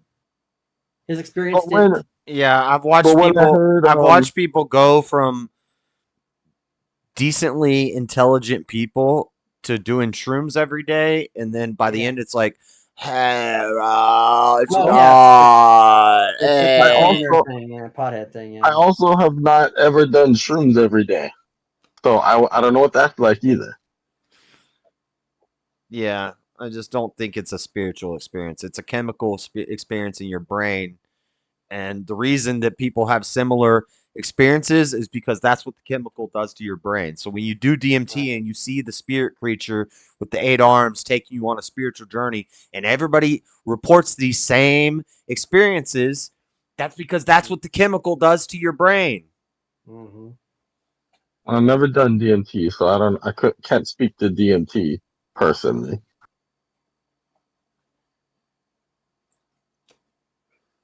Yeah. I don't know. But he didn't. But that guy was cool. He had some interesting stories, and that was interesting to talk to him. But what I was trying to get to while he was still on is that I get what he's saying, because I sort of, the way he was explaining it, that first time I did shrooms, I don't know how to explain. I just sort of get what he's saying. Like I had some version of that experience.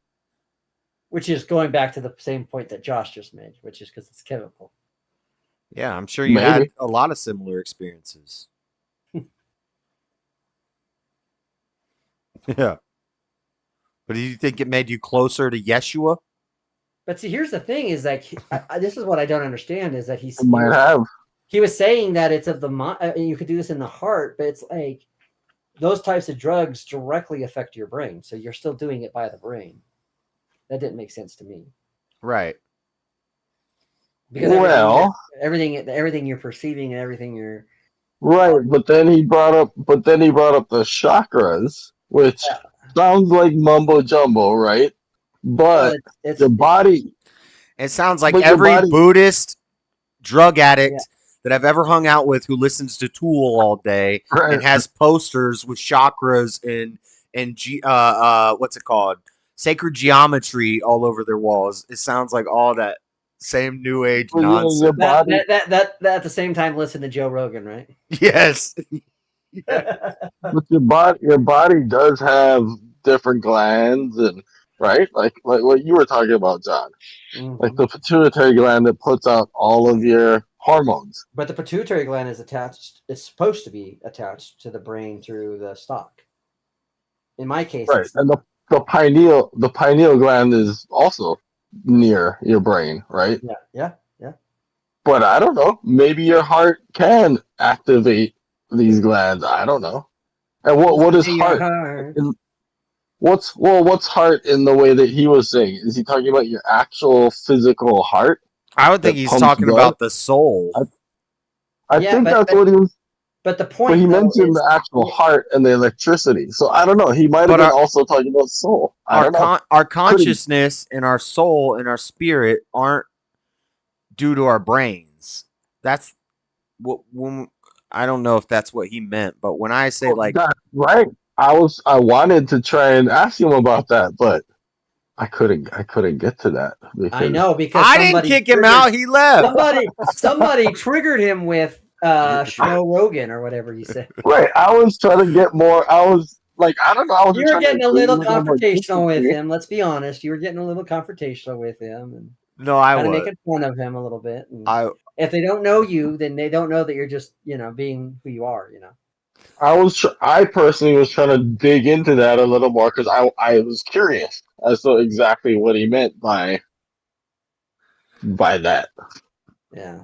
Because I thought it was interesting. I had heard enough. You're like, no, Moss.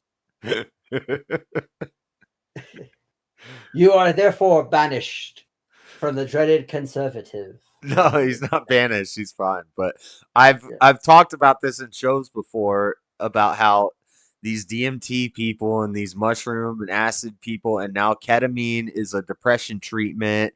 And Do you think that because of your experiences that makes you more kind of I don't want to say hostile, but very like direct against it? I think people expect me to be more relatable to it.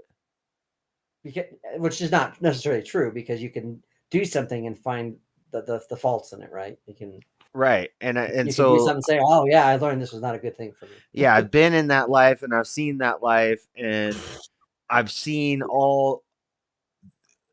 But I just know that some people, when they have certain experiences, they become more geared. For example, I have a friend whose mom tried to abort him, and he was delivered after she tried to abort him. And now he's And super so- against abortion. Well, not only that, but like he's he's active in all the pro-life groups. He marches goes to Washington every year. Cool. So, and I'm not saying I Good disagree for with it. I like that, but I'm just saying I know that his experience probably Yeah. plays a hand in his at least in him being as direct as he is, because he's not very diplomatic when you talk. Like he's not like, well, I understand that. He's like, no, you're a fucking bitch and a murderer. Yeah. Yeah. Yeah, I love it. I think that's I agree. true. I was in the drug world pretty deep, and I've nothing he said was new to me. Well, except for the dream guy. That was interesting. I hadn't heard about that, and now I saved some pages from it. That's interesting, and the lucid dreaming and stuff. But yeah, I've ran in all these new age circles and yeah, I think Man, it's what if the stars are just like salt and like God's just right about to eat us, man? yeah, and I'm kind of anti that. Nada, stuff. do you know that movie reference? That sounds like a McConaughey thing to say, but I don't know. No, What's no. that It's from a movie movie reference? called Can't Hardly Wait. Oh, okay. And they're at a party. It's like their graduation party. Oh, okay. And the there's some guy- like stoner dude, right? Is Yeah, it, and the what's two his stoners are in name? the backyard and they're just looking. They're like, "What if the stars are just salt, man?" Is it like Like, Gary Busey's son or something? what's that? Is it Gary Busey's son? One of them? I don't know if he is or Am I- not.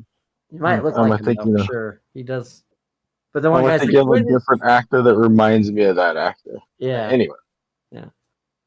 But but I just love that scene in that movie because he's like looking. He's like, "Hey, have you seen so and so?" And they're like, "Dude, I haven't seen anybody. Well, how Well, about this, Josh? I've been friends with a lot of weird hippies. I never talked to them about any of this shit though. I would just like sleep with the women. That's it. I never had any conversations about. I you just still, slept with them? I could I, still you know be what? I wouldn't friends. do I could drugs. still be I wouldn't friends do with these drugs people. with them. With people, I I just, would. I you would know. sell drugs to them. They would do it, and then I would sleep with the women.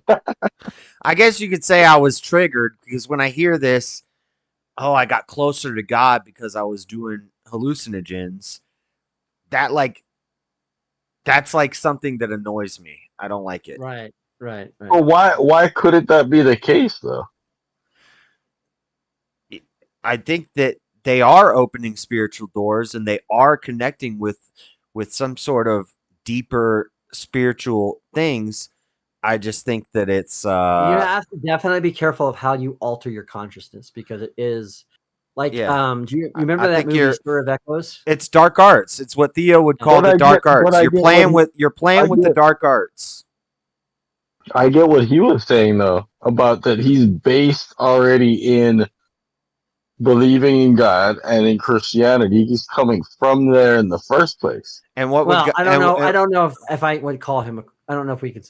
When you yeah. say I don't know. Yahshua and you're very definitive about saying Yahshua, Maybe Yeah, I you don't make know it his very heart though. clear that you're going to say Yeshua, and then you're talking about chakras in the next sentence and doing DMT for 30 days.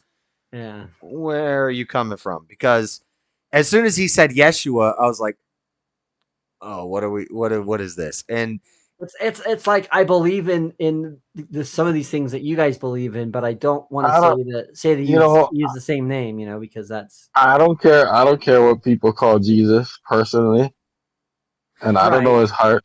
I'm not I'm him. not going to judge it by it. I'm just saying I run into a lot of people who say the word Yeshua, and the reason why they do it is it's or a protest, Yahweh. or they When do it as a they won't say protest. God, they won't say Jesus, they worship Yahweh. That's it's usually a sign that just pay attention to what they say. Or like oh Jehovah, it's like Yeah. and so like I think I'm not saying that that's his, so I'm not making that assumption about him, but I'm just saying when I hear that, my ears prickled up, and I'm sure that's probably what Josh is talking about, is that his ears prickled up when he heard some things that he's heard before that follow a consistent pattern, right? Oh, I heard it too. Yeah. Right. I was just trying to hear the guy out. When it's right coming after I've done DMT and it calcified my pineal, or I had a calcified pine. He wasn't saying that, but I've heard all this stuff. So, I'm just gonna push. It's still interesting. It's fun to talk to somebody like that, but I'm gonna push back. Yeah. Because here you can expect beer and barbecue, but maybe not freedom. No. Yeah. There's beer. And he's mad about the beers. I don't encourage. We should make beer legal too. If I was raised in a society where beer was illegal and drinking alcohol wasn't normalized, then I wouldn't be drinking beer to How satiate. about this one? You could just drink beer less. Yeah.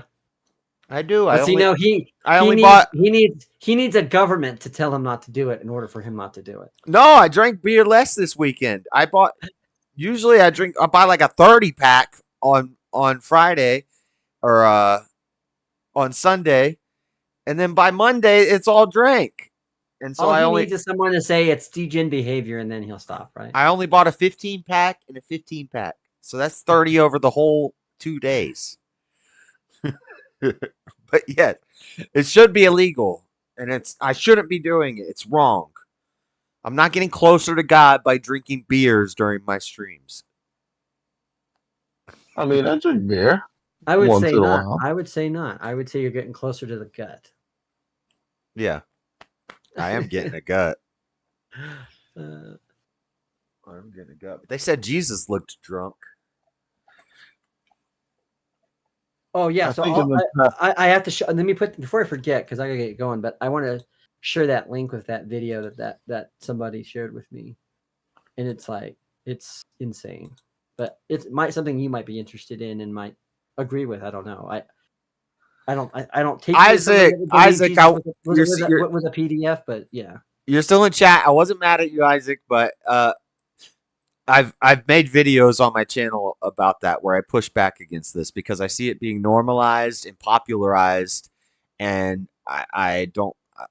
I'm kind of against that. And now we have people taking getting shot up by doctors for ketamine for their depression, and people are like, my depression was cured because the doctor injected me with ketamine in his office. And no, that's not the cure. That's not the answer. That's not how you don't get closer to God from doing DMT and mushrooms and acid and ketamine. And that's not how you get closer to God.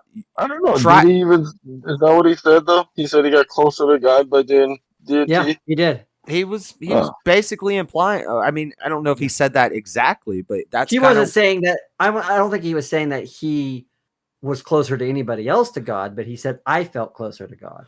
right. And it's like maybe abstain from that for a year. Well, And it then sounds like he has been. yeah. I don't know if he said he's been sober for a while or what, but we're supposed to be sober minded. And you're right. You're right. Beer is. So why are you not sober minded? Well, I think I'm sober right now. I'm not drunk. Okay, gotcha. But So then sober doesn't have to do with consumption of Well- something. It has to do with how much you consume something. Also, he was talking about when he did DMT for X amount of days straight. I was a piehead. I was a piehead most of my life, and meaning past tense. Yeah, because he said it's been a year. It's been Nothing years. doing. Yeah. but I'll still Right. say we shouldn't be pieheads. And if you say I'm wrong for that, then that's an argument from hypocrisy. I don't have to have legs to know that it's good to take a walk every day. You know? So what if I say that it's just in excess? And what if I think 15 a day is excess? So, do you know how DMT works? There is no in I've excess. never done DMT. DMT is So I don't. the fastest and most extreme come up, and the fastest DMT. You do it, and you're gone. You're in another planet. You're on another galaxy. You have done DMT though.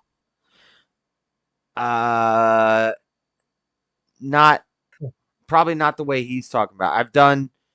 I've smoked stuff with DMT, and I've never like done concentrated real DMT. But yeah, So what you're saying is it's responsible for giving you the high, but also giving you the crash afterwards. well, there's not really a crash. It's just the most extreme, intense high, meaning you're on another galaxy in a second, and then 5 minutes later, you're back on Earth and you're regular, and you forget everything you just thought about. And I know a lot about DMT. I know a lot about drugs, but and I don't think I couldn't tell that. I couldn't tell that. I don't think it's good. I don't think it's a good idea. Yeah. No crash. Yeah, there's no crash. You just I say do whatever. I don't know. Do whatever makes you I happy. say most people can't handle doing drugs, but some people can. So yeah, try it if you feel like it. It might turn out bad for you. Chances are it will, but some people don't get addicted to stuff. The question should be, why do you take it? And I think that is where you can. Yeah, right. Exactly. And it's the same reason with drinking. I think it's the same thing with drinking. You ask somebody, Right. you know. I think that's actually a better way to approach it. Because is to what's me, your goal and why?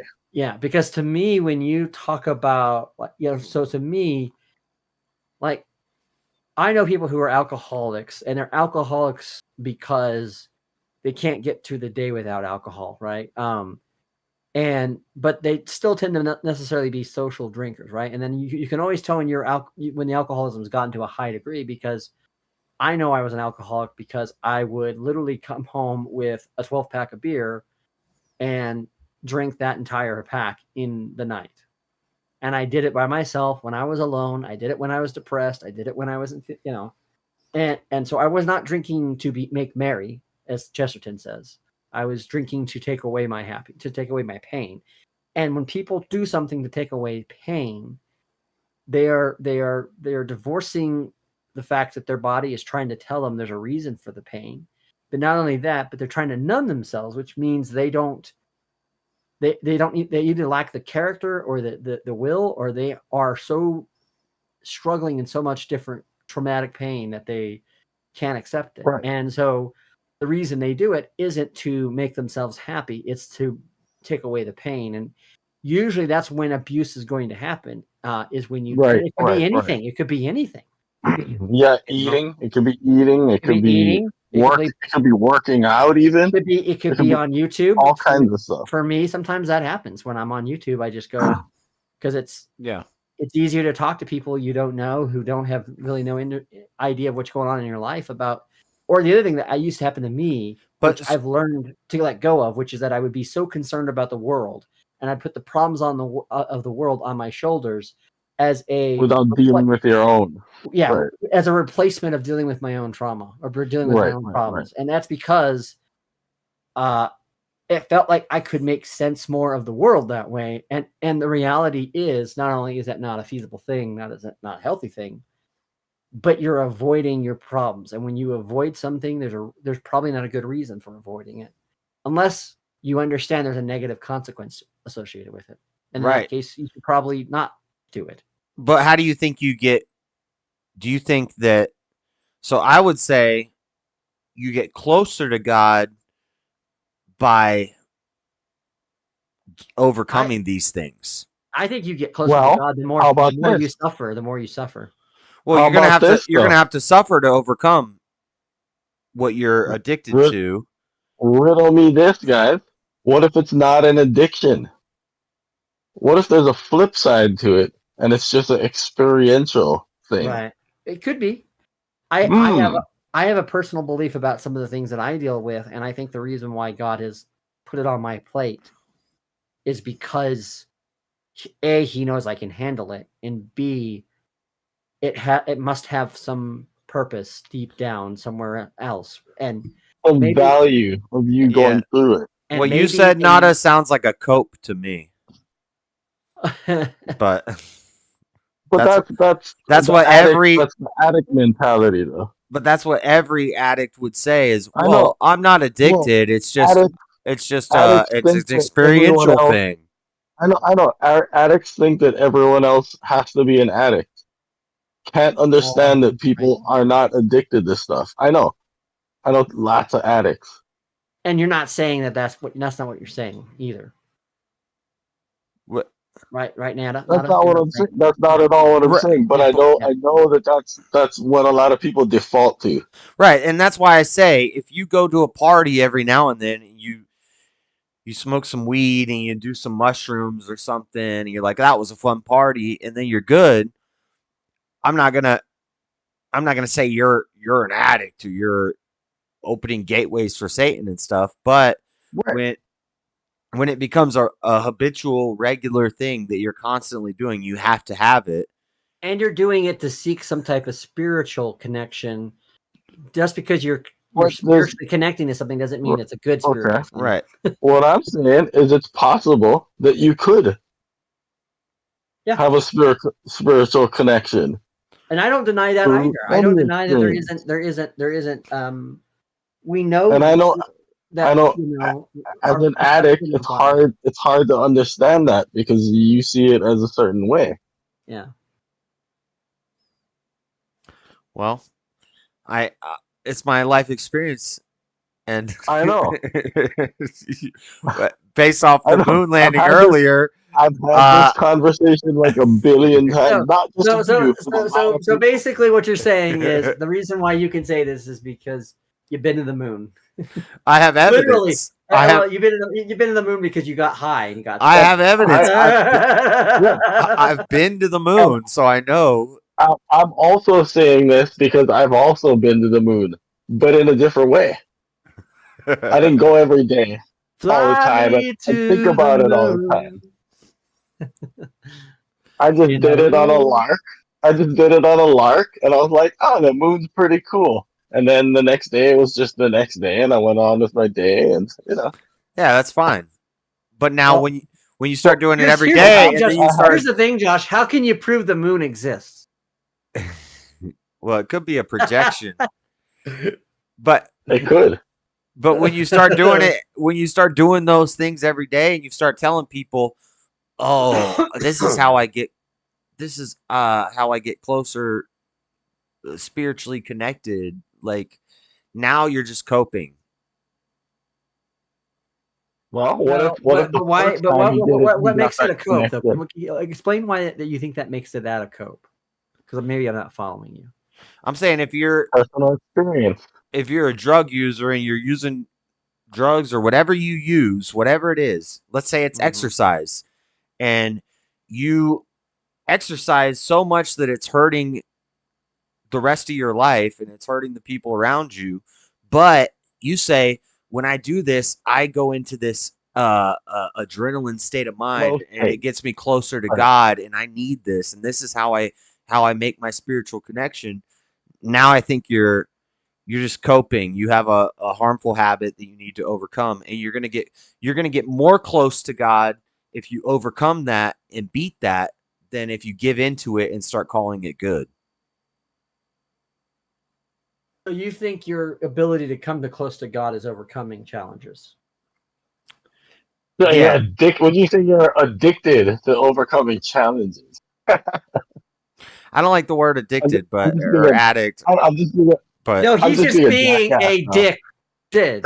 He's being a dick.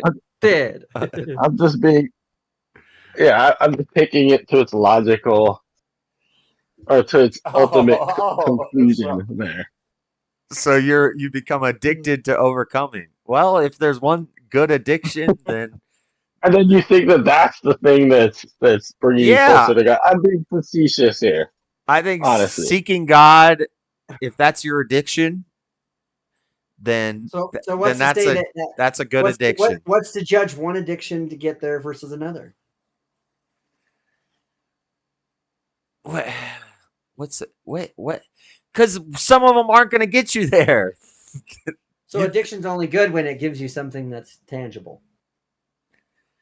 If you're addicted to serving God and being right and doing right, and then that's a good addiction, I guess. Yes. But if you're addicted to doing hallucinogens and you start saying that that's how you get closer to God, then I think that's wrong. And then I said, what if you're not addicted to hallucinogens?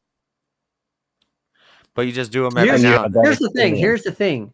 Addicted. No, the first time you did it, you just had that experience. Yeah. But it's not the addiction or the okay. Well, then why endorphin? But if you really had that experience, if you really had that what experience, if you're not getting that endorphin rush? But if you Like really I never do. if you really had that experience, why don't you just do it every day? I didn't feel like it.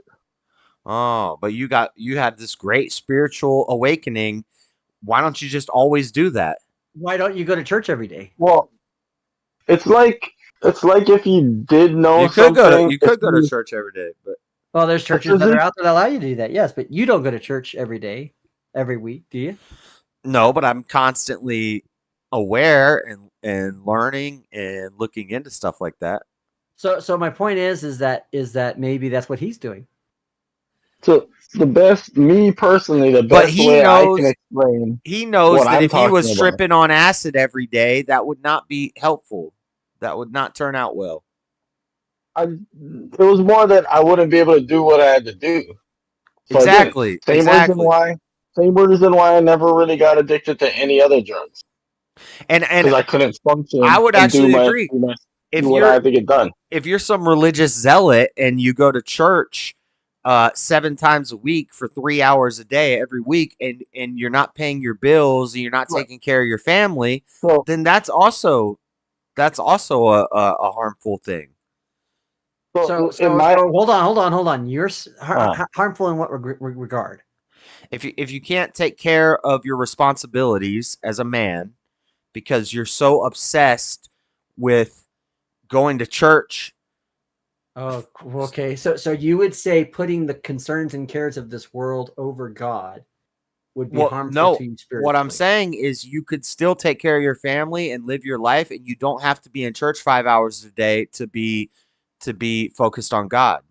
Okay, but your thing is also that part of being focused on God is going to include taking care of your family and going to work and providing for your family. according to you,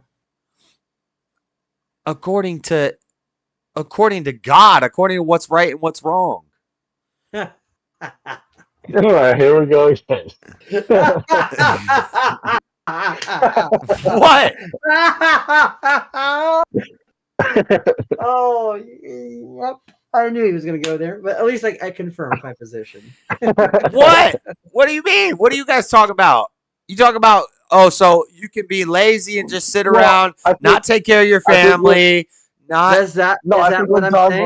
Is that what I'm saying? No, I'm asking, what are you saying? The manner in which you if you have a habit, absolute, go ahead. You know it. No, I don't know it. I think what I said makes perfect sense, and I think what you guys are laughing at doesn't make any sense.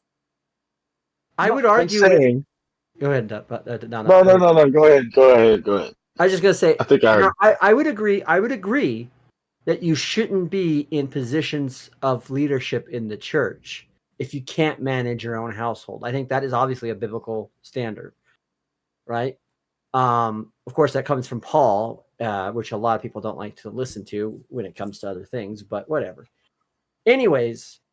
Well, I'm not even talking about positions of leadership. I'm talking about. But here's the thing. So what you're conflating Christian faith or being a good Christian is about your actions, not about your faith. Or you're saying that your faith. Now, if you were to say, look, I think a Christian who. But my faith doesn't require me to go to church 7 days a week for 5 hours. I don't think anybody's does. Right. That's what I'm saying. Yeah, that's what I'm saying. But I'm saying if you're addicted to church, just like if you're addicted to the gym, just like if you're addicted to crack. I don't think that you can be addicted to church. I think you can go for the wrong reasons, and that could cause maybe. If addiction is real, you can be addicted to anything that you like.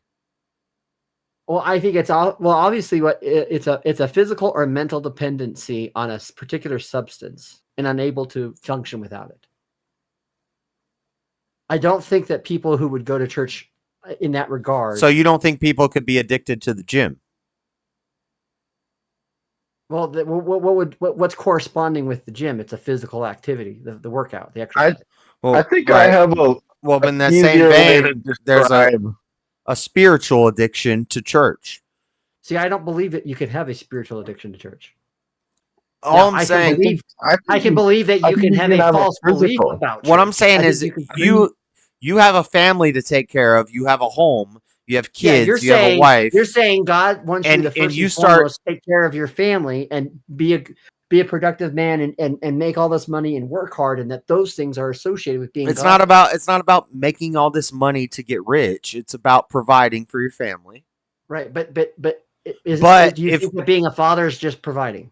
Let's take church out of it. Let's say the gym. Let's say that you're in the gym 8 hours a day. You never see your family. You don't spend time with your kids. You're not paying your bills because you're not working, and your house is going to get foreclosed on or whatever. You're going to lose your house. Your family's going to be homeless. That means you have a harmful addiction to the gym. And I would agree. But I don't think you can conflate that to the church, is what I'm saying. And I don't think. I think people could do the same way. Mothers, especially women. I think that Jesus shows us what happens when people get too busybody. Right? Look at what he says to Mary and Martha, because Martha starts putting all kinds of giving her sister shame for not helping around the house and doing the right dutiful thing that she should. And she's in the church all the time. Jesus. No. She's at the feet of Jesus. And Jesus says, no, Martha, Mary is doing the right thing, which is that the core of being a Christian is to know the words of Christ, to live and trust those words of Christ. And if your belief or assumption is that a moral construct has to be born of that, then you are assuming that that moral construct is in fact what it means to be godly. And I'm saying that this world is imperfect. There are obstacles to that, and those things wouldn't necessarily mean that you're not being godly. Taking care of your house is a sign of your responsibility and your maturity, and it's a sign that you do not try to commit yourself to things that you shouldn't have. Now, that doesn't mean that that's because if they go to church. Now, here's the thing: the only thing that you could get harm in church is if you were told false teaching, right? If you were given false teaching, that would be the harm in there. Or if you believe that makes you a better person and you look down on people who don't go to church, or if you were judging other people who went to church and the kind of clothes, if you're going there, that is going to obviously affect your faith in a very negative way. And you're not going to church for the right reasons in those cases. Okay, Right. but that doesn't mean So that church is addictive. Church So that we have to seeking after assume that the spiritual- church is perfect. The church is No, perfect. it's not perfect. It's not perfect. All right, but God so, is perfect. So Jesus is perfect. So say The there's church a is the mother. church. There's a mother, and she's got 3 kids at home, and there's a house, and okay, of course, yeah.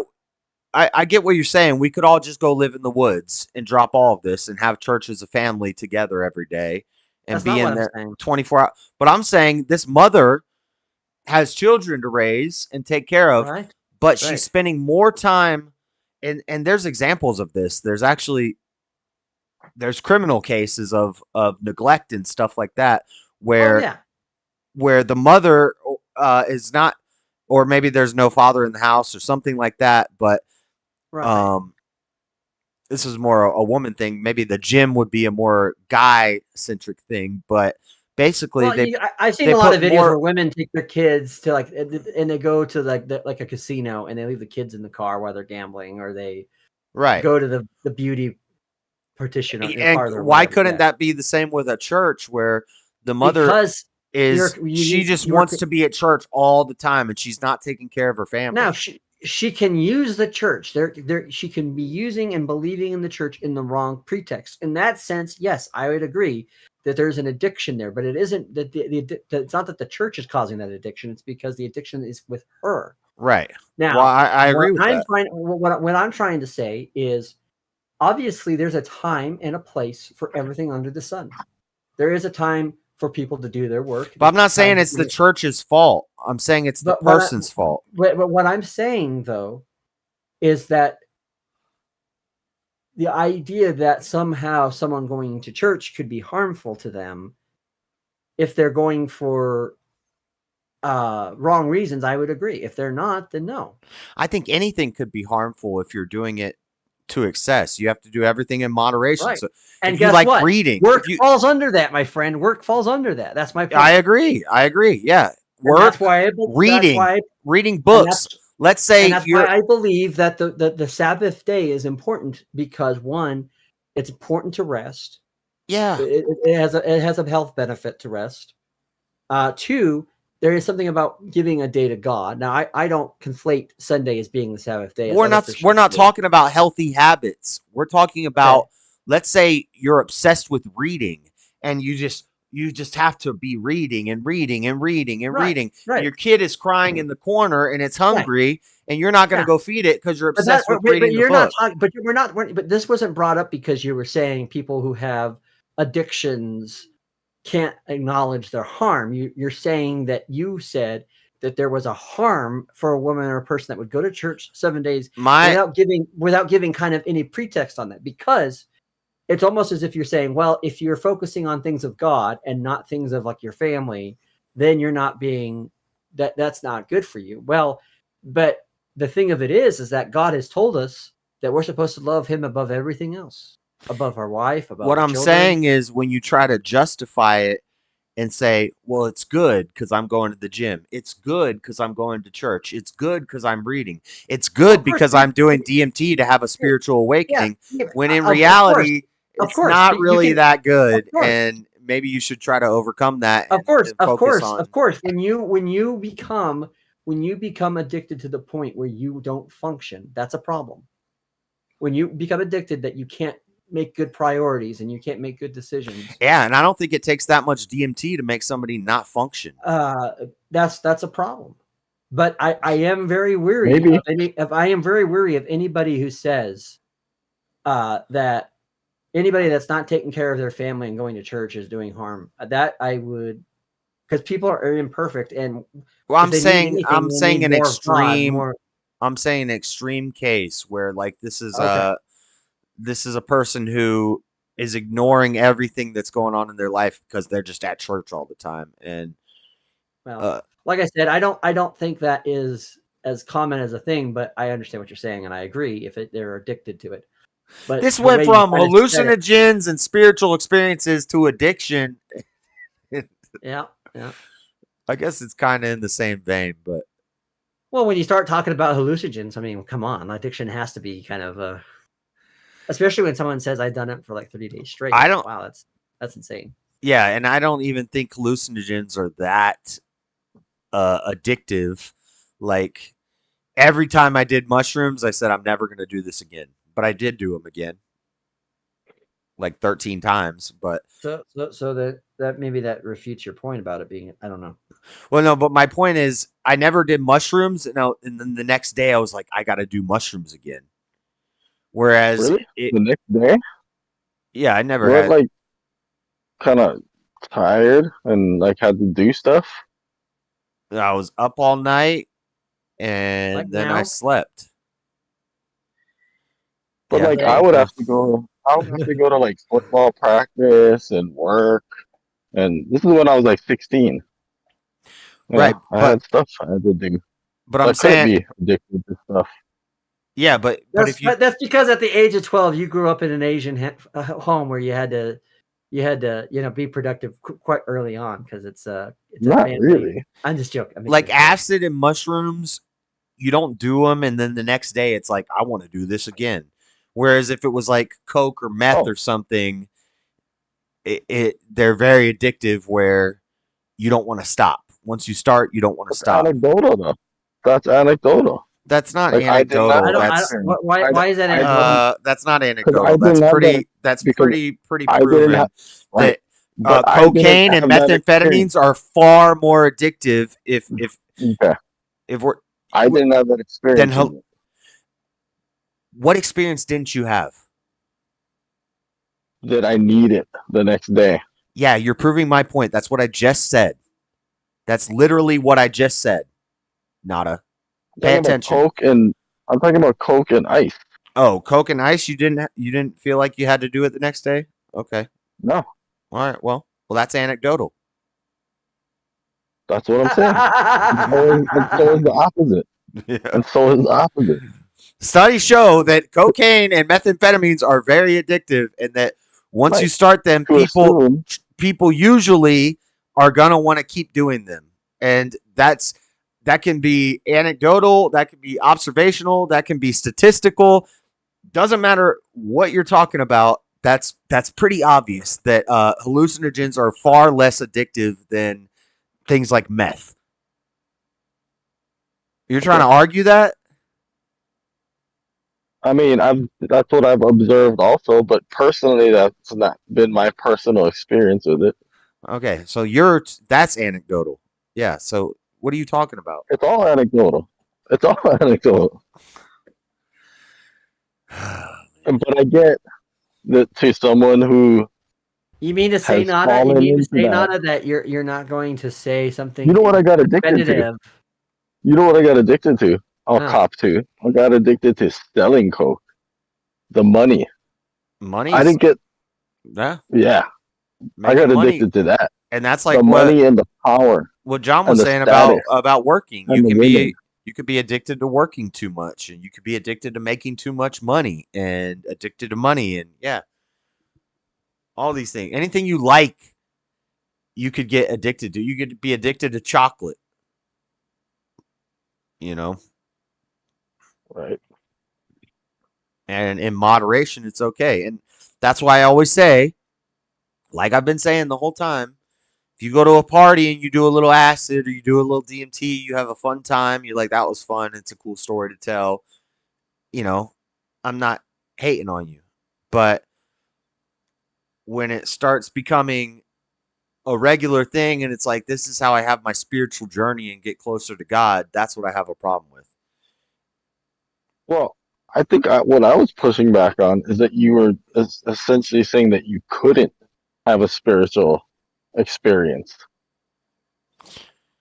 I think with you DMT. I think you I could. think I you just could. think it's a dark spiritual experience. I think you're playing with But the what if dark it's not arts. though? Well, what if? So Maybe it probably is. basically, everyone that does these types of drugs are in the house of Slytherin. What you're telling us?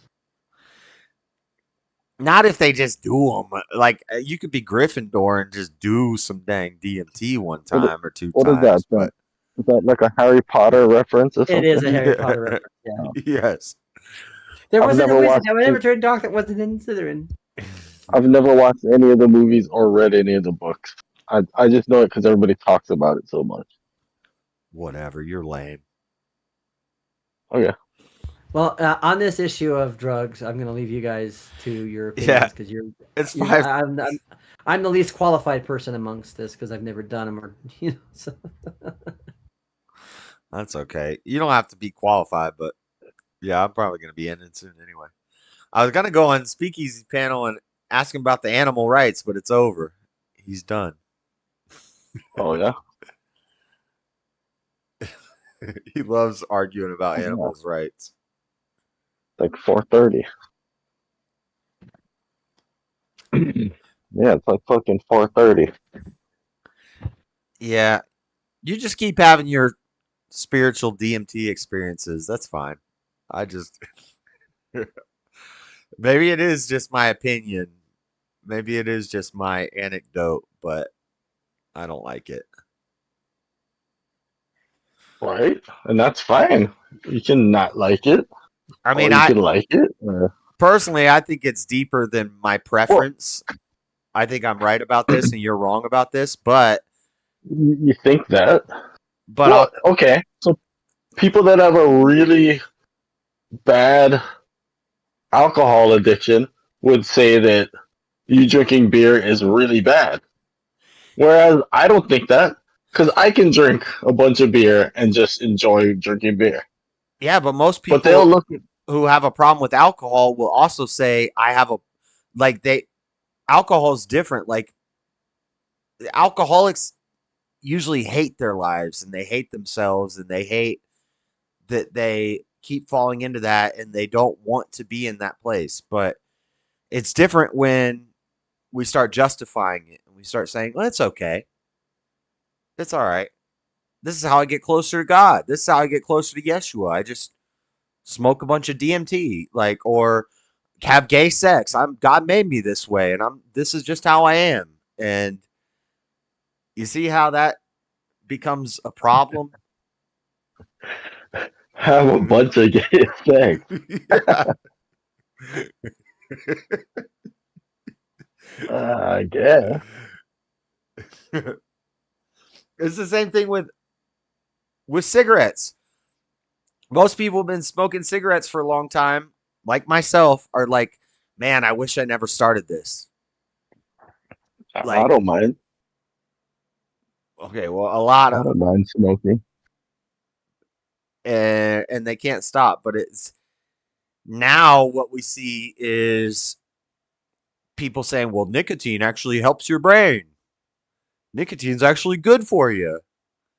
It is though, and it does.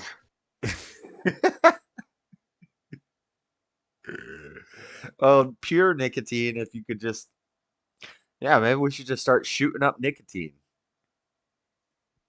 I don't know. I mean, because it's cleaner, it's healthier, it's a better induction method than smoking it. It's not good for your lungs to be smoking stuff.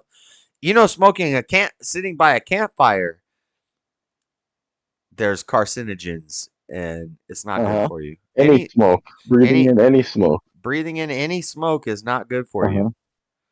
So Right. But I'm willing to bet dollars to donuts that me smoking 5 to 7 cigarettes a day, is not going to be what I die from, and is not shortening my life.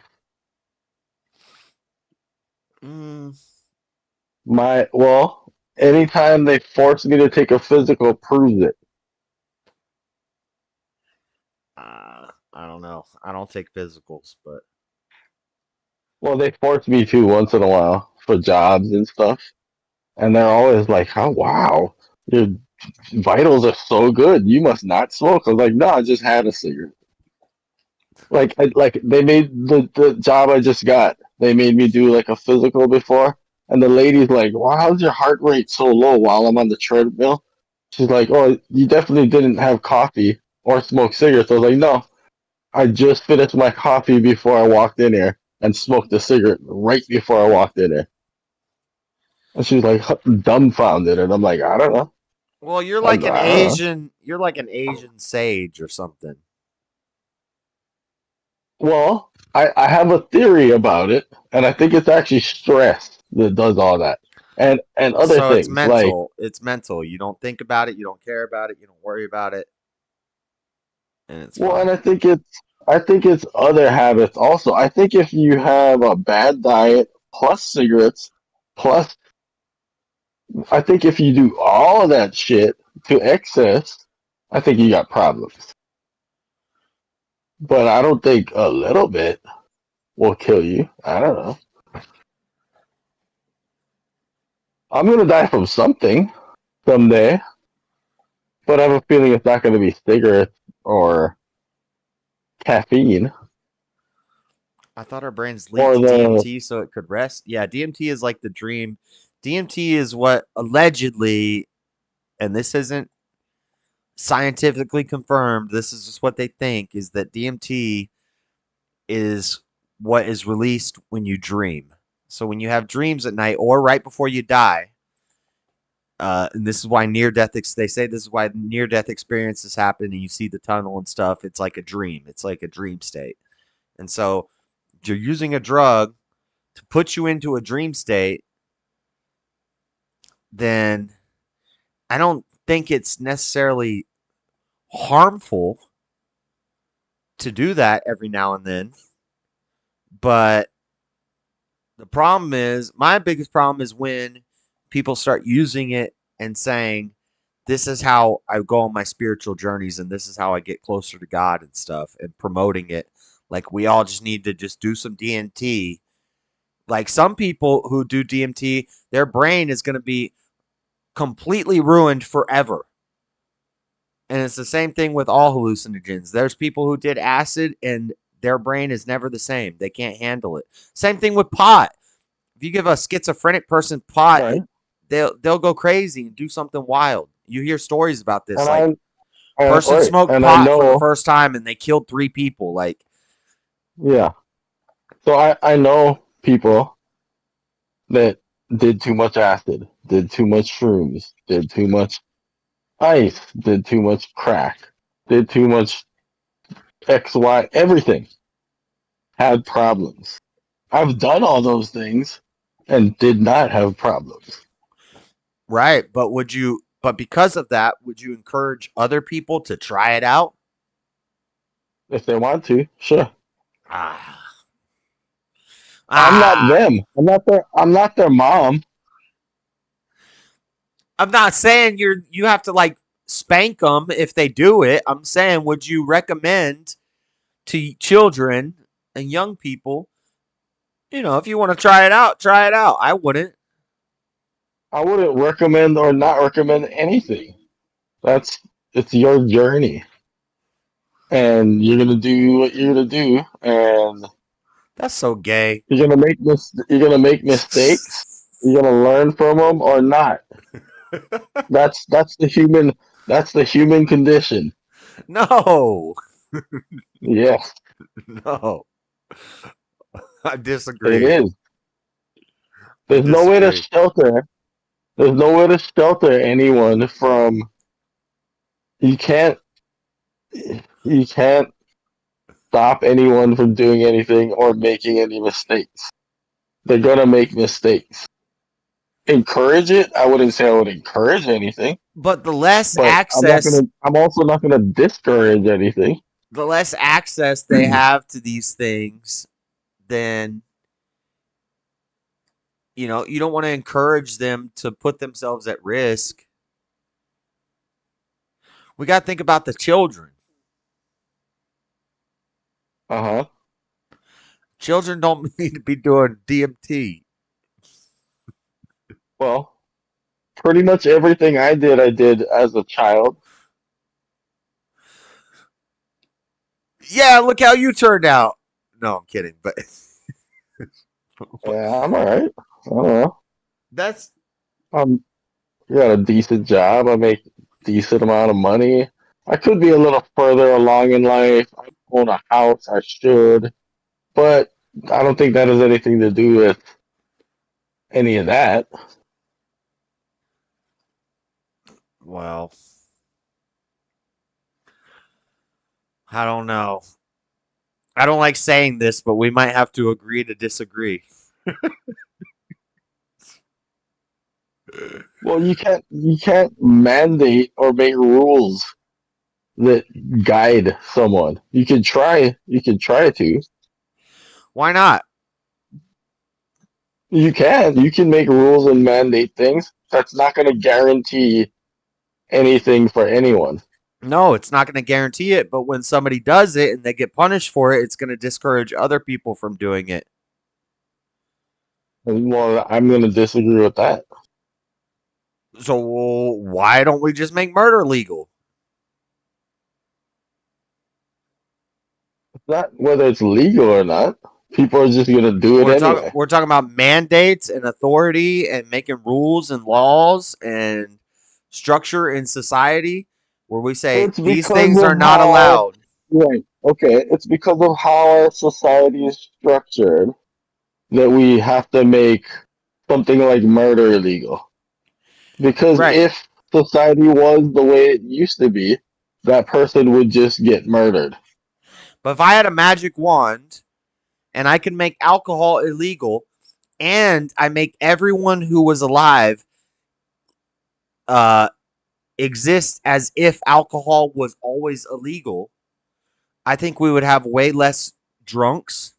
And if I could wave that wand and say alcohol and drugs That's are outlawed, ridiculous, though. they're outlawed and they're mandated, and everybody's going to live as if that was always the case, then we wouldn't have problems. The addicts wouldn't be But addicts that's no not- more. I'm not sure if you know this or not, but that wouldn't work anyway. Why? Because my magic wand alcohol- to change the whole world wouldn't work? Are you because crazy? alcohol occurs naturally. Right. So it's Fermentation. they could So get someone fruit. would find it. Yeah. Yeah, they could get some fruits and cure some fruits. So that's get just drunk. That's just nonsensical. I mean, there's no. You know what I'm talking about? I'm not talking about somebody making buck in their basement. I'm talking about mass production. You're talking about a fake world that doesn't exist. You're talking about a fake world that doesn't exist where people are making fruit. That only happens in jail. Nobody's doing that in real life. Nobody's making buck in their basement. People used to do that. Yeah, you think they're gonna mass produce it to a level where they can sell it at 7-Eleven at that point? My Portuguese grandpa, and most Portuguese. I'm fermenting some fruit, and I'm gonna mix some yeast and some sugar, and I'm listen though. This is different than walking into a 7-Eleven and seeing a whole wall of beer. Walking into a 7-Eleven's, yes, you can grow tobacco, and you can cure the leaves, and you can roll yourself and your neighbors some cigarettes. This is different than walking into a 7-Eleven and seeing a wall of cigarettes for sale. Okay. So it's Well, not. I don't smoke. I could smoke. My grandma used to smoke like 3 or 4 packs a day. I don't. She died of emphysema. That was terrible. I don't smoke 3 to 4 packs a day. So I'm probably not going to have those problems. Okay. But if you wanted to, you could. Sure. I'd like And it's it to on be. me and I'd my li- personal responsibility as a human being I'd like to it to not be where if you wanted give to, into temptation. if you wanted to smoke 3 packs a day, you would have to go through some. You'd have to jump through some crazy hoops to get that done. You'd have to find So the tobacco you, grower, and you'd have to go to his house 3 times a day, and he's gonna charge you crazy prices because he's growing this stuff in his field. It's gonna discourage it's you like from that. want. It's It's like gonna that right discourage now. you. It's gonna When I discourage you started from wanting smoking, to do that. It's not the when I same started as if you smoking, just it was walk like into $2 7-Eleven a and you pack. see it all there. You see a whole wall of When I started beer. You see a smoking in whole the wall of 90s, cigarettes. right, when I started smoking in the 90s, it was like $2 a pack. It's fucking like $10 a pack now. It's crazy Yeah, expensive. but $2 could buy you a house back then. That was a lot of money. In the 90s? No, I don't know. I'm just joking. But what I'm saying is, yeah, inflation is a thing. We get that. Um, No, that was from taxes. That was from taxes on cigarettes.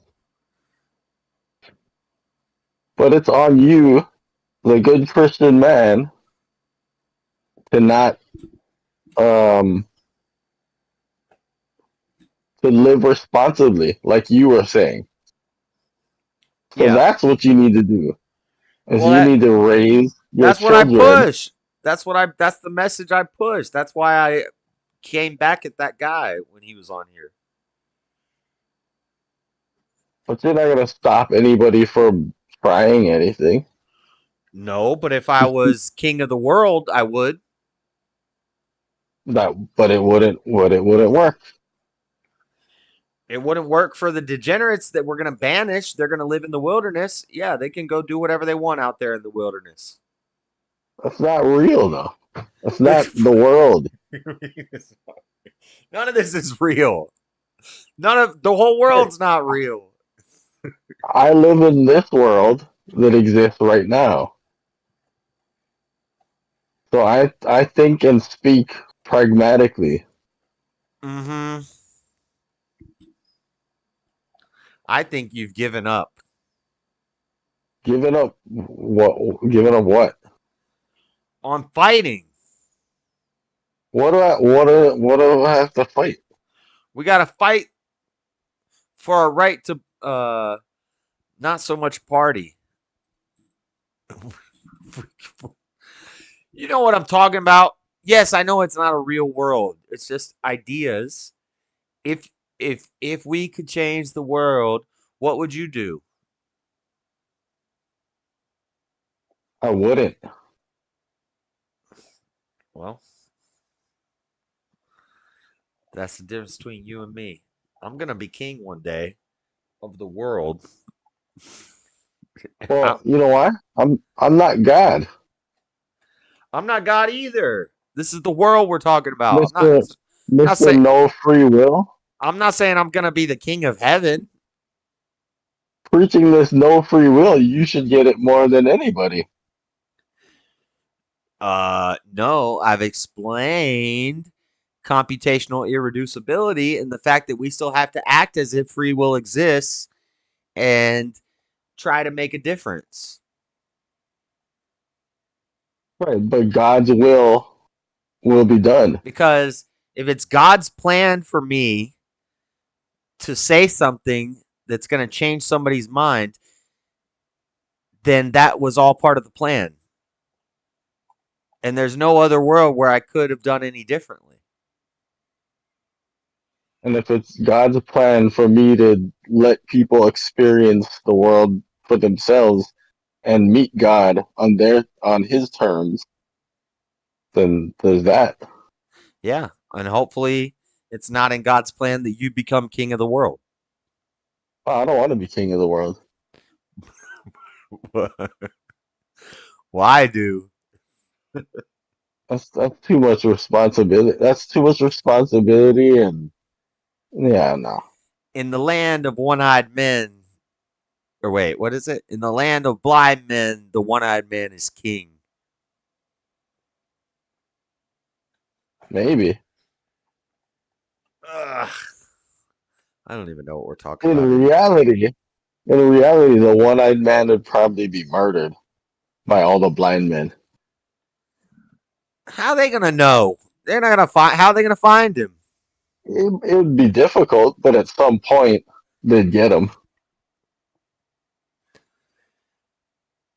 Yeah, well, that's an evil world. And that is the world we live in. Yeah, but we can't just bend our knee and give into it. We gotta fight against it. I don't know that that's the case. That we need to fight. Oh, we got to. Got to. We gotta stand up. Stand If up. you ask that guy, I think he'll tell you the same thing. He'd be like, What are you doing? Like, just chill. Just chill." Like, you get all worked up about all this. Like, come on. Like, Chilling is lame. he We would have tell you that let the sinners be sinners. no chill. God would tell you that too. The sinners are going to be sinners. You can tell them Yeah, something. the sinners are If gonna they be ask sinners. you, That doesn't mean. if they ask you for advice, Who are you if talking? Are you talking you about can give it to JLP? them. You know what he's gonna tell you? He's gonna say you need to run for government. Why would he say something like that if what you're saying is true?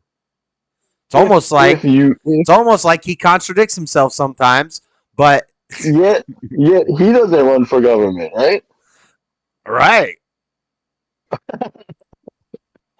But he's But quick. he's going to tell you to run for government. He's not going to tell me that. Well, I agree. We do need to run for government. We do need to make a change on the earth while we live here. We've got to win the battle. It's a battle. But what he's gonna tell you about the sinner is let him suffer, because that's what it is. Yeah, let them suffer and then run for government and then banish them so they can suffer out in the wilderness and then maybe they'll learn and they'll want to come back into society someday. Well, and this is I don't know that I've ever heard him say. I haven't ever heard him say this. What I think he's saying by he's telling people suffer, or if he said let them suffer, is that at some point they either will or won't come back or ask you or ask God for, they'll seek at some point or not. But either way, So why do you think he was going to abortion rallies and he was telling people get involved in politics? Why do you think he started a boys' home for homeless and misled young people and trying to rebuild the black family by rebuilding the black man? Why do you think he did all that? I mean, he wants to help, but he's not. But I bet you he's not helping people who don't want help. Why would you write 4 books? Why would you make a media network? Why would you start a church? Why would you do all these things? To read his book. People that come seeking will find or suffer. Yeah,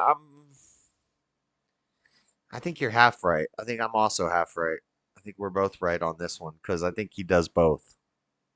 He's been very active in politics and he encourages people to get involved in politics and run for government, go down and run for your local school board, all that stuff.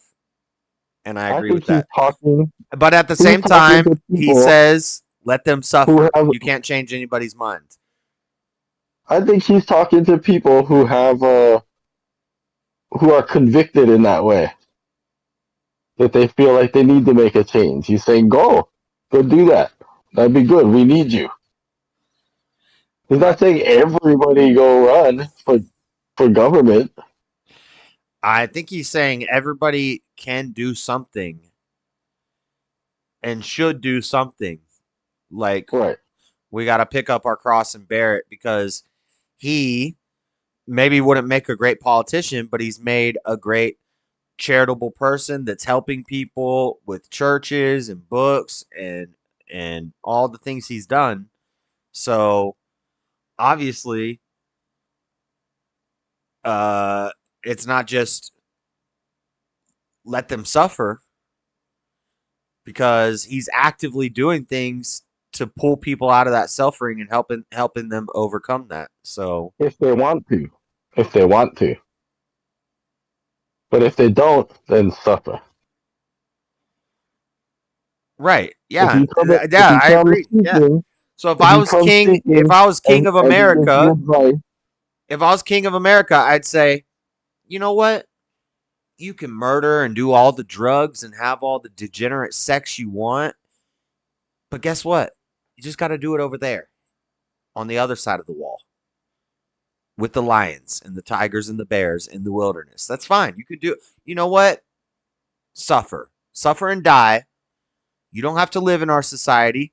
Get out and go over there. That's what I would say. I mean that's sort of what it is though. Already, It's not. It's it not. is though. No, people come from all over the world to come to America to be degenerates. Right. And if you live a degenerate way of life, you suffer. And that's what our rights are. Even with the government handouts, you still suffer.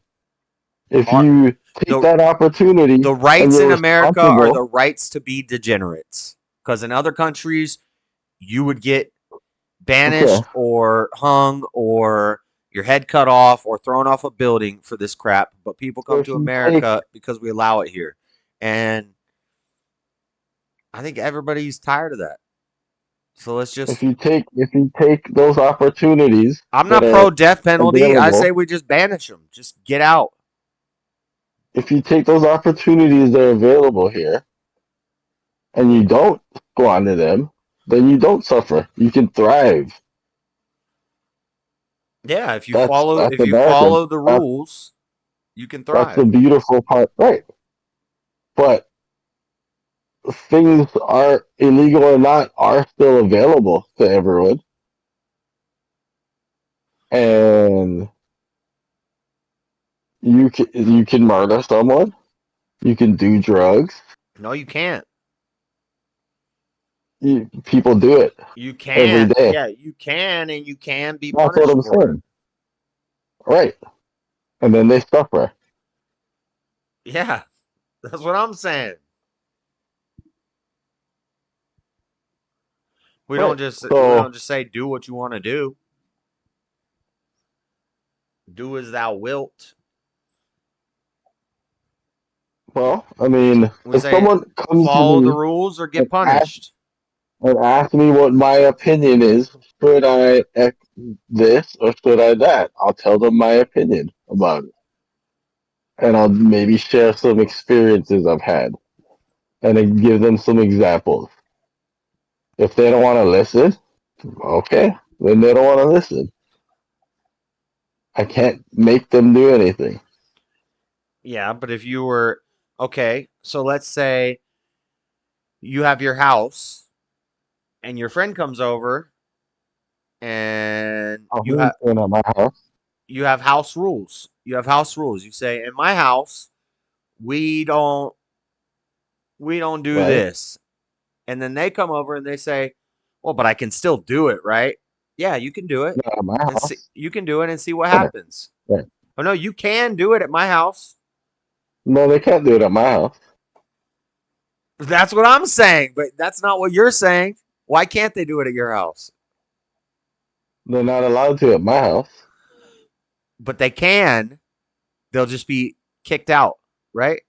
Or shot. Or shot, or killed, or punished. Right. Right. Yeah, that's what I'm saying. And you're saying, no, well, just let them live their life. I could just give them advice. They're gonna do what they're gonna do. And if they're an actual friend of mine, they're not gonna do any of those things. Calm down, Eeyore. If they're an actual friend of mine, they're not gonna do those things anyway. Because my friends don't do stuff, don't behave that way. Yeah, but the analogy I'm making is that your house is the whole country. I'm pretty picky like that. I'm with you. I'm right there with you.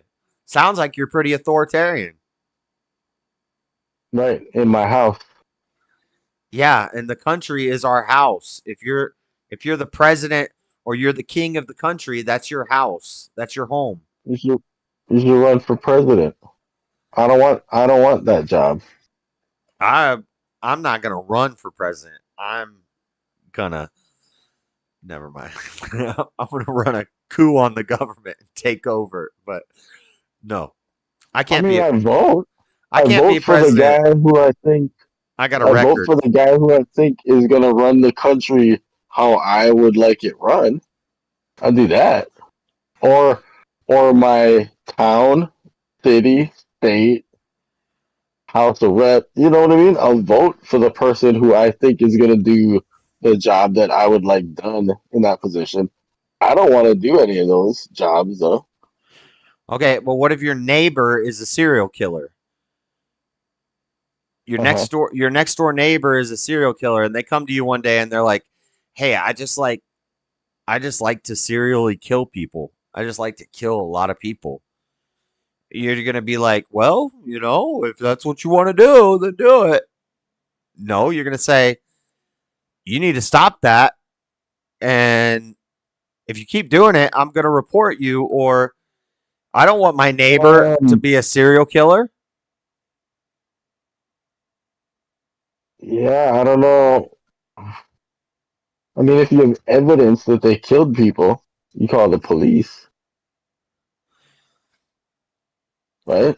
Yeah, If it's you they're trying to kill, and then then you return the favor. and then the police come in and he's banished to a jail cell. The Uh only huh. difference from what I'm saying is we don't even waste money on the jail cells. We just kick them out to the wilderness. Okay. I mean, that's not. We have We don't have that islands. Send them to system. Europe or something. Send them to Asia. Send them to Russia. Send them to the Middle East. Yeah. Right. That doesn't work like that though. So Well, it's not an option. right now it doesn't. With that state of mind, it's not going to work that way. But if I can I secure, mean, if I can secure your vote, then yeah. I mean, if there's a candidate who can get that done, which logistically, that's not going to happen because that requires the other party to actually it also might. participate in that, right? Yeah, it might take 50 years, but we won't have a The two-party country, system. the country that you got to send the people to has to be willing to accept them, and I don't Why? know if that's ever going to Why? happen. Why? Well, What? otherwise you're going to war with that country. Whatever. We're gonna have the best defenses. Nobody's gonna mess with us.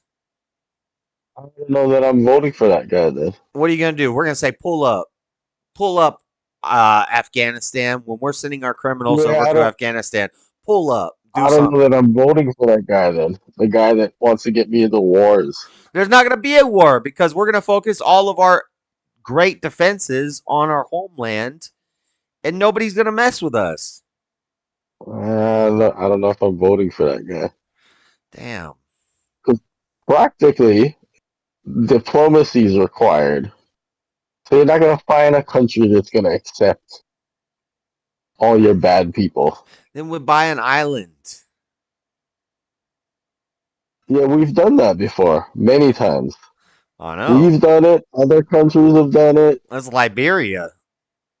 That's Liberia. That's Australia. That's a lot of places. In 50 years, we could send them to space. Exactly. We could send them to the moon. That was Siberia, even. Yeah. That's a lot of places. Yeah. See. And is it still though? It's not. Countries It's all not, over the it's world not did that. practical. Russia used to banish people to other countries, and lots Right, of and then yeah. things like the UN get formed, treaties get signed. So in this modern, right, maybe in 50 years you could do it, but right now Yeah, it's not it's going to just happen not. It's just overnight. not happening. We gotta make this happen over time. But It's gonna be a slow process. I mean that's just not really practical. That Whatever. devolves into Finding America wasn't practical, but they did it. that basically eventually devolves into a dystopian sci-fi novel. Going to the moon wasn't practical until they did it. Right. It's not a dystopian sci-fi. It's going to be super based here, and it's going to be dystopian sci-fi for the rest of the world. And that's all dystopian sci-fi novels. America looks like a dystopian sci-fi right now. Are you kidding me? This place is awesome. America looking rough. Yeah. I guess. I mean, compared to 4 years ago, maybe. Have you driven through any major cities? Yeah. It's a mess. I don't Our go. military is a mess. The economics is That's a why- mess. It's all That's why I live out dystopian in the. sci-fi. That's why I live out in the country. It's nice. It's nice out there. We got a freaking web of satellites that's shooting lasers down and lighting cities on fire. That's pretty dystopian sci-fi for me. Right. But yeah, that's why I live out in the country. It's nice. It's nice out there. I don't gotta deal with all that riffraff. Well, good for you, but I know. we got to fix up the rest of this place. I lived in like the worst place you could in not the worst, but almost the worst place you could in Honolulu. That place sucked. Not the whole place, but specifically where I was, like near it was right like triangulated around all the worst housing projects. It was pretty bad. I mean, I still didn't mind.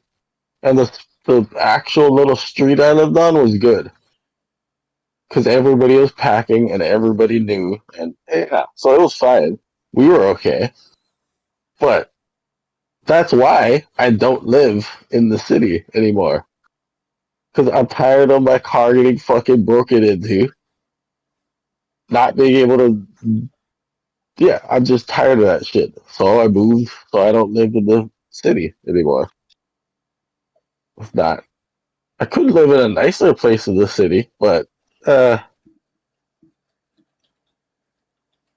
anyway, what are you doing? Looking up, see if anyone else is live. No, I'm about to go. I'm about to get off here. I wanted to watch this video from Alex Stein and Andrew Wilson. The one. Oh, not the one where. Oh, okay. So not his little video of when he's in the library. That shit was hilarious. I watched that last night. That was funny. Oh yeah. You were watching that last night. Oh yeah, I meant to ask you about something. Did you just hear about Chris Chad, like from that documentary? I heard about it. There was a streamer that got I forget which streamer it was, but he got a Sonichu medallion in the mail. Ricada. Ricada. Yeah. Exactly. That's when I learned about the Sonichu thing because of Ricada. Okay.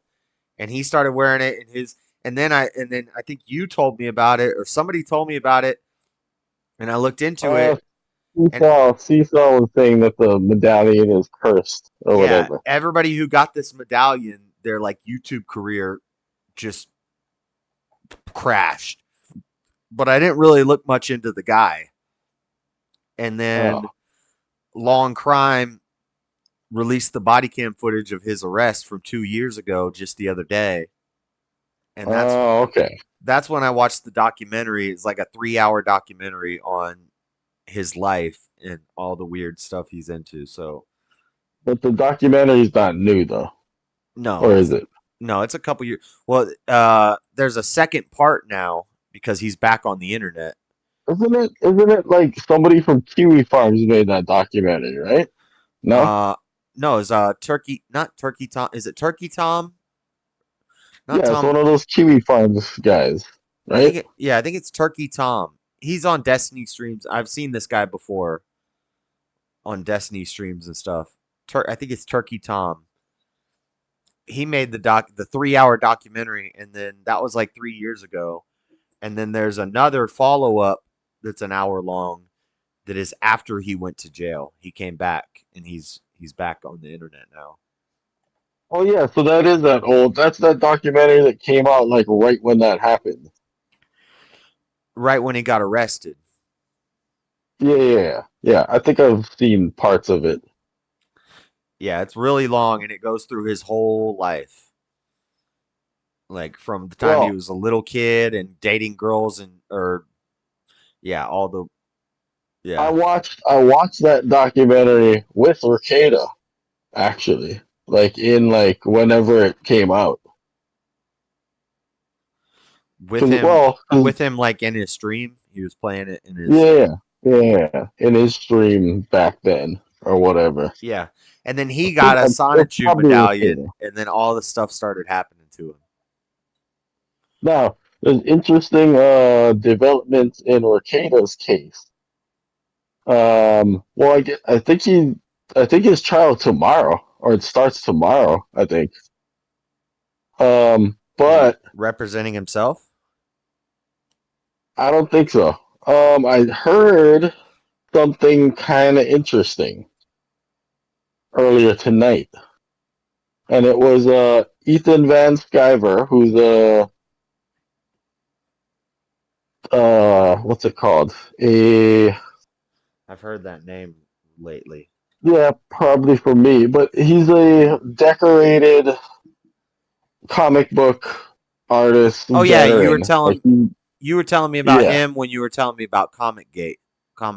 But I just happened to be watching his stream. Well, I always watch his stream because the guy's funny. But I was watching his stream tonight before I came over here, and he could have been lying. I think he might have been lying, but he said that he talked to Nick like within the past couple of days, and he has an explanation. Well, he told him the reason that his daughter had cocaine in her hair.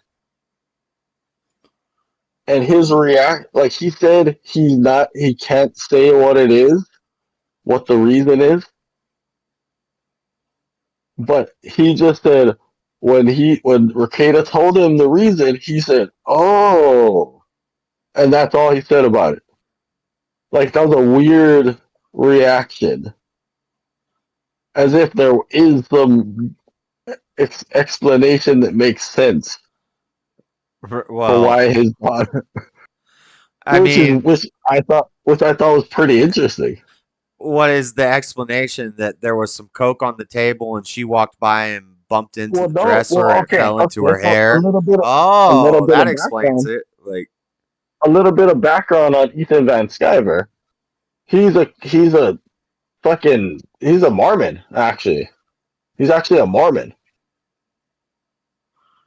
Huh. So it's not like so it's not so for him to go from he was never, his stance has always been about Nick that he doesn't know. It's his friend, so he's gonna give him the benefit of the doubt. But if what they're saying is true, he doesn't like that. But his friend said that's not true, so he's giving him the benefit of the doubt. So for him, how can you explain? Is it interesting? And he's not like a drug guy. He drinks occasionally, like he's a Mormon. Is he like a practicing Mormon, or is he a Jack Mormon?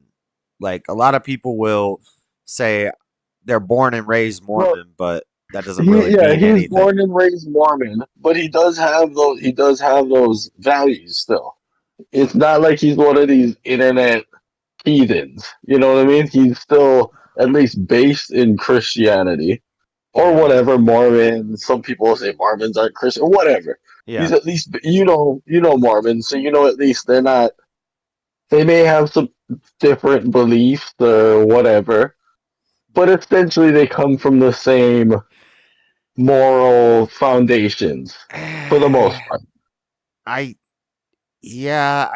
don't know. I find that they're not. Usually Put it they're this into way: they're some not gonna weird look. stuff in the background, like they just keep it secret. Sure.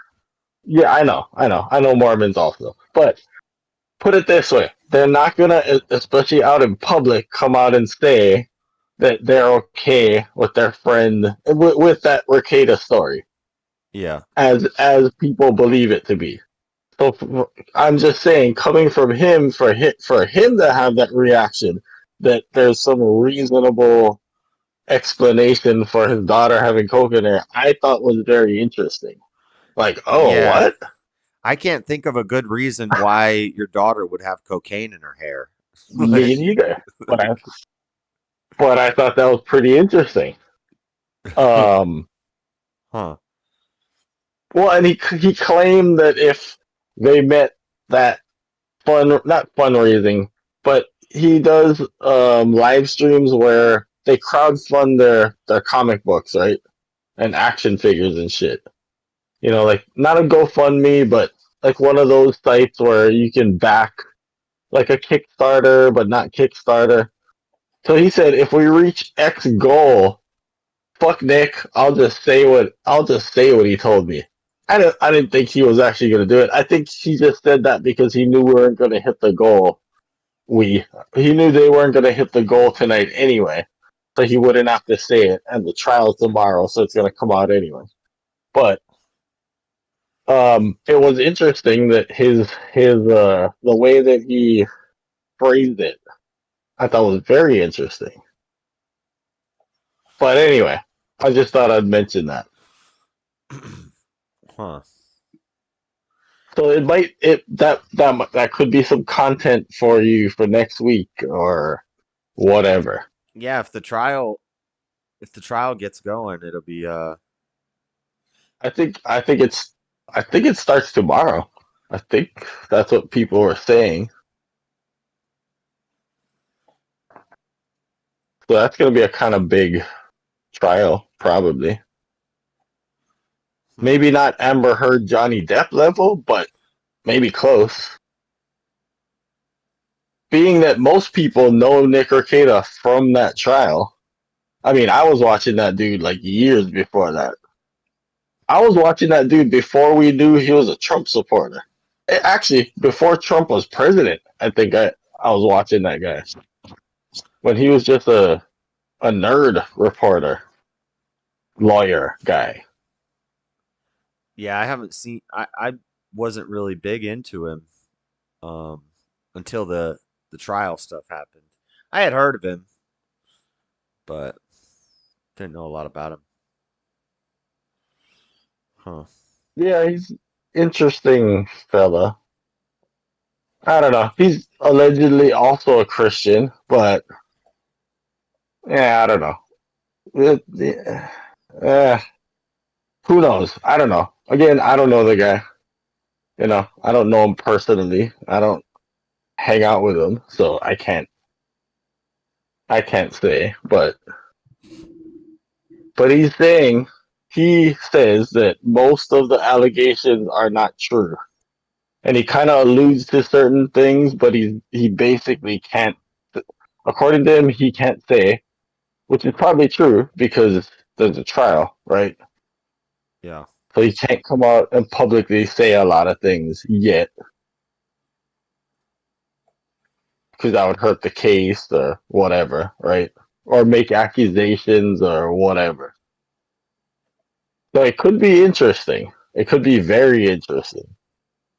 And a lot of people are discounting the whole thing and saying, nah, he's a degenerate, this and that, druggy, yada yada, which might be the case. But I don't know, maybe not. Hmm. Yeah, we'll see. But yeah, just a heads up, that might be some good content, Yeah, I'll look you into know, it. for a couple weeks or something. Or at least a segment or whatever. Right. Huh. Alright, well, I'll dip out. It's pretty late. Yeah, I'm gonna be heading out soon, so and I gotta go pee real quick, but Alright. have a good Later. night. Later. All right, I'm gonna get out of the Discord. I'll be right back.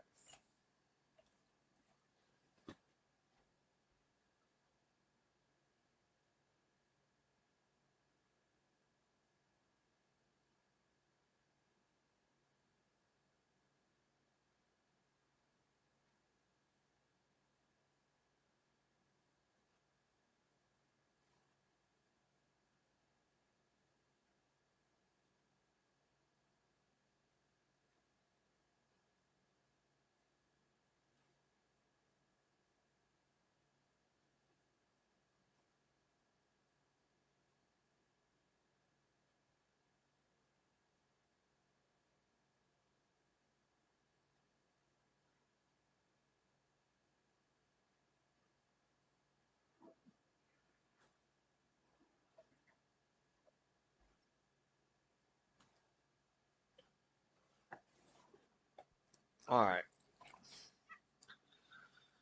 I just want to see Alex Stein on what's it called?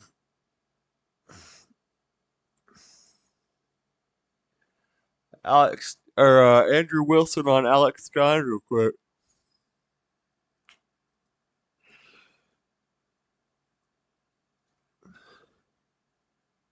Stop moving.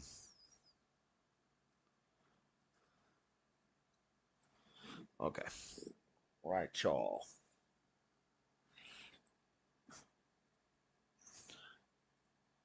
But now, a friend who's now mad at me. This girl's mad at me. I'm so annoyed. I try to set up a debate with the.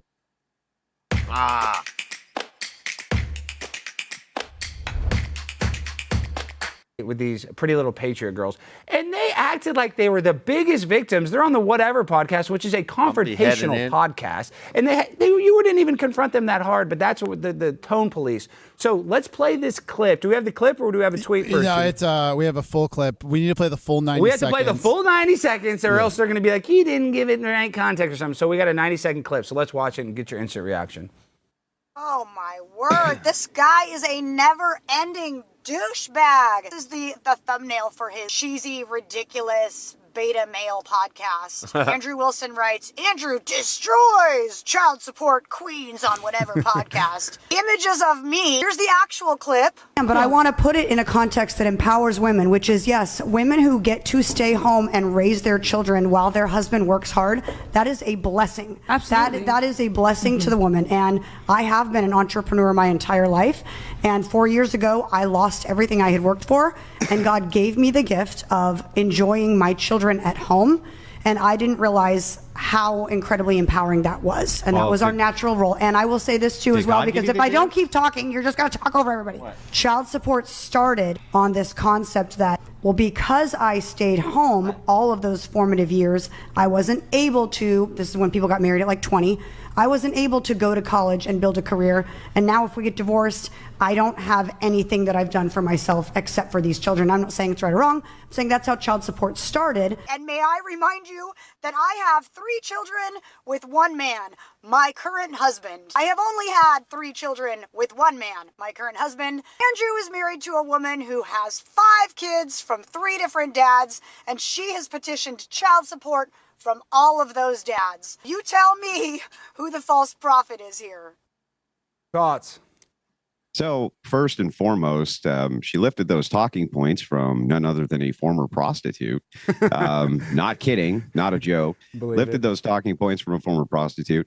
On top of that, all she's saying there is that I'm so altruistic. I don't care about a woman's past. That I guess that's the most unchristian-like thing you can possibly do.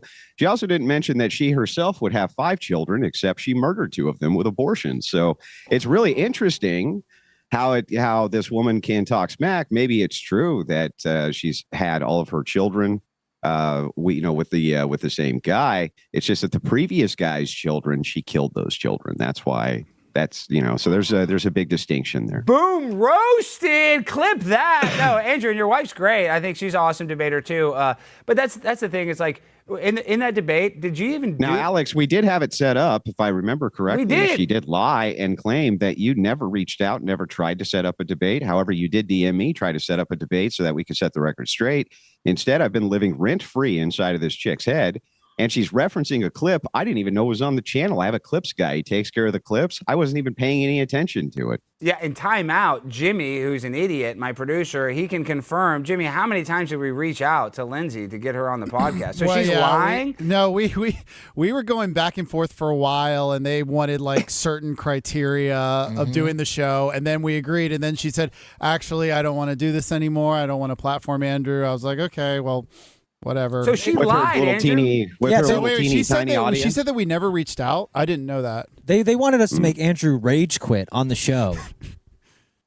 That was their exact quote. Well, I just told her, it's like, if you want me to rage quit, you have to do it yourself. And I personally like Lindsay and Kendall. Because you're gay, Jimmy. Yes, okay? I'm pretty gay. I am apparently, but yeah, I wish I could have seen this debate because it would have been great television. I know, Andrew, you're a pimp on a blimp when it comes to debating. So tell me this though: in this red pill manosphere, isn't sometimes it is a little kind of toxic though, right? I mean, like, I'm not even trying to side with Lindsay, but like, is the red pill toxic to, like, I guess women and traditional life, or is it not? Not really. No, most of the red pill creators that I've dealt with in the past seem to be highly respectful towards women. They just want their issues to be understood, and they don't want them straw manned by the opposition, which is what these feminists always do. They straw man the positions. These two women are wolves in sheep's clothing. They're feminists who are LARPing as tradcons, which is very, very, very common inside of this sphere. They hate nothing more than being confronted on that fact. And one of the things that I often will do with these supposed conservative women is confront them on their feminist ideology, which then in turn upsets them and they go ballistic. These women were trying to market their clothing line. They weren't expecting to get actually confronted on ideology. The next day they were embarrassed, much like women who will sleep with a man and then regret it the next day and then accuse him of SA. This is the same exact thing which happened here. They got humiliated, and so the next day, due to their bad performance, suddenly started to say that they were held hostage on the podcast. They said they were deprived of food. I remember this. And This was a sleep. while ago. We showed pictures of them with their drinks in their hand, drinking. We showed pictures of them, having a good time, having a ball. And by the way, if you watch that episode, they were far meaner to the girls who were on that podcast than I was. I can't debate you on that, Andrew. I think that's one thing, Andrew. I do think you are intellectually honest. I would honestly say that. I don't think you're lying about anything. And it kind of makes me upset that she said that we never reached out. That's the farthest thing from the truth. So you win that debate, in my opinion. Okay, Chase. We got Chase Geyser on, Info Warrior right here, works at InfoWars. Chase, what do you want to tell Andrew? Anything you want to talk to him about blood sports debates? Well, I'll tell you what, when I watch debates like that and see women like that, it just makes me abundantly grateful that I am married and only have to deal with one. It's like, I can't imagine being single right now. What a nightmare. It makes every married man on planet Earth happy. That they only It have saved to so deal many with one. marriages seeing that podcast. Yes. Yeah, but my girlfriend too. I'm happy I only have to argue with her, but gosh, she'll debate me all damn day. I mean, That's old news. That stuff's old news. I wonder if I can get a game started with somebody at this hour. Problem is, I don't know how to play this deck. Entrusted Will.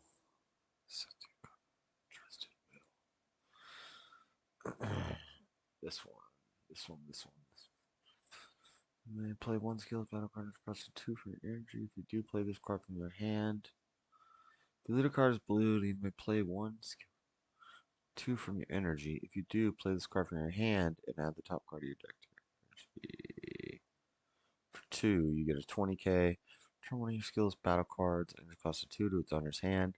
Choose one of your opponent's battle cards and costs greater than equal to current energy placed bottom of its owner's deck. It costs 2 to its owner's hand. I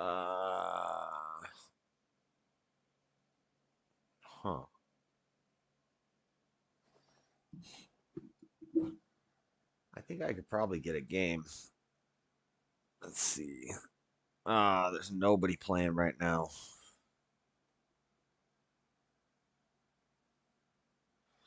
Playing Bulma. What is this? Bardock. Yellow Bardock? The hell is this deck? Huh.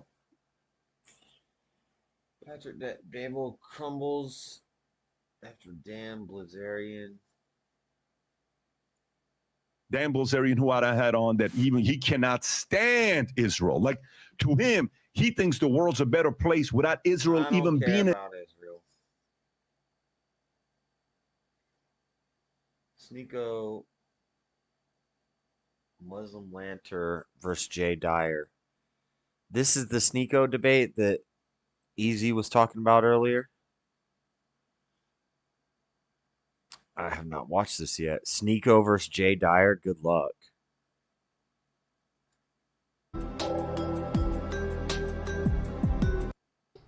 Undergirds a lot of their theology. What are the three things necessary? You said I don't understand. That means you understand it better. What are the three things? What are the three things? What does it have to do with the topic? Because it shows you're a liar. You said you know better. You don't know. What are the three things necessary? You can't even name it. This is how stupid you people are.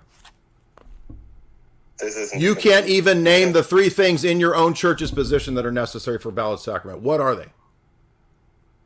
What does this have to do with anything? What does this have to do with about not to be able to say my ohs? What does this have to do with anything? It shows that you don't know what you're talking about. And boot him from the chat, too. Hello. And all the Roman Catholics that are in the chat talking smack. Yeah, please come on and make fools of yourselves again. Hello. He wants to debate, but he doesn't even know his own church's three things that are necessary when we already said it at the beginning of the live stream. Matter, form, and intention, dummy. What's up? Hello. I have a question about the last caller's question, right? Okay. Where does Sneeko come on? A secret heretic, public or secret, be part of the church? Because it's impossible to know a secret heretic, by definition. Yes, but God knows. So? And because of God's grace, if within the Orthodox Church, because nobody can ultimately know, God's grace is not prevented by a secret heretic in the Orthodox Church baptizing somebody from conveying the grace to them. That's different than a public excommunicated church group or sect doing the things that they claim to do when they don't. That's the point. Where's Sneeko in here? I'm mute. Hey Jay, I have a question about Your magisterium. I'm just not making the point that it's magisterium. I'm just making the point that it's a. Solve it. No, I mean it's.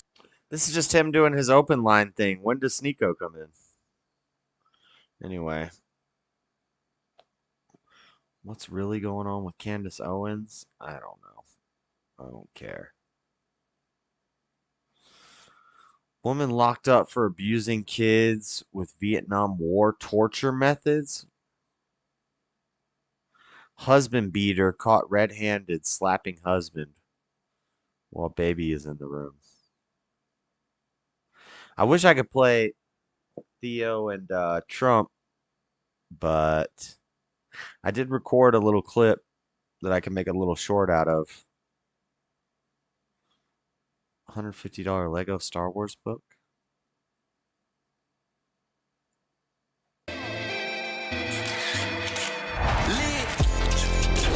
Lit. You heard it, right? Yeah. It sounded like muffled. Yeah, we both hear it. It's coming. Police! I opened the door. I saw pieces of her on the floor. Carla, this is the Albuquerque Police Department. We are not going away. You're not free to leave. You need to follow our directions or force will be used against you. I need a puke. I need a puke.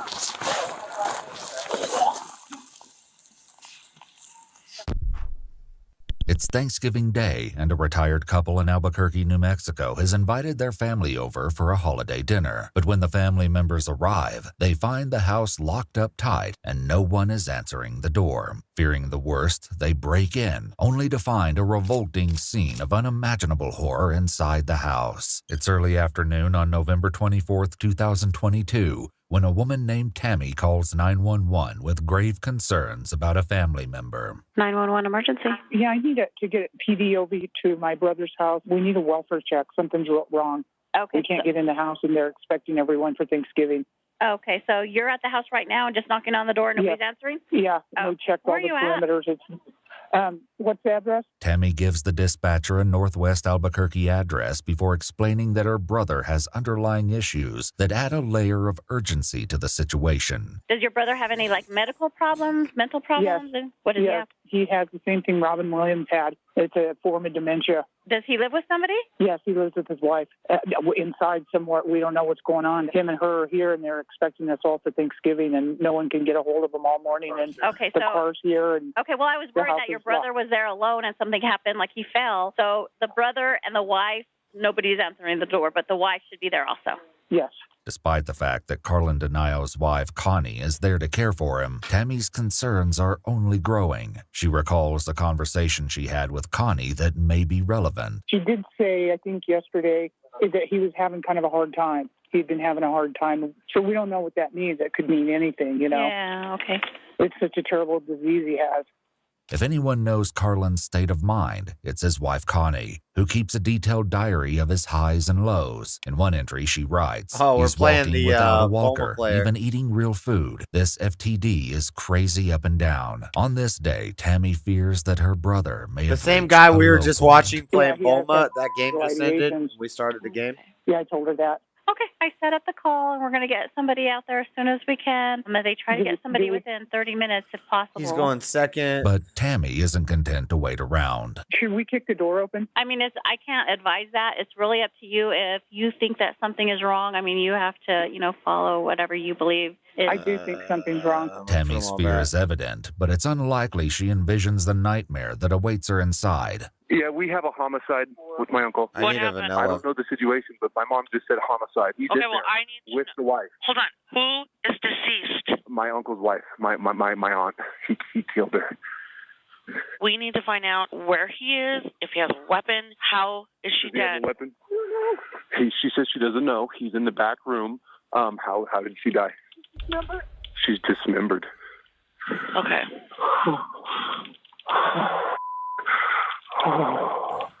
It's okay. I know. Oh, buddy boy, Yes. His traumatized mother gets back on the phone, nearly unable to believe what she's seen in her brother's bedroom. I opened the door. I saw pieces of her on the floor, and he was kind of in the bed, and he kind of looked at me. But there's pieces of her all over the bedroom. Okay, so what pieces did you see of her? I know it's disturbing. I just like backed out. What did you see though? Did you see her hands, legs, Yes. face? Did you see? Maybe her face. Okay, so he saw you? Yes. Did he say anything? Nothing. I backed out. I just backed out and told everybody, get out, get out, get out. You guys are supposed to have Thanksgiving there? Yes. Yes. Unable to come to grips with what she's witnessed, Tammy's mind tries to reject the horrifying reality. I think he cut her up. And he never Maybe came I'm out? wrong. I'm sorry? Maybe I'm wrong. Maybe I didn't see that. What do you mean? Why do you say that? He surely couldn't do that. You don't think he could do that? No, I think he could. I think he did. Okay. I know he did. Okay.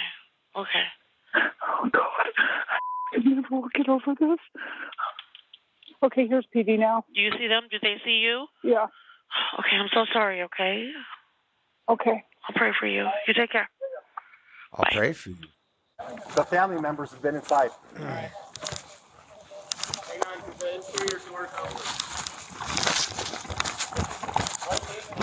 Carlin Dano. Denio. I'm gonna switch to lethal. Okay. And cover that front door. Just watch your back around this corner. You got it. Take a step back. Yeah. Perfect. Cover me. Why?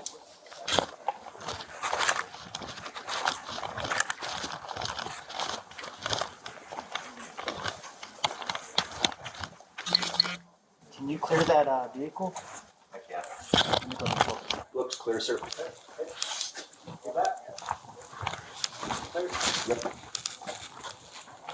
Carlin, this is the Albuquerque Police Department. Can you hear me? Police officers begin flooding into the neighborhood, all of them hoping they can avoid any violence while apprehending Carlin. I'm Noel Honig, and I'm a director and a designer. If I'm working with type in Did I do that right? Photoshop, the properties panel shows all of. If you can hear me, can you tell me if you're okay? Do you need help or medical assistance? With no response from inside the house, the police try to gather more information from Tammy and her family, who are watching the tense scene from the street. Are you family? Yeah, I'm family. I'm the initial caller. Are there any guns inside the house? No guns. Yeah, he doesn't believe in guns, which is kind of wild. But he's obviously got something because of what he did. So we don't know what kind of object, tool, weapon he might have. So. Okay. All right. He's very tiny. He only weighs like 90 pounds. He's very afraid of the police. Okay. So that'll add to his paranoia. Okay. And when I went into the bedroom, I just opened the door and he was laying kind of crosswise in the bed and she's on the floor. And I was so horrified by what I saw and he like kind of moved and looked at me, and I just like backed out. Okay. I could probably go in and get him to come out. No, we're not doing anything Okay. like that. Okay. Because- not when it's like this moment. No. He'll run if he sees that, he might try to. Okay. Well. He's clearly dangerous. Tammy says what every officer already knows, and they can't afford to assume that Carlin is unarmed, no matter what the family reports. Attention residents in the area.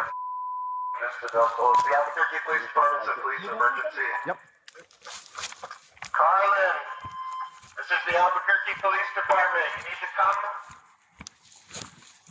to the open garage door with nothing in your hands. Around the back of the house, cops try to get a better vantage point. Okay, here, hold this one. Or can you hold this for a sec? So we can try to get good position on it. Put the bedroom up straight ahead, so. Slippery.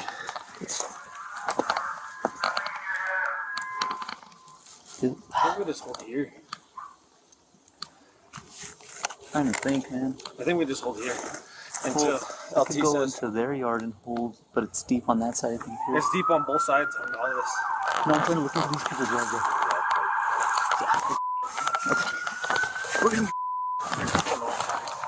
Let's hold the other. Out on the street, Tammy insists the family did everything possible to avoid just such a tragedy. See, here's what I don't understand. Like, when this all happened, we told them you got to get rid of all butter knives, whatever. Okay. So why the hell are there knives in there? Mom. So, what we would like you guys to do is just kind of step back. We have it from here, okay?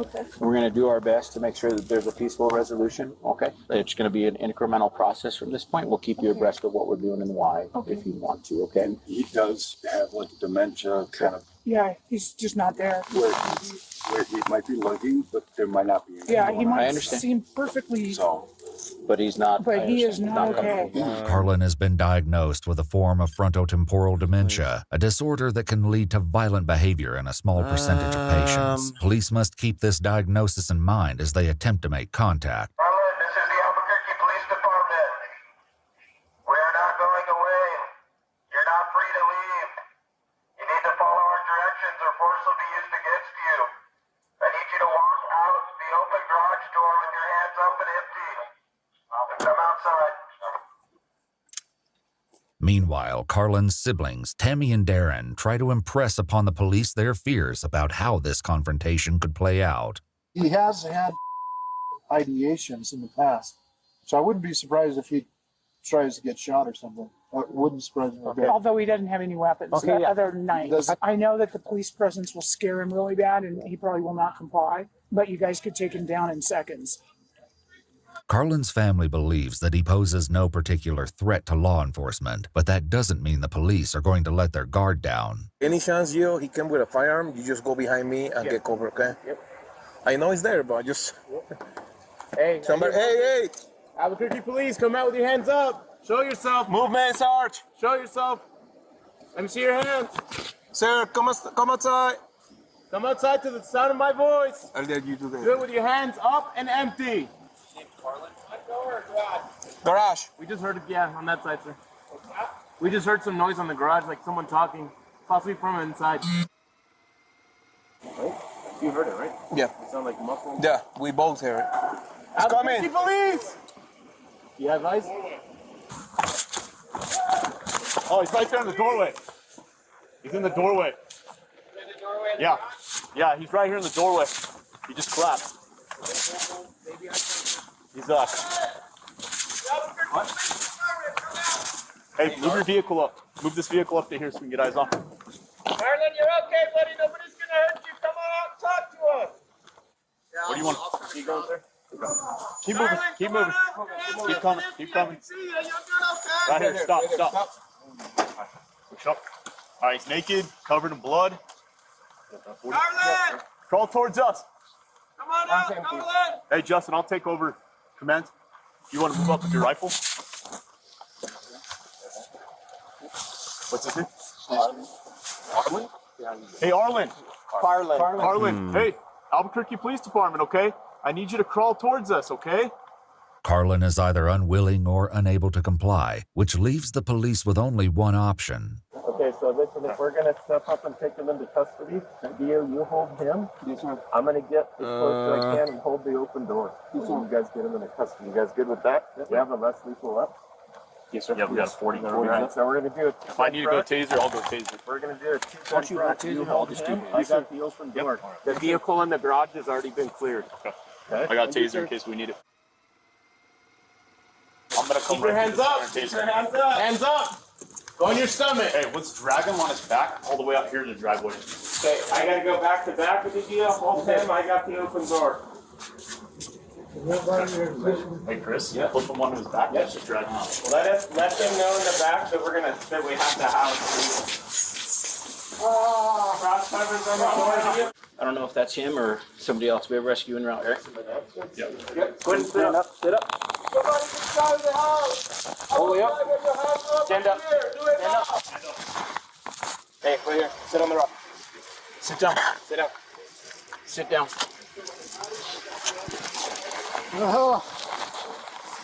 Don't move. Especially stepping up. Don't move. They're getting him.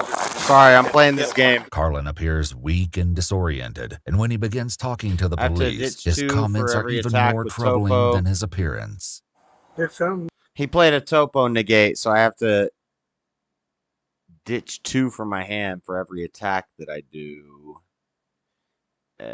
What does this do? I can't even read this card. This card from your opponent's Z energy. My opponent doesn't have any Z energy. Yeah, that's not very good. None of this helps me much. I can't do much here. He countered the attack. I think we just end turn here. There's probably some Z stuff I could do.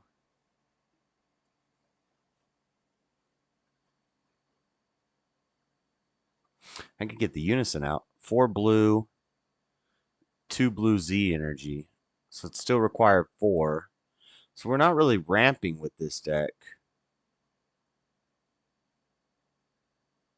I still have cells. I could board wipe him if I need to. We're not threatened yet. He's playing Bulma, so it's going to get interesting to see what he does. There's the baby. If your leader card is red and all your energy is in rest mode, your leader card gets plus 1,000 power. If this card would lose a marker from an opponent's attack, you may place 1 card under this card in its owner's drop instead. If it may draw 1 card, then choose 1 of your opponent's battle cards and place it under this card. Okay.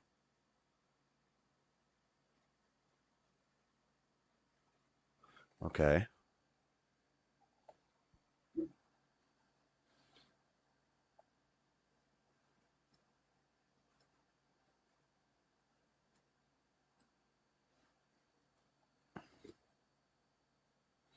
Playing the pan. Shaking the baby. Plus 1 to the baby.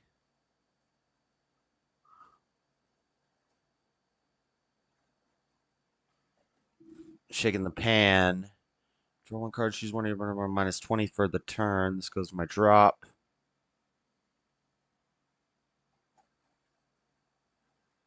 Okay. Huh. I'm not seeing my win con. I think we need to bump the win con up to 4. This is a 10K. So we have nothing that's stopping negates right now, but I'm not really worried yet. 20K to my 15. I'm at 6. We're just going to take that.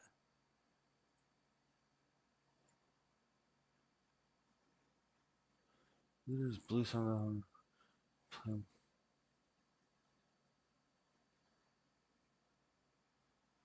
Has Shaken Sun go on? Topo is attacking my leader. Zeno's online.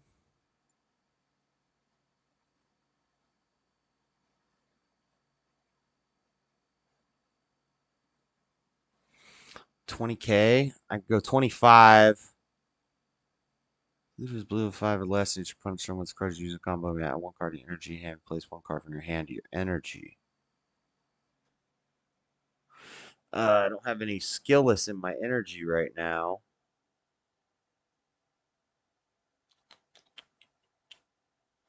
I want to just take this, though. I don't think I want to just take this. I don't think I want to just take this. We're at 20K. We'd have to go to 25.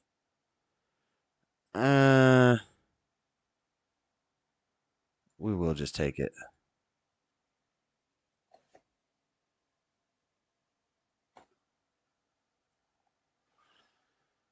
No response. You're not killing me this turn. 15. We will go 5 for that. We'll go 5 here. 20.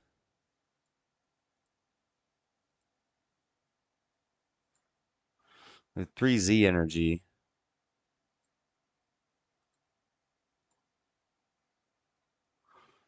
Charge here.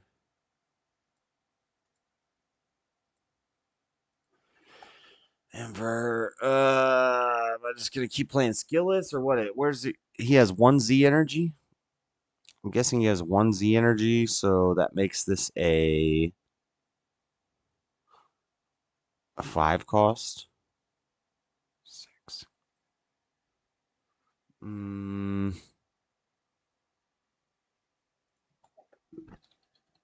Thinking.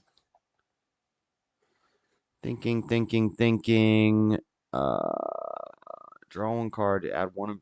Then you may add one of your mono blue energy to your hand. If you do, choose one mono blue black card in your hand and place it in your energy. So the best thing to do would be to pay the energy, put it out there. We get the energy back. This card play looking for I want a blue earthling card that costs a 3 or less. This costs 2. There's a blue sun go on. You may play 1 skillless. Cost of 2 from your energy. You do this card from your hand, add the top card of your deck to your energy. Hold on a second. I need to see something. If your leader is a blue sun, you may play 1 skillless background at a cost of 2 from your energy. If you do play this card from your hand, and add the top card of your deck to your energy. Okay. So what we do is we go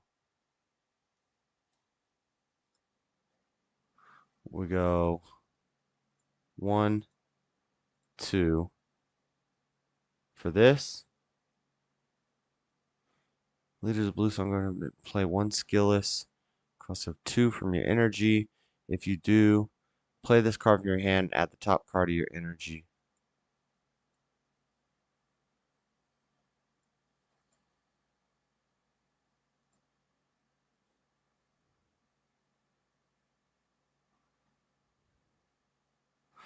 Tell you can have red here to you can activate this card. Lose a red herring card. This card is played. Shoot up to your opponent battle card for minus 20K for the turn. Okay.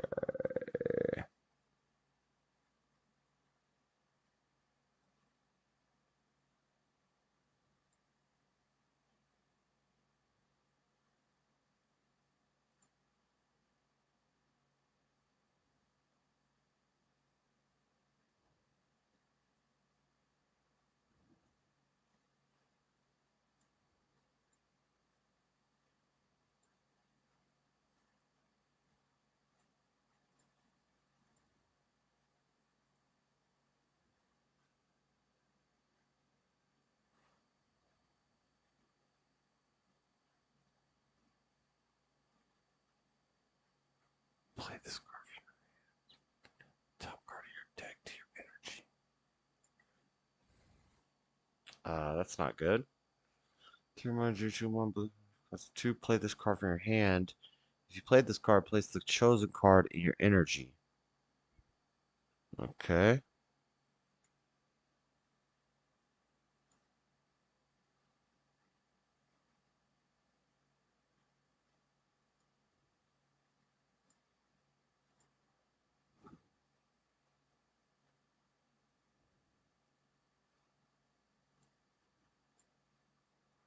Draw 1.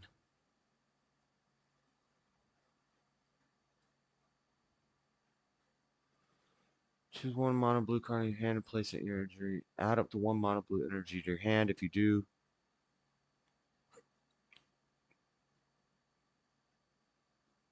choose one mono blue battle card in your hand and place it in your energy. It doesn't really matter what I use here. We'll put this here. And we'll say 15.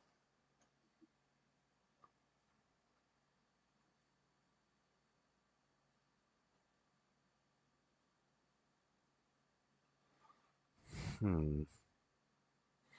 4, if you lead a card's blue saying your opponent has 3 or more energy and you choose one of your blue skillless battle cards and cause a 2, play this card from your hand.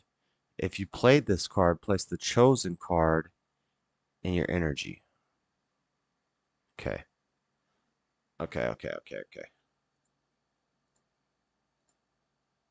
Shake this.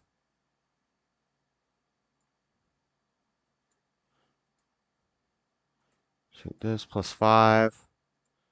Swing this at your leader. It's tapped out. This is where we go ham.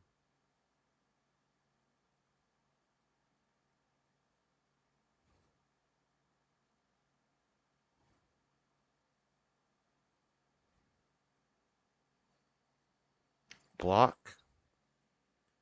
25.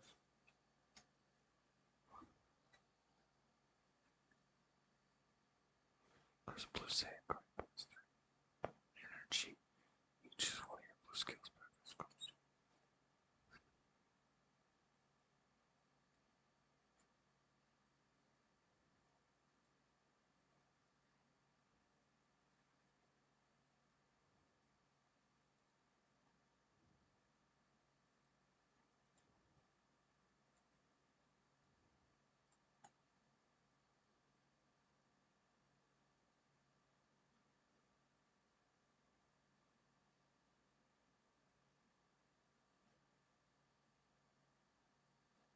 Place one mono blue battle card from your energy in your drop area.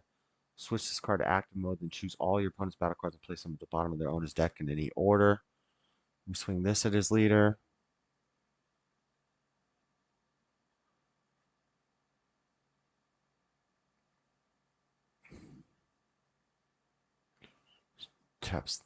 Tapping the pan.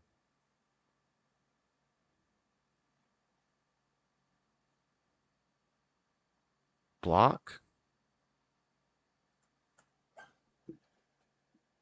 Oh yeah, Boma.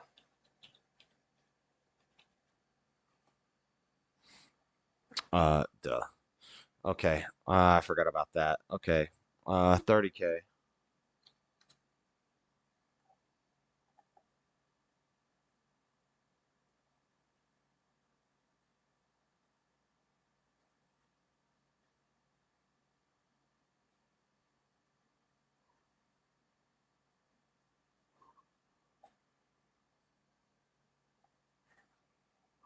I forgot you get blockers on everything.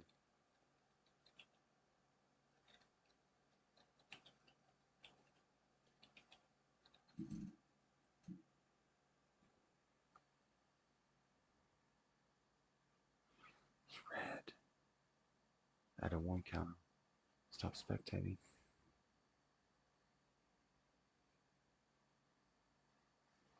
Okay. So I could get this back and lose an energy.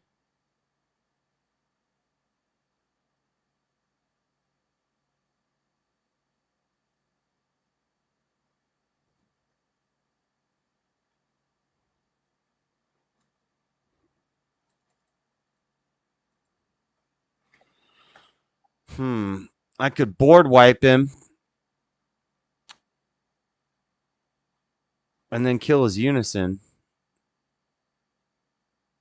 It's a 10K to a 10K. Yeah, I think that's a good idea.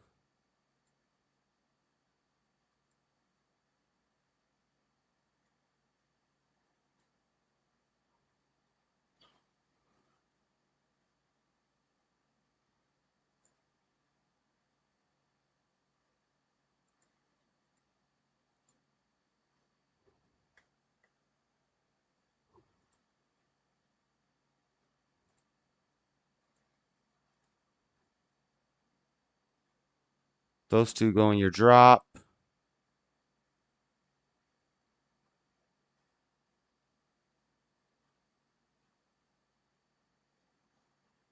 One card on the main deck. Why did it go to the main deck? Okay. Then we have a triple strike here at his unison.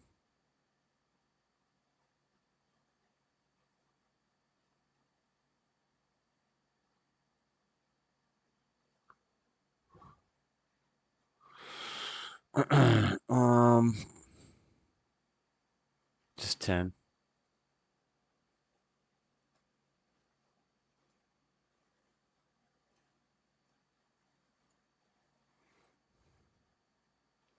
And I have one energy. We'll pass.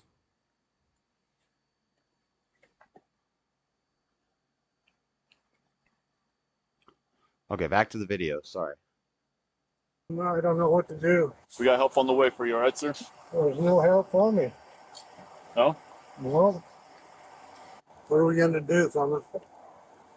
We're gonna get you some help. What we're going to There is do, no help for fella? me. What we're going to I've do, already fella? died. The officers aren't sure how to respond to that declaration, but there are more urgent concerns to deal with at the moment.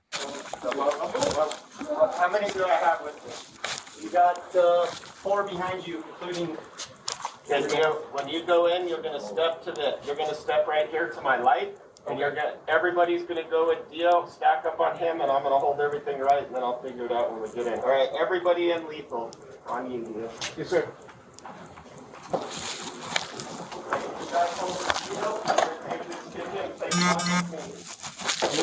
I'm with you.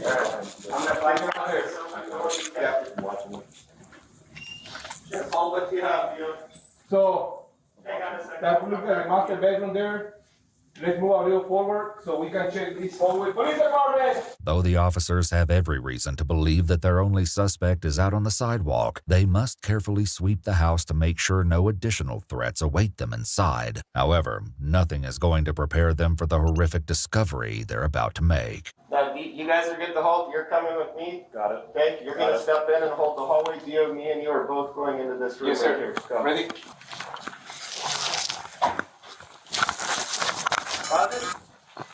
Let's get through. Okay.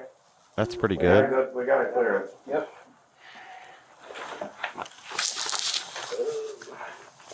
Cover your head over there, Sarge. What? There's stuff all over the bed.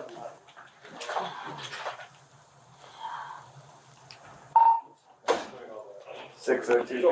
Lieutenant here. One in custody. Have a severely dismembered body inside. There's no need for rescue. Clear? Clear. Look. Sarge. The grotesque sight has some officers heading quickly for the exits. I need to puke. I need to puke. Right, take it outside. Hold here. Hold here.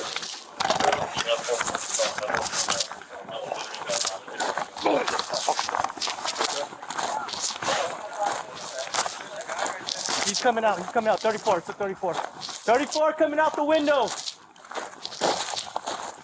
Oh. Yeah, I'm good.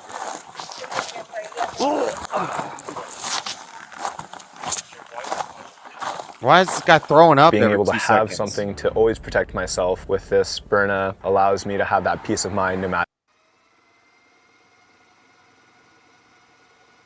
He's finally The awakening. brutality of the bloody crime scene sends one officer looking for an alternative way out of the house. Oh, now he's got a hand.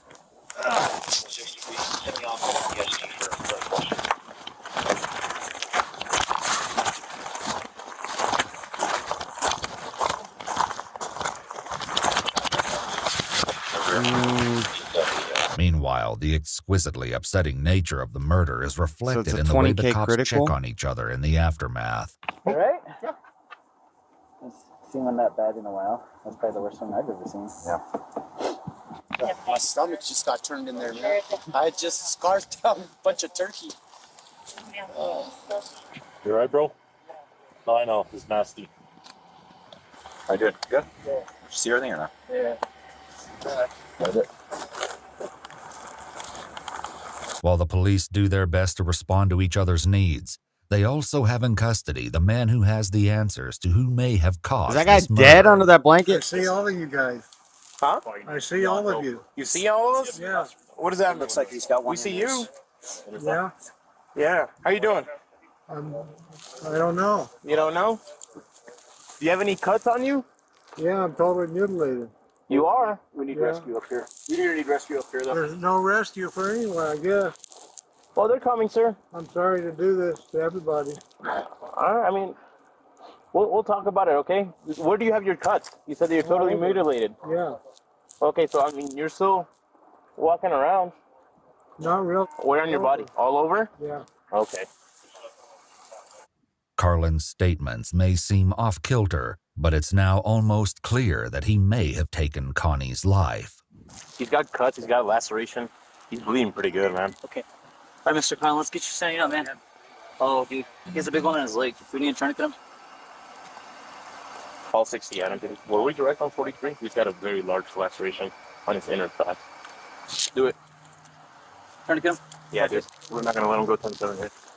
I'm already 10-7. Nope. Already got. Ah! Yeah. I told you it's gonna hurt, sir. Yep. You got to do it, man. Dude, it's like so high over. Yeah, it's very close. Uh-oh. Uh-oh is right. Uh-oh. You're doing good, man. You're doing good. It's not It's gonna hurt. I'm sorry, It's going to hurt. No! Yeah. No! Yes, sir. No. Ah, you still. There you Let him know. go. Tourniquet. Is he Put him tapped like out? his leg due to a He has no hard rock topos Yeah, available. He documented on his cat that we applied a tourniquet to his right leg. When Tammy speaks with investigators, she reveals that this isn't the first time they've had to get the police involved.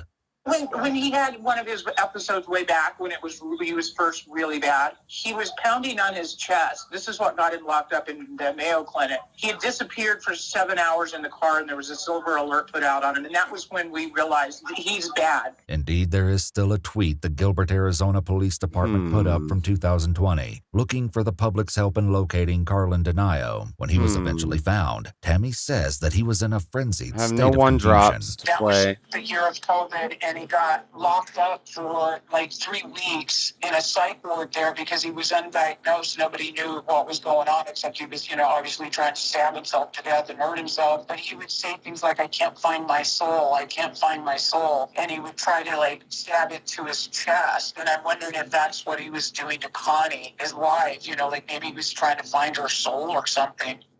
There is a twisted motive behind this horrific crime, and it will soon be explained by Carlin himself, along with the dark truth about how exactly he did it. For now, however, Carlin keeps both the cops and the medical workers occupied with his strange proclamations on the ride to the hospital. See what happened was. Where did you get it out? I can take it. My soul already died. The more I hurt myself, the more I was gonna hurt. Yeah. That was really dumb. You don't know? Didn't mean to do it? I did, and I was already dead. Sorry. Ah, We're almost there, okay? oh no. Oh no, it's forever. Oh, what it's done me. I was dumb to think I don't know if I killed God or if he killed me. Carlin's demeanor is strange, but his temperament is mild, which may be why today's explosion of violence comes as such a shock to his family. I talked to my sister a couple hours ago, and she had said when she was talking to Connie last week that she said Carlin's not doing that good. He's been having some episodes. And she said, well, what do you mean? And she said he's been waking up at night really anxious. And my sister asked her, do you think that he would hurt you? And Can't she said, attack. oh, no, he would never hurt me. It's himself that he wants to hurt. It's terrible. He would never harm a fly in real life. Whatever extenuating factors led Carlin to kill his wife, they also led him to do it in a manner so extreme that the story is beginning to spread. One neighborhood woman shares a text sent to her by a retired cop. He said that they'd probably be here about the next 7 hours, and it's the worst scene the responding officer has seen in 20 years. Jeez. That poor woman, I just hope she didn't suffer. The following day, detectives go to the hospital to learn more about Connie's suffering from the man who inflicted it. But first, they must determine how much Carlin can't do anything understands here. about what's happening around him. I'm just going to ask you a couple questions, okay? Yeah, Do you know where you're at right now? I know where I'm at. Can you tell me where you're at? I'm not both places. What do you mean by both I'm places? in one prison in Mexico, you're in a hospital, and I'm forever locked into unsaved eternity. What does that mean?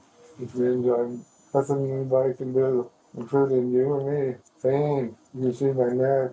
Mm-hmm. So yeah, I'm guilty. Okay. Of everything. Do you know who the president is? Yeah, not Trump, but Biden. Okay. Do you know what today is? What about Biden? After Thanksgiving. Okay. Oh, it's a You know what secret year it rare. 2022. Okay. Carlin's answers are correct, and he seems coherent. The detective reads him his rights before attempting to find some sense in yesterday's madness. However, nobody could have anticipated the bombshell Carlin was about to drop. Okay, so to start from the beginning, tell me as much as you can in as much detail as you can recall. Yesterday. Oh my. It's been going on for years. Building fake me, and finally I just lost it and couldn't control what I did. And now I gotta pay with so much pain. I won't ever be able to go to court or the lawyer or anything like that, unfortunately. So you had said it's been building for years. Yeah. What do you mean by that? Just hatred. Hatred? Disrespect. That sort of thing. Okay. No, I just jumped out of bed and decided today was the day to inflict that much pain on Connie, unfortunately, and myself, and you guys, everybody. Yeah, I'm sorry that Connie got the worst. So you mentioned you had jumped out of bed. Yeah. And what time was that at? Do you remember? It was about 5, 6 o'clock. In the morning? Yeah. Okay. Maybe 7. So you got out of bed. Where was Connie? She was in bed. And then what happened? You can see what happened. I just totally mutilated her. Little girl. Okay. Was she sleeping in bed? Yeah. Okay.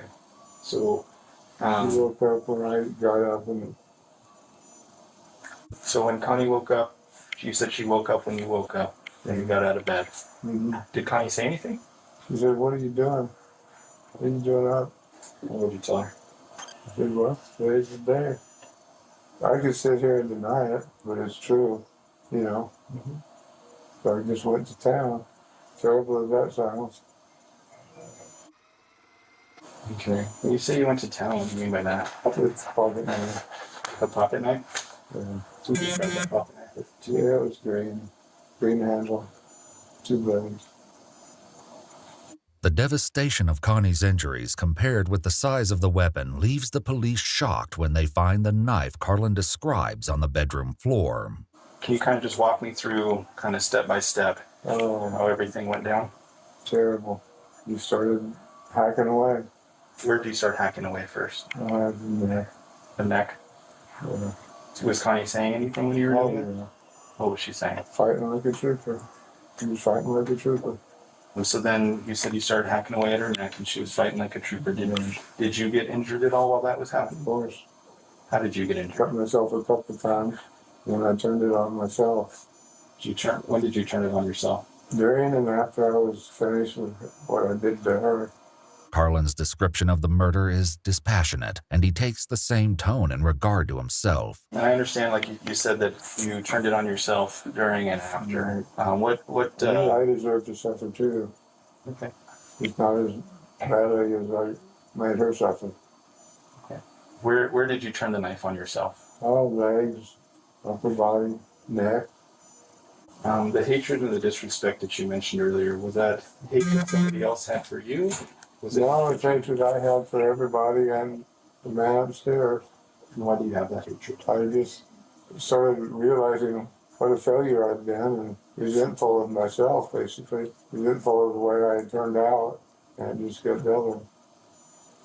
When it comes to the ultimate question of motive, Carlin's answer is as brief as it is unsettling. Was there a reason you did so much? I thought I was taking revenge on God, I guess. It's unlikely that this deranged logic will bring peace to the family, and Carlin does not explain himself further. As investigators prepare to officially file charges against him over the coming days, his health declines. And perhaps all along, Carlin knew the fate that awaited him. I won't be going anywhere. No, you're under arrest. Oh yeah. So an officer will be outside your door until you are good enough to leave the hospital. And then I will never be. Why do you say that? I can't get better like this. Okay. Carlin's last. I don't know what's going on in this video. I was just playing a game of Dragon Ball. It's 7 in the morning. What's chat been saying? What happened to Carlin? What case was this? I don't know. Carlin, the guy got lady name. He got a lady name. I don't know. I wasn't even really paying too much attention. I was playing the game.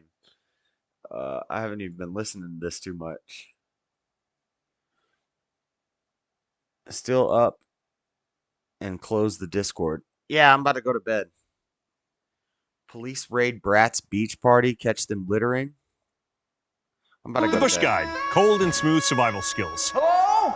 Should you become stranded, be ready to... In the Locohatchee River, in regards to several vessels being reckless and causing a disturbance. Upon approaching Hey, the what up, vessel, girl? 3 subjects began throwing What cans up, in the girl? mangroves, which Oh, really upset shit. officers. If you enjoyed today's body cam footage, Those be are sure full to hit that like cans. button. What up, And if you're girl? new here, Hey, maybe subscribe. damn. I don't know. Recording. Because I will write you for littering. When I go pick that up, I will write you for littering. Thank you. Get on a boat. Get on a boat. I'm on a boat. Get on a boat and stay on a boat. I'm on a boat, bitch. I think that was loud and I think that was clear.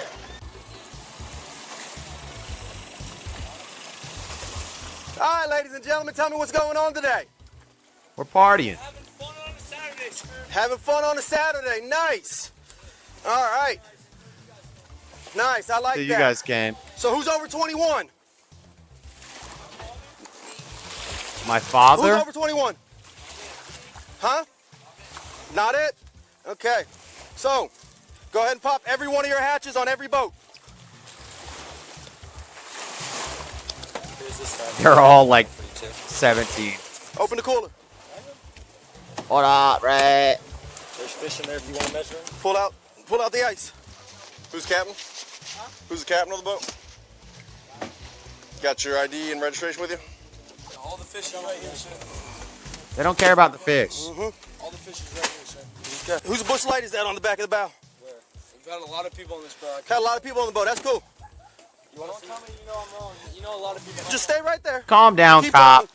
Just stop. Oh, I got you. I'm good. Excuse me. Excuse me. Excuse me.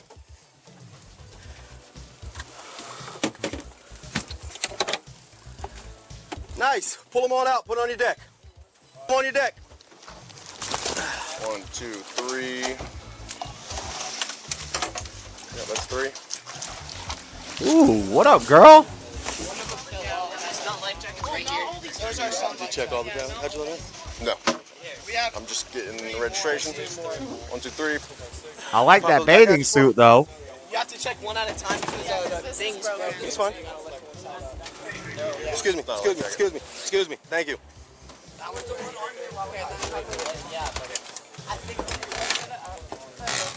Officer Morgan instructs everyone on the sandbar to open up their hatches and coolers. He then can be seen boarding vessels and even opening the hatches himself. And he's obviously not looking for undersized fish today. He's looking for alcohol. Now, according to Florida Statute 379.3313, the FWC can board your vessel and search it without a warrant. But that's only if you're actively fishing or transporting fish. So And they're technically, not. The only boat that could have been searched in this manner was this one. But these kids are dumb.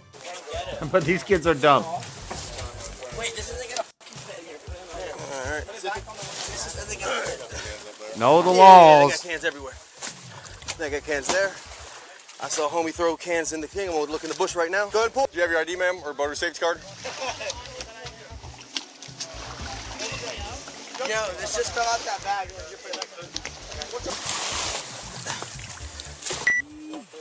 No, I want you to hold on to that, like I said. That wasn't yours. You just have a bush light can and a full bush light. All right, that's cool. Who's the captain over here? Bush. Can I get your license, registration, boater safety card? is 12 inches. Get back on the boat. They don't care about the fish. I mean no harm. You're not listening, so that's doing harm. Get on the boat, stay on the boat. Obviously, patrol 1, 2, and 3. Let me get your IDs. I don't have them. Okay. It's crazy. Some more full ones. They grow. Hey, you throwing? That's very cool. They grow into more beer trees. Oh, you're the only one that has ice. That's crazy. Well, you can't fix Stu. All right. Hey, just pull up right there. We're going to have to get name and dates for everybody and then their parents' numbers. All right. Name and date of birth. The officers begin the task of getting everyone's identification, so they can all be written citations. Some worse than others, and even worse, they're calling everyone's parents. Oh, she put shorts and on. I've actually decided to cut a lot of that. You didn't want to wear the G-string in front of the cop? Pretty much the same conversation over and over again. Are I get in trouble having much garbage on here? For having garbage? Yeah. Not for garbage. A lot of this stuff. What up, girl? They're all wearing G-strings. Look, none of them. They all got the booty out. Pause for you guys coming here. Yeah, I don't know if you got into it, but we got a report for reckless boating. All three of these boats match the description. So what were we doing that was She almost got her giner hanging we'll get out. into that later. That girl almost have her giner hanging out. They all got the booty hanging out. Officers continue to gather names, while Officer Morgan is picking up dozens of cans he found in the mangrove. Some of them being empty, some of them are full, and some of them being ice cold. And for some reason, he's muted himself, which is unfortunate because he can be hilarious. This is not okay and this is not serious. Personally, I think it's like a little extreme to have two boats pull up on kids at the sandbar. Like, what do you think happens every weekend? Okay. Like, I'm not trying to argue. I'm not trying to argue with you. I know this is your job. You have to come and like do this shit. Like, You're the only one with ice that has cold beer scattered throughout the weed line. You're the only one with ice. You're the only one with ice. And these are cold beer. Do you see a fridge?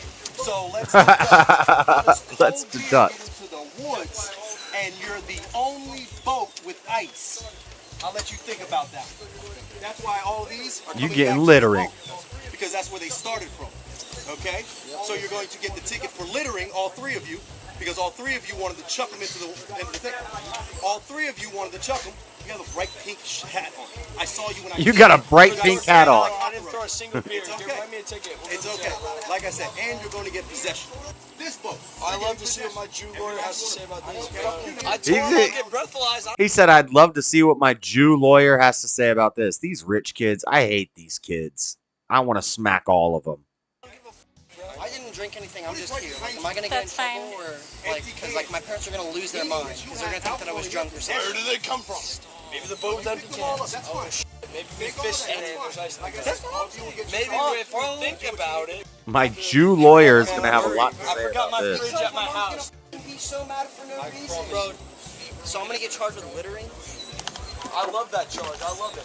But yeah, Littering. So I got kids too, and I got them about the same age. It's just yeah. It goes with it. My I know it to go to sucks. court because I didn't drink anything. I was on a different boat. And I just got on But Okay, but you're on this boat and there was alcohol on this boat. Like I didn't buy any alcohol. I don't drink. I swear to God on everything. That's fine, but maybe don't associate yourself with friends that are doing this kind of thing. I understand, but you're here right now and this is what's going on. Stop scratching your Maybe find other people to nuts associate while you're yourself talking with, to a 'cause cop. This is what happens if you hang out with people that, you know. Just have to let you know because he's underage that he's in possession of alcohol. And then upon approach, he started throwing and chucking stuff into the mangroves. So I'd like to see. Oh, you don't mess with the mangroves in Florida. I'd love to see the proof. I will see you in court. Go to court. Please go to court. They are all fucking retards. They are all retarded. And effed up can do nothing but jerk off with sandpaper. I hate all of them. They're all kids. I hate all of them.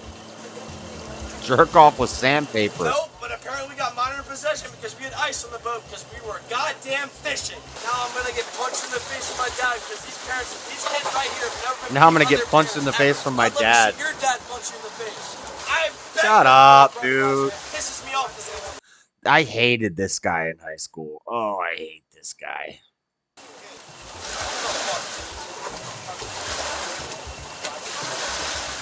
I don't know,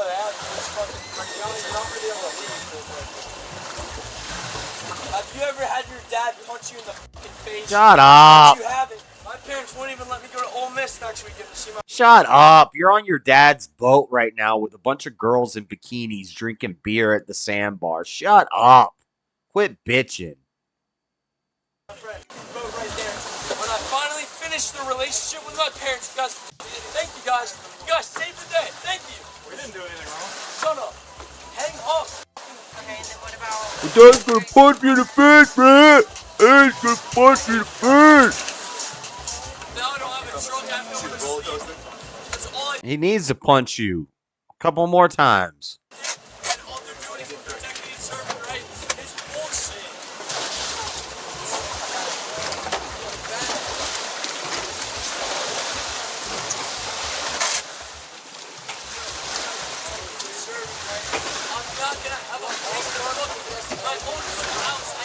She got the whole giner hanging out.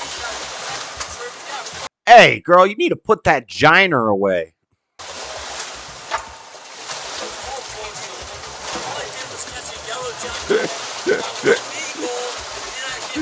BUI.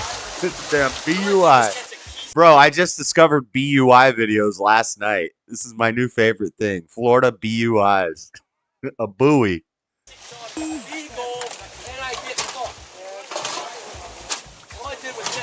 Exotic and now I'm fucked. I caught a Keys Exotic and now I'm fucked. These guys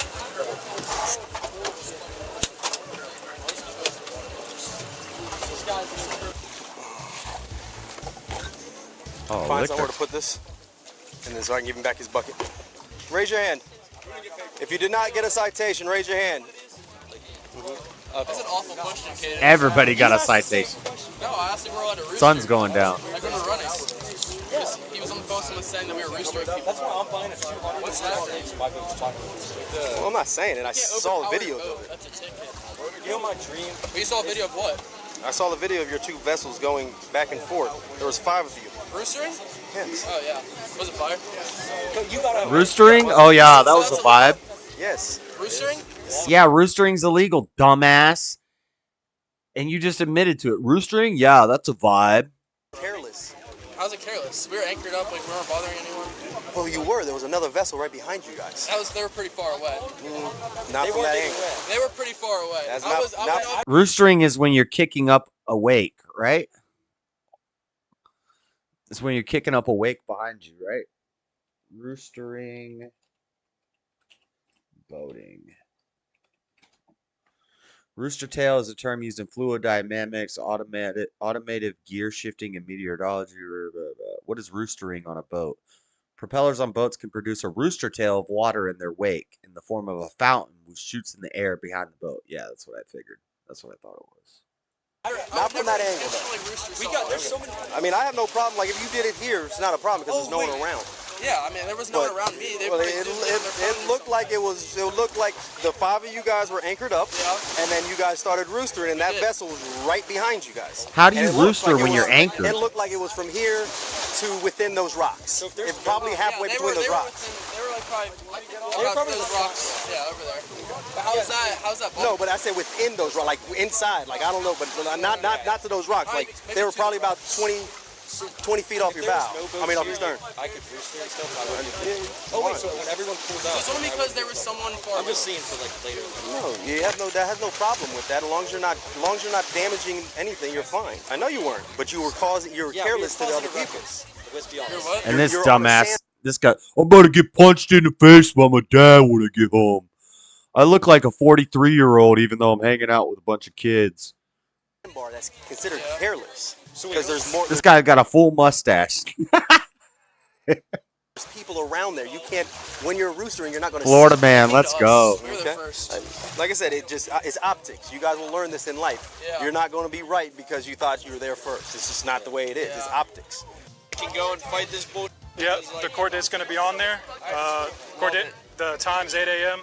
Got a phone number on there if you need to reschedule. Need your signature right there. Again, not admission of guilt. Just acknowledging that you received a citation. Just got to do something. Look at this chick's crying. This guy's going to get punched in the face by his dad when he gets home. About it within 30 days, right? Yep. When's the court date? I need to know. I believe it was October 24th. Yep. All right, great. My fucking birthday. You guys are great. Love it. Again, you can reschedule if you need to. Yeah, I fucking will, because this is my goddamn birthday. You guys want to... God don't damn it, beavers do. God don't damn it, you went to the sandbar with a bunch of beer, drinking underage, and throwing beers in the freaking woods. That ain't God's fault. Ooh. 561. Damn. I hope the cops slam this kid, and then later he gets punched in the face by his dad. He deserves it. 355. 2996. Yeah.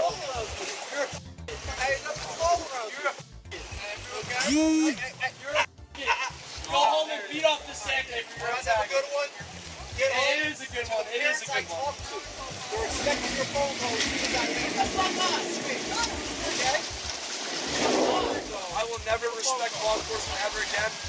Every fish I'm catching is undersized now. I hope you guys know that. Owen Austin, undersized fish. Catch it. If you want to go to jail for an undersized fish, that's up to you. Hey, take me to jail then, goddammit. I don't give a fuck. Hey, don't stand there if you don't mind.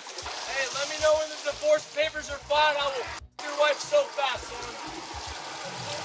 Hey, girls' night means I'm f***ing her, son. Wow. God, I wish the cops would whoop this kid's ass. You guys are great. Protect yourself. Don't f*** yourself. You guys are great. I love you guys.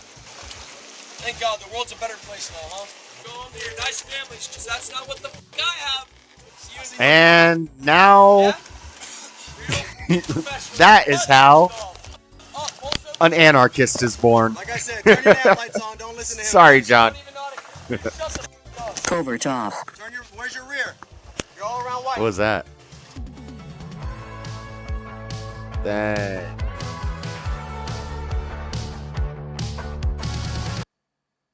There's a lot of cans floating around here. You wouldn't know anything about that, would you?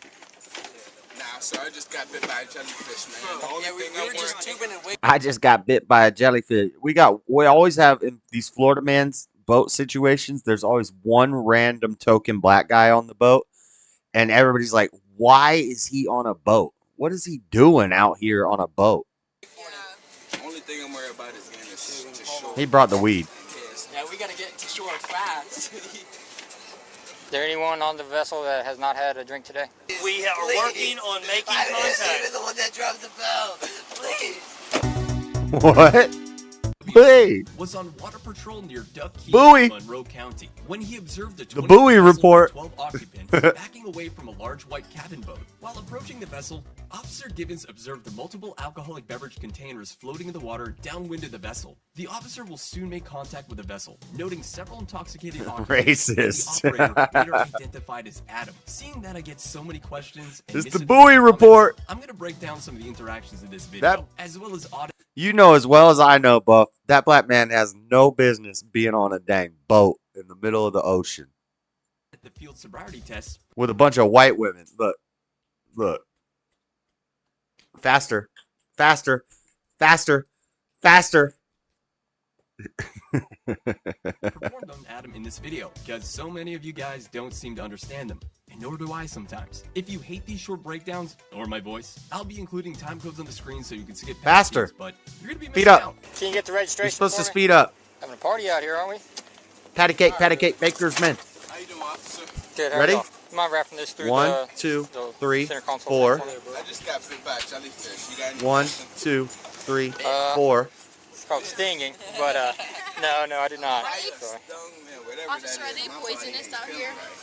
I wouldn't really say poisonous. I've never gotten stung before. Yeah. It's really Either, bad. man. I'm really scared. Oh, this chick is dumb as a box of rocks, and she's just talking to the cop, trying to lighten up the situation.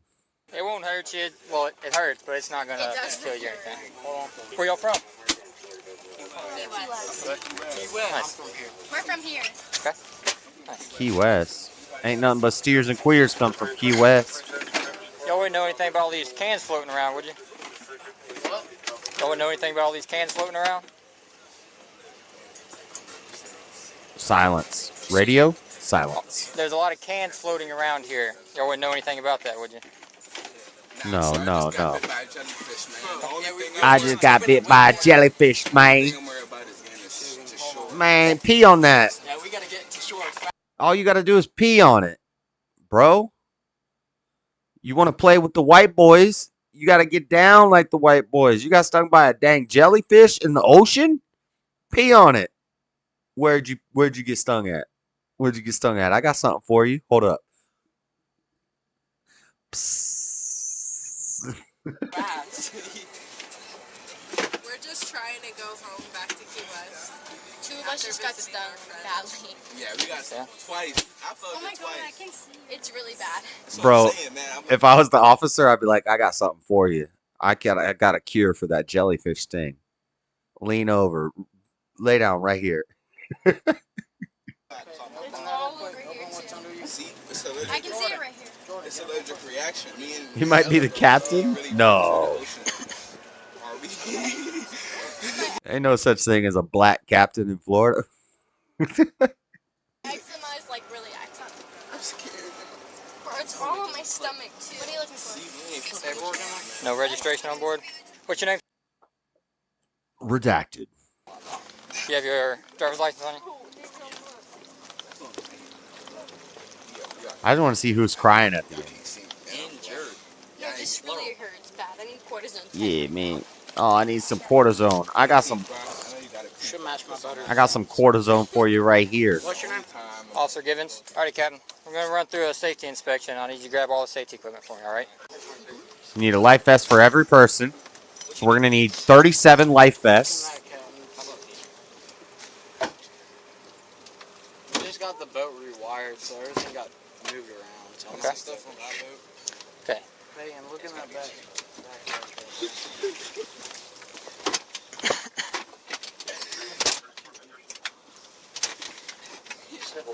Some of the girls are starting to cry already.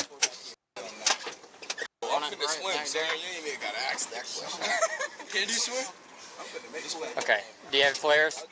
Chunky boy, country boy. He's the captain. I'm not sure. We threw out. I think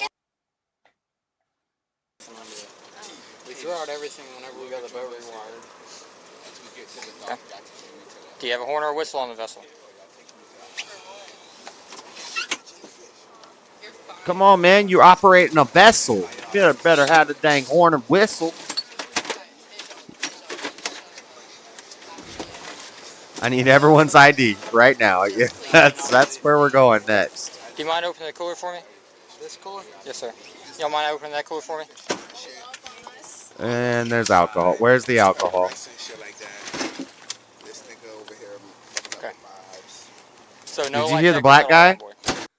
So the black guy's like, this ninja over here fucking up the vibes. It's vibe check. We're just doing a vibe check, bro. We're vibing. Why'd the cops have to come and ruin the vibe? Bro, you got stung by a jellyfish in the ocean. Pee on that. No, sir, but we live right there, though. Okay. You ain't even in the ocean. You're in the bay. That's damn Clearwater or Tampa. Okay. Where are y'all staying at? And what is up with this guy's hair? That should be a crime right there. And I'm a white guy with dreadlocks, but you got a little top knot, poof tail thing on the top. Come on now. We're in Duck Key. Duck Key? Yes, sir. Okay. Like we're not even 2 minutes down the canal. Okay. Well, is there anyone on the vessel that has not had a drink today?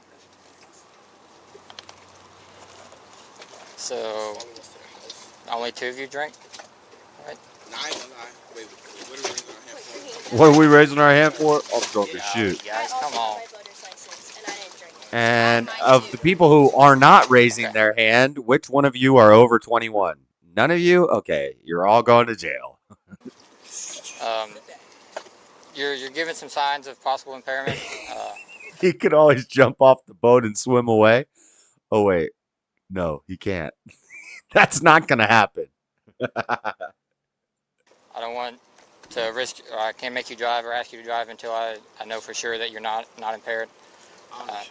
So with that, and you don't have any safety gear on the vessel, I'd like to get this vessel back to the dock where you're at and continue to stop there. That way we can run through this.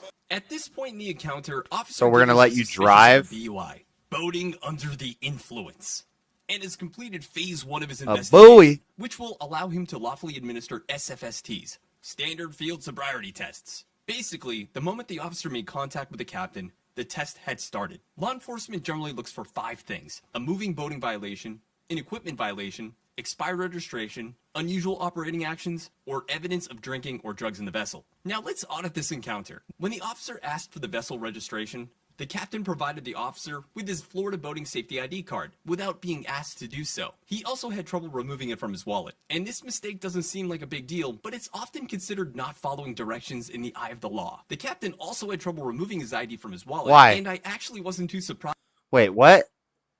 He had trouble removing it from his wallet, but he wasn't asked to remove it from his wallet. And this is a sign of... This is a bad thing? To see that officer I would think if you can't remove it from your wallet, maybe that's a sign of intoxication. But why would the officer not want you to remove it from your wallet?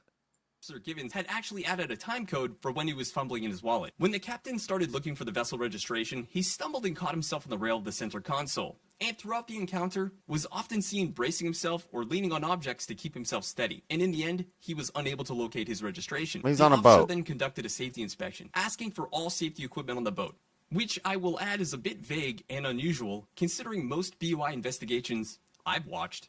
Law enforcement Hey, will girl, be what specific up, with girl? what they want to see. Here's an example of how they usually go. How y'all doing? Just want to check your life jackets. Everybody could hold one up for me. That being said, the captain will eventually ask what safety equipment the officer was looking for, and the officer says he's looking for life jackets. Specifically, 12 of them for everyone on board the vessel, which is fair because what are they going to do if the vessel sinks? But in the end, the captain was unable to locate any of the I mean, all of them except for one know how to swim, and they're not that far from land. required equipment. And I want to note that one of them was literally on the center console, the horn of the vessel. He didn't even Oh, I'm about to leave, Since bub. we're not actually there, we are unable to determine if the officer actually smelled I'm just alcohol, watching this but video in and I'm his going to report bed. He stated, It's I 28 could not minutes. differentiate where the odor of a strong, unknown alcoholic beverage was coming from, as the odor was so profuse from the entirety of the vessel. The officer also asked to I'm inspect going to the bed two after coolers this on the boat, video. and although we cannot see inside the coolers very well, the officer also made this statement. 2 coolers on the vessel contained multiple empty alcoholic beverage containers, some of which had puncture holes presumably from shotgunning, a method to rapidly Shotgunning. consume a beverage. Some of the beverage brands on the vessel matched the cans I No, observed I'm floating on getting the off soon. surface while approaching the vessel. That being inside the vessel and open Hatches. If there's alcohol on board, we're going to take the next step. So, why is there alcohol coming from the door? Boo. Go to bed. It's 8 in the morning. Right. Man, step on my boat. Stepping up. Open that up. Huh. Interesting. We found some beers. But you will note that after the officer opened the cooler, he quickly shuts it and then asks one of the other people on board to open it for him. Probably because the statute that gives law enforcement authority to inspect storage containers without consent or warrants seems to only apply to vessels used for fishing or storing fish or other resources from the ocean. Right. Seeing that there Okay, were no so that's a fishing good rods thing or to any other remember. evidence of fishing, I will assume You can't come on and search my boat and search my coolers unless I'm fishing. that this statute didn't apply to this stop, and that's why he asked for consent first. Moving on, I believe that the captain of this vessel has shown obvious signs of impairment, and Officer Givens is justified in continuing his BUI investigation on shore. Lately, Okay. I've been keeping my videos shorter to appeal to the YouTube algorithm, but it's actually driving me nuts. I often edit out segments where I've broken down things I found interesting because I feared some of you wouldn't appreciate it. I fear that my channel will be perceived as one of those faceless body cam channels, where they just crank out body cam footage and use AI-generated voiceovers, and you really never know who owns the channel, and I hate that. It's lazy, or they have horrible voices. I don't know. Also, I'm gonna start using my avatar, this stupid thing. I know it bothers some of you boomers watching, but I've been successful using it for years now on my other channel, and everyone loves it, so let me know how much you hate it in the comments. I have my voter's license, I just don't have it on me. You can look it up. That's fine. Yeah. Put in. Guerrero? Yes, sir. If you ask him, he knows me. Okay. And like. Oh, my I'm dad's. on my captain's license right now. Okay. So. What about Officer Clark, Officer Caldwell? I know Caldwell. Yeah. So I'd rather continue this at the dock so we can kind of let them not be in the middle. Sir, Yes. so I got really stung by a jellyfish Okay. all throughout here. Is there, what do I do to Pee on it. I have like severe eczema as well. Okay. Usually it's just time. Time takes it away. You can get some kind of ointments from the Or pharmacy you could let one of these that guys can pee help- on you. Yeah, they can help minimize this thing. Talk to your friend R. Kelly in the corner over here, and he can help you out. But there's something I can do like yeah, right now. not right now. No, not that I know of. Thank you, officer. No problem. So in a nutshell, the officer asks for the address they were staying at, and then allows one of Yo, she was just chugging that. They had a drink with a straw in it, and she was chugging that thing down. She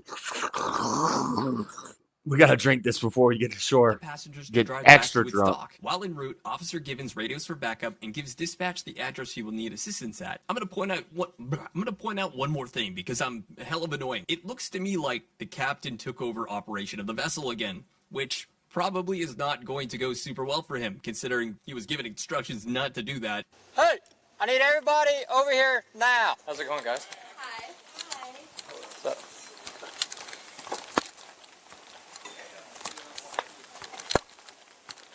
What's going on? It was a rich parents' How's it going? house. Do you usually just pull in straight like that? No, I normally turn the boat. But Okay. Since he's here, I just want to give him some room. All right. The arriving officer just asked the captain of the vessel if he normally docks his boat like that, because he kind of just pulled it in and everybody else just parks inside. In many other videos I've made, officers use poor docking skills as probable cause to conduct SFSTs, so. Cool. What's up? Good. You guys need ID? No, not from you. Now that everyone's off the vessel, we try to find all the safety equipment and the registration. There ain't no safety equipment. Does this guy have anything to do with what you're doing? No. Scram. Scram. It's my boat. Don't care. Well, do you want registration? Yeah, you can get the registration, but It might be in the house. should be on the boat. I don't think it's on the boat. No? How old are you? I'm 17. Okay. You reek of alcohol right now, so you know. I've just been on the boat. Right. Just want to light check it? Yeah. 17, reek of alcohol. Well, this is not earlier. Is that it? Just no flares, no fire extinguisher, no whistle, no registration on board? All right. Now that everyone's off and the boat doesn't completely reek like alcohol, I would like to conduct a few tasks to see if you're intoxicated, okay? Oh, you gotta Okay, do the can clap take a seat. test. You Just ready get for the comfortable. clap test? Ready? 1, 2, 1, 2, 1, 2, 1, 2, 1, 2, 1, 2, 1, 2, 1, 2, 1, 2, 1, 2, 1, 2, 1, 2, 1, 2, 1, 2, 1, 2, 1, 2, 1, 2, 1, 2. Information on them or anything like that? You want their information? Just the driver would be good to have her information. The one that brought it in, the lady that drove the boat in.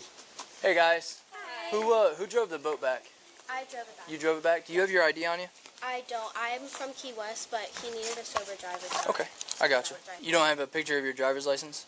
I don't. Okay, that's Look, fine. they got Oh, I have it stickers. in the car. I can go Yeah. grab They got a sticker book on the counter. They're working on stickers. These are some high class ladies. They're working on a sticker book right now. If you want to go grab that, that'd be good.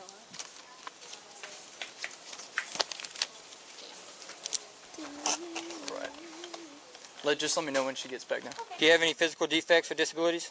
I have dyslexia, ADHD, and slight OCD and autism and Now, a little one bit thing of I'd like to explain in this video, as opposed to my other videos, is this seated SFST. It's very different than the standard Slight SFSTs autism. you'll see in DUI investigations that are largely dependent on a person's ability to balance, and often being at sea can disrupt a person's equilibrium and balance. In layman's terms, they have sea legs. And if an officer conducted standing SFSTs, it would make an easy defense in court. I'd also like to say that sea legs wear off a minimum of 15 minutes once on land, but I've yet to see an officer wait the 15 minutes to administer the test standing. Instead, they go right for the seated SFSTs to avoid testing balance and evaluate cognitive function. And if you were paying attention, the operator just stated that he has dyslexia, ADHD, and autism. And I'm no doctor, but I believe that this guy is going to have some They trouble, always have considering autism. I've watched this test performed 100 times, and I still can't They grasp always it. have medical issues, Do you right? have any defects with your eyes? Yes. Okay, I know you said you wore glasses. Do you know what that's for? Nearsightedness? Yes, sir. Okay. Are you sick or injured? Because of when I get drunk, I Are can't you under really the care see of a things. doctor They or kind of. dentist? No, sir. Are you taking any medication or drugs? No, sir. I'm going to check your eyes, hold your head still, and follow stimulus with your eyes only. Do you understand? Yes, sir. As the officer stated, he's now testing for horizontal gaze nystagmus, which is involuntary jerking of the eyes occurring as the eyes gaze toward the side. When you're intoxicated, it looks like this. Unfortunately, it seems like a difficult thing for officers to actually capture on body cam, so I gave you that example. But here are the 4 clues that Officer Givens observed while conducting the test. So the next one we're going to do is That's finger to such a nose. dumb So make a test. fist with both hands and I extend think your that one's fingers dumb. I think and that's turn your fake. palms forward, like so. Okay. Yeah, turn your palms forward. Thank you. Remain in this position while I explain the test. Do you understand? Yes, sir. When I say begin, tilt your head back to about a 45-degree angle and close your eyes. So 45, and just close your eyes. Okay. When I tell you to, touch the tip of your nose with the tip of your finger, index finger, and immediately return it to your side. So the tip of your finger. Which one, left or right? I'll tell you which side to go with, okay? So the tip of your finger, this is the tip. If you'll look at my finger. So this is the tip, not the pad or the sides, okay? So the tip to the tip of your nose, very tip. So where the fingernail ends. Yes, sir. So the tip. So when I tell you begin, you'll tilt your head back, or just watch me. And you'll tip a nose, tip a finger, okay? Yes, sir. When I say right, you must touch your right index finger to your nose. When I say left, you must touch your left index finger to your nose. Do you understand? Yes, sir. Begin. Left. That was horrible. Right. Horrible. Left. Oh, but that's bad. Right. Right. Left. So the next one we're going to do is called palm pat. So you'll place your hands palm to palm with one hand up and one hand down. Like that? That's palm to palm, right? Like this. Like that? That's towards each other. Okay, palm to This palm. is- Hands like this. This one's Okay, weird okay. because Remain you're in this- supposed to go faster and faster. You say 1, 2, 1, 2, 1, 2, 1, 2, but you go faster and faster. At what rate do you want me to increase my speed? Position while I explain the test. Do you understand? Yes, sir. When I tell you to begin, turn the top hand over and count out loud 1, then turn the hand back over and count out loud 2. Counting only when the hands make contact, like this. 1, 2, 1, 2. 1, 2, 1, 2. Yes, sir. Okay. Repeat this, speed up as you go, and do not stop until told. Yeah, but Make what sure to happens when keep I'm your going so hands fast that I and can't go fingers anymore? Parallel during each pat, like this. Okay. Do you understand? Yes, sir. Okay. Begin. He's not counting. 1, Speed up. 2, 1, 2, 1, 2, 1, 2, 1, 2, 1, 2, 1, 2, 1, Okay, 2. you may quit. 2, Make 1, a 2, fist with 1, both 2, 1, hands. 2, 1, 2, 1, Place 2, your 1, left 2, 1, 2, fist 1, 2, at the 1, 2, center 1, of 2, your 1, 2, 1, 2. chest and your right fist against your left fist, like this. So, yes, sir. Remain in this position while I explain the task. Do you understand? Now we're going to go 1, 2, When I say begin, 3, you must perform 4, 4 tasks. clap, clap, clap. The first task is to count out loud from 1 to 4 while you move your fist in a step-like fashion. Make contact between your fist at each step. Okay? 1, 2, 3, 4. Not against my chest. No, it's out in a step-like fashion, okay? So, 1, 1, 2, 3, 4. 3, 4. Understand? Then you remember where your The fists second were. task is to memorize the position of your fist after you have counted to 4. Clap your 3 hands times. 3 times and return your fist Return your fist to to the the same memorized position. and then go backwards and say 5, 1, 6, 2, 7, 3, 8. 4. The third task is to move your fist in a step-like fashion in reverse order, counting out loud from 5 to 8, and returning your left fist to your chest. So, 1, 2, 3, 4, 5, 6, 7, 8. The fourth task is to open your hands with palms down and place them in your lap. So 5, 6, palms 7, down. 8. Palms down in your lap. Palms in lap. Do you Got understand? it. Yes, sir. Got it. I've never been drunk in my life. Why is Josh Discord not open? Because I'm about to go to bed. I'm just watching this video. Everybody wants to get in the Discord when I'm about to go to bed. I'm going to bed. Thank you, sir. So, at this time, I do believe You're getting arrested for buoy. faculties are impaired.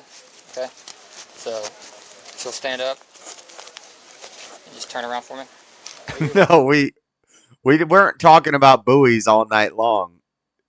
I'm just wrapping up the stream with a few buoy videos. I just discovered buoy videos, and they're very funny. I like them. I like the buoy videos. I like how there's always one token black guy on every boat. And nobody knows why he's out there on the ocean.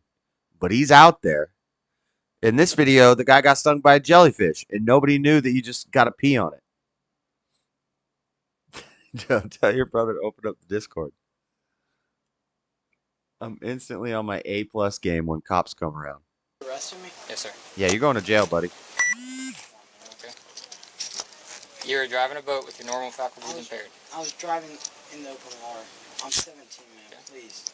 You're 17, you're drunk as shit. Alcohol is actually less. All right, turn around, put your hands behind your back. You just say, yeah, your blood alcohol content is 0.02. You just... Black folks hate the ocean. What's going on here? You're operating a vessel with normal faculties impaired, sir. What about everybody else? You didn't catch anybody else driving that boat? Please, man. It's just a BUI, okay? You'll have to go through it and deal with it, all right? I'm underage, man. Come on. I understand. Hey. The courts... Hey. You made that decision when you drove a boat. What happened? I stopped you Hey, because you were pulling away from that boat. Okay? What happened? And I saw the people What on board happened? without a single life jacket on the boat. Now, there's no doubt in my mind that this kid's over the legal limit, and he definitely should not have been operating the boat at the time. But he does have a few points that I'd like to point out. According to the Florida statute 562.111, underage drinking in the state of Florida is illegal, much like it is in the whole United States. And I've actually made about 5 videos featuring people under the age of 21 getting citations for it. Yet the officers here seem to turn a blind eye. The other point that he made that was equally as good: before Officer Givens stopped this vessel, another vessel could be seen pulling away from it. We later see that same vessel docked at the home, with the owner standing by waiting. In fact, one of the FWC officers actually called him out for smelling like alcohol. I don't think it's on the boat. No? Yeah, How maybe old that was their beer. Okay. You reek of alcohol right now, so you know. I've just been on the boat. Right. The officers You're might have 17 let this go captaining for a a boat, few your reasons, dad but can I'd be definitely willing pay to the bet that legal the fees, officer yeah. couldn't see who was in operation of the That's vessel what I said. because he was operating the boat at the time. Generally, FWC officers patrol the waters in groups of 2 or 3, enabling one of the officers to scout out potential vessels with binoculars, helping them establish who's in control of the vessel from a distance, just in case the operator wants to switch seats. And by the way, I've made 2 videos about FWC officers arresting people for BUI. You got a that weren't even unicorn operating the floaty. boat. They were just standing at the controls with the engine off watching an air show. But when the officer looked at them through the binoculars, they were standing at the controls, and they got the BUI charge. All right, how much have you had to drink today? I'm not driving. Yeah, I know. How much have you had to drink? Yeah. What's that? Like 3 or 4 beers. 3 or 4? Okay. You mind me checking your eyes real quick? Look at everybody else over there, man. Why, dude? It's my job. Can you talk to your supervisor for me, please, man? Can you let me have a little warning at least, or something? There's so many other people here, man. You're the one operating the vessel. I wasn't, though. Did you test the girl that was driving the way back? Not yet. Can you test her? Oh, don't bring her down with you. It's not just me. Every single person here. Please, man. We're all kids. I understand that. And you should know better. You're not a kid no more. You're 17 years old and you're captaining a boat. You'll learn. How long have you been on the job? You're a damn grown-ass man. Been on the job for a little under a year. A little under a year. I'm 17, dude. Please. I understand that. Dude. Are your parents here? Or Parents are dead. Guardians? Who do you live with? My mom. My dad's passed away though. Okay, so your mom. Yeah. Does she live around here? Why can't y'all just let me have a break? It's a little late now. Followed us all the way back. I backed up. I literally Where's your backed mom? up. Where's your mom at? Is she here? No, she's in Fort Lauderdale for the weekend. Okay. Do you know her phone number? You have it in your phone. Yes. Where's your phone? My pocket, I believe. All right. Do you mind if he gets that out of here? Kids. I do. This You kid don't want us to sucks. call her? He's trying to bring down. I know this kid sucks. Because you're under 18. He's already explained all that to you. We're not explaining it to you again. Okay? Currently, Adam is being transported by Officer Edge to the Key West jail because there is no juvenile detention center in Key West. There actually is no juvenile department in. So you're going in with the big boys. So we have to go down to Key West. I'm not a bad person. Nobody. Hey, listen, man. Nobody's saying you're a bad person. At my house at least? No. Can I talk to your supervisor? That was my supervisor. While being transported, Adam stated that he had to urinate, and Officer Givens We explained should have that he peed on could that use the bathroom jellyfish when he arrives thing. at the jail. Adam then explained that he would urinate all over the seats of the patrol truck if he didn't let him go to the bathroom. Oh, so no. they found him a portable toilet in a construction zone. Hey, this way. How about stay with us? You put Is your he hands gonna down. run? Is Adam rabbity? Adam ain't gonna run nowhere. While back en route to the Key West jail, Adam began breathing heavy and sobbing uncontrollably. I He appeared to feel be in bad. respiratory distress, so the officers parked and radioed for E EMS. Yo, what is going on, man? What do you got going on? Let me take this. Damn, how far did they gotta drive? You gotta talk to me. I'm hyperventilating. Are you just upset because you don't want to go to jail? Are you okay? What is wrong? You just don't want to go to jail. Please, just take me to my mom. It's all right, buddy. Call my mom. We tried to do that earlier. You're gonna be in jail for one night with the big boys. Did we try to do that earlier? Can I go to my mom? I'm gonna shut. Key West is one of the gayest places in the country, by the way. So county jail for a 17-year-old boy, I wouldn't want to go to Key West jail either. The door and leave you in here if you're not going to answer my questions. Now, did we or did we I not love when thick boys ask make a you run for your for it. mother's name and phone number? And you said what? No. Am I correct? Let me explain. Hey, Can I go to my mom, please? I don't want to go to Key West for 2 days, please. we tried to get this information from you. Can you call my mom, please? Well, we already asked you that earlier. You know when we're going to call them? We are contacting them. I'm so sorry, please. Just don't take me to Key West for 2 We've days. already contacted them. Why can't I just go home? Because no one's there. We are working on making contact. Even the one that dropped the bell. Please. All right, shut up. I'm gonna put this seatbelt on. If you mess up my truck, you're gonna get an additional charge for criminal Please pursuit. call my mom, please. We have Thanks, already that way. started that. I've already explained it to Pick me you. up here, please. She's not picking you up here. Why? Because she I'm can't. 17. I don't need a record. Please. Please. Move your elbow in. Please. Please, You're Sam. 17, you're an adult in a lot of places. A bit later, EMS arrives on Including scene and determines Florida. that Adam's vital signs were normal, and Adam refuses transport to the hospital. We got a hold of your mom. What'd she say? Gonna start crying again, I'm not gonna tell you. We're gonna take you back to Marathon, to their station right there, and we're going to ask you to give us a sample of your breath. If you calm down and you're cooperative and you do what you're supposed to do, we're gonna let you go with your mom. Adam was given a breath test. His first sample concluded that his breath alcohol concentration was 0.071, and his second sample was 0.81. Adam was given several citations and then released to the custody of his mother. So he's. I warn you, if this would happen too much. So the first test, he was under the legal limit for an adult. The second test, he was slightly over the legal limit for an adult. But he's 17, so the legal limit for him is 0.02. So he's 4 times that. Much down the road when you're 18, it doesn't work out this way. Adam was charged with operating a vessel while normal faculties impaired. To be fair, 0.02 you could get from mouthwash. If you just rinse your mouth out with mouthwash and take a breathalyzer test, you could hit a 0.02. and received several citations. At the time of making this video, it appears that Adam's case is still ongoing, but in the notes it says transferred to CJ, which I'll be honest with you guys, I haven't a clue what that means. So if you know, I'd love for you to tell me in the comments. And if you guys like today's video, probably be sure to like and subscribe juvenile court. if you haven't already, and be sure to CJ is probably court for juveniles or something like that. Transferred to juvenile court or something like that. All right, guys, I gotta go to bed. I gotta go. I gotta watch some Sopranos. The Sopranos.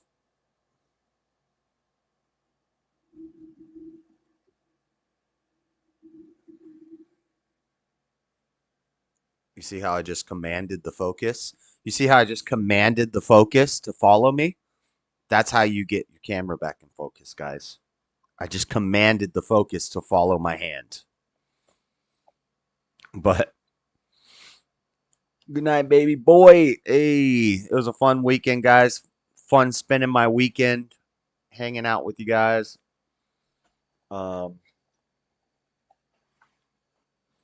Shoot, I don't know.